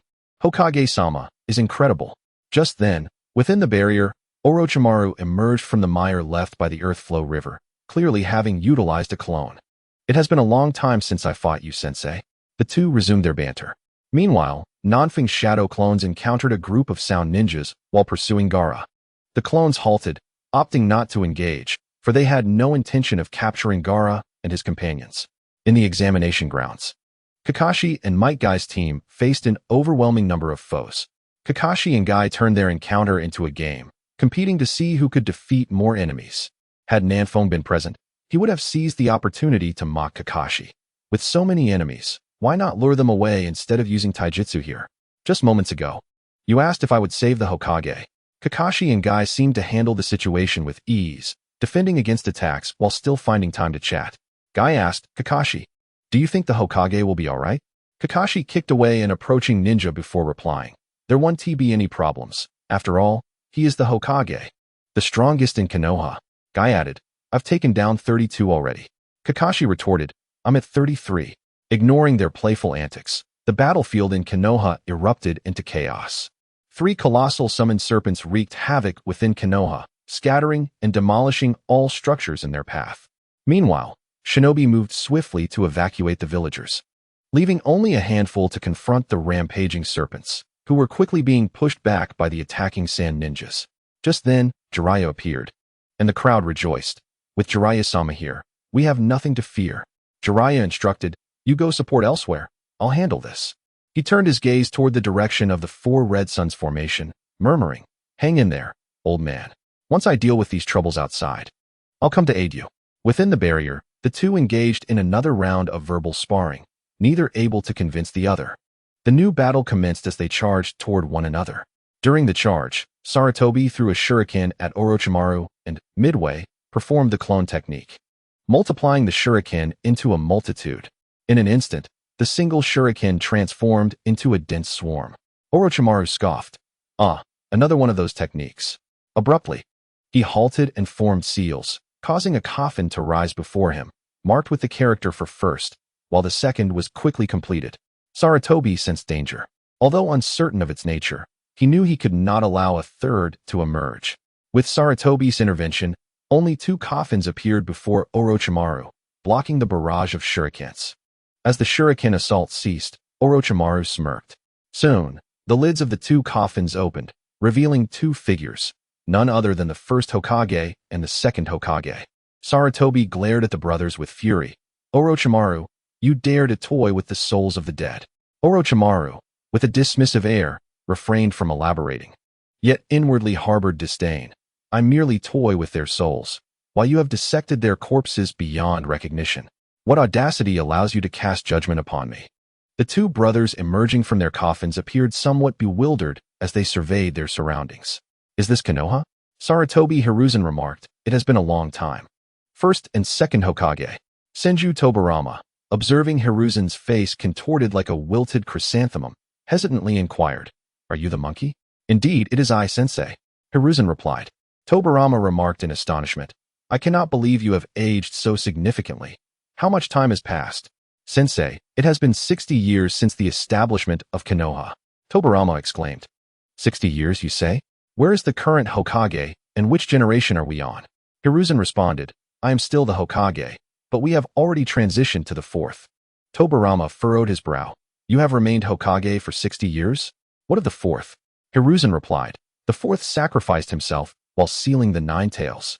The towering Hashirama, who had been admiring the scenery of Konoha, found this revelation unbelievable. What? Can sealing really lead to death? Hiruzen's lips twitched. Not everyone possesses the same strength as you. First Hokage. Orochimaru observed the trio reminiscing quietly, content to let them converse longer. Chapter 65. While you idle, I steal the trio, Nanfone and his companions. Followed the map drawn by Yakushi Kabuto and after much searching, finally located the headquarters of the root organization. Nanfone gazed at the barrier before them. Shall I approach, or will you? Naruto unsheathed his blade and casually slashed it before him, effortlessly shattering the barrier. With a smirk, he remarked, is that all? I merely wish to test the strength of this barrier. Unbeknownst to him, he now possessed strength on par with a Kage, far beyond the average. And his mere attack alone could easily overwhelm the barrier. With the barrier dismantled, Nanfone closed his eyes to sense the surroundings. I found it. Follow me. He entered first, with Naruto and Sasuke flanking him.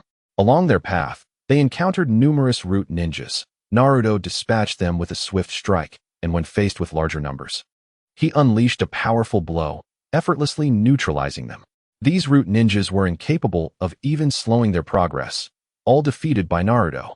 As Naruto put it, Danzo and Sasuke are not to be shared with others. He wants to reap the rewards without contributing, so I shall handle all the minions. After navigating through the dim, damp underground tunnels for quite some time, they finally arrived before a grand door, behind which Danzo awaited. Without hesitation, Naruto unleashed several slashes, causing the door to explode into a shower of splinters.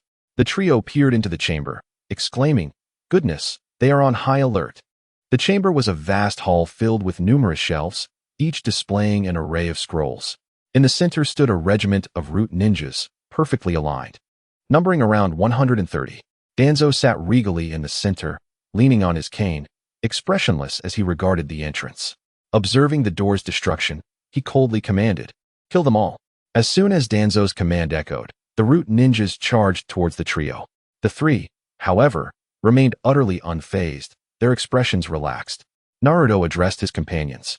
Once we finish this batch, there shouldn't be many left. I will begin my search. But rest assured, I, Uzumaki Naruto, will not hoard the spoils. We will share equally. Before either could respond, he turned, his form transforming into a blood-red apparition, as if a demon returned from the depths of hell. His eyes glimmered ominously, ready to devour.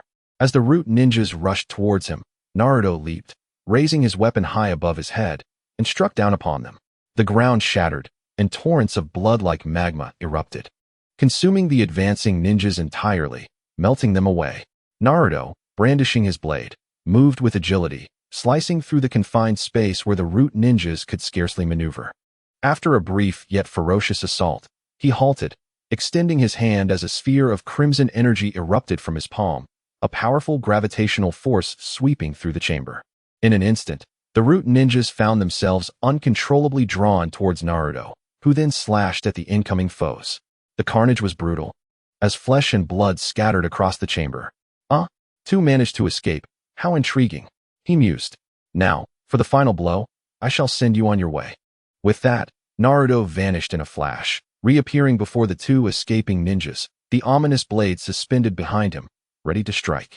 The two, having exhausted much of their chakra in a desperate bid to escape Naruto's bizarre gravitational pull and already injured, had no means to defend themselves against his impending attack. They could only watch in horror as the surging geysers of golden magma consumed them from below. Sasuke, observing the immense column of magma, couldn't help but feel exasperated. Was such grandeur truly necessary? As the magma surged to the chamber's ceiling, the violent collisions caused the entire space to tremble, the rocks above cracking and splintering under the pressure. Oh no, this has escalated, Naruto realized as he witnessed the ceiling fracturing.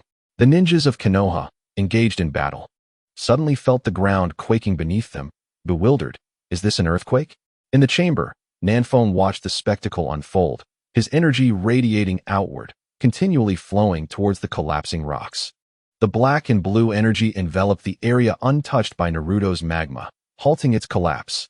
However, the section affected by Naruto's assault could no longer withstand the onslaught. Shattering and melting away, the golden magma, enraged by the resistance, surged violently upward. The rocks crumbled effortlessly, and the magma erupted through the surface, reaching towards the heavens. As if intent on tearing a hole in the sky, the ninjas engaged in battle from afar halted in astonishment, gazing at the towering column of golden magma in shock. The two Hokage, still conversing with the third, also beheld this scene, their expressions grave, as they sensed the overwhelming energy emanating from within. The third Hokage, especially alarmed, recognized the location as the very stronghold of Danzo's root. Orochimaru, what are you truly planning? The third, disregarding their previous banter, once again demanded answers from Orochimaru. Orochimaru turned to face him. Sensei, you have truly aged. Do you still not comprehend? This is war. The time for reminiscing has passed. It is time to take action. With that, he produced two kunai imbued with seals and plunged them into the bodies of the first and second Hokage, reigniting the battle as the third faced off against his former comrades. In the root headquarters, the magma finally subsided, leaving behind a gaping chasm as sunlight streamed through, illuminating the once dim space. At this moment, Danzo rose. Do you understand why I appeared indifferent while you slaughtered those people? Because, in comparison to you, they are expendable. As he spoke, he unraveled the bandage covering his eyes, revealing the Sharingan. Kodo Amatsukami. Danzo glared at the trio, simultaneously attempting to control them. His naivety remained as laughable as ever. Sasuke scoffed. Could you no longer contain yourself? I have been awaiting this moment. In an instant, the entire chamber was enveloped in darkness, where not even a finger could be seen. Suddenly, a myriad of luminous points emerged from the shadows, and as they stabilized, it became apparent that they were all Sharingan, specifically, the Mangekyo Sharingan. South Wind was utterly astonished. Is your Mangekyo capable of such a feat? Sasuke's voice resonated from all directions. Danzo, reveal your Sharingan. Haven't you collected many from our Uchiha clan? Allow me to demonstrate the true application of the Sharingan. Upon finishing his words, a multitude of Sharingan simultaneously unleashed black flames. Amaterasu. South Wind, witnessing the spectacle, was rendered speechless. He had never anticipated that after Sasuke awakened his Mangekyo, he could merge it with the powers of Ashura. This Amaterasu was no mere flame. It was an ocean of Amaterasu. Who could possibly survive such an inferno? Was this still the Amaterasu that spared lives in the original narrative? Indeed, Danzo found himself beneath the sea of Amaterasu, devoid of any room to struggle. Izanagi? In such a vast expanse of black flames, there was nowhere to hide. The slightest contact would result in incineration. Danzo couldn't even utilize a single resurrection coin before he was reduced to ashes along with his body, as the sky full of Sharingan faded. The visibility in the basement returned. Sasuke stood there dazed, murmuring, South Wind, this is how I exact my revenge. South Wind, at a loss for words, thought. How was I to know you would amplify it? An enhanced version at that. By the way, is your Mangekyo ability the same as before? Sasuke nodded yes. It remains unchanged, but this is just perfect. South Wind couldn't help but agree. Chapter 66. Sasuke, trash. What are you even worth? The trio turned the root organization upside down with ease, thanks to Naruto's shadow clone technique. They packed all the scrolls without a moment to waste, focusing on gathering their sealing scrolls. During this time, they stumbled upon Danzo's secret laboratory, and, upon witnessing the scene inside, Naruto was incensed, wanting to obliterate everything in sight. Sasuke stopped him. Leave it be. Let the others from Konoha see this. This is what the so-called higher-ups of Konoha are like. Sasuke even contemplated returning to sort through the scrolls, which undoubtedly contained many unspeakable secrets. When the trio resurfaced, Konoha's counterattack had already commenced. Initially, Much of the manpower was spent evacuating the villagers, but now that they were secured, a large-scale retaliation began. Upon finding the others, they were engaged in a fierce battle with a group of chunin, including both sand and sound ninjas. Well, it seemed this crowd was quite suitable for some leisurely fighting. The three of them immediately joined the fray, questioning Shikamaru. Why aren't you evacuating the villagers? Wouldn't that be easier? Shikamaru shrugged. We can't interfere. They've already designated zones, and each area has personnel assigned for evacuations. Hiba added, if it weren't for our curiosity about the battle, we would have stayed in the shelters. How is the third doing? Hinata inquired. It should be wrapping up soon. The third's energy is nearly depleted. He can't hold out alone. The first has unleashed the wood dragon technique against the third, which is troublesome, while the third is occupied with the wood dragon.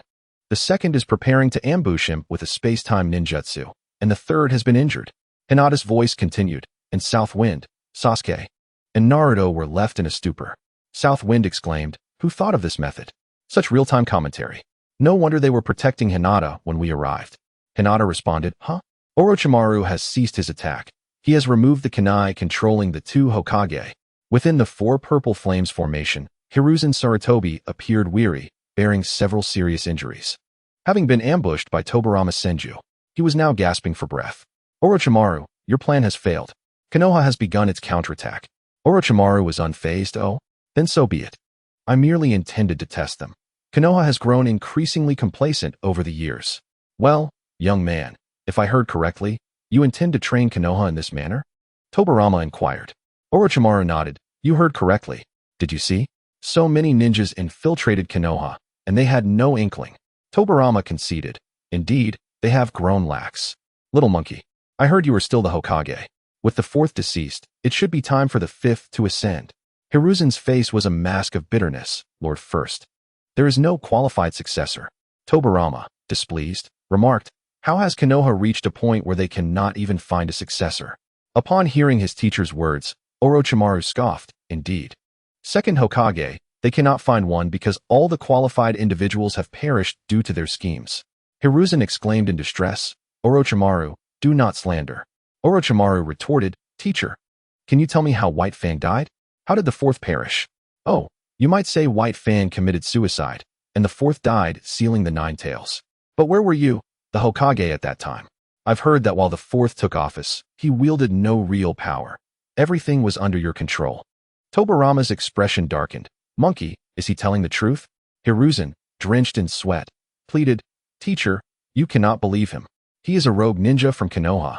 This is mere provocation. Orochimaru chuckled. Let us consider it provocation, then. But teacher, your tenure as Hokage has been quite a failure. It has been so long. And not a single person has come to your rescue. Hiruzen responded. Everyone is dealing with the enemies in the village. Is that so? Perhaps you too should sense the situation. Orochimaru grinned at the first and second Hokage, gesturing for his sound ninjas to dispel the barrier. Tobirama promptly complied, closing his eyes to sense. After a moment, he opened them, his face bewildered. Tobirama took slightly longer, and upon sensing, he noted, Konoha doesn't seem to be in any danger. There are just a few areas where fighting continues. Tobirama asked, why am I not sensing any presence from the Senju or Uchiha clans? Are they on other missions outside the village? Hiruzen's pupils constricted sharply, but he remained silent. Orochimaru declared, because the Senju and Uchiha are no more, the Uchiha clan has been annihilated. Tobirama gasped, what? Who dares? Hiruzen remained silent, fixated on Hiruzen, having witnessed his previous reaction. Monkey, if the Uchiha are gone, what about the Senju? Tobirama inquired, what are you saying? Orochimaru responded, the Uchiha are inherently evil, so their demise is of little consequence. The Uchiha's loss is inconsequential. Then today, should I wipe out Konoha? Can I also say that Konoha is no more? His words reached South Wind, Sasuke, and Naruto just in time, provoking Sasuke's fury. Tobirama turned to see Sasuke, his expression one of disdain. You little brat from the Uchiha clan. Do you possess the strength to do so? Disregarding Tobirama's contempt, Sasuke turned to South Wind. South Wind. If I were to annihilate Konoha today, would you stand in my way? Sasuke, you mustn't. Kakashi and Might Guy have arrived. Sasuke ignored Kakashi and continued to gaze at South Wind. South Wind shrugged nonchalantly. As long as my friends are safe, Konoha's demise is of little concern. Kakashi was taken aback. realizing that if South Wind acted, no one in Konoha could withstand his power. Who can tell me what exactly has transpired? Kakashi implored anxiously. Sasuke, please, do not act rashly. Sasuke turned to Naruto. And you, Naruto, will you attempt to stop me? Naruto, caught in a dilemma, finally gritted his teeth. Just don't indiscriminately kill the innocent. Kakashi gazed at Naruto in disbelief. Naruto, how could you too? Senju Tobirama interjected. Huh? Ignorant little brat. Enough noise. Sasuke coldly retorted, raising his hand. A formation emerged beneath Tobirama's feet, 5 black orbs swirling and launching relentless attacks, each imbued with potent lightning attributes. The black orbs struck Tobirama, exploding one after another, leaving him with little more than a head. This was Sasuke's deliberate intent. Observing Tobirama's body slowly healing, Sasuke scoffed. Is this the foundation of your incessant chatter? Pathetic. Do not speak of your power. Even if you were at your peak, you would still be inconsequential to me. What are you really? Tobirama's face turned pale with rage, and just as he was about to retort, he was interrupted by the first Hokage. Silence. Tobirama. Chapter 67. The Great Pillar. Lacking perception seeing his elder brother's anger, Tobirama dared not speak further, his eyes blazing with fury as he glared at Sasuke. Sasuke met his gaze, unconvinced. Do you doubt my capability to obliterate Konoha? Allow me to demonstrate. Kakashi. No. Sasuke disregarded Kakashi's plea, activating his Dark Eye technique. Instantly, a shroud of darkness enveloped Konoha, leaving its unsuspecting inhabitants bewildered. The younger generation sensed the ominous shift and hurriedly made their way towards the south wind. In that moment, Sasuke's appearance was striking, with luminous wings unfurling behind him, capturing the attention amidst the encroaching darkness. Do you believe Konoha can withstand my might? With his declaration, countless kaleidoscopic Sharingan appeared in the sky, all focused on the village below. Should I unleash my technique, Konoha will be reduced to ashes in an instant. As the second Hokage, you must be familiar with the Amaterasu, the flames said to consume all. Imagine the spectacle if all these eyes released it simultaneously, transforming Konoha into a sea of black. Tobirama was drenched in sweat, staring at Sasuke, who resembled a deity. He was too stunned to utter a word. Fearing that provoking Sasuke further could lead to Konoha's annihilation, Kakashi was equally drenched in sweat, realizing that his students were powerful beyond comprehension. Yet no one had warned him of their potential to obliterate the village in a single blow. Everyone in Konoha gazed up at the multitude of Sharingan in the sky, panic spreading among them. The sudden darkness that enveloped the day was unmistakably linked to the Uchiha clan. In the Hyuga district, Hyuga Hizashi wore a grave expression, his gaze fixed on the sky, acutely aware that the situation was dire and undoubtedly connected to the remaining Uchiha. Meanwhile, Yuhi Kurenai, alongside Asuma, recognized the ominous changes in the atmosphere and rushed towards the source. Jiraiya and the heads of various clans, after leaving some members behind to guard against potential threats, converged towards the same location. Fear gripped everyone. Who had the heart to fight under such circumstances? Upon arrival, the first sight that greeted them was Sasuke, resplendent with his radiant wings. Floating in midair, he wore a mocking smile as he challenged Tobirama. Come now, esteemed second Hokage, everyone is present. Speak those words once more. Having regained his form, Tobirama's throat tightened. He struggled to articulate a response. Sasuke cast him a disdainful glance. Pathetic. Your disciples are even more so. Truly a legacy of mediocrity. Disregarding Tobirama entirely, Sasuke turned to the Great Pillar. I heard your words earlier, and for that, I thank you. Truth be told, I harbor no affection for Konoha. My friends reside here. He gestured towards his comrades. Originally, my plan was merely to eliminate Danzo. Oh, by the way, just before arriving, I dealt with him. After his demise, I had no intention of pursuing further vengeance, despite the involvement of others in the decimation of my clan. However, if this is the attitude of Konoha, reflected by the second and his disciples, then I would have no qualms about annihilating everyone here except for my few friends' families. Do you believe I possess the strength to do so? The Great Pillar's expression grew serious. Rest assured, I shall provide you with an explanation. Please, retract your technique. It is rather unsettling to have so many Sharingan gazing upon us. Sasuke nodded. Very well, but you had best ensure your foolish brother refrains from uttering any more nonsense. Otherwise, I shall send the last of your clan to join you. As I recall, Tsunade is the sole survivor, your granddaughter, correct?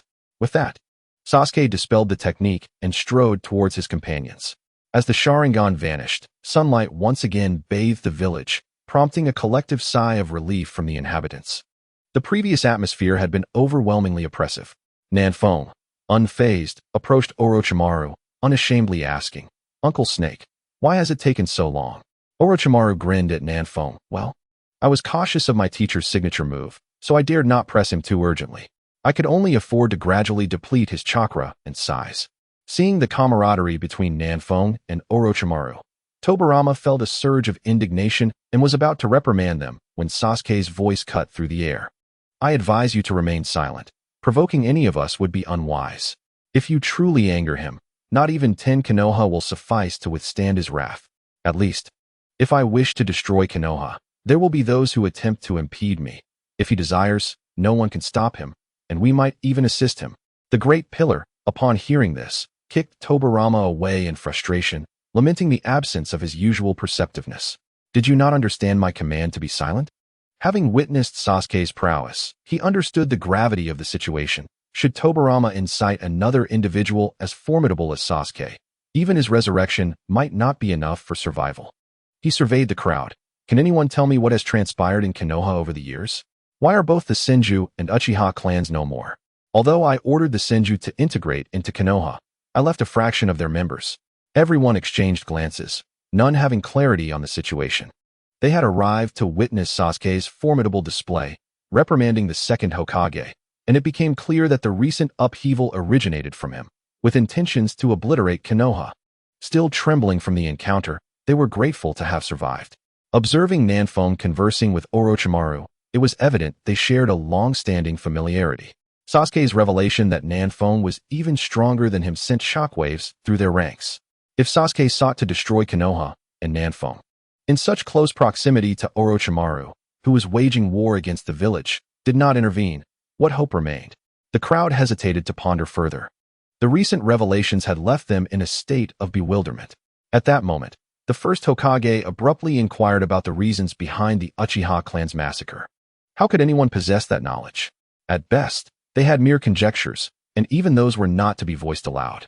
The mere thought of speculation, let alone evidence, was too perilous to articulate. Thus, upon the first questioning, the assembly exchanged glances, and a collective silence ensued. Observing this scene, the first felt a surge of indignation. In such critical times, how could they remain so oblivious? Those who were privy to information ought to speak up promptly. He scanned the room and pointed to Kakashi, the white-haired youth he recognized, who had previously interjected to prevent Sasuke from speaking. "You there, Kakashi? Enlighten me about the changes in Konoha over the years. Share all you know, both great and small." Kakashi stepped forward, his gaze sweeping the room. Realizing he was the only one with white hair, Jiraiya was conveniently overlooked. For Kakashi deemed the legendary Sannin irrelevant to the matter at hand. He began recounting events from the Third Great Ninja War to the recent Chunin exams. The first interjected, "Why did that Uchiha youth annihilate his own clan?" Kakashi responded, "I am uncertain. The third Hokage would know best." Sasuke, with a grave tone, added, "That question lies with Sarutobi." The first's voice grew tinged with anger. "Little monkey, you'd best come clean." "Hiruzen," he replied, "I do not know. This was all orchestrated by Danzo. Do not speak nonsense, Sasuke." Sasuke retorted with scorn, "You claim ignorance? That is the most ludicrous jest I've heard. Hiruzen, let me clarify. It's not that I wish to kill you. Rather, I desire to spare my acknowledged brethren and comrades from hardship. Thus, I have chosen to relinquish my hatred for you. Do you understand why?" Sasuke's disdainful gaze bore into Sarutobi. Had he openly admitted his culpability, perhaps Sasuke would have regarded him with a modicum of respect. Instead, he found Danzo more palatable than Sarutobi. Danzo was malevolent, yet at least he owned his actions, while Sarutobi cast blame upon his long-term allies. "This is where we differ," Sasuke continued, pointing to Nara Shikamaru. "He, Shikamaru, my good friend and brother, is taught by Yugao, Asuma's girlfriend." He then gestured to Ino, Choji, and their trio of friends. "They too are my comrades, Asuma's students. Do you comprehend? This is why I refrain from your demise, not from a lack of hatred, but because killing you would bring them great distress. You still cling to your stubbornness. I have slain Danzo. Can you guess where his root scrolls are hidden? Surely they contain records of his nefarious dealings, easily deciphered with a little time." As Sasuke's words settled, Sarutobi's last flicker of hope extinguished, leaving him despondent. He understood that the dark deeds he had concealed throughout his life were now surfacing. Orochimaru, observing his mentor's dejection, felt sorrowful, pondering if he had acted sooner, they might have avoided this turmoil.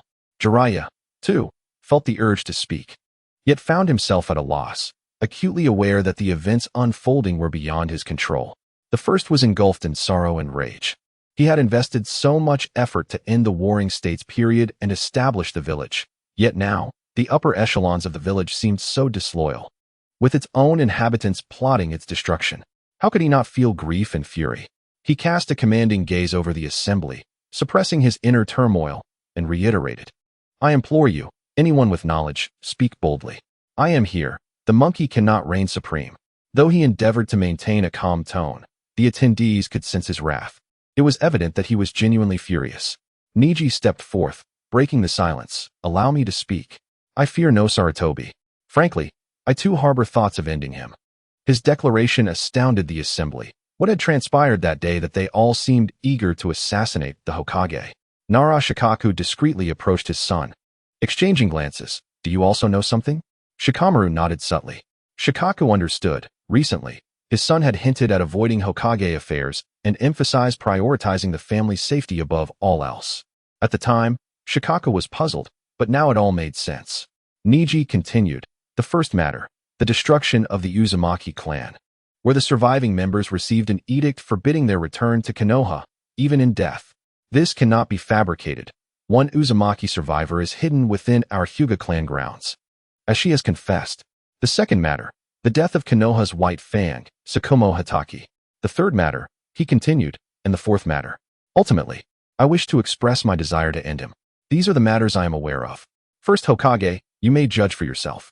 Oh, and I heard that your grandson, Senju Ropetree, had his organs completely removed upon his demise.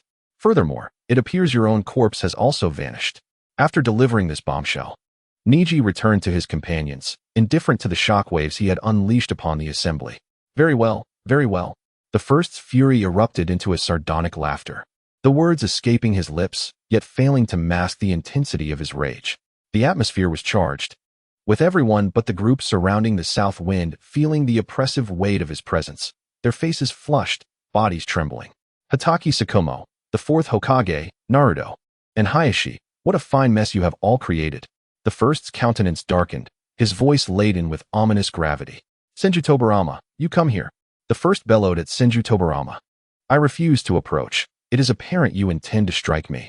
Tobirama was well aware of his brother's temperament, typically amicable, yet when angered, calamity befell all in proximity.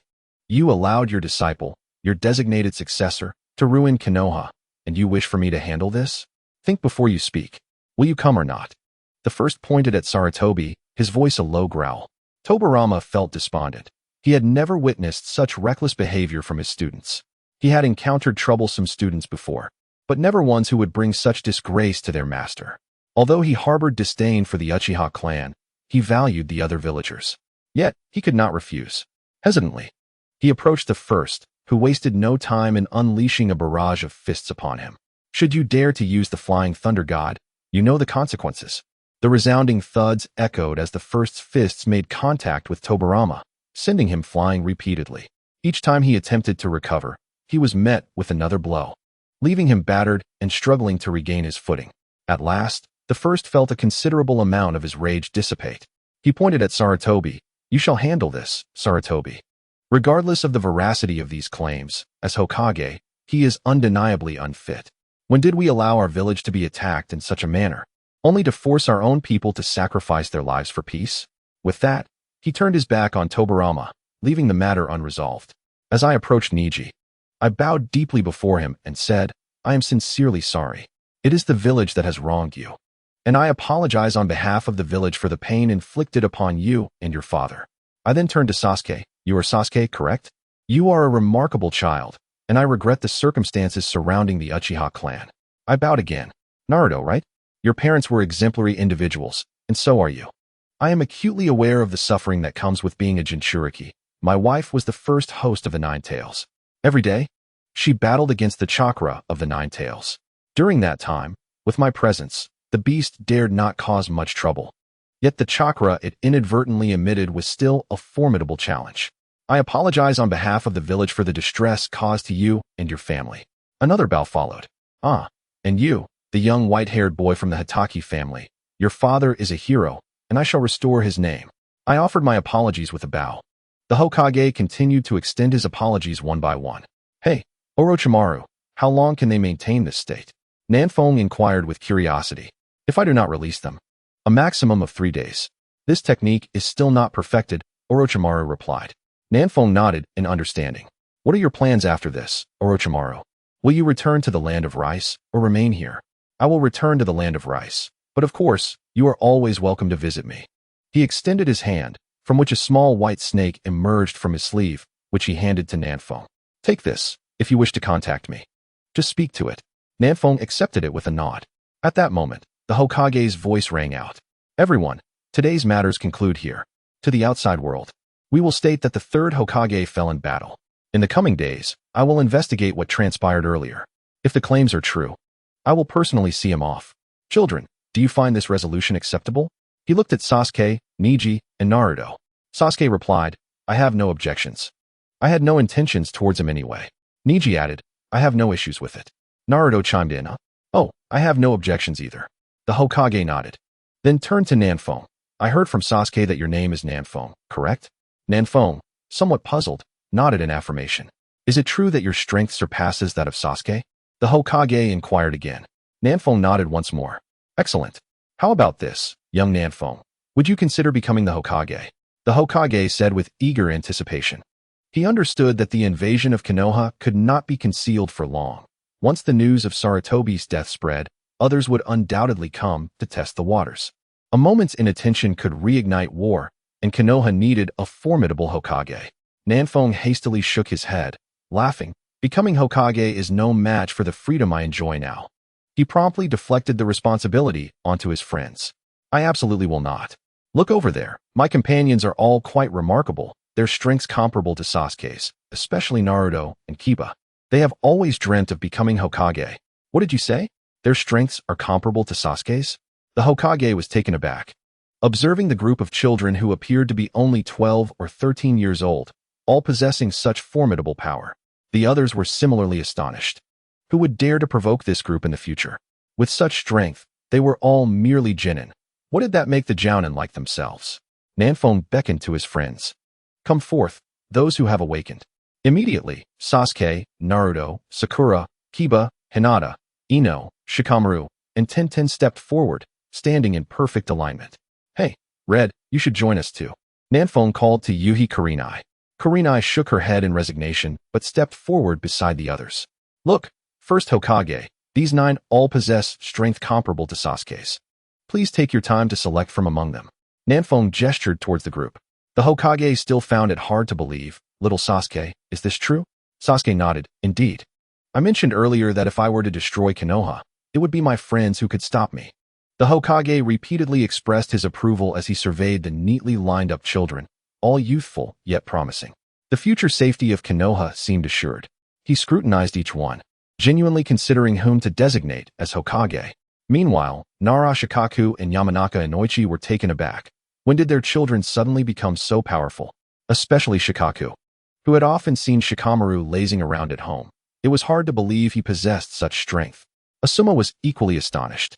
Hearing about his father's misdeeds had left him feeling unsettled. He had always disapproved of some of Sarutobi's methods and had a strained relationship with him. But he was still his father. However, Sasuke's words had touched him somewhat. While it was not entirely due to him, there was still a personal connection. Now, to suddenly claim that his 2 students had strength akin to Sasuke's was utterly transformative in his perception of them, especially Kurenai, who had quietly surpassed him in strength. While he felt happy for her, he couldn't shake the feeling that the days ahead might be challenging. The Hokage looked around, feeling pleased, but the sheer number of candidates made the selection difficult. Naruto and Kiba, step forward so I can take a look at you too. Naruto and Kiba complied and stepped forward. The Hokage regarded them with warmth. Is it your dream to become Hokage? Naruto shook his head. That was in the past. Right now, I just want to be with everyone and enjoy life. Kiba echoed, me too. The Hokage was at a loss for words. After pondering for a while, he finally spoke. Naruto, Your father was the fourth Hokage, who also fell in battle for the village. I understand that given the events that transpired, you may have some reservations about the position of Hokage. However, consider this. If you were to become Hokage and work alongside your friends to shape the village into what you envision, wouldn't that be a greater achievement? Naruto was slightly moved. Truthfully, becoming Hokage had always been his dream. Right up until graduation, especially with his father being Hokage, he still held aspirations for that role. However, Nanfeng's words had caused him to hesitate, primarily due to Hinata, but now the first Hokage's reasoning seemed quite compelling. In a moment of indecision, Naruto glanced at Hinata, then turned to Nanfeng. Nanfeng, what do you think I should do? Nanfeng shook his head with a smile. If you want to be Hokage, then be one. There's nothing wrong with that, Naruto replied, but I also want to spend quality time with my family. Nanfeng reassured him. When the time comes, delegate responsibilities. Aside from major matters that require your oversight, you can leave the minor tasks to others. Shikamaru is quite capable in that regard. You could find him, and soon enough, you'll find you have very few documents to deal with. It'll be quite relaxing. This way, you can fulfill your dream while also spending time with your family. Naruto's eyes sparkled. That sounds perfect. Shikamaru, you'll help me, right? Shikamaru sighed, knowing that if Naruto agreed, he would be roped into it. He nodded at Naruto. Sure. If we follow Nanfeng's approach, we won't have to handle much at all. Only those who can't make decisions will need our assistance. We need not worry about any issues. With us around, no one would dare to cause trouble. All right, young Naruto, you shall be the Hokage. In a couple of days, I will announce this decision. The Hokage clapped his hands decisively, making a swift decision. The onlookers couldn't help but feel a mix of disbelief and exasperation. Was this really such a hasty decision? Is Naruto's age somewhat too young? It would be better to wait for another 2 years. At the very least, let him learn a bit first. However, they dared not challenge the decision of the Great Pillar. Elder brother Senju Tobirama wanted to say something, but before he could utter a word, he was interrupted by the Great Pillar. You, be quiet. You are the least qualified to speak. Just look at the kind of successor you have chosen. Let me tell you, in the next few days, you need to manage all your disciples. Those who should leave must leave. At your age, still lingering around without taking action. He then excitedly turned to Naruto. Little Naruto, come here, let me tell you, becoming Hokage is a piece of cake. I remember when Senju Tobirama interjected. Of course it is easy for you, as I am the one doing all the work while you spend your days gambling with Tsunade. Nanfeng observed this scene with some exasperation. Even he found the Great Pillar's approach somewhat hasty. First Hokage, I believe Naruto is not yet ready to become Hokage.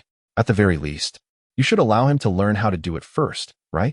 The other Jonin quickly nodded in agreement. Yes, we dare not speak against it. But there is someone here who is even more formidable.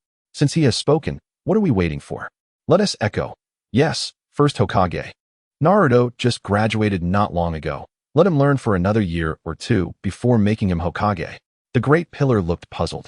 Is it so difficult to become Hokage? He has been learning from me these past 2 days. I will impart all my experiences to him. Everyone collectively thought. Your experiences? What experiences do you have? The first Hokage then suggested. How about finding a new Hokage for now? Let Naruto stay by his side for the next 2 years, learning and addressing the issues that have lingered in Konoha over the years. After that, he can take over. Otherwise, if we let him take charge now, he truly will not be able to handle it. Of course, if you are not at ease, you can directly announce Naruto as the next Hokage. That is indisputable. Yes. But where am I supposed to find a Hokage now? The Great Pillar found Nanfeng's suggestion quite reasonable. His greatest fear was that Naruto would not become Hokage. As long as Naruto was confirmed to take on the role, his group of friends would certainly support him, thereby stabilizing Konoha. How about Kakashi? He happens to be Sasuke and Naruto's teacher. Nanfeng proposed. The Great Pillar looked around in confusion. Kakashi? Who is that? Where is he? Kakashi stepped forward with a deadpan expression. Ahem, first Hokage, I am Kakashi. The Great Pillar suddenly realized. Oh, so you are the white-haired one named Kakashi. But why is your student so strong, while your own strength is, lacking a bit? Kakashi felt as though he had been stabbed in the heart. I apologize for my lack of strength. It is indeed my fault. Yes, first Hokage is right. My strength is insufficient. After all, I am a village leader. How about you look over there? There's another white-haired one. His strength should be quite impressive. Jiraiya exclaimed. Another white-haired one?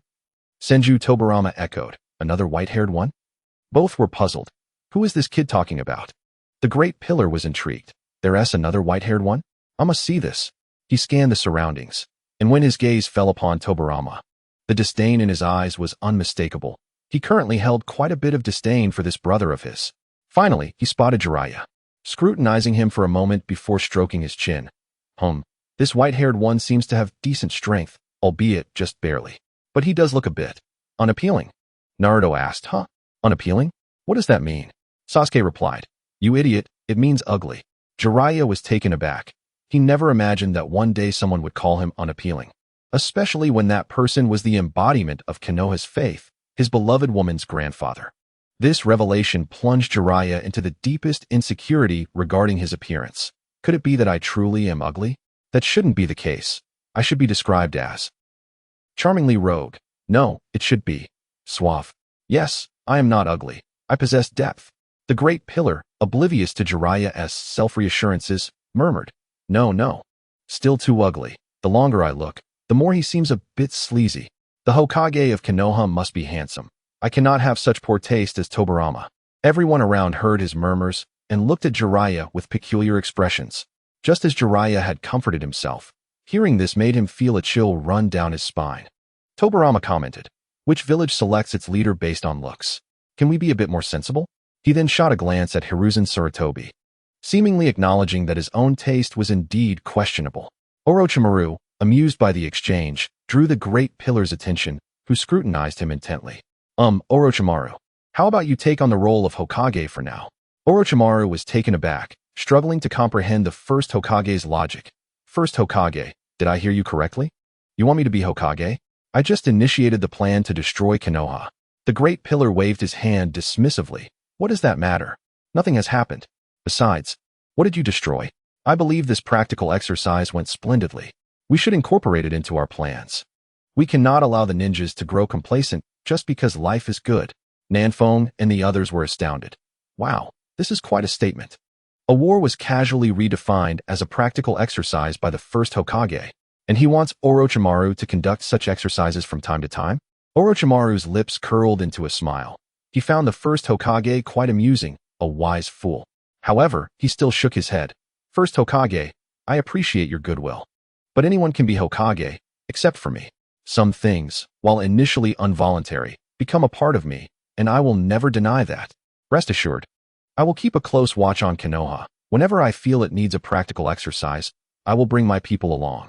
The Great Pillar nodded, recognizing the depth of Orochimaru's feelings for Konoha, as he continued to think of it even after becoming a rogue ninja. Very well. Rest assured, in the coming days, I will officially revoke your status as a rogue ninja in my name.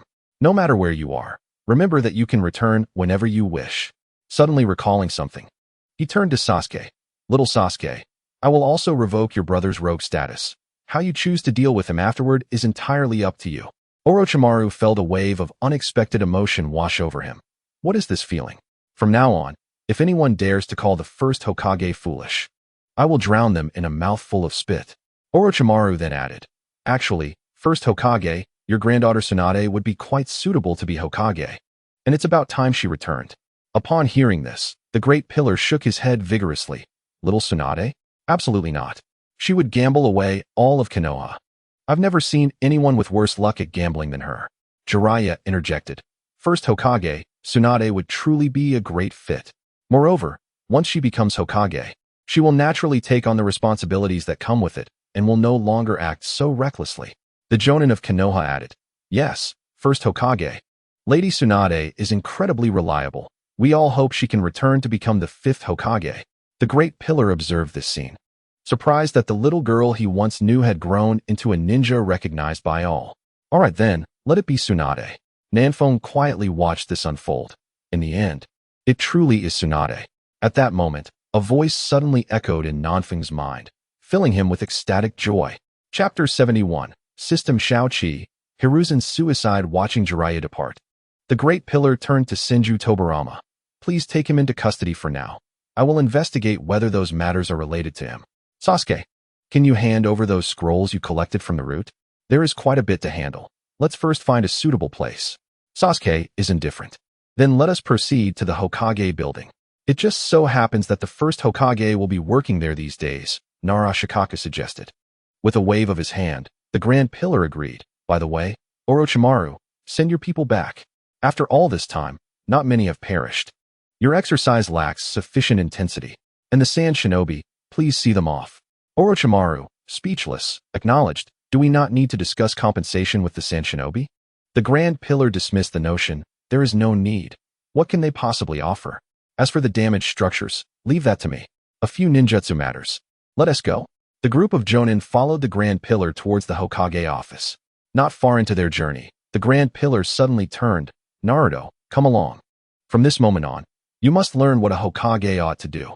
Southwind kid, you should join us as well. Southwind shook his head. I have some matters to attend to, so I will not go. They can proceed without me. The Grand Pillar responded, very well. Finish your affairs and join us later. It is likely that the meeting will not conclude anytime soon. Southwind nodded in agreement, then bid farewell to the group and saw off Uncle Snake before returning to examine his system, as it had just contacted him. Observing that only Orochimaru and the four Sound Shinobi remained, Southwind inquired, when are we leaving? Would you like to come to my place for a while? Orochimaru shook his head. No, you mentioned you had matters to attend to, so I shall leave now. There is no need to see me off. We can meet any time in the future. I am no longer a rogue ninja, and I can come to Konoha whenever I wish. Southwind retorted. Didn't you come and go as you pleased when you were a rogue? Orochimaru had no rebuttal, and he instructed the Sound Shinobi to return to the land of rice. Farewell, Southwind. If you ever come to the Sound Village, do let me know. I will send someone to fetch you. Southwind watched Orochimaru's departing figure, thinking, Uncle Snake, you are truly remarkable, laughing and scolding as you please. Your nonchalance is genuinely admirable. In Southwind's small courtyard, he eagerly asked, System, where have you been all this time? Upgrading. Did I not mention this to you? You mentioned you would upgrade, but you did not say that you would be unreachable during the process. Oh, it's not a big deal. The system replied nonchalantly. Not a big deal. Let me ask you, what is the situation with the underground city? The inhabitants are becoming increasingly realistic and emotional. Isn't that obvious? It is essentially an extension of you. As you grow stronger, it naturally evolves alongside you. Southwind pondered, an extension of me? What do you mean? When I created it, a fragment of something flew into it from an unknown source, and at that time, I lacked the power to analyze it. It was only recently that I discovered this thing is indeed capable of growth and has bonded with you. Southwind directly asked, is this a good thing or a bad thing? A good thing, a tremendous boon. Have you not realized it yet? Realized what? Southwind queried, perplexed. You are truly dense. Have you not returned to the Elven defense line? Why would I go back there? You have gained a certain level of control over it. Now, at the Elven defense line, you are akin to a deity. As Southwind contemplated the system's words, he suddenly felt a surge of excitement. Are you suggesting that if one day it evolves into a real world, I could become its master? Of course. And I will be there too, since I created it. Even if it changes, the core remains the same, and I can still control it. After much effort, Southwind managed to calm his exhilaration during your silence. Did you discover anything? Indeed, I have restored the ability to connect with the myriad realms. However, I am already bound to you, so even if I establish a connection, I cannot traverse. Southwind perceived a hint of disappointment in the system, but he reassured, it matters not if you cannot pass through. My expectations are modest. You need only facilitate the entrance of individuals into the underground city. Host, you truly do not consider yourself human. Southwind was unfazed by the system's sarcasm. Just tell me if it is possible. Also, could you refrain from calling me host? It sounds dreadful. Can you not simply call me by my name? Very well. Southwind. Then you shall call me by my name as well. My family refers to me as Shaoqi. Your family? Shaoqi, do tell. Later.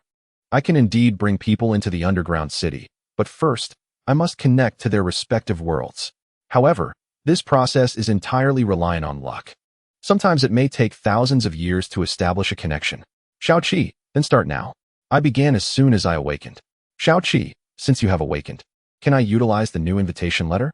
Yes, and I have also integrated auction houses and revival tokens.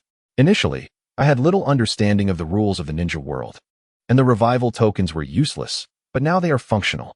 That is splendid. Shaoqi, I shall take my leave for now. If you need anything or wish to chat, simply call me. Just inform you when I connect with other worlds. Do you truly think I am unaware of your thoughts? Southwind felt somewhat embarrassed. Could you not eavesdrop on my thoughts? With your thoughts, do I truly need to eavesdrop? All right, Shao-Chi, you are indeed the master. I shall take my leave. At the Hokage building. Upon Southwind's arrival, he found the expressions of everyone present to be exceedingly grim, with shattered desks littering the floor.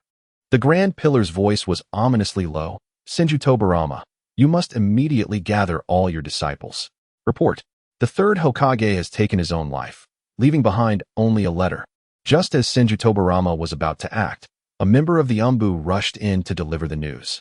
With a resounding thud, the Grand Pillar slammed his fist into the floor, creating a hole that went straight through. Then that leaves the other two. Although they have not committed egregious acts, they have certainly caused considerable distress. In their positions, they have reaped numerous benefits while failing to fulfill their duties. Sasuke, I must say, you made it too easy for Danzo. He should have been subjected to 1,000 tortures. I shall not dwell on the other matters. Over the years, how many children have perished in their laboratories? They were but children. It seems that Orochimaru truly bore the brunt of their sins back then. What a farce. These two. I suspect Orochimaru believes Sarutobi Hiruzen is unaware. Facing the Grand Pillar's fury, the crowd understood, for they too had been equally appalled upon seeing the experimental data. It was indeed shocking. Chapter 72. Sarutobi's final words. The resurrection tokens emerge. Where's the letter? The Grand Pillar inquired. The Umbu ninja promptly handed the letter to the Grand Pillar without hesitation. After approximately 5 minutes, the Grand Pillar, having read the letter, let out a cold snort. Some semblance of accountability. You all should take a look. The crowd passed the letter around, reading it in small groups. Before long, once everyone had finished, the Grand Pillar spoke. Let us deliberate on how to address this matter. Southwind naturally also read the letter, which detailed the various unsavory deeds committed over the years. With a candid acknowledgement of guilt. It included the disappearance of the Senju clan. As a result of clandestine would release experiments that gradually led to the clan's demise. He stated that the root cause of all this was his own inadequacy in strength and ability, a desperate action taken out of necessity. As he aged, he found himself increasingly powerless, yet by that time, he had become enamored with power, committing irreparable errors. In the end, he expressed that having made so many mistakes, he did not aspire to salvage his reputation, even willing to be nailed to the pillar of shame. He merely hoped that, considering his years of toil without notable achievements, Asuma and Konohamaru would not be implicated, for they remained blissfully unaware. Upon reading the letter, Asuma felt a bitter turmoil within him. Much of what he had just organized was primarily orchestrated by Danzo. Although he had a hand in it, he was not the one who initiated it. Now, many of the matters detailed in the letter were absent from the scrolls. Asuma pondered, was the position of Hokage truly so enviable? Would it not be preferable to retire gracefully in old age? Yet, the matter had reached this point, and further contemplation yielded no clarity. Asuma resolved silently to atone for his father's misdeeds as best as he could. No matter what, he could not change the fact that he was his son. His father had erred, and it was his duty as a son to make amends. Kurenai reached out to Asuma, offering silent comfort and urging him to find strength. For Konohamaru still needed his care, and she would assist him. Tobarama regarded Asuma with understanding, reassuring him that everyone present was not one to confuse right and wrong. He added that Asuma was still young and should live well. Asuma nodded in agreement. Shikaku suggested sealing the information, as its revelation could incite great turmoil among the villagers and tarnish the reputation of Konoha, hindering its development. Kakashi concurred, feeling a sense of discomfort upon realizing that his father had fallen victim to a conspiracy. However, for the sake of a brighter future, he supported Shikaku's proposal. Asuma bowed deeply to Kakashi, expressing his apologies and gratitude. Kakashi reassured him that it was not his fault, for he had been unaware, encouraging him to not overthink it, and suggesting they share a drink once the matter was resolved. A chorus of agreement resonated among the elite shinobi. Tobarama then turned his gaze to the trio of Naruto, Sasuke, and Neji, the direct victims of the situation. Sasuke had no objections, stating that they had hoped for his demise at Orochimaru's hands, allowing him to depart heroically. Otherwise, the implications would be too significant. Neji agreed, and Naruto affirmed Sasuke's sentiment.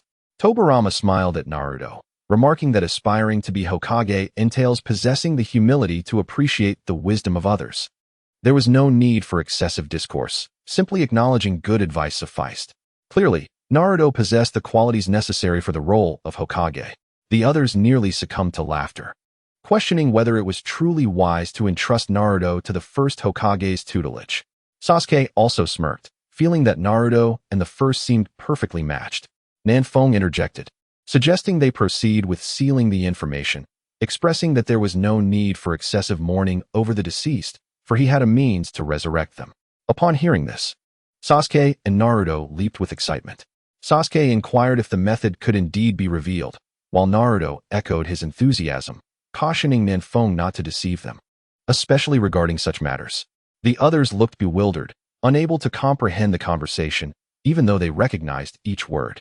However, upon hearing Nanfeng speak of resurrecting the dead and witnessing Sasuke and Naruto's fervor, they realized there was truth to his words. Tobirama remained composed, inquiring about potential side effects. Concern etched on their faces. The group understood that these youngsters represented Konoha's future, and their safety was paramount. If they remained unharmed, Konoha could enjoy decades of stability. Nanfeng reassured them that there were no adverse effects, as the resurrection was facilitated by a rare artifact rather than their own efforts. With the group gathered, he elaborated on how he stumbled upon a secret realm that could significantly enhance one's abilities, where the trio had been training. Within this realm lay an artifact known as the Resurrection Coin, capable of bringing the deceased back to life. Additionally, there were skills that could allow for revival, but they were limited to those who had recently passed. The Resurrection Coin, however, bore no such restrictions. He had just confirmed this information and, meeting the requirements of his own strength, possessed 200 slots for entry. He encouraged the group to deliberate on who should enter. After hearing this, the crowd remained skeptical. Glancing at the trio of young shinobi, Sasuke confirmed the authenticity of the secret realm, stating he had learned several jutsu there. Shikamaru asserted that it was more akin to an entire world, the scale of which they could not yet fathom. Niji added that the array of professions exhibited power systems that surpassed the limits of shinobi. Others, including Kurenai, corroborated their accounts. With confirmation received, the doubts dissipated. Tobirama looked at Nanfeng, questioning his intentions regarding the numerous slots available. Nanfeng clarified that his goal was to strengthen Konoha. Currently, only their own could enter, presenting a valuable opportunity. In the future, the entire shinobi world might have access, making the selection of individuals crucial. They should choose those with potential willing to contribute to Konoha, allowing them to grow stronger. Once the opportunity expanded to all, the already powerful could guide the newly initiated. As for the slots, he reserved 10 for himself, leaving 190 for the group to discuss. Tobirama nodded, instructing everyone to gather the heads of the major clans and all elite shinobi.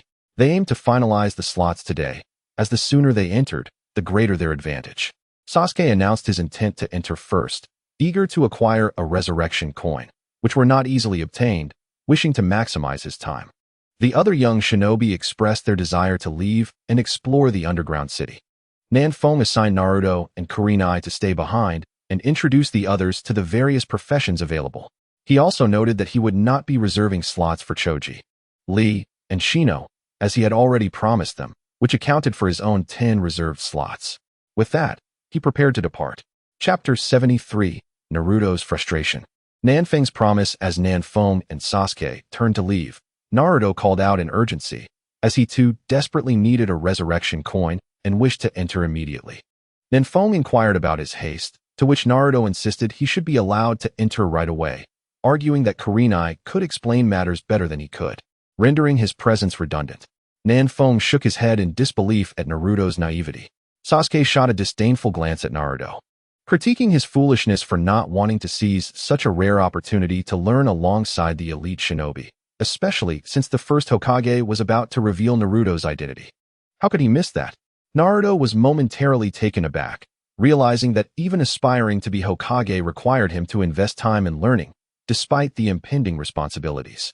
Nanfeng, amused by Naruto's bewilderment, encouraged him and reassured him that they would first familiarize themselves with the 3 newcomers. Shikamaru added that this was the price to pay for such opportunities, and Kiba reassured him that they would keep their levels in check, aiming not to surpass him too greatly. The other young shinobi laughed, and Hinata encouraged Naruto, promising that once she acquired a resurrection coin and revived her uncle, she would assist him, urging him to study diligently. Naruto felt overwhelmed, his face expressing his discontent as he wondered why even Hinata seemed to have changed.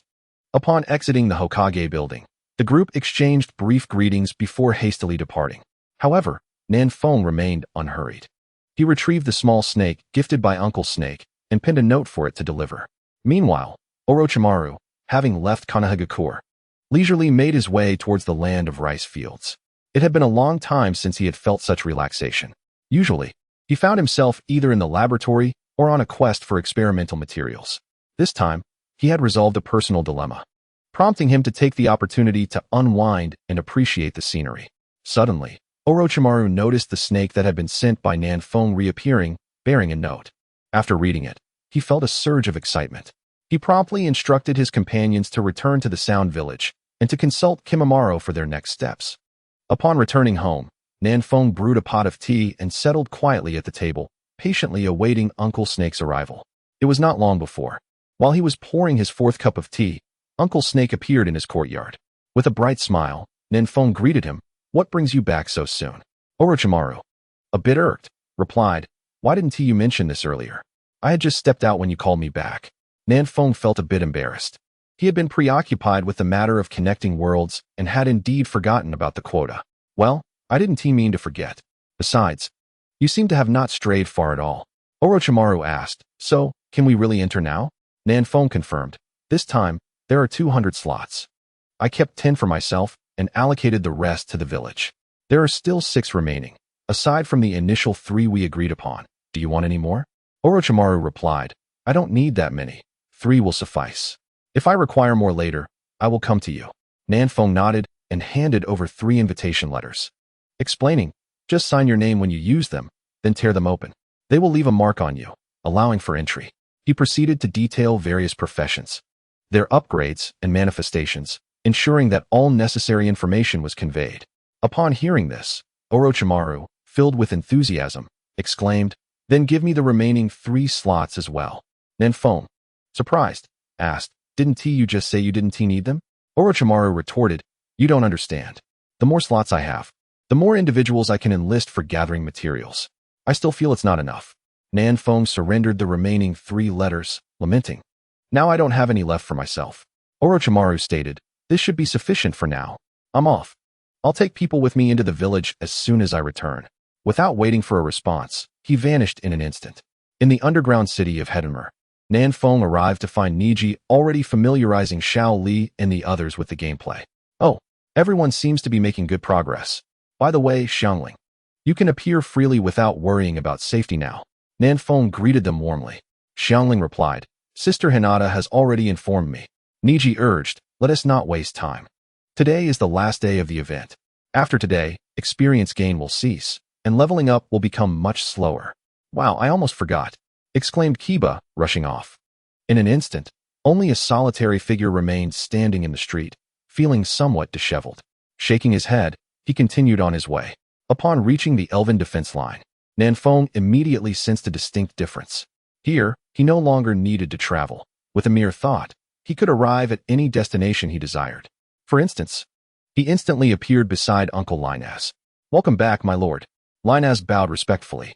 Nanfeng inquired, "What is going on here?" Shao Qi explained, "Didn't I tell you before? You have control here. Do you truly understand what control means?"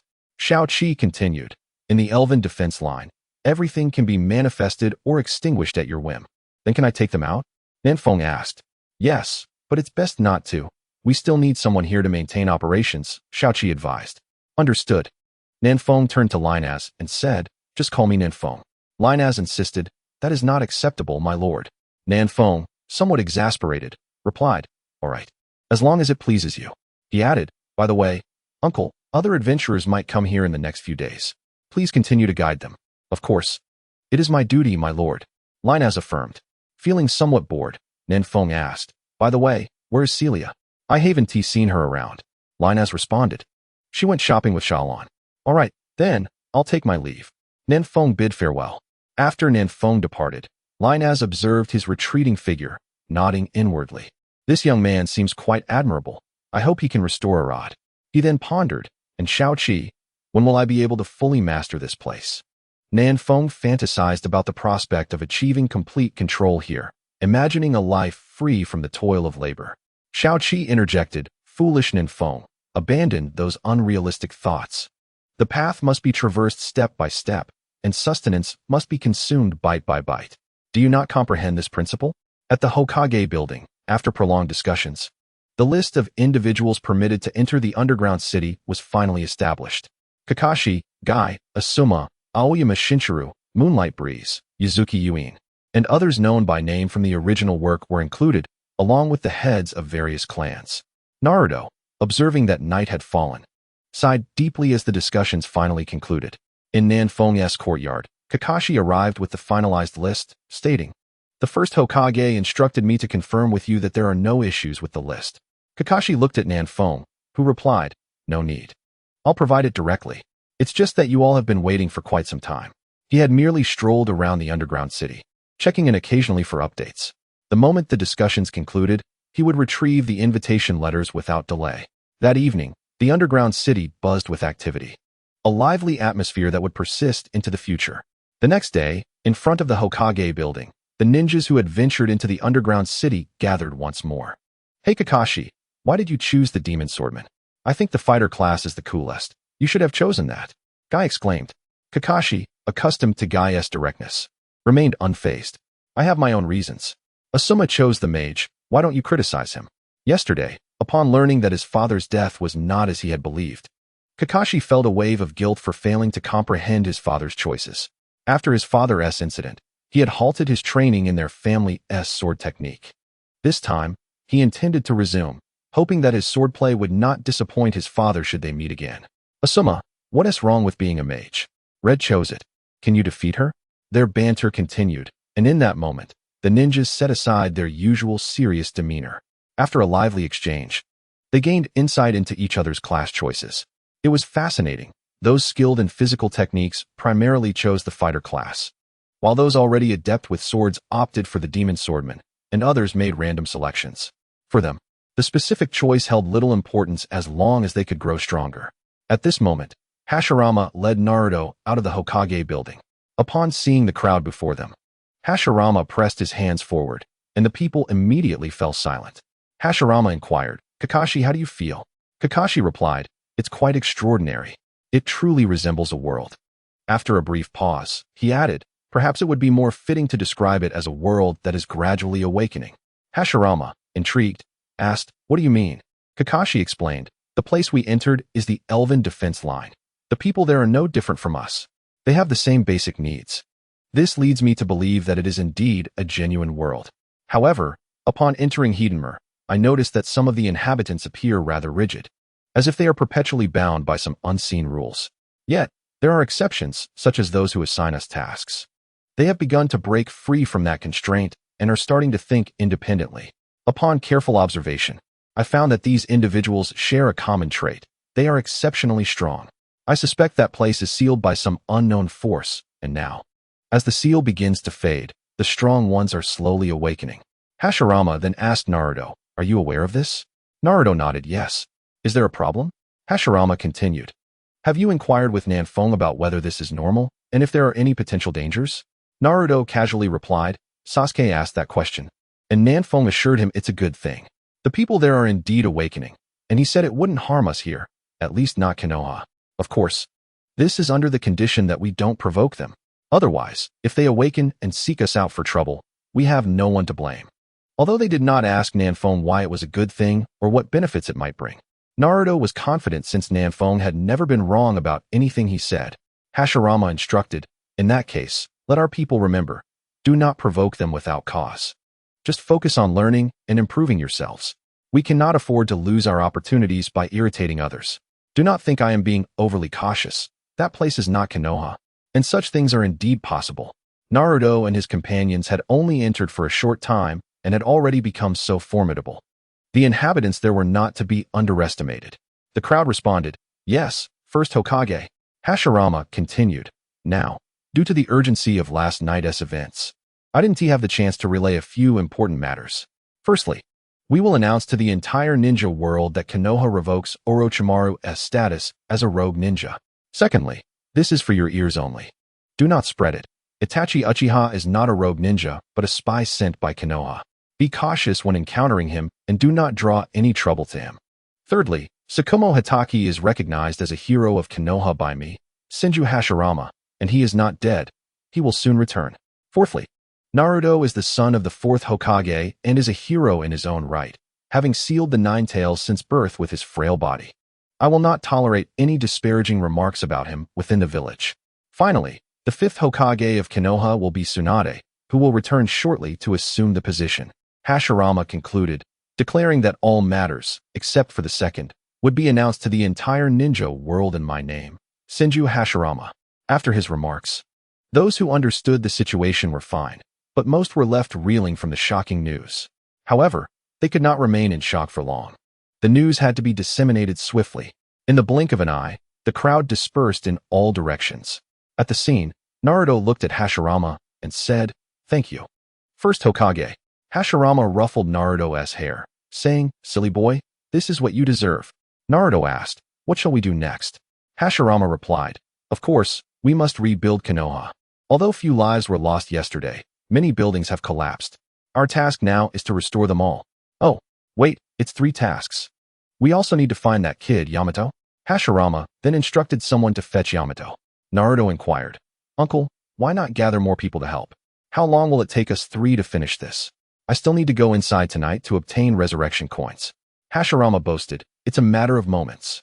Little Naruto, when Konoha was first established, I merely used one jutsu to restore all the houses. My jutsu is quite powerful, comparatively. Now we have to do it one by one, which is much more troublesome. Soon, Yamato arrived, and the 3 began their journey of building with wood release. Naruto, unable to use wood release, could only marvel at how impressive the technique was.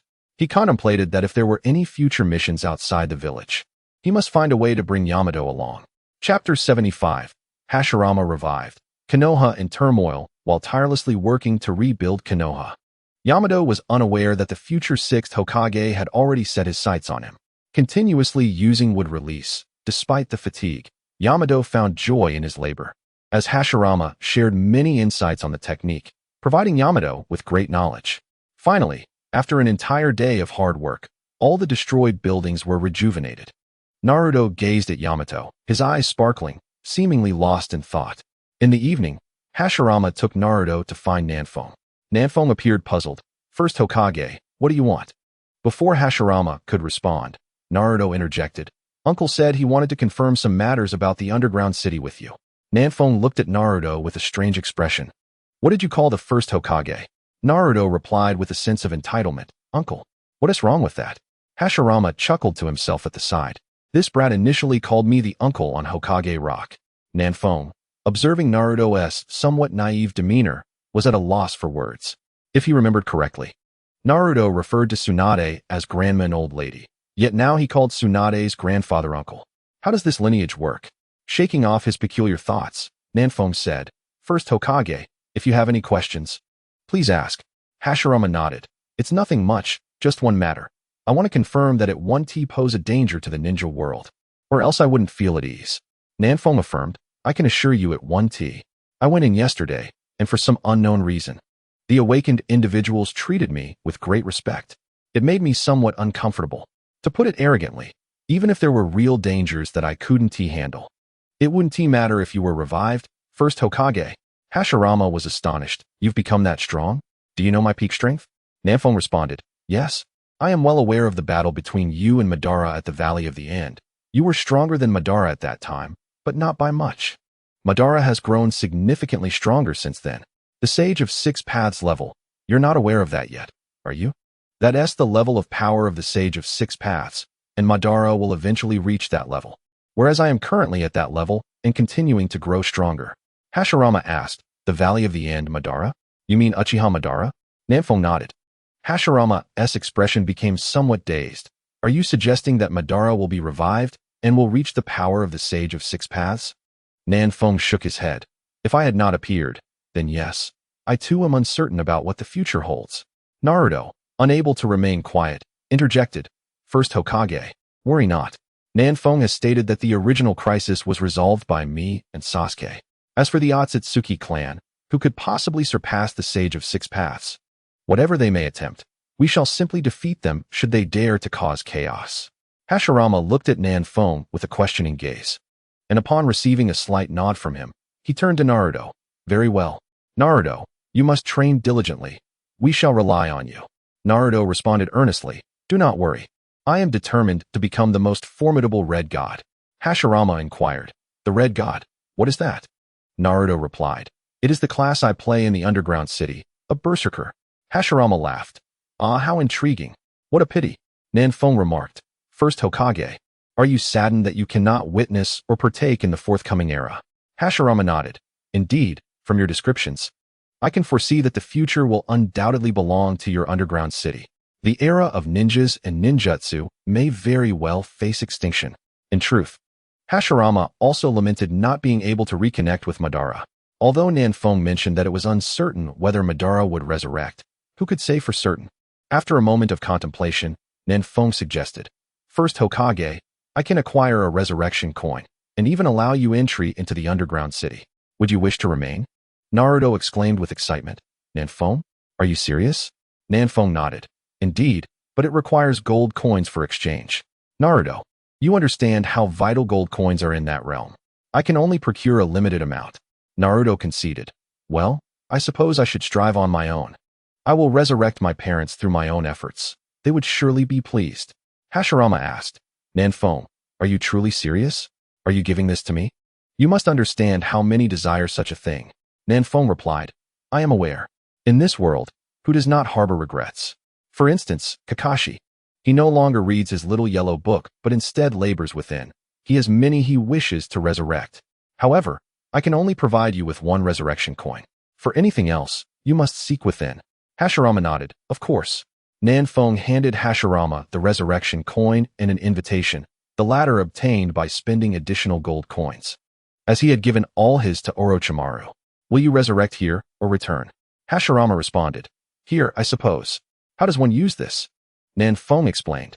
You are resurrecting yourself. So simply hold it and chant the incantation. With the resurrection coin in hand, Hashirama silently intoned, use. As his words fell, the resurrection coin transformed into a swirling emerald light, continuously flowing into his reanimated body. Mysterious divine symbols began to inscribe themselves upon his exterior. When the final stroke of the symbols was completed, a brilliant green radiance erupted forth. Ah, what a delightful sensation. My body. Ha ha ha, this is truly my body. Hashirama's exuberant voice resonated from within the emerald glow. Nanfeng, however, expressed some confusion. Xiaoqi, must the resurrection coin be used with a reanimated body? Xiaoqi replied, who said that?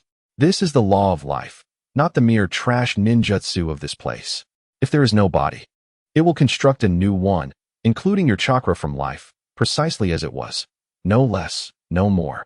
Hashirama originally possessed a reanimated body. That body was not his. It was destroyed before being reconstructed. Who cares about reanimation? As Xiaoqi spoke, the light gradually contracted inward, and Hashirama's figure re-emerged, absorbing the radiance. Finally, as the green glow dissipated, Hashirama opened his eyes.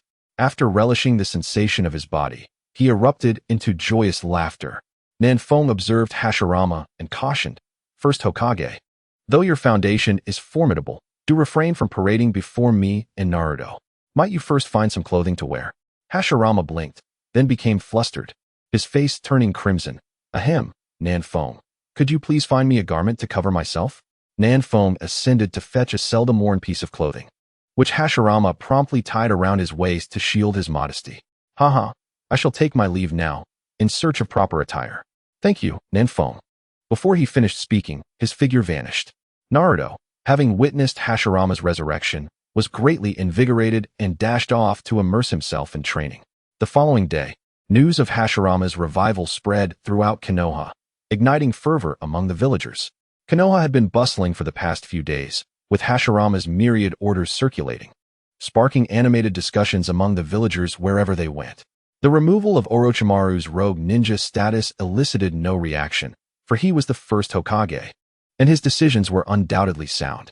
Therefore, there was little response. After all, Orochimaru was one of the legendary three, which made Konoha even stronger. However, the revelation of Naruto's identity as the fourth Hokage's son left them feeling shame and indignation.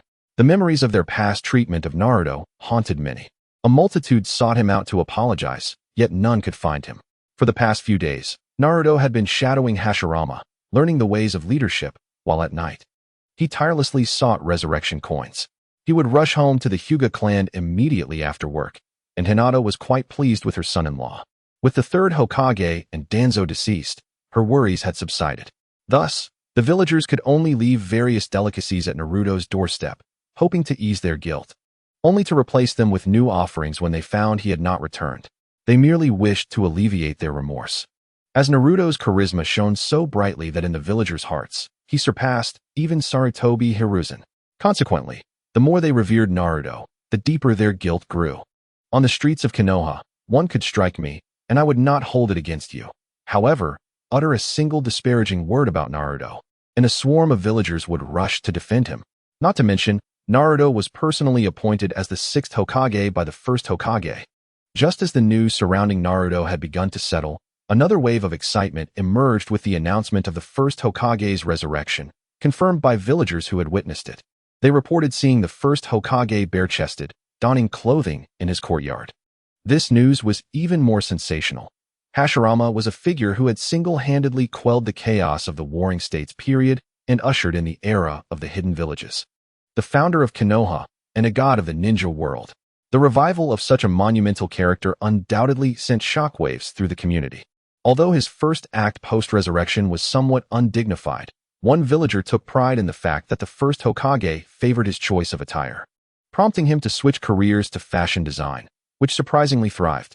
At this moment, other villages received information from their spies, revealing that Orochimaru had initiated the Konoha collapse plan.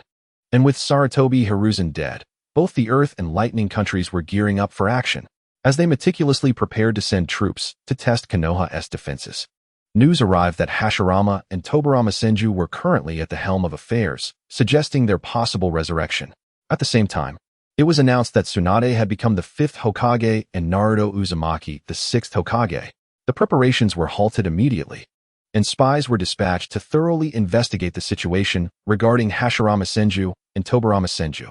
The name of Hashirama Senju is tremendously daunting, if the news were true. Who would dare oppose the god of shinobi? Finally, confirmation arrived that Hashirama Senju had indeed been resurrected, while the status of Tobirama remained uncertain. In the office of the Tsuchikage, a group of rock shinobi, along with Inoki, were analyzing the intelligence that had been relayed. Inoki rubbed his weary back and urged, "Let us hear your thoughts on this news from Konoha." Lust suggested, "Could it be that Konoha is laying a trap? Perhaps this is all fabricated misinformation?" Wenya nodded in agreement.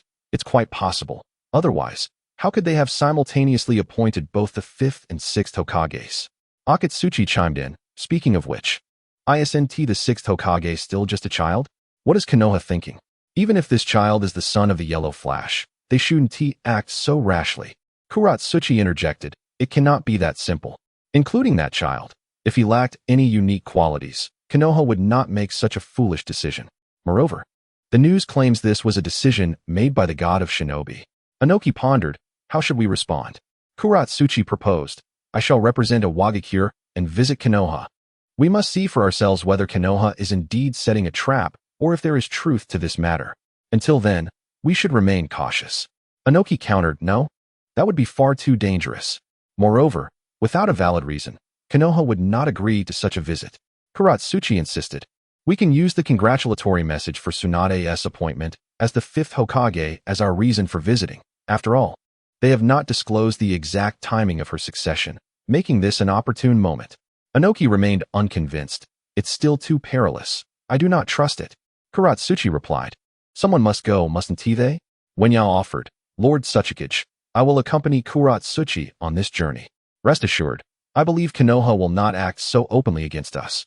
In the land of lightning, a similar scene unfolded in Kumobikure. Though the Raikage was known for his fiery temperament, it depended on whom he faced. With the possibility of the god of shinobi being resurrected, one could only imagine the consequences of provoking him. Although the fourth Raikage had never witnessed Hashirama Senju's true power, the weight of his name spoke volumes. Ultimately, they decided to send a delegation to Konoha to uncover the truth. Representing Kumobikure were Darui, Samui, and Mabui. This assembly could be deemed quite formidable. Darui, the future 5th Raikage, Mabui, secretary to the 4th Raikage, and Samui, a trusted jonin of Kumobikure. Kirigakure's situation was even more dire, as the newly appointed Mizukage, Terumi Mei, took it upon herself to lead her trusted aides, Chojuro and several guards, on this mission. The reality was that Kirigakure had suffered immense losses, leaving Terumi Mei, of a similar age to Kakashi and Zabuza, with little choice but to shoulder the burdens of leadership alone, with no suitable companions left alive. As for Sunagakure, the circumstances were rather convoluted. With their 4th Kazekage recently deceased, and the failed invasion of Konoha still fresh in their minds, a multitude of issues awaited resolution. The retired Chiyo and Ebizo were once again summoned. At this juncture, they could not afford to venture to Konoha. Although the death of the 3rd Hokage had provided some solace, news of the 1st Hokage's resurrection and his subsequent identification of the 2 successors sent shivers down their spines. The resurrection of the god of shinobi instilled fear in their hearts. The identification of the subsequent 2 Hokage's successors left them lamenting the abundance of talent in Konoha, where finding a successor seemed effortless, whereas they struggled to identify a worthy candidate. Days passed as they awaited condemnation from Konoha, preparing for reparations. However, after 2 days of silence from Konoha, their spirits began to lift. After all, their Kazekage had been slain by Orochimaru, and Konoha had announced the revocation of Orochimaru's rogue status. This made them victims too. Why should they fear Konoha? Instead, seeking accountability from them seemed the righteous path. Fortunately, Chiyo firmly quashed any thoughts of confrontation, reminding them that merely approaching Konoha for an explanation would be foolish, especially when they had not pursued previous grievances. Thus, after much deliberation, they resolved to investigate the veracity of the news from Konoha and mend their relationship with them. Consequently, Maki, accompanied by Shikamaru and Karui, returned to Konoha once more. In Chapter 77, the Akatsuki's response to the situation unfolds as Tsunade returns to the village. Besides the 5 great shinobi villages, the Akatsuki organization also received news pertaining to Konoha. At this moment, all members of the Akatsuki were convening through the body flicker technique. Deidara asked, "Scorpion, do you have any idea why the leader has summoned everyone for a meeting? It has been quite some time since we gathered in such numbers." Scorpion replied, "I am uncertain. We shall wait and see." Haiden interjected, "Honestly, I still need to find new offerings for Lord Jashin." Kisame added, "You're the one to talk. The last target you sacrificed caused us to fail our mission and lose millions." Haiden shrugged, "Oh, don't mind it. The offering will please Lord Jashin." Kisame countered, "But what is that worth? Nothing is more tangible than money." Deidara chimed in, "There is something, art." Scorpion agreed, "Deidara is right." Uchiha Itachi and Kisame remained silent, quietly observing. In a corner, Zetsu watched the proceedings unfold. Suddenly, a flash signaled the simultaneous arrival of Pain and Conan. Upon their entrance, the immortal duo and the artistic pair ceased their discussions. Pain stated, "Since everyone is here, Zetsu, please share the latest intelligence." Zetsu began, in essence. "There are 3 key points. First, our former member Orochimaru initiated a plan to bring Konoha to its knees, resulting in the death of the 3rd Hokage. Second, the 1st Hokage has been resurrected. Third, Tsunade Senju has become the 5th Hokage, while the Nine-Tails Jinchuriki has been appointed as the 6th Hokage." Upon hearing the first piece of news, Itachi's pupils constricted slightly, though he showed no reaction to the subsequent 2 revelations. Haiden remarked, "Who would have thought that traitor Orochimaru is still quite capable?" Pain replied, "The first point is inconsequential to our plans, but the second and third could significantly impact us." Haiden retorted, "What kind of impact could that have? The first S resurrection poses no threat. We have you, Kakuzu, to eliminate him, right?" Kakuzu coughed, "Ahem, Haiden. The first is still incredibly powerful. Let us listen to the leader." Pain cautioned, "The first S power should not be underestimated. And as for the Nine-Tails Jinchuriki, what could have led to his immediate succession as the 6th? If it's due to his strength, it could complicate our efforts to capture the Nine-Tails.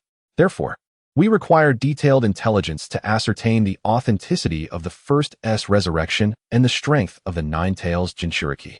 Deidara interjected, "Speaking of which, Konoha truly is amusing.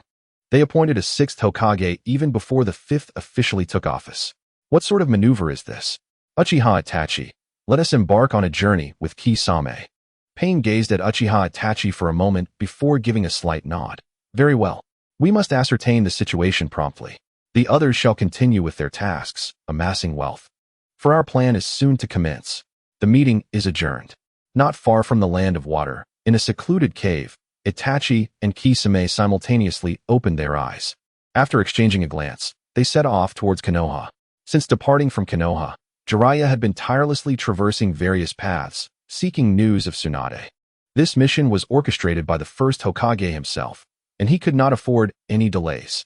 After numerous inquiries, he finally pinpointed Tsunade's location. It must be said that Jiraiya had a knack for gathering intelligence.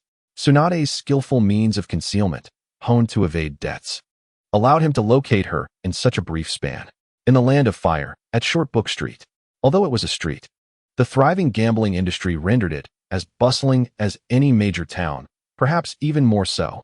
At the entrance of an inn, Tsunade and Shizune, clutching the piglet, appeared somewhat disheveled, panting as they stared blankly at the inn before them. Tsunade, Shizune, do we truly have no money left? Shizune, indeed, we are out, Lady Tsunade. Tsunade, how could that be? I thought you always discreetly stashed away a bit. Shizune's expression soured as she retorted, Lady Tsunade, you mustn't say that.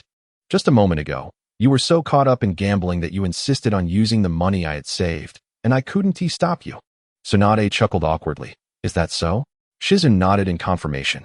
Tsunade, had I known, I would have borrowed a little more from those debt collectors. Shizune stared at her. Incredulous. You can't be serious, Lady Tsunade. They just sent a multitude of people to confront us. Had we not fled swiftly, who knows what might have happened? How could they possibly lend you money now? Tsunade, that is a trivial matter. After all these years, do you think my skills in borrowing are lacking? I will certainly find a way. Shizune rolled her eyes. What shall we do now? Tsunade looked at Shizune, or more accurately, at the piglet in her arms. Perhaps we could sell this pig? The piglet trembled, burrowing desperately into Shizune's embrace. Shizune retreated a few steps, exclaiming, that is out of the question, Lady Tsunade. You cannot have any thoughts of parting with the pig. Tsunade, look, once I win some money, I can redeem it back. Shizune's face was a portrait of refusal. No, absolutely not. Tsunade waved her hand dismissively, turning to strut into an inn, ordering several dishes and a jug of sake, and settled down at a window seat. Shizune followed closely behind, observing in disbelief, and quietly asked, Lady Tsunade, do you still have money? Tsunade replied nonchalantly, not at all. Why do you ask? Shizune felt a wave of despair wash over her. Staring intently at Tsunade, you're not contemplating using the pig to settle debts, are you? Tsunade, no, let us eat first and discuss later. Tsunade leisurely sipped her sake and savored her meal, managing to stretch the jug of sake until evening. Meanwhile, Shizune remained anxious, pondering how they would cover the bill. Having hardly touched her food, as the last dish was consumed and Tsunade's sake nearly finished, Shizune grew increasingly uneasy. Suddenly, a voice exclaimed, Tsunade, I've finally found you. Shizune turned to see Jiraiya, her face lighting up with joy. Lord Jiraiya, your arrival is truly fortuitous. Jiraiya, Shizune, we can reminisce later. I have urgent matters to discuss with Tsunade. Tsunade, her cheeks slightly flushed from the alcohol, appeared slightly dazed. Jiraiya, what brings you here? Jiraiya, Tsunade, quickly. Return to Konoha with me. This is a directive from your grandfather. Tsunade looked at him as if he were foolish. My grandfather? He has long since passed. How could he instruct me to return to Konoha? Jiraiya, exasperated, explained the entire situation to Tsunade. Tsunade's eyes widened in realization. Are you serious? Jiraiya, yes, truly. Furthermore, on my way here, I received word that the first Hokage has been revived, not through Edo Tensei, but genuinely resurrected. Tsunade, settle the bill. We are heading back to Konoha. Tsunade rose and exited the inn, with Shizune hastily trailing her. Seeing this, Jiraiya also stood, about to leave the inn. Tsunade, Jiraiya, what are you doing? Jiraiya, aren't we returning to Konoha? Tsunade, I told you to settle the bill first. I am out of money. Jiraiya, what? You came to drink without money? Tsunade glared at him. Is that not permissible? Hurry up and order. Without waiting for Jiraiya, she turned and strode away. Jiraiya dared not linger. quickly retrieving money to settle the bill before hurriedly following after her. Chapter 78. The Fortuitous Encounter of Sasuke. Capturing Itachi Short Book Street lay within the borders of the Land of Fire. Tsunade, Jiraiya, and Shizune hastened their journey back to the gates of Konoha. Arriving in mere half a day, gazing upon the familiar surroundings and the two great gate guardians, Tsunade felt as though she were lost in a dream, momentarily bewildered. Ganzi Tai, Outcloud, please pinch me. Am I dreaming? I have truly seen Lady Tsunade. Smack. Shinketsu Outcloud did not hesitate to deliver a resounding slap to Gongzi Tai's face. Ouch! Gongzi Tai exclaimed, quickly realizing. Outcloud. Hurry and report that Lord Jiraiya has brought Lady Tsunade back. He approached Tsunade. Lady Tsunade, welcome home. Tsunade, regaining her composure. Home indeed? She nodded. Thank you for your hard work. Gongzi Tai beamed. It was no trouble. Everything is for Konoha. Please, Lady Tsunade, enter. Tsunade nodded to Jiraiya and Shizune. Let us proceed. Meanwhile, Shinketsu Outcloud raced swiftly to the Hokage's office. Reporting, the first Hokage, Lady Tsunade has returned. The great pillar's expression brightened. She has returned. Where is little Tsunade now? Shinketsu Outcloud. When I arrived, she was at the gate. She should be entering the village now. The great pillar. Excellent, excellent. Outcloud, you have worked hard. Shinketsu Outcloud. It was no trouble, first Hokage. I shall take my leave now, as there are tasks to attend to. The great pillar nodded. He then turned to Nara Shikaku. Shikaku, have you completed the planning document, as per Nanfeng's suggestions? Nara Shikaku. First Hokage. I have been busy these past few days transitioning the work of several advisors and addressing issues left by the root, which will take at least 3 more days to finalize. The great pillar nodded. Indeed, you have labored greatly these past days. By the way, those 2 disciples of Tobirama have not been uncooperative, have they? Nara Shikaku. First Hokage, you jest. With you present, and the prior lessons from the second Hokage. They have been quite cooperative. The great pillar, that is reassuring. And about that plan, please expedite its completion. Divvy it up among the relevant departments. It is unreasonable for all documents, large and small, to be sent to the Hokage's office for processing. What purpose do other departments serve then? Upon finishing, the great pillar gazed at Naruto. Young Naruto, have you learned this? Being Hokage is not about leisure. What then is the purpose of being Hokage? All tasks that can be delegated should be, allowing the Hokage to focus on guiding the village's development and maintaining deterrence against other villages. Naruto was taken aback, but, first Hokage, didn't you learn that from Nanfeng just yesterday? I was also present to hear it.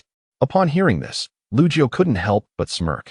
For the past few days, he had been dealing with these 2 lively individuals, and to be frank, his perception of the first Hokage had been thoroughly transformed. These 2 clearly lacked any talent for handling administrative affairs, yet they unabashedly proclaimed their own prowess. Grandfather, have you truly returned? Tsunade had just arrived at the Hokage building and overheard her grandfather speaking with Naruto at the entrance. The great pillar looked at Tsunade with a sense of nostalgia. Little Tsunade, I can't believe how much you've grown. Tsunade felt a bit shy as she gazed at her grandfather. No matter how strong she became, in the presence of the great pillar, she would always be that little girl he took gambling. Setting aside Tsunade's reunion with the great pillar, let us turn our attention to the second pillar. No, he is no longer the second, but rather Sasuke. Ever since learning that the great pillar had been resurrected using a revival coin, Sasuke had become increasingly fervent, spending gold coins to purchase fatigue potions whenever his energy was depleted. He nearly immersed himself in the game for 24 hours straight. It took the persuasion of Nanfeng to convince him to take a mere 6 hours of rest each day. Perhaps it is true what they say, diligent hearts are rewarded by the heavens. Sasuke had been grinding tirelessly since last night, and when Naruto left for work, he advised Sasuke to eat something before returning, but Sasuke refused, continuing his relentless pursuit of success. As noon approached, Sasuke finally defeated the last boss in the dungeon. Among the dropped items, he spotted a shimmering, coin-like object. Upon picking it up, he realized, this isn't a fate coin. Could it be a revival coin? Unable to contain his excitement, he immediately logged off and rushed to Nanfeng's courtyard to confirm. Nanfeng, please take a look at this. Is it a revival coin? Nanfeng examined the coin in Sasuke's hand, astonished. Yes, I can't believe you actually obtained one. With confirmation in hand, Sasuke finally relaxed, bursting into laughter that made him appear quite foolish. Before leaving, Nanfeng cautioned him to avoid the underground city for the time being, as Itachi might return in the next few days. If he intended to capture Sasuke, this would be an opportune moment. Thus, when the others noticed Sasuke's absence from the underground city, they were somewhat surprised. The most diligent player, Sasuke, was nowhere to be found. They all came out to inquire about his situation, ultimately learning that Sasuke had acquired a revival coin, which filled them with joy. Sasuke, could you do me a favor? The crowd was taken aback, but nodded in agreement. It's not a difficult request. My foolish brother is likely to arrive in the next few days, and I would like your assistance in capturing him. Although I could probably manage alone, I want to avoid any unforeseen complications. This time, if he comes, he won't be leaving easily, so I implore you to help. Inazuka Kiba replied, Hey, I thought it was something serious. Don't worry. This is the first time Uchiha Sasuke has asked for help. We will ensure it's done. Aside from Naruto's absence, the others readily agreed to assist. The day after Tsunade returned to the village, Konoha welcomed two unexpected guests. It was unclear whether these two disregarded the first Hokage or simply lacked stealth. They boldly entered Konoha and made their way to the dumpling shop. Ding 1. Ding 1. This is Ding 2. I've spotted the suspected target at the East Street dumpling shop. Sasuke responded, Ding 1 received. Ding 2. East Street dumpling shop. Find a secure position to observe. Hinata reported. Ding 2 has observed two individuals wearing black cloaks with red clouds, just as Nanfeng described. One has a shark-like face, and the other is notably marked by two nasolabial folds. It's confirmed they are the targets. All units, the target is at the East Street dumpling shop. Move out. Kisame and Itachi had just taken a few bites of their dumplings when Itachi suddenly furrowed his brow. Kisame, we've been discovered. Let us go. They've moved. They must have spotted us. Sasuke assured them, It's fine, just follow them. They won't engage in a fight on East Street. The group followed closely behind, pursuing Itachi and Kisame. By the riverbank, Sasuke confronted Itachi and Kisame, declaring, You won't escape, Uchiha Itachi. Kisame remarked, They're just a bunch of kids. Leave them to me. Stepping forward, Kisame looked disdainfully at the young ones. Foolish brats, why choose to confront us? Ignoring him, the group launched a laser cannon, sending Kisame crashing to the ground. Coughing up blood, the poor Kisame, due to his arrogance, fell without even having a chance to retaliate. Upon witnessing such an attack, Itachi's pupils constricted. Even if Kisame had been cautious, he likely wouldn't have withstood it. Sasuke fixed his gaze on Itachi, commanding, Everyone, I will personally handle him. You assist me in cutting off his escape route. The group spread out, keeping a close watch on Itachi. You foolish brother, I am aware of everything. I've already killed Danzo. Will you resist, or will you surrender? Itachi was taken aback. Sasuke had killed Danzo, yet remained unharmed. As if his companions were also aware of the situation. Let's see what you've learned. Are you merely a braggart? In an instant, the Mangekyo Sharingan activated, and Tsukuyomi was cast. The intention was noble, but it backfired. His eyes bled profusely. How is this possible? Sasuke retorted, It's just a pair of Mangekyo. Let me show you how many I possess. The realm of darkness enveloped them, as Sasuke controlled the scope to prevent panic. The swirling Mangekyo appeared, and with a mighty flap of his wings, he soared above Uchiha Itachi. What now, my foolish brother? Itachi promptly summoned his Susanoo. Sasuke, unfazed, enlarged his wings and struck fiercely at Susanoo, causing it to shatter. Itachi was sent flying 10 meters, crashing to the ground and spitting blood. This was still Sasuke holding back. Why bother, my foolish brother? I know all your trump cards. But what does that matter? I could kill you with a single move. Yet I spare you. From now on, you will propagate the Uchiha clan. Your status as a rogue ninja has been revoked. I can soon resurrect Mother and arrange a few marriages for you. Itachi was horrified. What did you say? You can resurrect Mother? Of course. If it weren't for capturing you, I would have resurrected her yesterday. At that moment, the others gathered around. What about that shark-faced guy? Inazuka Kiba suggested, kill him, as he is of no use to us. Indeed, Tenten agreed. Nanfeng knows far more than he does. Keeping him alive serves no purpose. Shikamaru interjected. Let's leave it to the village. Killing him brings no benefit, as he poses no threat. Sasuke concurred. I trust Shikamaru's judgment. The others agreed, and Kiba added, Sasuke, you and Shikamaru should take him to the Hokage building. I'm heading to the underground city. I haven't been there since yesterday afternoon. The rest echoed similar sentiments. Thanks. I'll treat you all later. Now let us move. Sasuke carried Itachi, and Shikamaru took Kisame, heading towards the Hokage building. Chapter 79, Mikoto's Resurrection, Gathering in Konoha. The Hokage building was increasingly crowded. It initially housed only the Great Pillar, Naruto, and Lugio. Now, Tsunade and Shizune had joined, while Tun was likely at home. A group of individuals gazed at Sasuke, while Shikamaru and another person each carried someone, both wearing expressions of confusion. Shikamaru briefly explained the situation before discreetly stepping back, sensing his father's reproachful gaze upon him.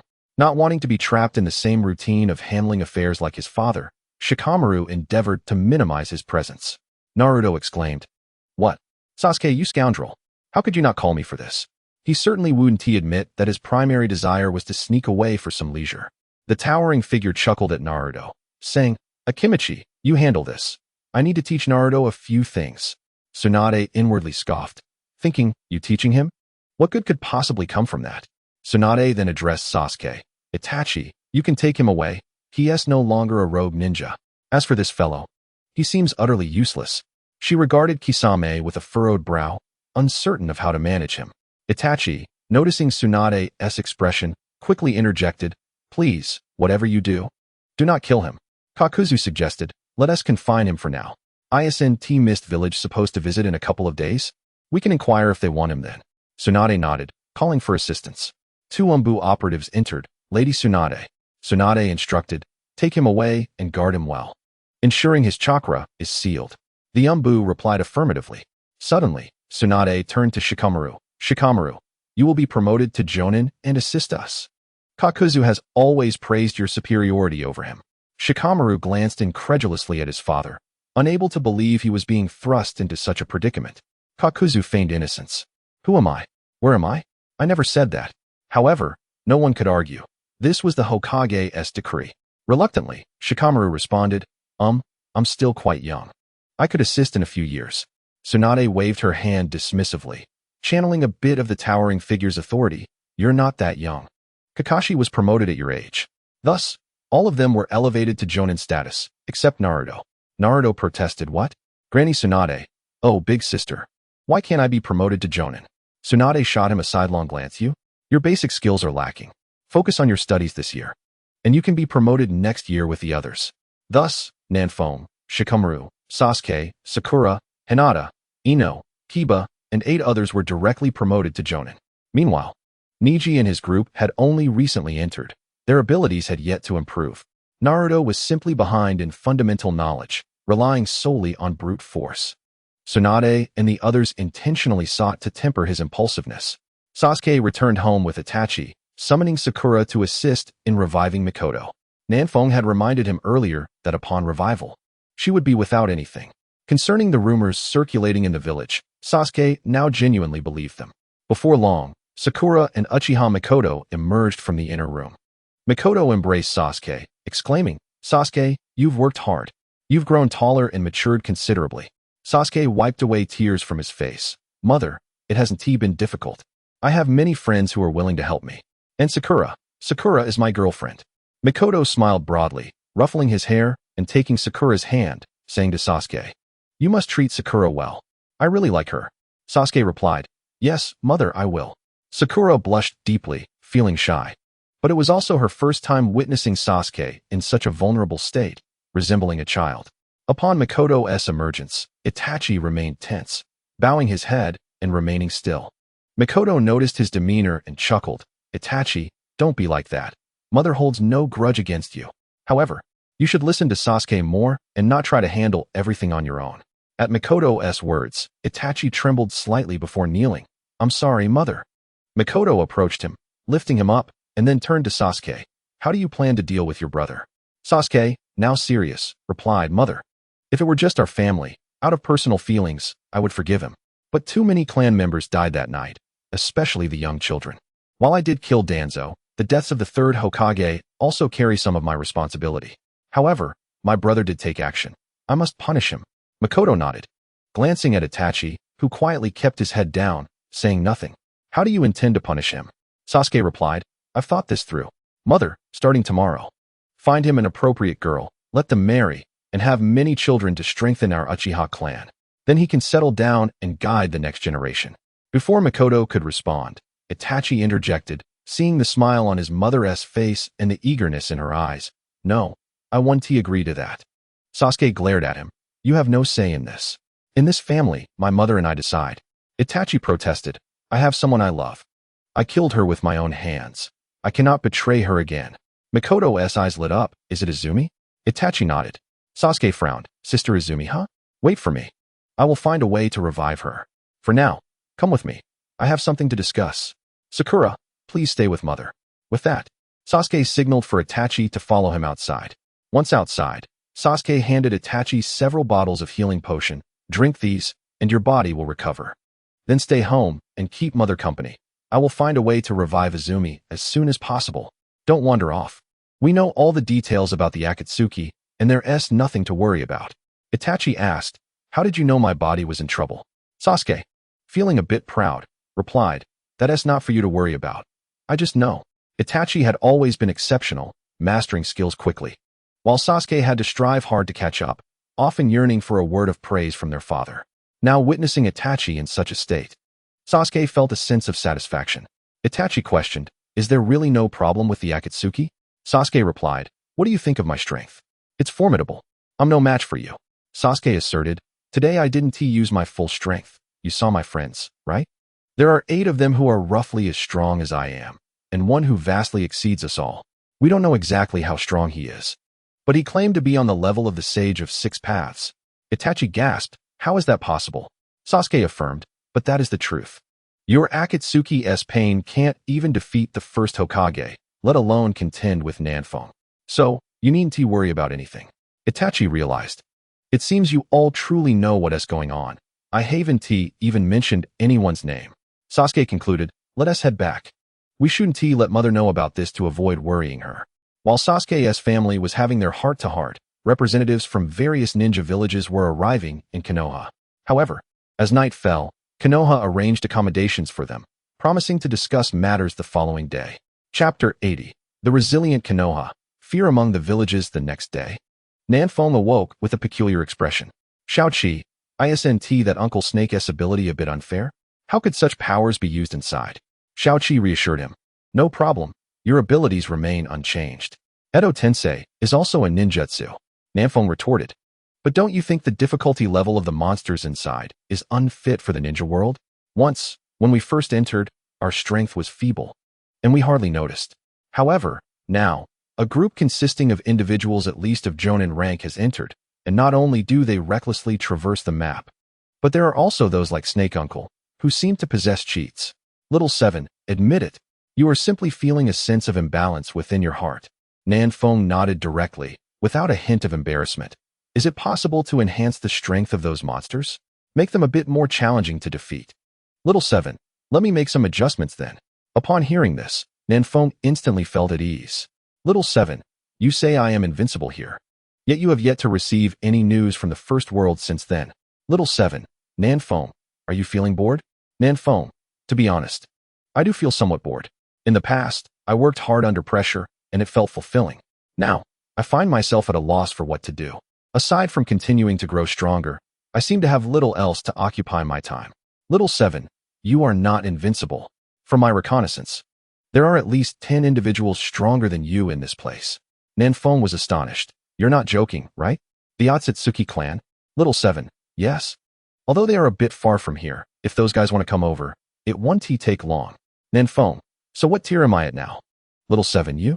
Just in terms of the energy within you, you have barely entered the Six Paths level. To put it plainly, if the so-called Sage of Six Paths were here, you couldn't defeat him. Even his brother would be beyond your capability. And that girl, the naive one you keep thinking about, the one sealed on the moon, her strength is actually the greatest in the ninja world, surpassing even the Sage of Six Paths.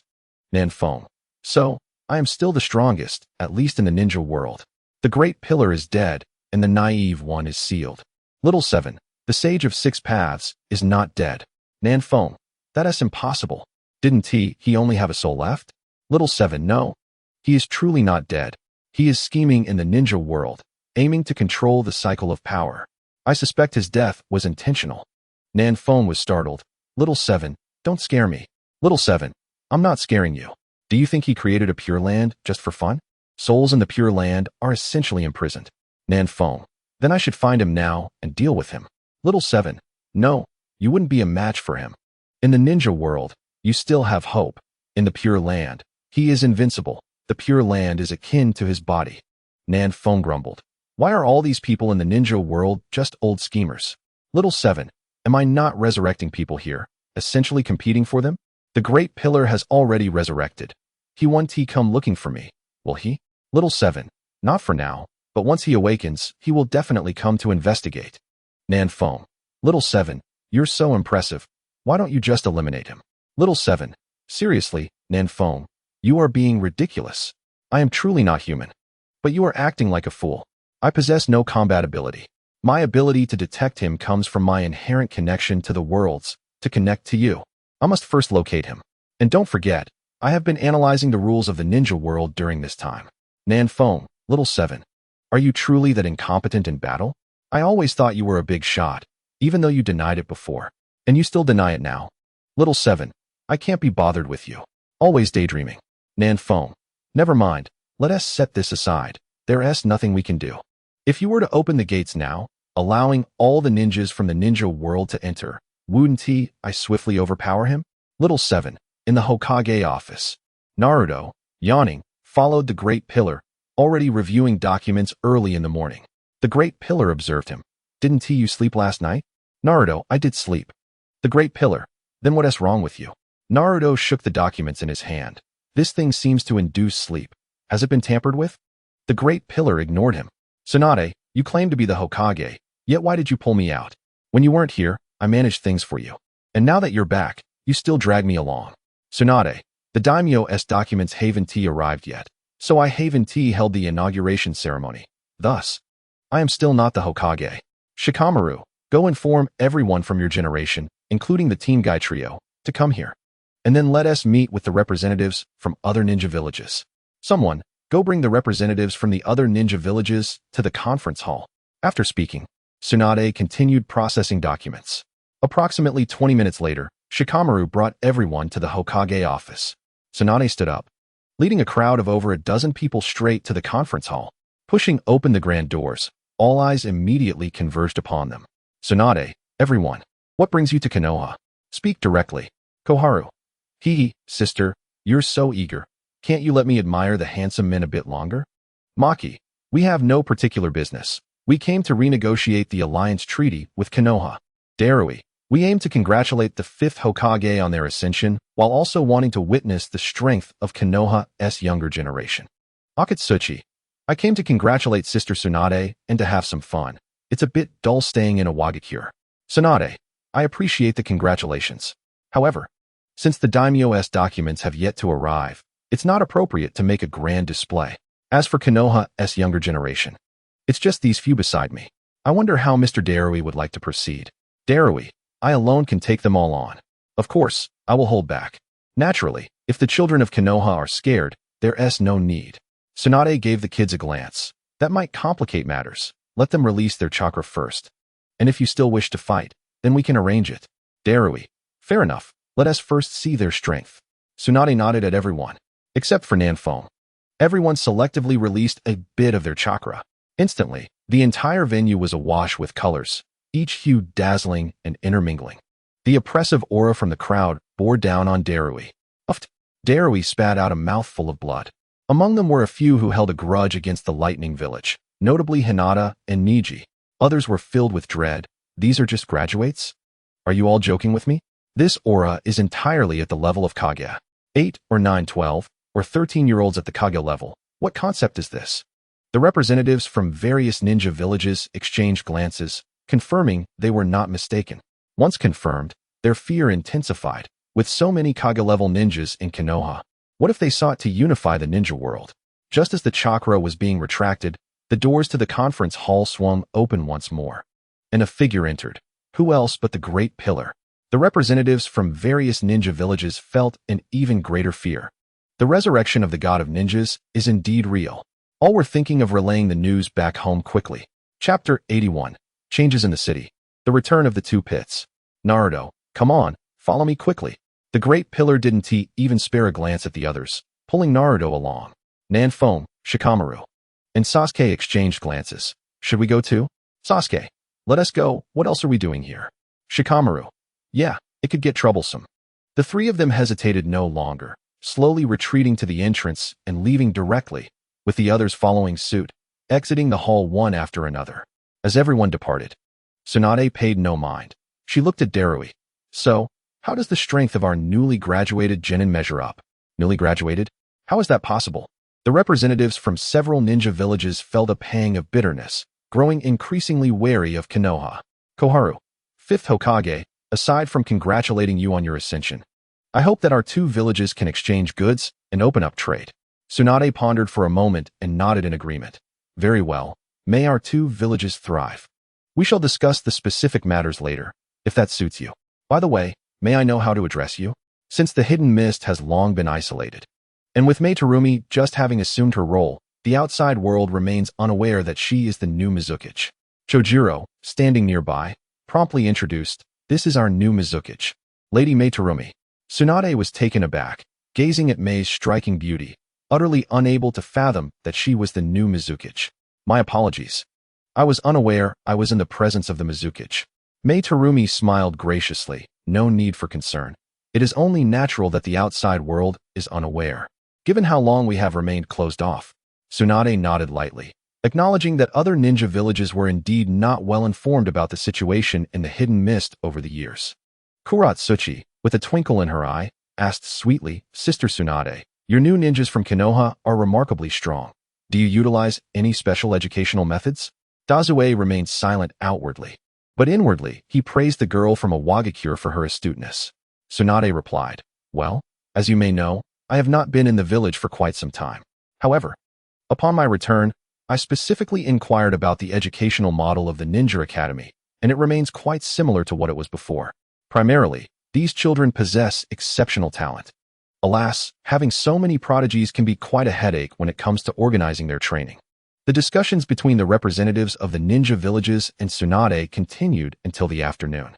Meanwhile, Nanfong and his companions had no part in these deliberations, and after leaving the hall, Nanfong made his way directly to the underground city.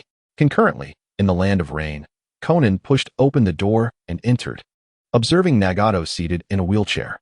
What are your thoughts on the situation in Konoha? Would it not be wise to send Zetsu to investigate? Nagato replied, there is no need for concern. Conan insisted, you cannot be oblivious to the fact that Uchiha Itachi poses a threat. Are you not worried he might relay information about our organization to Konoha? Nagato calmly stated, in the face of absolute power, everything else becomes inconsequential. Who in our organization is without issues? They may have their own agendas, but as long as they fulfill the tasks of the organization, it matters not. Do not worry. Conan, I will manage everything. But they have not reported back for 2 days. Conan exclaimed, patience is required, rest assured. There are those who are more anxious than we are. Let us not forget that Itachi was brought back by him. Should any real trouble arise, he will resolve it himself. Conan responded, that individual is exceedingly dangerous. He is not to be trusted. Nagato retorted, it is merely a matter of mutual utilization. In a dark cave, silence reigned until a dark mass began to writhe from the ground. Obito, why are you here instead of monitoring Nagato? Black Zetsu inquired. Obito, oh, has something occurred? Black Zetsu observed Obito's nonchalant demeanor and felt weary. Hashirama Senju has been resurrected. This news has spread like wildfire throughout the ninja world. Surely, you cannot be unaware? Noticing Obito's sudden silence, Black Zetsu pressed, Obito? Obito responded, ah well, how was he resurrected? Black Zetsu replied, I am uncertain. Nagato sent Itachi and Kisame to investigate in Konoha, but we have yet to receive any news. I fear for their safety. Obito dismissed, what could happen? Even I must tread carefully around Itachi's strength. Black Zetsu insisted, it is precisely because of him that I am concerned. Are you truly ignorant, or are you pretending? Obito reassured, do not worry. Kisame has been assigned to keep an eye on him. But that is Konoha, and if the news is accurate, it is Konoha with Hashirama Senju present. Haiden and the others may not comprehend Hashirama's prowess, but you surely do. He will undoubtedly become the largest obstacle to our plans. Obito concluded, very well, I shall personally venture to Konoha. Furthermore, refrain from speaking to me in such a tone. We are merely collaborators. Black Zetsu watched as Obito vanished. lingering in thought before resolutely whispering, "Mother, wait a little longer. I shall surely rescue you." In the underground city, Nanfeng strolled through the streets of Hertenmer, where only a handful of ninjas were seen engaged in their tasks. It was daylight, and most ninjas had their own missions to attend to. Those who could be found here likely had no assignments. "Warrior, have no fear. I assure you, this jar will yield something remarkable." What could emerge from it? The possibilities were endless, ranging from an array of equipment of various qualities. Purple was commonplace, while pink and orange were not out of the question. More importantly, if fortune favored him, he might even procure a legendary weapon. Suddenly, Nanfeng realized that Hertenmer was beginning to resemble the Elven front. Indeed, as he continued walking, he spotted Kelly passionately extolling the virtues of her enhancement furnace, captivating several ninjas who were visibly excited. It would not be long before they sought to enhance their own weapons. Nanfeng paid them no mind. After all, they were willingly engaging in this endeavor. Kelly's claims were not entirely unfounded. Her furnace could indeed enhance weaponry, albeit with a success rate that diverged slightly from her exuberant assertions. Reflecting on his thoughts, Nanfeng perceived that something had been amiss all along. Witnessing the jars and Kelly, he understood that while changes had occurred, the absence of both Kelly and the jars rendered the situation imperfect. Previously, he had not noticed this due to the lower foot traffic, but henceforth, the atmosphere would surely become lively. It seemed that when he perused posts earlier, everyone harbored a grudging disdain for Kelly, yet they willingly indulged her offerings. After a brief stroll, Nanfeng felt that the crowd was still too sparse. "Xiaoqi, do you have any suggestions?" Xiaoqi replied, "Nanfeng, the auction house can be opened. You could simply post the invitation letters from the marketplace there. This way, you would not need to spend your own gold coins. And they would surely have friends and family to support them." Nanfeng expressed his gratitude. "Thank you, Xiaoqi. I hadn't considered that. This will surely liven things up quickly, and we can host some events to make it even more vibrant. Now, what would be a suitable price for the invitation letters?" Chapter 82. Invitation Letters, Uchiha Madara. If the price is too high, most people cannot afford it, nor are willing to part with their coins. "Let us set it at 100,000 gold coins for now," engaged the response. "Xiaoqi, please assist me in crafting an announcement to inform others about the invitation letters. Additionally, we shall organize a grand tournament in 1 week at the dueling arena. Naruto, Sasuke, and the others who have already awakened will not need to participate this time. The top 10 will receive rewards. The first prize shall be an orange-grade weapon at level 10, the second a non-enhanced orange weapon, the third a pink-grade weapon at level 10, and the fourth a pink weapon. You may adjust the subsequent tiers accordingly. Of course, for those who do not wish for a weapon, they may opt for resurrection coins or other items of equal value, such as invitation letters." Xiaoqi agreed, understood. Shortly after exiting the underground city, a member of the Umbu approached, saying, "Jonin Nanfeng, the Hokage requests your presence." Nanfeng inquired, "Do you know what it is about?" The Umbu shook his head. Nanfeng nodded. "Very well, I shall tidy myself and be there shortly." This inquiry was only possible because it was Nanfeng. Otherwise, the Umbu would have merely delivered the message and departed. As members of the Umbu, they were well aware of Nanfeng and his companions, realizing they were not to be trifled with. In the Hokage's office, Tsunade stated, "So, you are Nanfeng?" As she spoke, her aura and killing intent bore down upon him. Yet, upon reaching Nanfeng, she found that her imposing presence seemed to sink into the sea, causing no stir whatsoever. With a serene smile, Tsunade retracted her fierce aura. "Indeed, you possess considerable skill. I've heard you are quite familiar with me. I also heard they labeled me as that wealthy woman in front of Naruto." Upon hearing this, Nanfeng cast a wistful glance at Naruto, who was overwhelmed by a mountain of study materials. "Tsunade, you didn't summon me merely for idle chatter, did you?" Tsunade, unfazed by the direct address, replied, "Nothing of great importance, really. I often hear Naruto speak of you, and I find myself curious. We didn't have time for a proper conversation this morning, so I thought to invite you here for an introduction." Nanfeng responded, "Let us move on to the second matter." Tsunade, with a playful scold, retorted, "Such a disrespectful little brat. The second matter concerns the invitation that my grandfather mentioned you could procure. You see, Jiraiya, Shizune, and I have returned later than expected." Nanfeng replied, "Oh, that. The auction house is currently open, and they have the invitations available for 100,000 gold coins each. You can ask the first Hokage to procure a few for you, but I don't possess that many coins," exclaimed Tsunade. I've only been once. And I had so many matters to attend to recently that I couldn't find the time. 3 invitations. You can manage that, can't you? I'll repay the gold coins later, she insisted. Are you really that stingy? Nanfeng regarded Tsunade with skepticism, thinking, would she truly repay what she borrowed? Slamming her hand on the table, Tsunade exclaimed, what kind of look is that? When I say I will repay, it is a promise. Nanfeng replied, I'm just concerned that you might never manage to gather the 10,000 gold coins to repay me. He was well aware that with Toki and Kairi around, Tsunade's temperament would likely prevent her from resisting temptation in the auction house. Tsunade, incensed, declared, I am Tsunade, one of the legendary Sannin of Konoha, soon to be the 5th Hokage. How dare you imply that I cannot even gather 10,000 gold coins? Jiraiya, come in. Why are you lying there outside the door? She called. If I truly cannot manage, you can always ask Jiraiya for help, right? Jiraiya, give me a word. Jiraiya thumped his chest, of course. Nanfeng, you can always trust my integrity. Very well.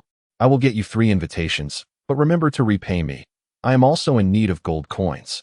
Rest assured. After handing over 3 invitations to Tsunade, Nanfeng hesitated, wanting to say something more. Tsunade, clearly still irked, snapped, if you have something to say, just say it. Stop faltering. It's not becoming. Nanfeng remarked, aren't you afraid of blood? The situations inside are quite real. Ask Naruto about the monstrous battles. You're not worried about that? Tsunade scoffed, it seems you don't know everything after all. My fear of blood was merely an excuse I fabricated. After all these years on the battlefield, do you truly believe I would be so fragile? If I had that fear, how would I have managed to earn my stakes over the years? Nanfeng nodded in understanding. Indeed, one cannot take everything from the anime at face value. This is the real world. I must take my leave now, Nanfeng stated. Just then, Kakashi burst into the Hokage's office through the window, announcing, Tsunade-sama. First Hokage-sama. Someone has infiltrated Konoha. Tsunade inquired, who is it? At that moment, a furious voice echoed through Konoha. How dare you? You shall die? The sound of a tremendous explosion followed. Naruto immediately leaped up and dashed outside, shouting. That was Sasuke's voice.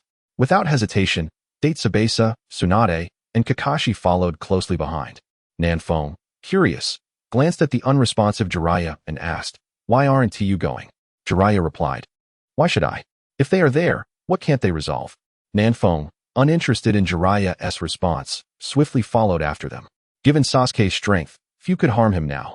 Even if he faced defeat, he wouldn't be killed, so Nanfeng felt no urgency. Soon, Naruto and the others arrived at the explosion site, where 6 colossal Susanoo, each towering around 20 meters, loomed before them. 5 were a mix of blue and black, while 1 gleamed in vivid red, safeguarding Uchiha Mikoto. Above, Sasuke floated with enormous crimson wings, radiating terrifying energy, intently watching a large crater ahead. Tsubasa scrutinized the 6 Susanoo before him, his expression grave. No one understood the destructive power of Susanoo better than he. Naruto rushed beneath Sasuke, asking, what happened, Sasuke? Kakashi, concerned, followed closely behind, being his mentor. Tsunade's anxious voice suddenly rang out, stop. Tsubasa bellowed, simultaneously unleashing a wood-release technique. Is that you? Before Kakashi, a black vortex suddenly appeared, and a masked man emerged, reaching for Kakashi's eye. Just as he was about to succeed, Tsubasa's wood-release arrived. But it passed right through the masked man as if he were merely an illusion. Without hesitation, the masked man vanished into the black vortex surrounding him. Upon arriving, Nanfeng witnessed Kakashi clutching his eye while Tsunade tended to him. He approached Sasuke, asking what transpired. Sasuke, releasing his wings, descended and replied, I'm not sure. I just emerged and saw him trying to capture my mother. If it weren't for Itachi's protection, I fear the worst. Itachi, having dispelled his Susanoo, appeared fatigued, blood streaming from his eyes, and spoke, it's Uchiha Obito. Tsubasa exclaimed, when did the Rinnegan become so commonplace? Tsubasa insisted, impossible. I am well acquainted with Madara's presence. This individual is certainly not him. Moreover, this strange ability is not something Madara possesses. Nanfeng interjected, it's Uchiha Obito. But how did he arrive in Konoha? Kakashi, astonished, questioned, this person is Obito? How can that be? Itachi, looking at Nanfeng, expressed confusion. He has always claimed to be Uchiha Madara. He was the one who assisted on the night of the massacre. Sasuke clenched his fists at this revelation. He shouldn't he have emerged unscathed from my earlier attack? I struck him. Itachi replied, he must have used his Anaji. He collected many Sharingan that night. Upon hearing this, Sasuke gritted his teeth and glared at Itachi. I will kill him. Itachi, confident in Sasuke's abilities, offered no counsel. Tsunade asked Nanfeng, are you certain he is Uchiha Obito? Absolutely. On the night of the Nine-Tails incident, he was the one who released the beast. Tsunade remarked, wasn't he an ally of Kakashi? How could he possess such formidable power? Nanfeng glanced at Kakashi. Obito witnessed you kill Rin, which triggered his Mangekyo Sharingan. Kakashi, with a bitter expression, reflected, no wonder. When I regained consciousness, all the enemies around me were dead. Tsunade urged, let us not dwell on this. Kakashi, is the infiltrator you mentioned him? Kakashi nodded and began recounting events from half an hour prior, with Naruto occupied in the Hokage's office studying.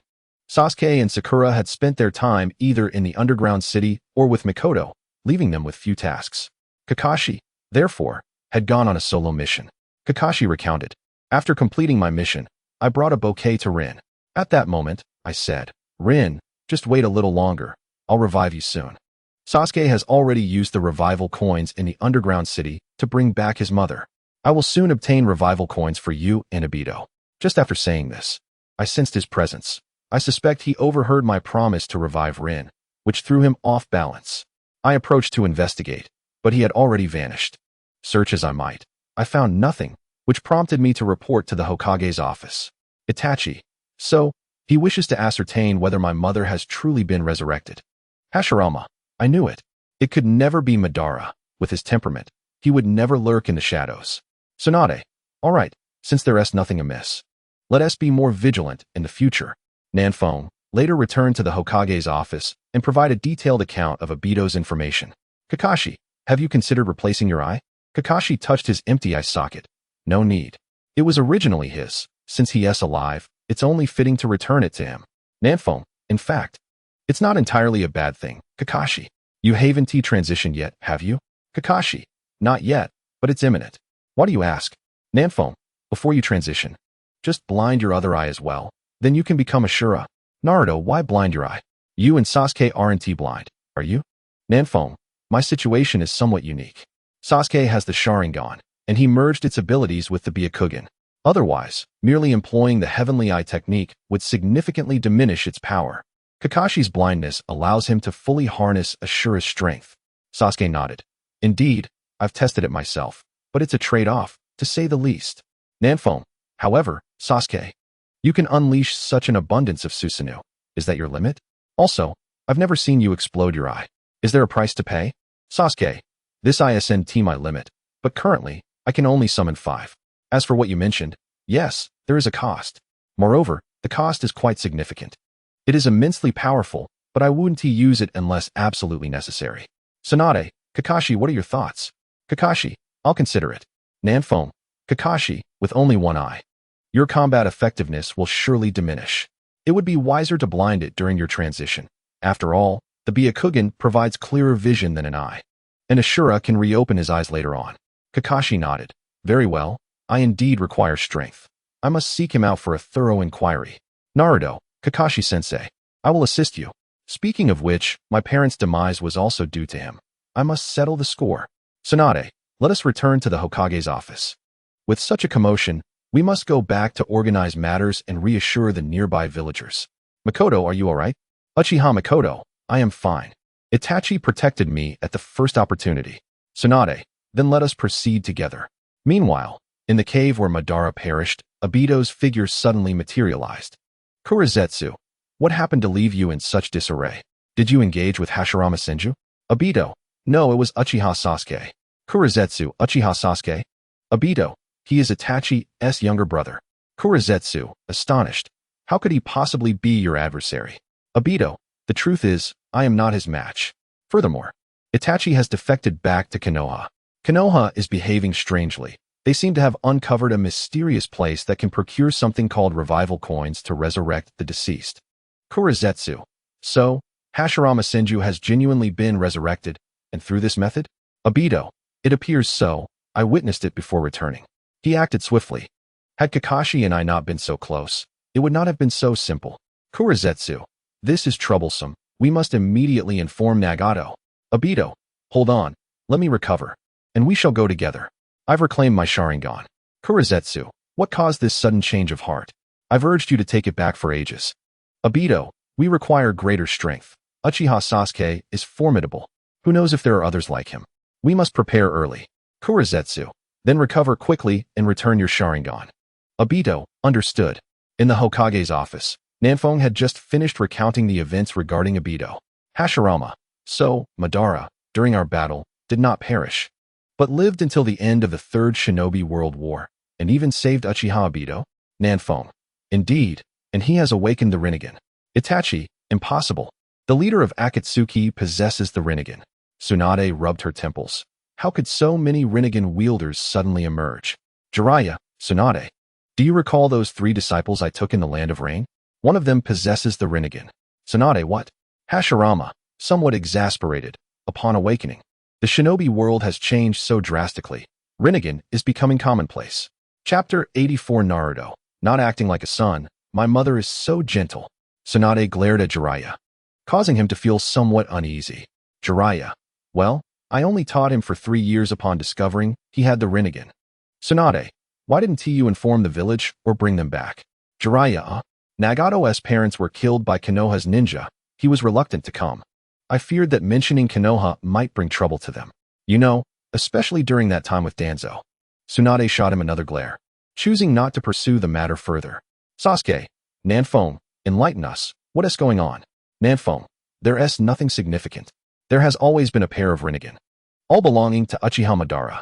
Tsunade frowned. What is truly happening? Nanfeng, Pain is not a person but a puppet, sharing the Rinnegan. Oh, it belongs to Nagato. And Nagato's Rinnegan was transplanted from Uchiha Madara. Madara hoped to one day resurrect through the Rinnegan. Itachi. So, Akatsuki has his covert influence. Otherwise, he wouldn't have simply transplanted the Rinnegan to Nagato. And Obito is part of his scheme to monitor Nagato? Nanfeng, that seems about right. However, you've overlooked one Zetsu. Hashirama. Madara is utterly outrageous. Not only did he deceive me, but he also orchestrated so many events. When he is revived, I will surely give him a thrashing. Everyone, isn't your focus a bit peculiar? Shouldn't we be aiming to thwart his plans to prevent his resurrection? Jiraiya, but doesn't that put Nagato and the others in great danger? No, I must go find them. Nanfeng, if you go, you will only meet your demise. Nagato trusts no one now, especially not Konoha. Jiraiya, incredulous. How could that be? I am their teacher. Nanfeng, Yahiko is dead, killed in Danzo's scheme. Danzo colluded with Hanzo the Salamander to capture Konan. Using Konan's life as leverage against Yahiko and Nagato, he forced Nagato to kill Yahiko himself. Although it was Yahiko who charged in, do you believe Nagato would harbor goodwill towards Konoha? At that moment, Nagato changed. Jiraiya, furious.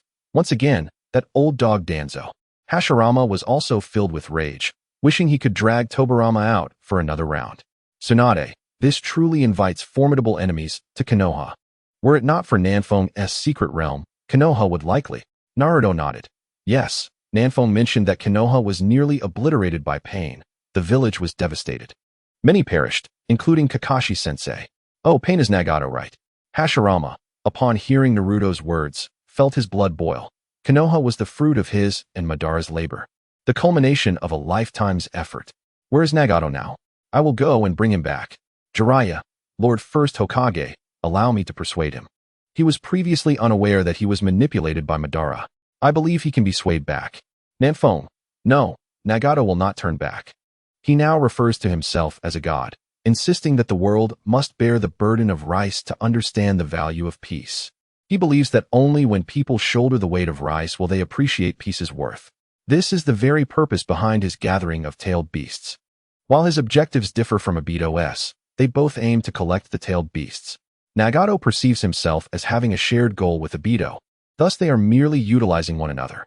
You could speak to him, but he would not believe you, for he is highly confident in his abilities, convinced that he can control the situation at any moment. Tobirama, then let me go and bring him in. Jiraiya, fret not. I will not kill him. Naruto, Uncle First Hokage, there's really no need. Our current strength is sufficient to face them. When they come, we can catch them all at once. Tsunade, Naruto is right. Therefore, Jiraiya, you need not seek him out. They pose no immediate threat. Obito and the others still require Nagato's assistance in capturing the tailed beasts, especially since the Nine Tails resides within Naruto, making it unavoidable. At that time, we can capture him easily. It would be wiser to focus on enhancing our strength. Otherwise, you might not even be able to contend with your own disciple. Hearing this, Jiraiya ceased to insist. I will first head to the underground city. I need to obtain a revival coin to bring Yahiko back and have him persuade Nagato.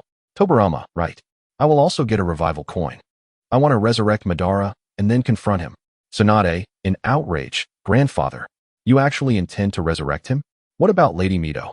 Don't you plan to revive her? And what about second grandpa and little Shoten? Tobirama, cough, little Tsunade. Look, Shoten and the others still have you. But Madara has no one but me. Kakashi. Nanfong. No one but you? Tsunade. But he is the enemy. Tobirama. I can persuade him. Trust me. Madara listens to me more than anyone else. Tsunade. If you could persuade him, he would not have left Konoha in the first place. If he were amenable to persuasion, he wouldn't have become the Shura of the ninja world. Nanfong. Actually, it's worth a try.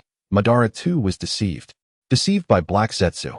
However, it is highly unlikely he would believe it. Tobirama. Nanfong, what are you saying? Nanfong. I mean, what Madara did was actually orchestrated by others. He always thought Black Zetsu was a product of his own will. Thus, he trusted Black Zetsu. But Black Zetsu is a manifestation of Kagaya Otsutsuki's will. Black Zetsu aimed to rescue Kagaya, thus manipulating Madara. Tsunade, Kagaya Otsutsuki? Who is that? Nanfong. The mother of the Sage of Six Paths. Naruto. Goodness. This Black Zetsu is formidable. Doesn't he that make him a brother to the Sage of Six Paths? Tsunade, are those legends true? The Sage of Six Paths truly existed, along with his mother. Huh. Does that mean the mother of the Sage of Six Paths is still alive? Nanfong nods. Actually, I sometimes ponder whether I should release Kagaya first, so Black Zetsu wouldn't cause trouble, but I'm not sure I can defeat Kagaya right now. Kakashi, why would you think that? Can you really negotiate with Kagaya Otsutsuki? Moreover, you claim you cannot defeat her? Nanfong nods. It should be manageable. Kagaya Otsutsuki is quite naive, merely a simpleton. However, she possesses immense power. Back then, the Sage of Six Paths and his brother combined efforts to seal Kagaya, and they did so only because she refrained from killing them. Moreover, she has formidable enemies. If we were to ally with her, she should agree. Naruto, not being filial at all, utterly unfilial. Now I rather like Black Zetsu. Truly, how can such a person exist? I have never seen my mother since childhood. Yet I can imagine she must be a very gentle woman. But they sealed their own mother for so many years. Chapter 85 Tobirama. Let us rescue the naive Kagaya Otsutsuki. Tobirama. Naruto. Now is not the time to dwell on this. Nanfong. Who are Kagaya's enemies? Who will come for her? Nanfong nods. Kagaya's family, the Otsutsuki clan. Kagaya violated the taboos of her clan. She has been preparing to resist the arrival of the Otsutsuki clan, employing ruthless methods, which is why she was misunderstood and sealed by her own sons. Tobirama. So, the Otsutsuki clan will come to the ninja world? Are they strong? Nanfong nods. Very strong. I know of at least a dozen who are stronger than me. And there may be even more hidden. Tobirama. Then let us go and release this naive one you speak of. Prepare early. Nanfong. No, we cannot. Firstly, although she may be naive, that does not mean she will trust us, especially after her own children betrayed her. Who knows how cautious she is? If she does not believe us and we cannot defeat her, then it would all be for naught. Let me strengthen myself further before addressing it. Lastly, I have discovered that the Sage of Six Paths has secrets. He is not as simple as he seems, orchestrating a grand scheme. I fear that if we touch upon the seals he has set, he may sense us. None of us are currently his match. I need to think of a way to bring the naive Kagaya into the underground city without triggering the seals, so we can gradually engage with her from within. Tobirama. Nanfong. Since you know so many secrets and the ninja world harbors such dangers, how is it that you remain so leisurely every day? I see everyone working hard to train, yet they say they haven't seen you in the underground city. You cannot afford to be so lax. You must expedite your growth and strength. Among us, your power is the closest to that of our future enemies. Nanfong is speechless. Which of your eyes saw me being lax? Well, it's quite normal for them not to see me. Ask Naruto. He knows. My level is too high. They cannot follow me. Naruto nods. That's right. Uncle First Hokage, Nanfeng works very hard. We have been trying to catch up to him, but cannot. I used to wonder why he worked so hard even though he was already so strong. But now I understand. I will also strive to improve. Nanfeng looks at Naruto's resolute expression, somewhat bewildered. What do you understand, Naruto? You cannot catch up to me because I have consumed your experience. Have you ever seen a boss poorer than their employees? Tobirama is quite pleased with Naruto's performance. Well said, Naruto. I knew I wouldn't choose wrong. You are destined to be Hokage. Work hard to learn, and strive to take over little Tsunade's position soon. If too much time passes, I fear she will ruin Konoha. Tsunade glares at her grandfather, her fists itching to strike something, gritting her teeth. Grandfather, I am still here. Can you not act as if I do not exist? Tobirama, haha little Tsunade. Don't take it to heart. I speak the truth. Tsunade, there's nothing I can do. Who told him to be my grandfather? I can't fight back. Nor can I. Kakashi, is everything all right now? If there's nothing else, I shall head to the underground city as well. By the way, Lady Tsunade, please refrain from assigning me tasks recently. I need to focus on enhancing my strength. Tobirama is very pleased with Kakashi's attitude, without waiting for Tsunade's response. He waves his hand. Go on, Kakashi. Once I enter, we shall team up. That way, we'll progress faster. Kakashi nods, with the first Hokage around. Using wood release will bring immense damage. He is a great asset. Tsunade massaged her temples, feeling a slight headache. It appeared necessary to urge Shika to expedite the work arrangements. I, too, must swiftly enhance my own abilities. Shizune, henceforth, let these matters be managed by those below us. Allow them to make their own decisions, and you should also focus on improving your strength. Shizune replied, Understood, Lady Tsunade. Nanfeng interjected. Then I shall take my leave as well. Tsunade responded, Go on, go on. Grandpa was right. You must diligently work on amplifying your power. Just recently, you proclaimed yourself invincible, and now, only a few days later, numerous stronger opponents have emerged. Nanfeng retorted, At the time I said that, Kakashi was the only one present. How could you possibly know when you returned to Konoha? Is Kakashi a blabbermouth? Just entering the dungeon, Kakashi remarked, it seems I must truly enhance my strength. When did my body become so feeble? Consequently, he began grinding away at the game. It must be noted that without the burden of the Sharingan, Kakashi found himself no longer in pain, nor was he fatigued. He indiscriminately unleashed ninjutsu of all 5 elemental attributes, and once his chakra was depleted, he drew his sword. The skills of the Demon Sword Master and the techniques of the White Fang flowed seamlessly as he advanced rapidly. The rising sun dispelled the darkness, yet Nanfeng, having not eaten breakfast, was soon besieged by a swarm of eager individuals. Naruto, even in a small gathering, remained as boisterous as ever, his voice preceding his arrival. Nanfeng, open the door quickly. Upon opening the door, before Nanfeng could inquire, Naruto exclaimed, Nanfeng, are you aware of what transpired in the dungeon? Nanfeng, puzzled, replied, Are you referring to the grand battle in the duel arena? Naruto clarified, No, we cannot participate in that. However, Neji has profited. He entered before the others, gaining a significant advantage in level. Neji shook his head. It's futile. The later entrants are far too powerful. Not to mention the first Hokage and the legendary 3 ninjas are present. While I can handle ordinary Jonin, I am utterly powerless against someone like Gai-sensei. Sasuke scoffed. Your Gai-sensei? You wouldn't find many in the ninja world capable of enduring even a single kick from him. Neji inquired, Is Gai-sensei truly that formidable? Sasuke replied, Ask Nanfeng. Neji turned to Nanfeng. Is this true? Nanfeng nodded, Indeed. However, he has never utilized that technique, for using it would lead to his demise. Nevertheless, during this grand battle, you shall likely have the opportunity to witness it, as there will be no fatalities inside. Sasuke's face lit with anticipation. He had heard from Nanfeng that Might Guy's technique was extraordinarily powerful. Later, Lee also employed it, but only opened 4 gates, and his physique does not match Guy's. As a result, the impact of the same technique was not comparable. Nanfeng questioned, What is going on? Why is everyone gathered here? Shikamaru replied, You genuinely do not know? Did you not venture into the dungeon last night? Nanfeng responded, I did not.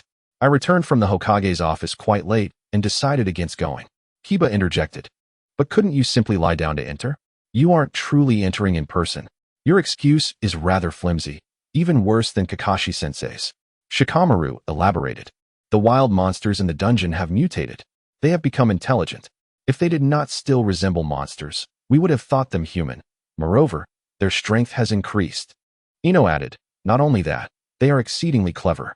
Can you imagine that the small monsters can set traps? They even employ tactics.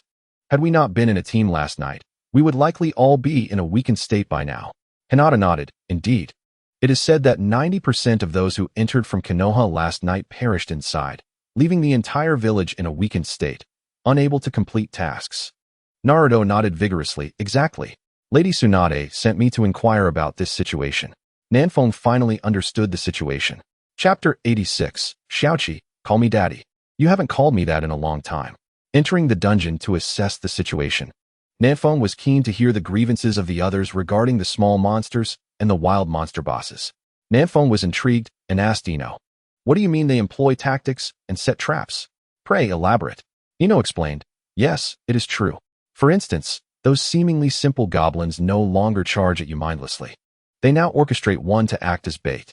When you approach, it retreats, while the others lie in wait. They no longer consist solely of throwing goblins hurling stones at you. Remarkably, they guard a basket, waiting to bombard you with stones once you are lured in. Additionally, those who throw bombs will dig a pit underground and bury the bombs beforehand. We cannot fathom how they know we are about to enter, or perhaps their weapons have been optimized. Most importantly, they are exceedingly clever, nay, cunning. When you unleash skills, they will evade, and as soon as your skill concludes, they will swarm to attack. They even target members of our team who can enhance states and provide buffs. Kibo affirmed, yes. It is genuinely nauseating. When we first entered, it was quite simple, wasn't it? Now, I hear the initial goblins possess the strength of lower-level jonin. The monsters we encountered last night uniformly exhibited the strength of upper-level jonin. Those are mere monsters. A horde of upper-level jonin attacking you, although their methods remain somewhat singular. Their cunning tactics are formidable. Shikamaru added, last night, I specifically researched the same map. It turns out that maps of varying difficulty yield attribute bonuses. For instance, if the speed of monsters in a normal level map is 1, then in a difficult level map, it reaches 15. The higher the difficulty, the greater the bonuses. And it is not limited to speed. All attributes are enhanced. Strength, health, attack power, attack speed, and so forth. All these attributes are multiplied beyond measure. Thankfully, I selected a relatively low-level map for my research. Otherwise, I would have been caught off guard and likely in a weakened state today. Sasuke remarked, what you all mentioned isn't even the most terrifying aspect. In my opinion, the most frightening part are the boss monsters. Previously, regardless of their origin, boss monsters had a certain pattern to their skill releases, allowing you to decipher their moves after a few encounters. Now, it's utterly unpredictable. They will unleash a powerful attack when you least expect it, and their skill releases are entirely at their discretion, devoid of any pattern. Moreover, they have become adept at timing. Their combat awareness has significantly improved. When you release a skill, they may suddenly interrupt you. And if you attempt to unleash your ultimate move, they will silence you at the opportune moment, preventing you from executing it. This indicates that they can gauge the potency of your skills and selectively unleash critical abilities. Ultimately, what terrifies me the most is their capacity to continually learn and devise new combat strategies. Just imagine, once they familiarize themselves with every class's skills and develop corresponding countermeasures, we might find ourselves in an even more dire predicament. Naruto was somewhat puzzled. How did you deduce all these details? I thought they merely grew stronger. Nanfeng felt a shiver run down his spine. What in the world?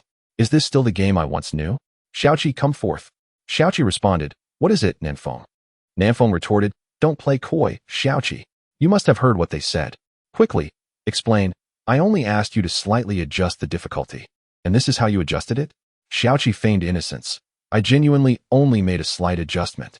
Nanfeng pressed. Then do enlighten me. What precisely does your slight adjustment entail?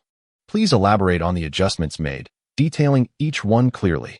Xiaoqi, I truly only made a few simple tweaks. Nanfeng, then do elaborate. Xiaoqi, Nanfeng, you doubt me? I have already stated that I merely made a few simple adjustments. Nanfeng, very well. I believe you. Can you now explain how you made those simple adjustments? Xiaoqi, really? I don't believe you unless you swear. Nanfeng. Xiaoqi, when did you become so mischievous? Xiaoqi, forget it. I won't tease you anymore. I merely endowed them with a level of intelligence equivalent to that of humans. How about that? I didn't deceive you, did I? I said I just made a few simple adjustments. Nanfeng's lips twitched. Xiaoqi, at first glance. Your statement does sound quite simple, but this has caused quite a problem. No wonder they are learning and improving, and why old silver coins are emerging. Don't fool me. What about the difficulty levels? Xiaoqi, I only made simple adjustments there too. Nanfeng, do not mention simplicity. Just hearing it gives me a headache. Xiaoqi, cutting into a human heart is useless. Such a trivial matter has you all stirred up. Nanfeng, my heart is worth 4 to 500,000. How dare you say it is useless? You know nothing. Now, tell me how you adjusted it. Xiaoqi, I did not adjust. I merely bestowed bonuses to each difficulty level. This means that it is a door, and I have granted this door auxiliary capabilities. The monsters inside are still the same, but they have simply received enhancements. The only manipulation I performed on the wild monsters was to bestow upon them an intelligence level equivalent to that of humans. I did not alter any of their attributes. They merely learned to utilize their inherent power gradually. Nanfeng, but Xiaoqi, why did you enhance that door? Xiaoqi, I did not merely increase the difficulty without providing benefits. Nanfeng, what benefits? Xiaoqi, I significantly increased the amount of gold coins dropped. Did you not say you found the population lacking? Now, with those characters named Jar and Kelly appearing, they are quite the spenders. Hence, I greatly increased the gold coins dropped by each monster. The experience gained has also increased by 5 times. The higher the difficulty level, the more gold you acquire. Though the maximum experience level can only yield a multiplier of 1. Nanfeng, Xiaoqi, I knew it, you still love me. Xiaoqi, now you realize I love you? Just a moment ago, you were questioning whether I had raised the difficulty too high. Nanfeng, how could that be? Where's that thought? It's a game. What would it be without difficulty? Xiaoqi, your adjustments are just to my liking. Xiaoqi, wait. I enjoyed seeing you in that overbearing demeanor just now. Should I revert it? Nanfeng, no, absolutely not. A game should be played this way for it to be interesting. Xiaoqi, your changes are commendable. Xiaoqi, but I'm feeling a bit down. I might accidentally change it back. Nanfeng, then Xiaoqi, how can I lift your spirits? Tell me, and I shall ensure it is done. Xiaoqi, call me that. You haven't called me that in ages, and I relish the feeling of you addressing me as such. Nanfeng, Xiaoqi, I regard you as a brother. How can you wish to be my father? Xiaoqi, humph, you've already acknowledged it in your heart, yet your lips still resist. Good son, I forgive you. Haha. Ming Zhuo and the others observed Nanfeng listening to them, and then drifting into a daze. They were somewhat puzzled. What is wrong with Nanfeng? Chapter 87 Nanfeng. Damn it. You zombie, you lack martial ethics. Nanfeng, are you alright? Nanfeng.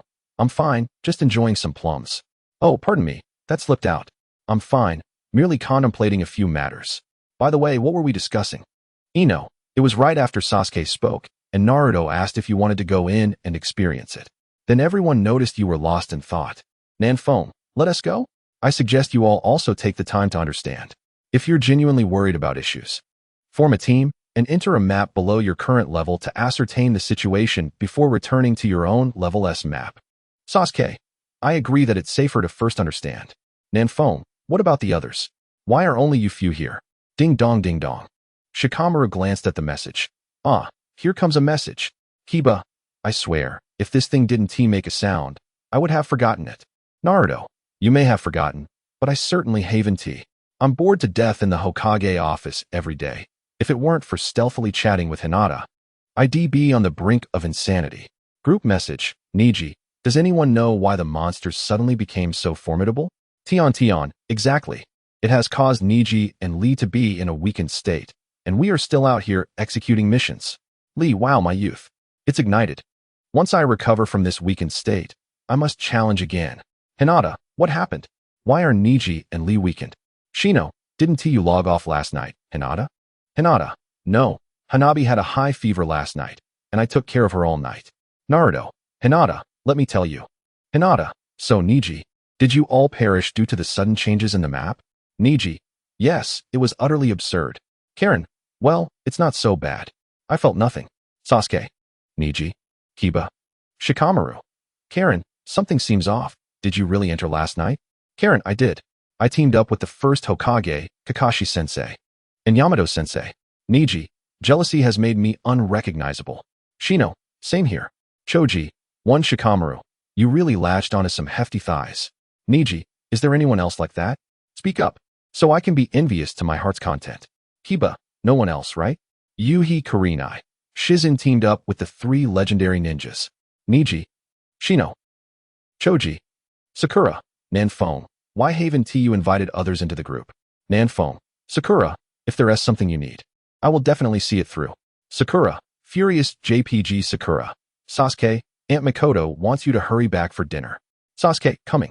Nanfone. Alright, everyone disperse. I will enter shortly to investigate, and then get back to you. In Nanfang's courtyard, Sasuke. I'll take my leave first. Are you all coming along? Shikamaru, let us go? It's best for him to check the situation quickly. Naruto, I should head to the Hokage office as well. Kiba, if you all are leaving. What am I even doing here? Shikamaru, then let us go. As they watched them depart, Nanfone was about to return to his room, preparing to enter the underground city. At the moment he turned around, he nearly jumped in surprise. Ino, you're not leaving? Ino's face flushed slightly. Nanfone. I'll keep an eye on things for you, so you can feel more at ease. Nanfone. Well then, Ino, I appreciate your effort. Ino, it's nothing. In the underground city, Dark Thunder Ruins Level 8, having chosen a warrior level, primarily due to their fearful descriptions. Therefore, they opted for a map with slower monsters, intending to roast some zombies. Nanfone. This should be fine. Ignite the wooden stakes. However, those zombies surprisingly avoided the ignited stakes, and their speed has increased slightly. Nanfone. What is this nonsense about roasting? The zombies are now dodging flames. Nanfone. Let us try again. Nanfone randomly attacked a couple of times, then ran into the bushes, where they ordinarily wouldn't find him and wouldn't initiate an attack. As the southern wind ventured into the thicket, he perceived a sense of disdain emanating from the eyes of the zombies. A group of zombies exchanged glances, with Zombie 1 remarking, "Could this human be a fool? Why does he stand there motionless?" Zombie 2 responded, "He must be mentally challenged. Perhaps we should take it easy on him. He is quite young, after all." Zombie 3 concurred, "Why not? We won't truly perish." The zombie leader interjected, "He's the one who's foolish. Are you all equally dim-witted? He won't die? Attack him at once." Following this command, the zombies capable of casting spells aimed their magical assaults at the thicket, their gazes filled with contempt. With a wave of his hand, a barrage of concentrated magical attacks surged towards the thicket where the southern wind stood. The southern wind exclaimed, "How dare you disregard the rules of combat? I have concealed myself within the thicket, yet you still choose to attack. And what is with those looks?" He continued, "I shall not endure such humiliation, especially from mere zombies. You shall meet your demise." Having entered merely to ascertain the veracity of the rumors, he found no reason to withhold his wrath against these creatures any longer. Fueled by anger, he unleashed his skills without restraint. Equipped with the finest gear from his own marketplace, even if he stood still, he could withstand a few bites without issue. With a series of skills, Dragon Breaks the Void, Ghost Seal Pearl, Blade Draw Slash, and Wave Sword, he methodically dismantled the rooms, dispatching each adversary. The final boss, the Bone Grave Robber, fell swiftly to a thunderous wave sword after a few skillful strikes. The southern wind sighed in relief. Now that is satisfying. Let them mock me. However, they have indeed become stronger. I must strike a few more times than before. Upon exiting the dungeon and descending the stairs, he was surprised to find Ingyi bustling about in the kitchen. "Ingyi, what are you up to?" he inquired. "Ah, you've emerged, southern wind. Just a moment. Dinner will be ready shortly," she replied. "Ingyi, you can cook? Let me help," he offered. "Of course. Don't worry. My father has tasted it and said it was delicious." Upon hearing this, the southern wind felt a sense of relief. In that case, it should not be too bad. He then took a seat at the dining table and shared the information he had just received from Xiaoqi in their group chat. "Really?" Ningxi responded. "Yes, indeed. As long as your gear is decent or your combat awareness is sharp, you can manage alone with caution." The southern wind confirmed. "If all else fails, we can form a team. In the game, that means double experience." You remarked, "Let me check in with our original team and see if they have time." Ningxi suggested, "Why not bring a few people to assist us? You should be fine on your own." Noticing that Ingyi had served the dishes, the southern wind commented in the chat and then shifted his focus. He gazed at the 3 dishes and a soup set before him, genuinely impressed by Ingyi's culinary skills.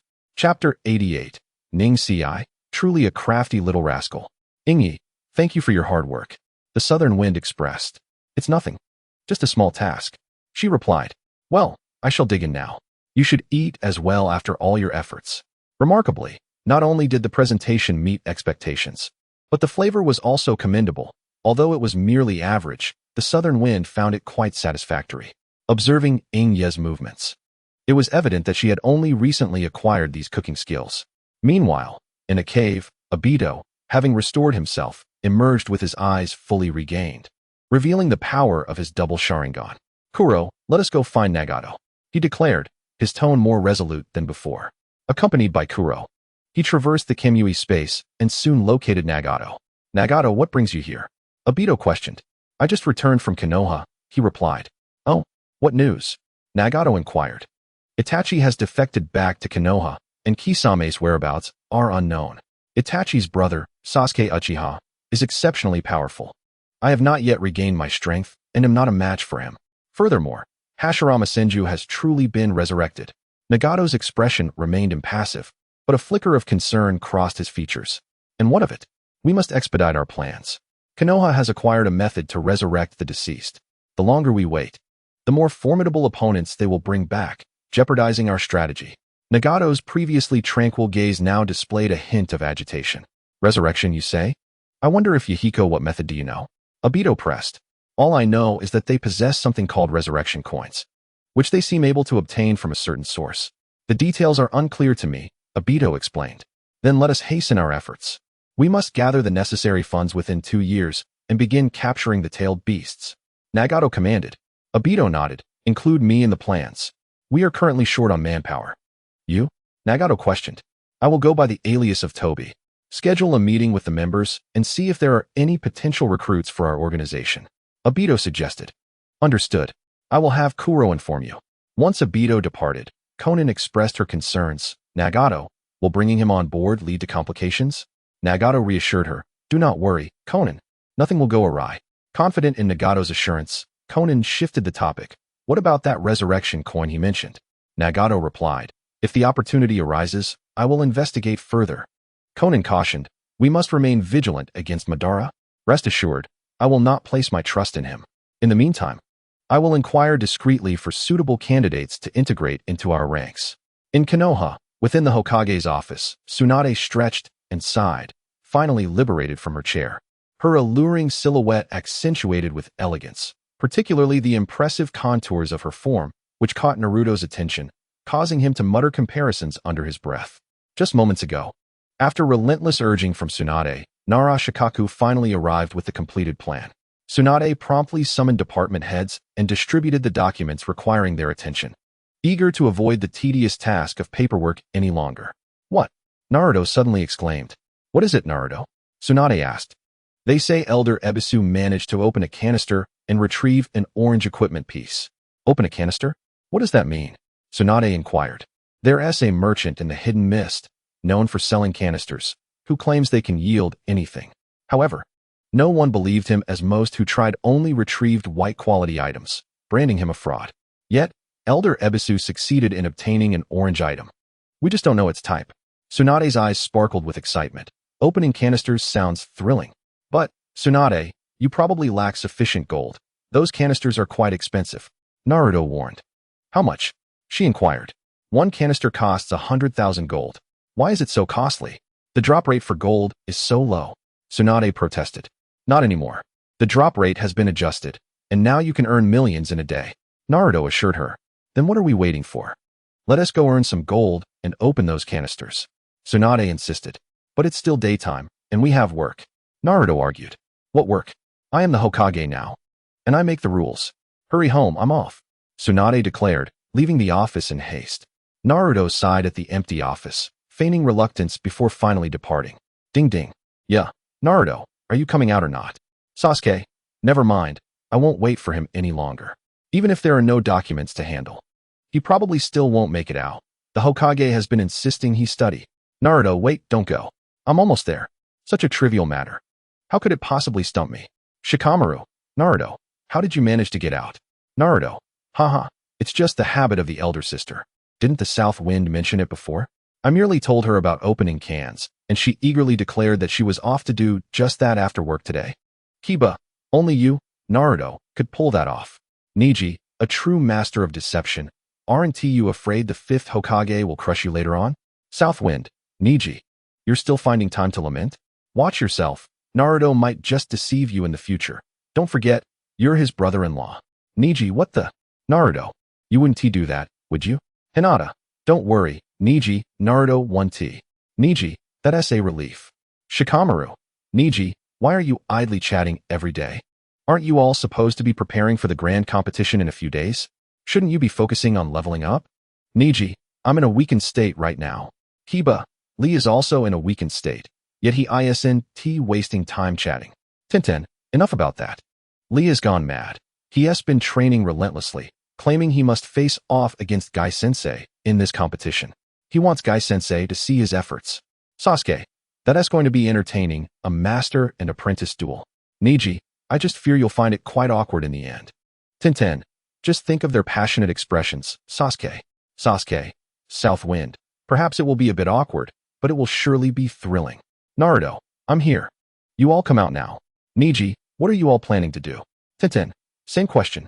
Shikamaru, it's nothing. Just Naruto and Sasuke are looking to buy a house and want everyone's help to check it out. Niji, Naruto, why do you want to buy a house? I can understand Sasuke, since the fourth S house has already been designated for you, hasn't it? Naruto, my parents are definitely going to be revived when they return. They'll need a place to stay. I don't want to disturb the arrangement inside. I want everything to remain just as it was when they come back. Niji, then why not just live with Hanabi at the Hyuga residence? Naruto, that won't do. It's precisely because Hanabi still doesn't have her own home that I want to buy one. Enough talk, let us head out. When you all return, come visit me and Hanabi at our new home. Niji, sounds good. Tenten, we'll definitely come. Chapter 89 Tsunade. I want freshly opened, the kind that's very smooth. Thus, the daylight hours slipped away as Naruto and Sasuke viewed houses. After Sasuke made his purchase, Naruto noticed a house nearby and bought it, claiming it would encourage more interaction in the future.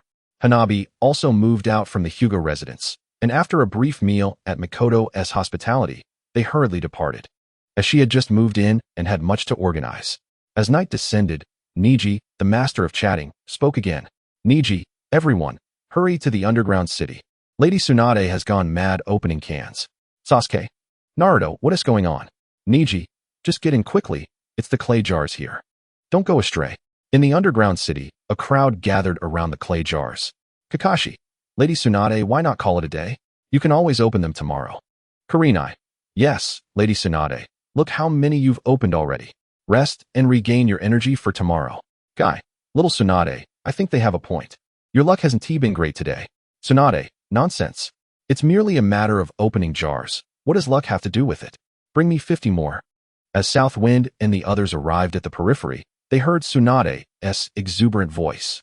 The crowd, previously irritated by the congestion, fell silent upon recognizing them, and discreetly shifted to allow them entry. Clay jar. Here you are, 50 jars as you requested, my esteemed guest. Tsunade, clay jar. Do you think we'll be successful this time? Clay jar. There are few guests as generous as you. If we don't succeed this time, I'll give you 10 jars for free. Clay jar was overjoyed, his attitude towards Tsunade exceptionally cordial. For an ordinary person, he wouldn't even think about giving jars away, let alone for free. With Tsunade's current demeanor, she would undoubtedly become a significant patron. Her number of openings alone surpassed the combined efforts of everyone else over the past few days. Tsunade was elated by Clay Jar's words. Excellent, Clay Jar. I truly appreciate your sentiments. Let us continue. Not far away, Kyrie's enhancement furnace stood empty.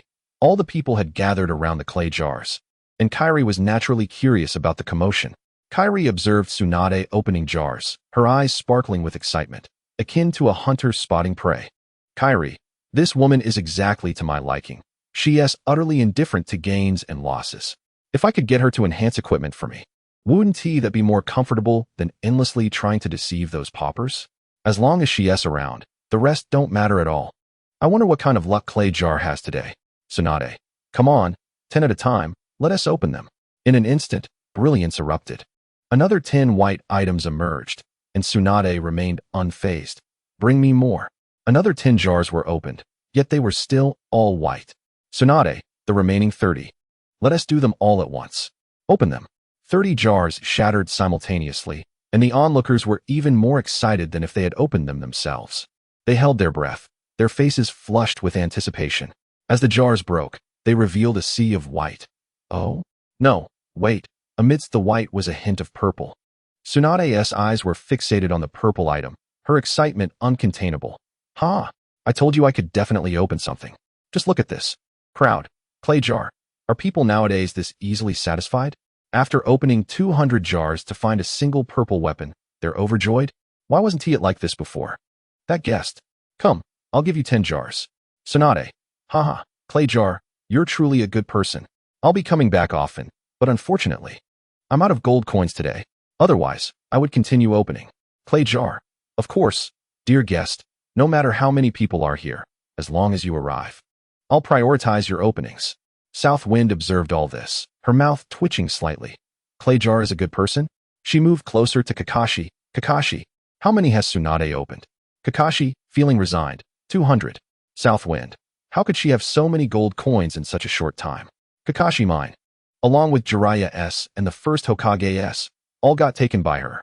Thankfully, we had used some beforehand. Otherwise, we'd be regretting it. Clay jar. Dear guest, would you like to open these 10 jars? Tsunade, open them. What else would we keep them for? Crack, crack, crack. Kakashi. Haha, I knew it. Out of those 200, if you open them for me, at the very least, we should see a pink item, right? Tsunade. Alright, I'm done for today. Clay jar, I'll come back tomorrow, and you must prepare something fresh for me. I want it freshly opened. Clay jar, absolutely. Tomorrow, before you arrive to open jars, I want to conduct any business. I'll ensure that when you come, it's all freshly opened and splendid. Watching the crowd, Clay jar ceased his shouting. As long as he could maintain Tsunade as a major customer, the rest hardly mattered. Kakashi, South Wind, with so many people here, why don't you go open a couple? Nanfeng, do you truly wish to see me open it, or are you more eager to witness my triumph? Kakashi's gaze was resolute. I desire to see you open it. How could you possibly not succeed? Nanfeng, then let us proceed with a few openings. Stepping forward, he called out, Tu Guan, fetch me several jars. Tu Guan paused, momentarily taken aback. My lord, if you wish to open jars, you may do so freely without any coins. Nanfeng shook his head, anticipating this response. No, Tu Guan, you two are in the business of commerce. My desire to engage in this is merely a whim, and omitting any step would diminish the enjoyment. Here, take the coins. Just 5 will suffice. I can afford that. Tsunade interjected. Nanfeng, how is it that you are so familiar with Tu Guan? He has never treated me this way. Not only Tsunade, but the others, save for Naruto and the towering figure, were perplexed, having experienced Tu Guan's stinginess firsthand. Nanfeng remarked, how long have I been here compared to your time? When I first arrived, this vast underground city had only me, and I have become well acquainted with each individual here. Right, Kaile? Kaile, huh? Oh, yes, indeed. Nanfeng is well versed with everyone here. Nanfeng, Kaile, why aren't you at your enhancement furnace? Kaile, there's no one there. Everyone's here. Her gaze sparkled as she looked towards Tsunade. Nanfeng, all right, I shall open the jars first, and we can discuss later. Crack, crack. Nanfeng, 2 whites and 3 purples. Is this luck good or ill? Tsunade observed him. Nanfeng, is your fortune truly this prosperous? Nanfeng, puzzled, no pinks appeared. Is this luck deemed good? Tsunade, what are you pondering? As for pinks, ask those present how many have managed to open one. Crack. Nanfeng pointed towards the source of the sound. Look, that fellow just pulled a pink from a jar. Tsunade was briefly struck with existential doubt as she turned to see Naruto mumbling. Isn't this thing supposed to be easy to obtain? The onlookers gazed at Naruto. As a non-lucky player, I don't deserve it. Chapter 90 Sasuke. Just a casual toss, and it appeared. Nanfeng returned to Kakashi's side. I've opened it. Will you not open a few yourself? Kakashi, I'm out of coins. Ninja A. Naruto. This is a cross. It's of no use to you. How about giving it to me?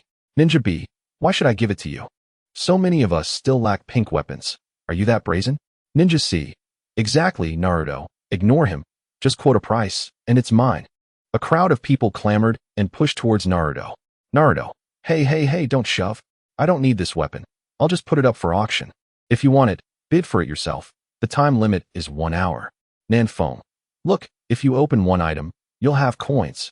Kakashi, do you think I haven't opened any? I've done it no less than 50 times. Tsunade, witnessing Naruto pull a pink weapon, felt invigorated and sought to borrow coins to open more jars. Yet, who would dare lend her any? With her luck, her penchant for play, it was a wonder if she could save any coins. Kaile, beautiful sister. There's more fun here than just opening jars. Guan. Oh, Kaile, don't do this. With so many people, can't you recruit others? Kaile, sister, look over there. That machine is called the enhancement furnace. If you have decent equipment, toss it in for enhancement.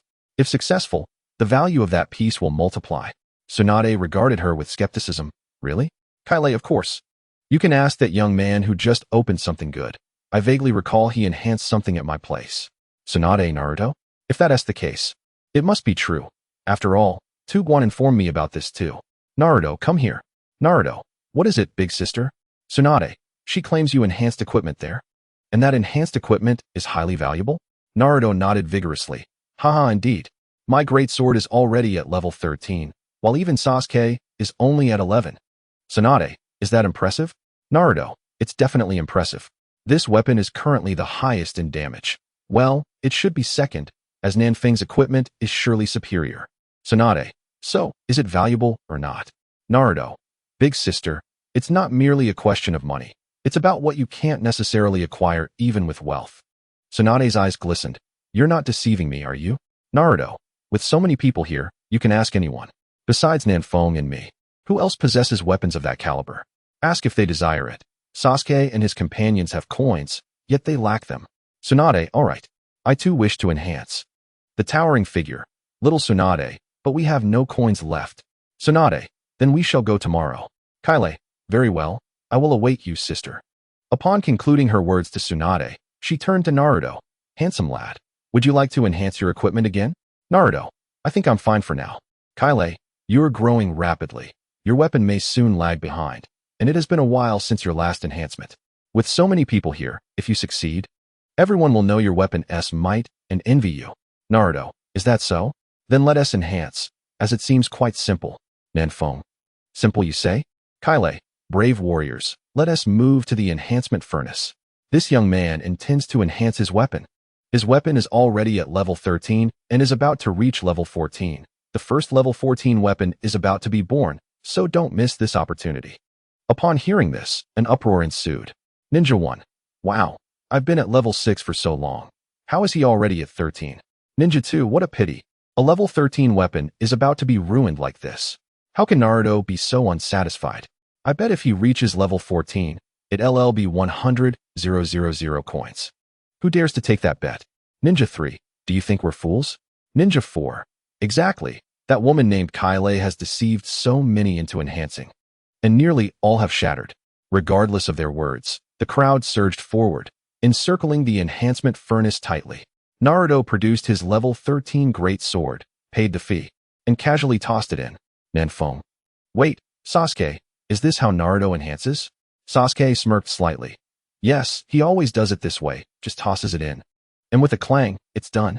The onlookers gasped. That's a level 13 weapon. How can he treat it like garbage? Clang, clang.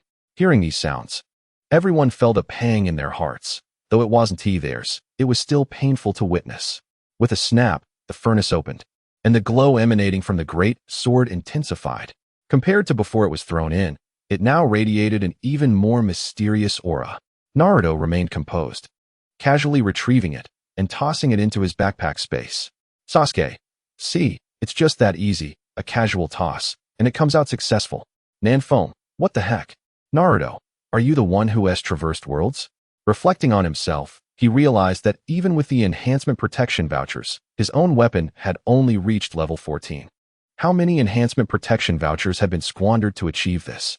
Although he could bypass slow enhancements and simply purchase directly from the store, the sense of achievement derived from personal effort cannot be purchased. Nanfeng, how are the results of your enhancements? Shikamaru-sai? Kiba, no more talk, the more we say, the more tears we shed. Tsunade gazed at Naruto's more splendid weapon. Is it really that simple?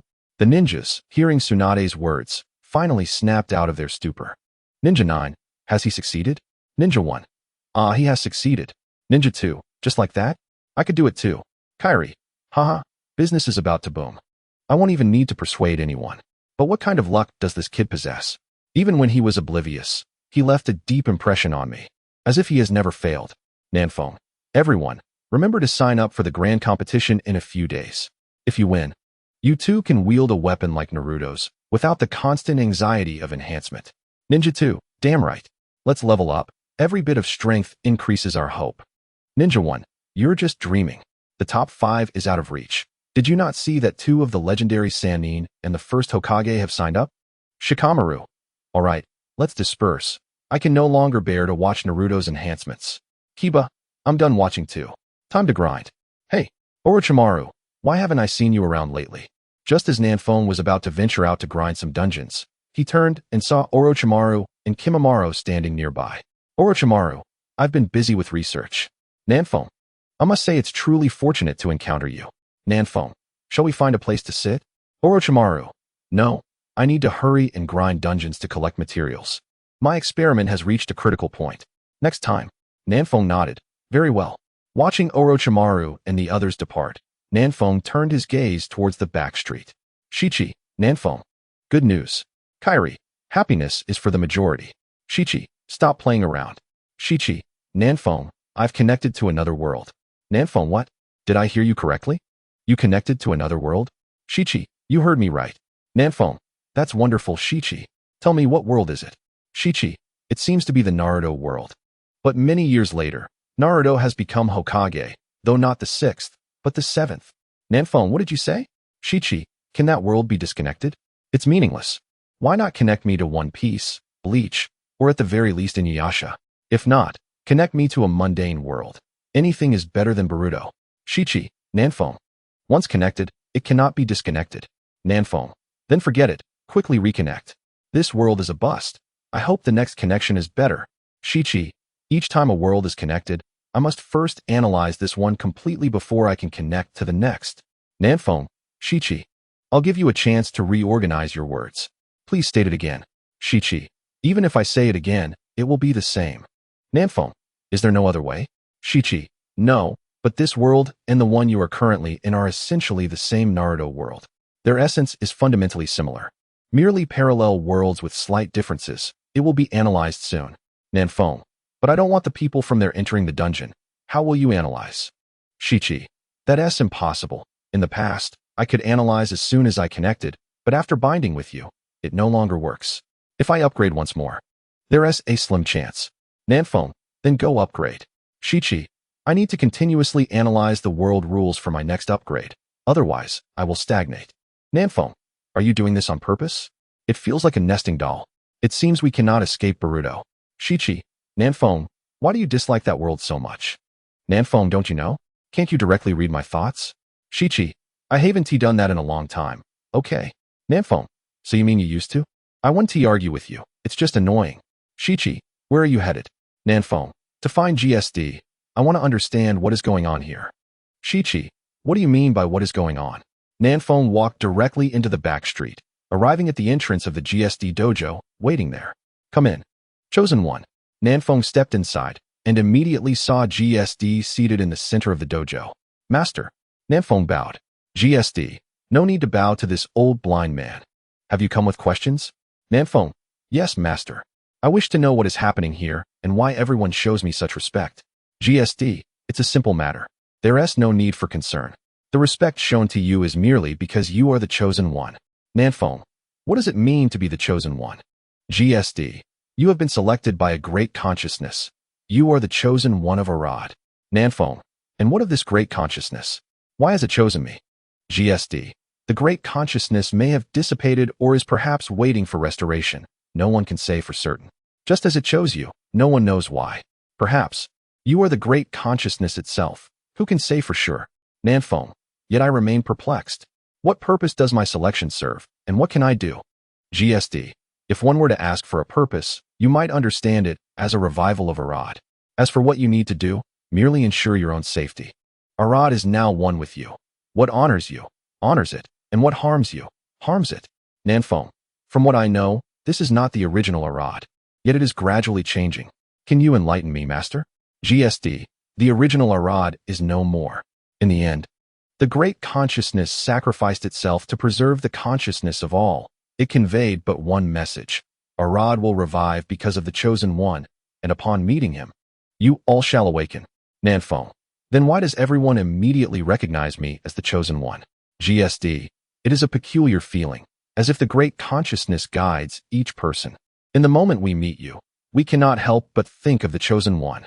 Thus, it is not our confirmation, but rather a revelation from the unseen. Nanfeng Master. Can you leave this place? GSD. Arad is our route. Wherever Arad is, we shall be. Nanfeng stood still, reflecting on GSD's words for a long time.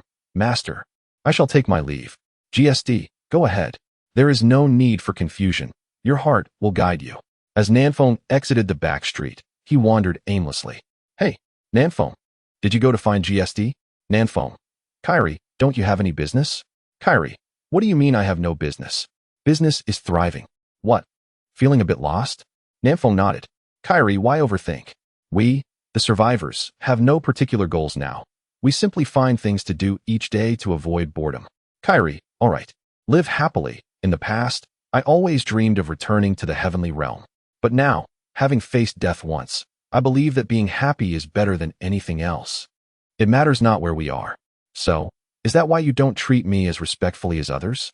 Kairi, no, when I first met you, I wanted to be respectful, but upon seeing your reaction, I realized what you truly need is not reverence, but companionship. You are truly remarkable. Of course I am Kairi. What? No longer tending to that old furnace of yours. Kairi, what do you mean? I merely noticed you wandering about, looking pensive. So I thought I'd come over to comfort you. Besides, that is not just an old furnace of mine. Nanfeng, with such a low success rate. Isn't it merely a broken furnace? Kairi, allow me to share a secret, but you mustn't tell anyone. Nanfeng, you may keep your secret. I have no interest in hearing it. Kairi, hey, you immature little rascal. I intend to share it. In truth, I can upgrade that furnace myself, and once upgraded, the success rate would increase significantly. However, I find it quite entertaining as it is, so I've refrained from upgrading it. Nanfeng, you find amusement in it. While for others, it is sheer torment. Kairi, naturally, joy belongs to the majority. Look, whenever someone enhances at my place, a crowd gathers, regardless of success or failure. The onlookers are always thrilled. Nanfeng, have you ever considered whether the person undergoing enhancement feels any joy? Kairi, when others enhance, don't they also feel exhilarated watching?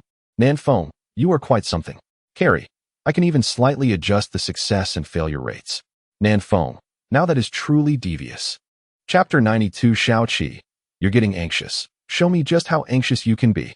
Kairi, speaking of which, when that blonde lad was enhancing earlier, I set all the adjustments to their lowest, yet he still succeeded. Who do I speak to about this?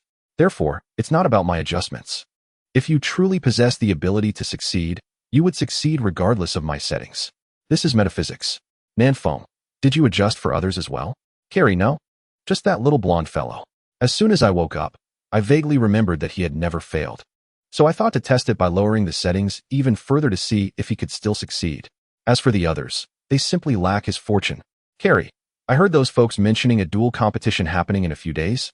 You organized that, didn't you? They only entered because of you, without your permission. No one can enter here. Even with that so-called invitation, it wouldn't suffice. Nanfeng, are you serious? Kairi, didn't GSD inform you? Arad and you are one and the same. Essentially, the current situation is that you are Arad, but Arad is not you. That invitation is merely a qualification to enter here.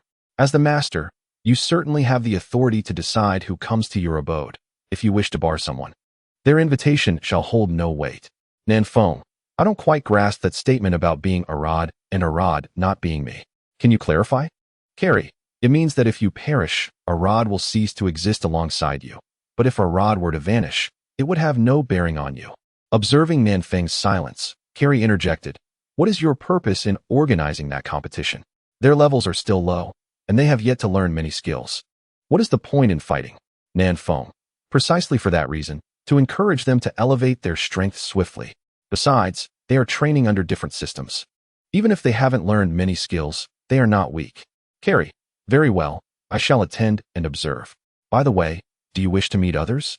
Nanfeng, no, I need to step out for a moment, and I dislike the sensation of them seeing me. Kairi, worry not, I shall handle it. I will speak with them. Nanfeng, I appreciate your help. Kairi, Carry, no problem. Just bring more people in. The current numbers are still too few. The more there are, the better my chances to profit. Upon exiting the underground city, Nanfeng lay in bed without rising. Xiaoqi, Nanfeng. I think I have deduced what merged with you. Nanfeng, what is it? Xiaoqi. It should be the original essence of the world of Arad.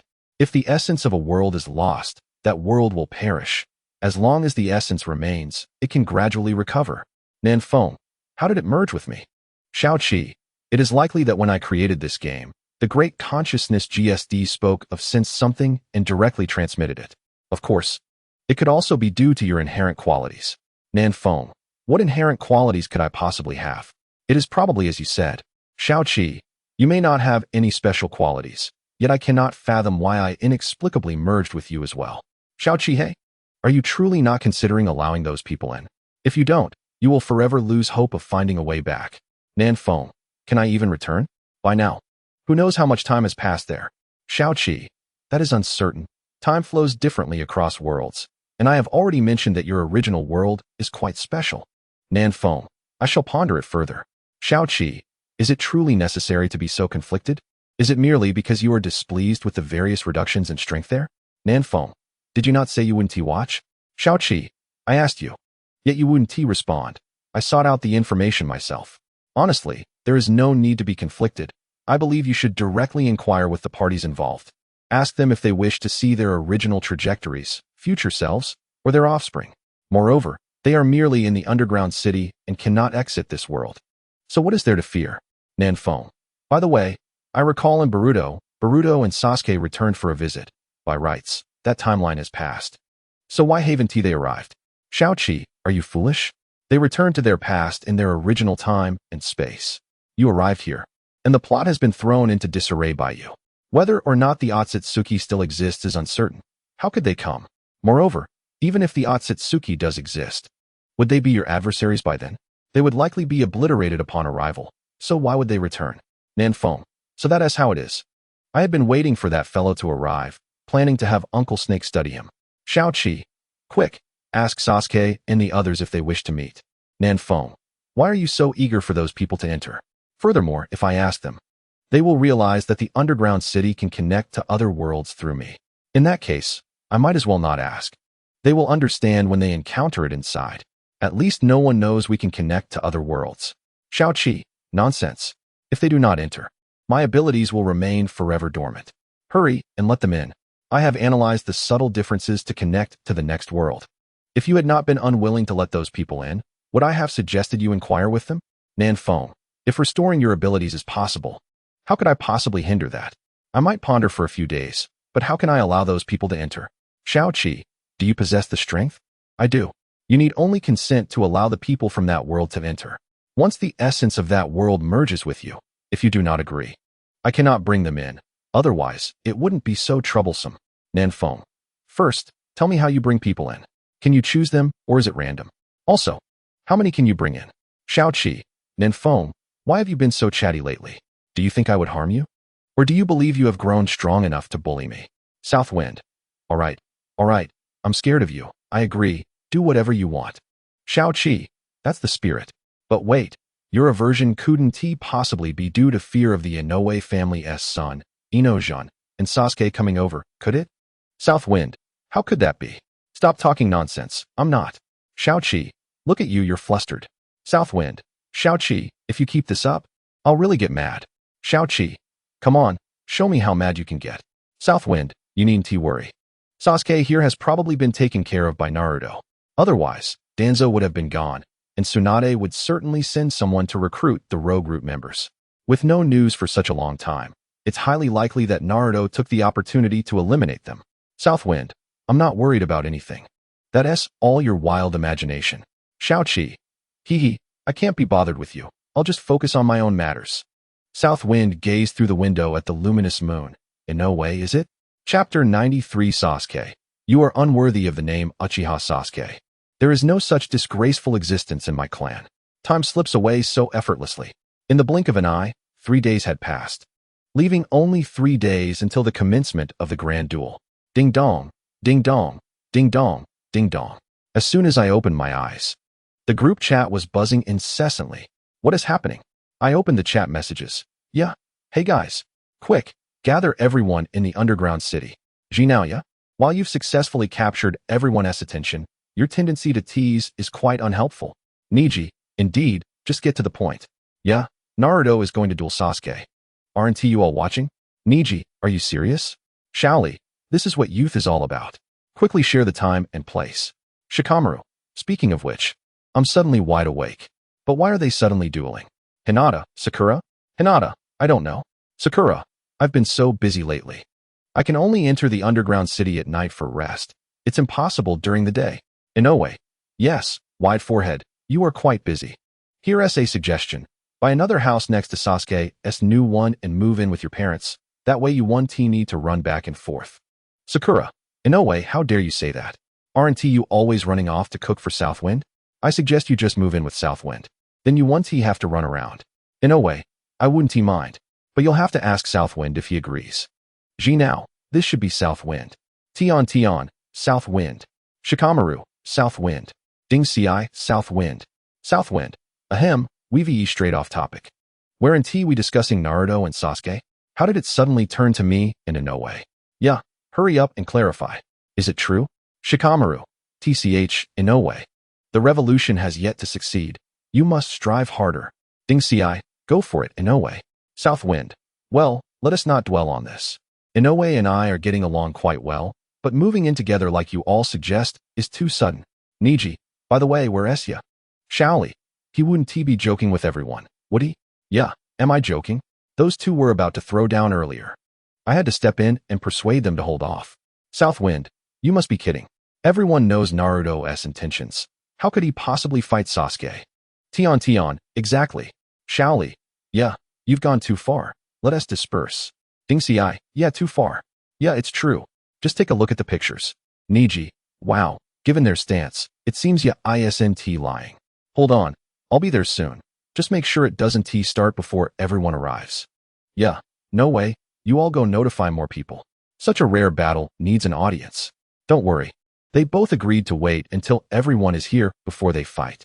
Southwind. Sasuke. Naruto. Is this for real? Naruto. Yes. Let us have a serious match. Besides, no one will die in the duel arena. Sasuke. Indeed. Consider it a warm-up for the grand competition in 3 days. I've been wanting to fight him. Kurenai. I'm in the Hokage's office. I've informed the first Hokage and the current Hokage. They are gathering those who can come. Yeah, Teacher Kurenai. Your efficiency is commendable. Yeah, hurry up. There's a surprise for you all when you arrive. Be mentally prepared. Niji, a surprise? Yeah. Yes, Niji, you can act surprised. But don't say anything yet. Just hurry in and you'll find out. Since Southwind had yet to rise, he was the first to arrive. Looking at the crowd before him, he began to understand. Wait, Sasuke, Naruto, what does their arrival have to do with your duel? Naruto, Southwind, do you know them? Sasuke, you fool, how could he not know? Didn't he mention it to us before? The one-armed great Sasuke. How do you know? Southwind looked at the two Sasukes, bewildered. How should I address you both now? Sasuke. Call me Sasuke, and him, well, just call him Great Sasuke. At his age, he still lives in such disgrace. He doesn't deserve the name Sasuke. Great Sasuke glared at his younger self. I feel like punching someone. Sasuke, what are you staring at? Not satisfied? Come on, let us have a match and see how I teach you a lesson. I know everything about you. Making Sakura work herself to exhaustion while you're busy being a burden, and she has collapsed several times from the strain. The most detestable part is, you still expect her to send you money to support you? Abandoning your daughter for over a decade. Is there anyone who behaves like this? Is this how you act as a husband or a father? Tell me, aren't you trash? You are unworthy of the name Uchiha Sasuke. There is no such disgraceful existence in my clan. Great Sasuke was thoroughly scolded by Sasuke. Looking at the spittle-flying, disdainful version of himself, he found he couldn't even get angry. Well said. I, Uchiha Mikoto, do not have such a son. Unbeknownst to when she arrived with the group, Mikoto stepped forward. Sakura stood beside Mikoto, watching Sasuke with a blissful expression. Sarada, who stood next to Great Sasuke, gazed intently at Sasuke, thinking, this little daddy is super handsome. All along, she had witnessed her mother's hardships but couldn't truly understand them. She even once thought that it would be better if her father simply perished outside. He was of no use. Yet now, Sasuke's outburst echoed her thoughts, what she longed to express but couldn't. Every word from Sasuke pierced her heart, and her eyes sparkled with admiration for him. Butterfly, Sarada, your little daddy is so handsome. What a wonderful man. Sarada nodded proudly in agreement. Great Sasuke, mother. What are you doing? Mikoto moved towards Great Sasuke. Move aside, you're blocking my view of Sarada. Mikoto bypassed Great Sasuke, approached Sarada, and took her hand. Are you little Sarada? So adorable. Sarada, are you grandma? But you're not Mikoto. Haha, it's all thanks to Sasuke. He the one who brought grandma back to life. Sarada secretly glanced at her father, her eyes filled with disdain. Look at him. Now look at yourself. Great Sasuke, Mikoto, Sarada, whenever you're unhappy, just come here. Grandma will keep you company. Of course, it's fine to bring your mother along too. If he can't take care of you, we will. Right, Sasuke? Sasuke nodded, of course. Sarada, okay, grandma, you're so kind. Now, by the way, did no one else notice the striking resemblance between Sarada and Shino? Upon hearing this, the crowd exchanged glances between Shino and Sarada, then shifted their attention back and forth between Sasuke and Shino. Sasuke exclaimed, Sakura, trust me, Sarada is definitely our child. There's nothing between Shino and me. The atmosphere grew tense. Naruto, in a panic, interjected, Shino, stop talking nonsense. My sister and Sasuke could never be involved. Hiba added, Shino, you truly have a talent for stirring the pot. They were already on edge for a reason, and you just had to put your foot in it. Chapter 94 Sasuke snapped, be quiet. I've wanted to hit you for a long time. Recognizing the chaos he had caused, Shino immediately diminished his presence and retreated. Unable to bear the awkwardness any longer, the towering figure broke the tension with a laugh. Can someone please explain what's going on? Why are Naruto and Sasuke suddenly about to duel? Sasuke glanced at Naruto. Do you want to explain, or should I? Naruto, feeling slightly embarrassed, chuckled. Let's save that for later. Let's just fight first. Sasuke agreed. Alright, then let's begin. Naruto declared, Sasuke, this time, I'm certain I will win. Sasuke replied. Bring it on. Let us go all out and finish this quickly. No holding back. We'll regain our chakra once we leave. Naruto grinned. That suits me just fine. With Sasuke initiating the duel invitation, he urged, hurry up and accept. As Naruto clicked accept, both transformed into streaks of white light and appeared on the duel stage. Naruto proclaimed, Sasuke, to be honest, I've been looking forward to this battle for a long time, but I've been holding back. Sasuke retorted, shut up. I've wanted to punch you for ages. Enough chit-chat, let us get to it. Sakura cheered loudly for Sasuke from the audience, fully aware of Naruto's intentions. Go, Naruto, chimed in Hinata, adding her support. Meanwhile, the other spectators encouraged both fighters, but the two in the arena remained cautious. Having been on the same team for so long, they were well aware of each other's strengths and techniques. Thus, ending this battle easily was utterly impossible. Ultimately, Naruto was the first to lose his composure and launched the attack. Raging Mode, Shadow Clone Jutsu. Here we go again. Naruto always conjured a multitude of shadow clones during battle, launching his ultimate techniques. Sasuke feigned disinterest, yet deep down, he envied Naruto's stamina. If only he had known that shadow clones shared chakra, especially with Naruto in Raging Mode, continuously consuming energy. Naruto's offensive strategy involved summoning his shadow clones alongside his strongest attacks. If he couldn't eliminate his opponent with a single sequence, his chakra would dwindle significantly. If it were Kakashi, that weakling would have collapsed after exhausting his shadow clones and Raging Mode. Unable to counterattack, Kakashi watched from the audience, feeling a twinge of envy. Despite no longer being burdened by the Sharingan, his chakra reserves were still insufficient to keep up with Naruto's style. Sasuke drew his katana and forcefully slashed forward. Evil Light Slash. The blade glimmered, and a series of explosive sounds erupted as Naruto's approaching shadow clones burst apart. The instant Naruto's clones were dispelled, shurikens rained from all directions. Sasuke was momentarily taken aback. He hadn't expected Naruto to employ a ninja combat style that had been long dormant. Shouldn't he be continuously unleashing skills after activating Raging Mode and shadow clones? This slight disorientation allowed Naruto to seize an opening. Instantly, he charged forward with Raging Mode and Bloodblade, thrusting fiercely at Sasuke.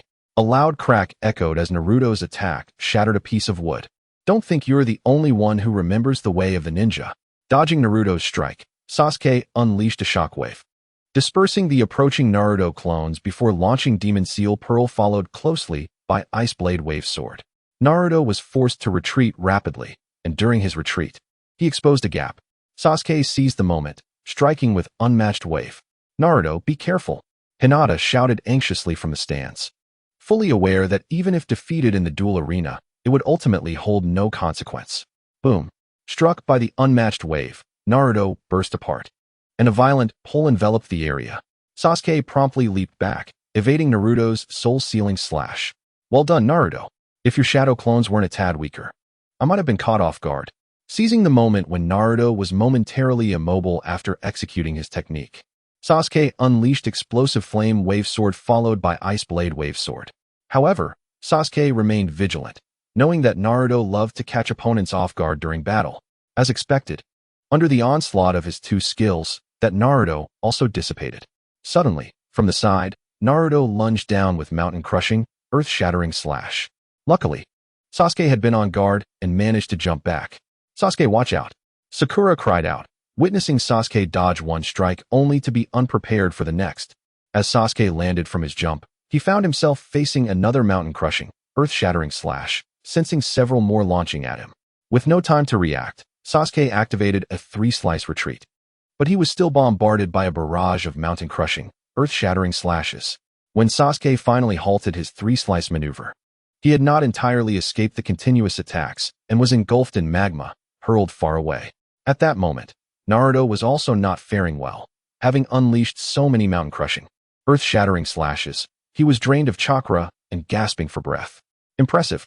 The audience, led by the new generation under Sasuke, watched the relentless assault between the two, their surroundings trembling with the erupting magma.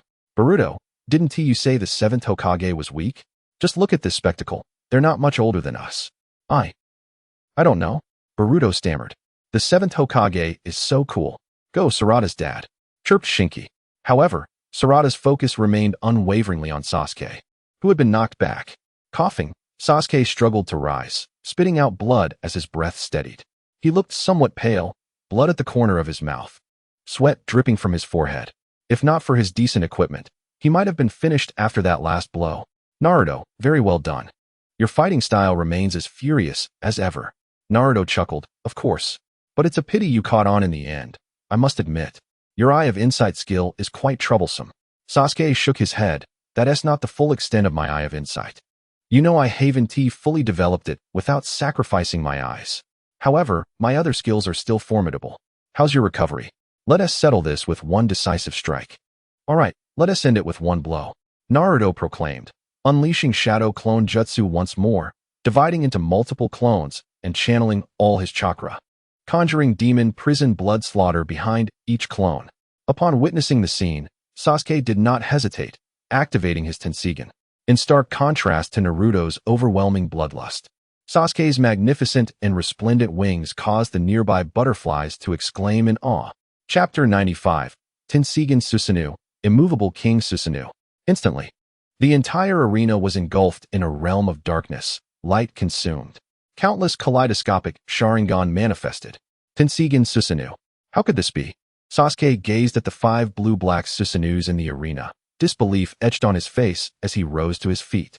Not just him, but everyone present, aside from a select few like the pillar who had witnessed it the previous night, were all shaken by Sasuke's overwhelming display of kaleidoscopic Sharingan and towering Susanoos. The young generation of Konoha was utterly dumbstruck. Is this still a human?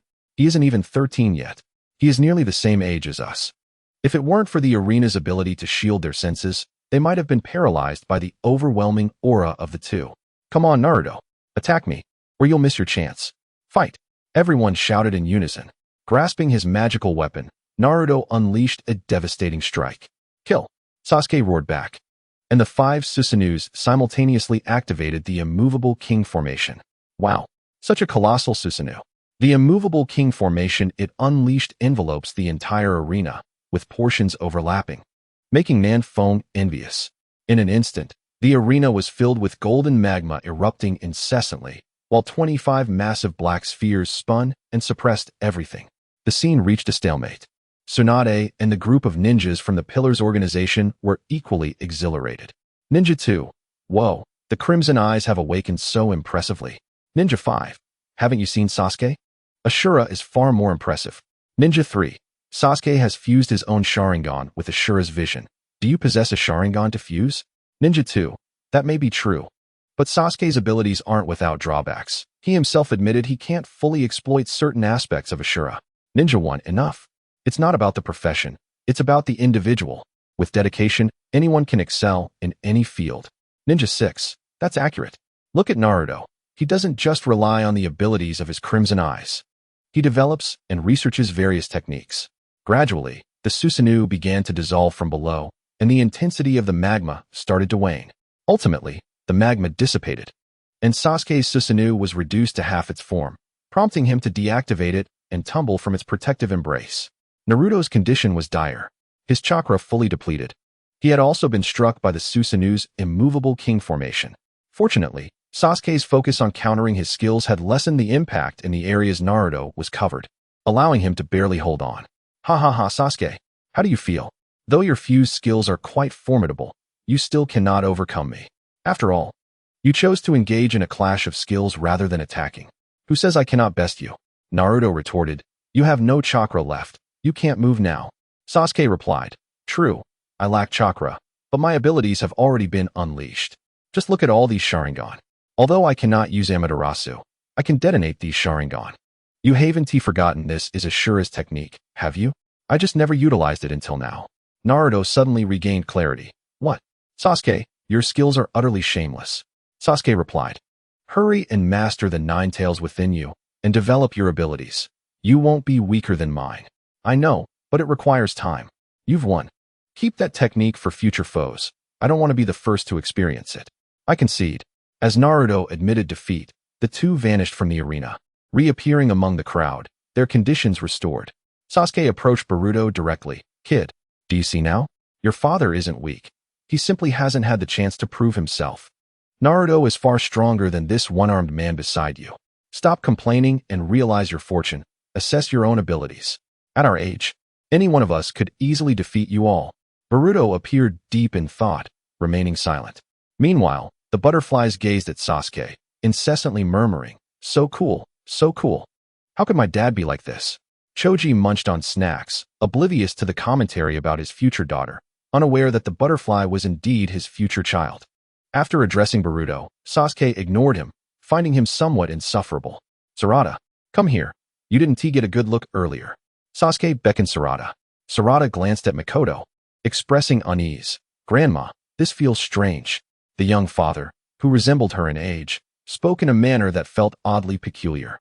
Mikoto, understanding her son's intentions, smiled and nodded at Sarada. Go on, let him see you. Seeing the obedient Sarada, Sasuke felt delighted, seriously stating, Sarada, remember what I told you. If he ever mistreats you or your mother, come find me, and I will avenge you. Okay, Sarada replied. Observing Sarada's hesitation to speak, Sasuke waved dismissively. If you can't say it, then don't. It's fine. After all, I am still a bit young. With a smile, Sarada linked her arm with Sasuke's. You're so nice. Sasuke chuckled. As long as Sarada is happy. Itachi, come here. You'll be responsible for teaching Sarada ninjutsu from now on. Sarada, he is your uncle. Make sure he teaches you. Though many powerful techniques can be learned here, studying some ninjutsu is also beneficial, as combining them in battle yields excellent results. Itachi had been observing Sarada since entering, but his mother wouldn't let go, preventing him from approaching. As for Sasuke's intense gaze, Itachi thought, Sarada is much cuter. I won't pay attention to him. Looking at Sarada, Itachi suddenly felt nervous. Sarada, hello, I'm Itachi. Sarada, being polite and well-mannered, quickly bowed and greeted. Hello, uncle. As Sasuke's family engaged in their reunion, the pillar couldn't help but be curious. Can I interrupt? Can someone explain what's going on? Tsunade replied. Indeed, it was quite sudden to hear about your duel, and this group of people with the Konoha headbands, whom we've never seen before. However, this one-armed individual and Sasuke seem like they always look this way when grown. Sasuke retorted, I want to look like his lifeless self when I grow up. Nanfeng added, let us find a quieter place to discuss. Besides, it seems they want to clarify anything anytime soon. Tsunade agreed. All right.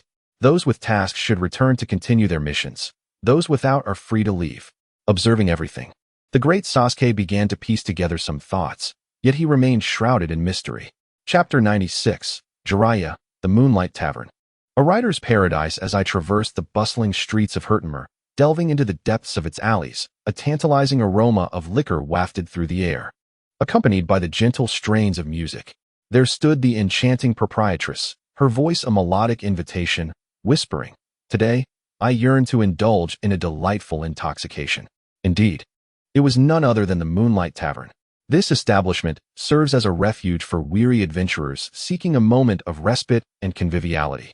The tavern's owner, Sasha, hails from the last of the elves in the Glenwood Forest. Her demeanor exudes elegance, leaving an impression of both allure and distance. Yet, when adventurers find themselves beleaguered by trials and tribulations, her libations provide a soothing balm for their weary souls. Many a traveler frequents this haven, not solely for its renowned elven elixirs, but also for Sasha's captivating allure and voluptuous figure, which draws a constant throng of admirers. Indeed, both Kakashi and Jiraiya are frequent patrons, with Jiraiya proclaiming, "The Moonlight Tavern is a sanctuary for writers, where inspiration flows ceaselessly." As Sasha gracefully tended to the bar, Jiraiya marveled at her poise. "Kakashi, I have an inkling that my next manuscript will be a resounding success." Kakashi, casting a furtive glance at Sasha, felt the heat rise to his cheeks. Then right swiftly, "You fail to grasp the essence," Jiraiya retorted. "With such exquisite beauty, one must exhibit patience. Savor the experience and meticulously craft each word, and only then will you fully appreciate her magnificence." "Are the two of you ever finished?" Tsunade's voice interjected, laced with irritation. Kakashi composed himself, adopting a serious demeanor. "Well then, let us begin." Tsunade turned to Sasuke. "Share with us the situation on your end. You don't appear particularly surprised by our presence. There is nothing remarkable about it. We are aware that individuals from other realms frequent this place. What we did not anticipate was encountering you from the future." Shikamaru interjected, "No, it is merely a parallel world. They are not our future, a notion easily comprehensible. My future cannot possibly mirror this."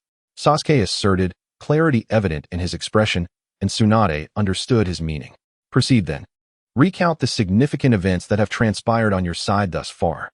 After a brief hesitation, Sasuke began recounting the events, from the Chunin exams, the Konoha collapse plan, his defection, the rescue of Gaara, Pain's invasion, the 5 Kage summit, the 4th Great Ninja War, the resurrection of Uchiha Madara, the Moon Eye plan, to the climactic battle against Kagaya Otsutsuki, extending all the way to the present peace, and finally, their arrival here.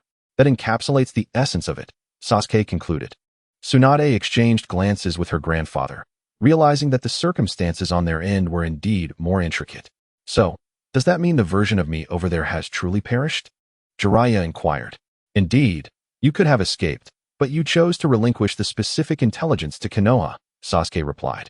Nanfong, listening intently, recalled the tears shed at Jiraiya's demise and recited, "The wandering dragon returns to the sea, yet the sea does not welcome me. Jiraiya, the heavens did not give birth to me. How can there be such a great hero in this world?" Jiraiya chuckled to himself, repeating, "Ha, that is indeed me. Such an ending is rather splendid." "Jiraiya, well said, I commend you," exclaimed the pillar. Nanfong inquired, "So, you haven't yet commenced the Chunin exams on your side?" "Not yet. But the next exams are approaching swiftly." "Why do you ask? Will Sarada and the others participate?" "Unless unforeseen circumstances arise, they should.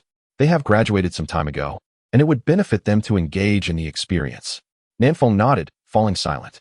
Shikamaru speculated, "Nanfong, could it be that the invasion of the Otsutsuki clan occurs during their Chunin exams?" Sasuke, alarmed, exclaimed, "What? Are you serious?" His gaze fixed on Shikamaru, who was now observing Nanfong with equal intensity. "Yes, indeed, it occurs during the Chunin exams." Sasuke felt a surge of urgency. He had sensed disturbances for some time, but had been unable to trace the source. "Could you possibly?" Nanfong anticipated his inquiry and promptly relayed the events that unfolded during the Chunin exams.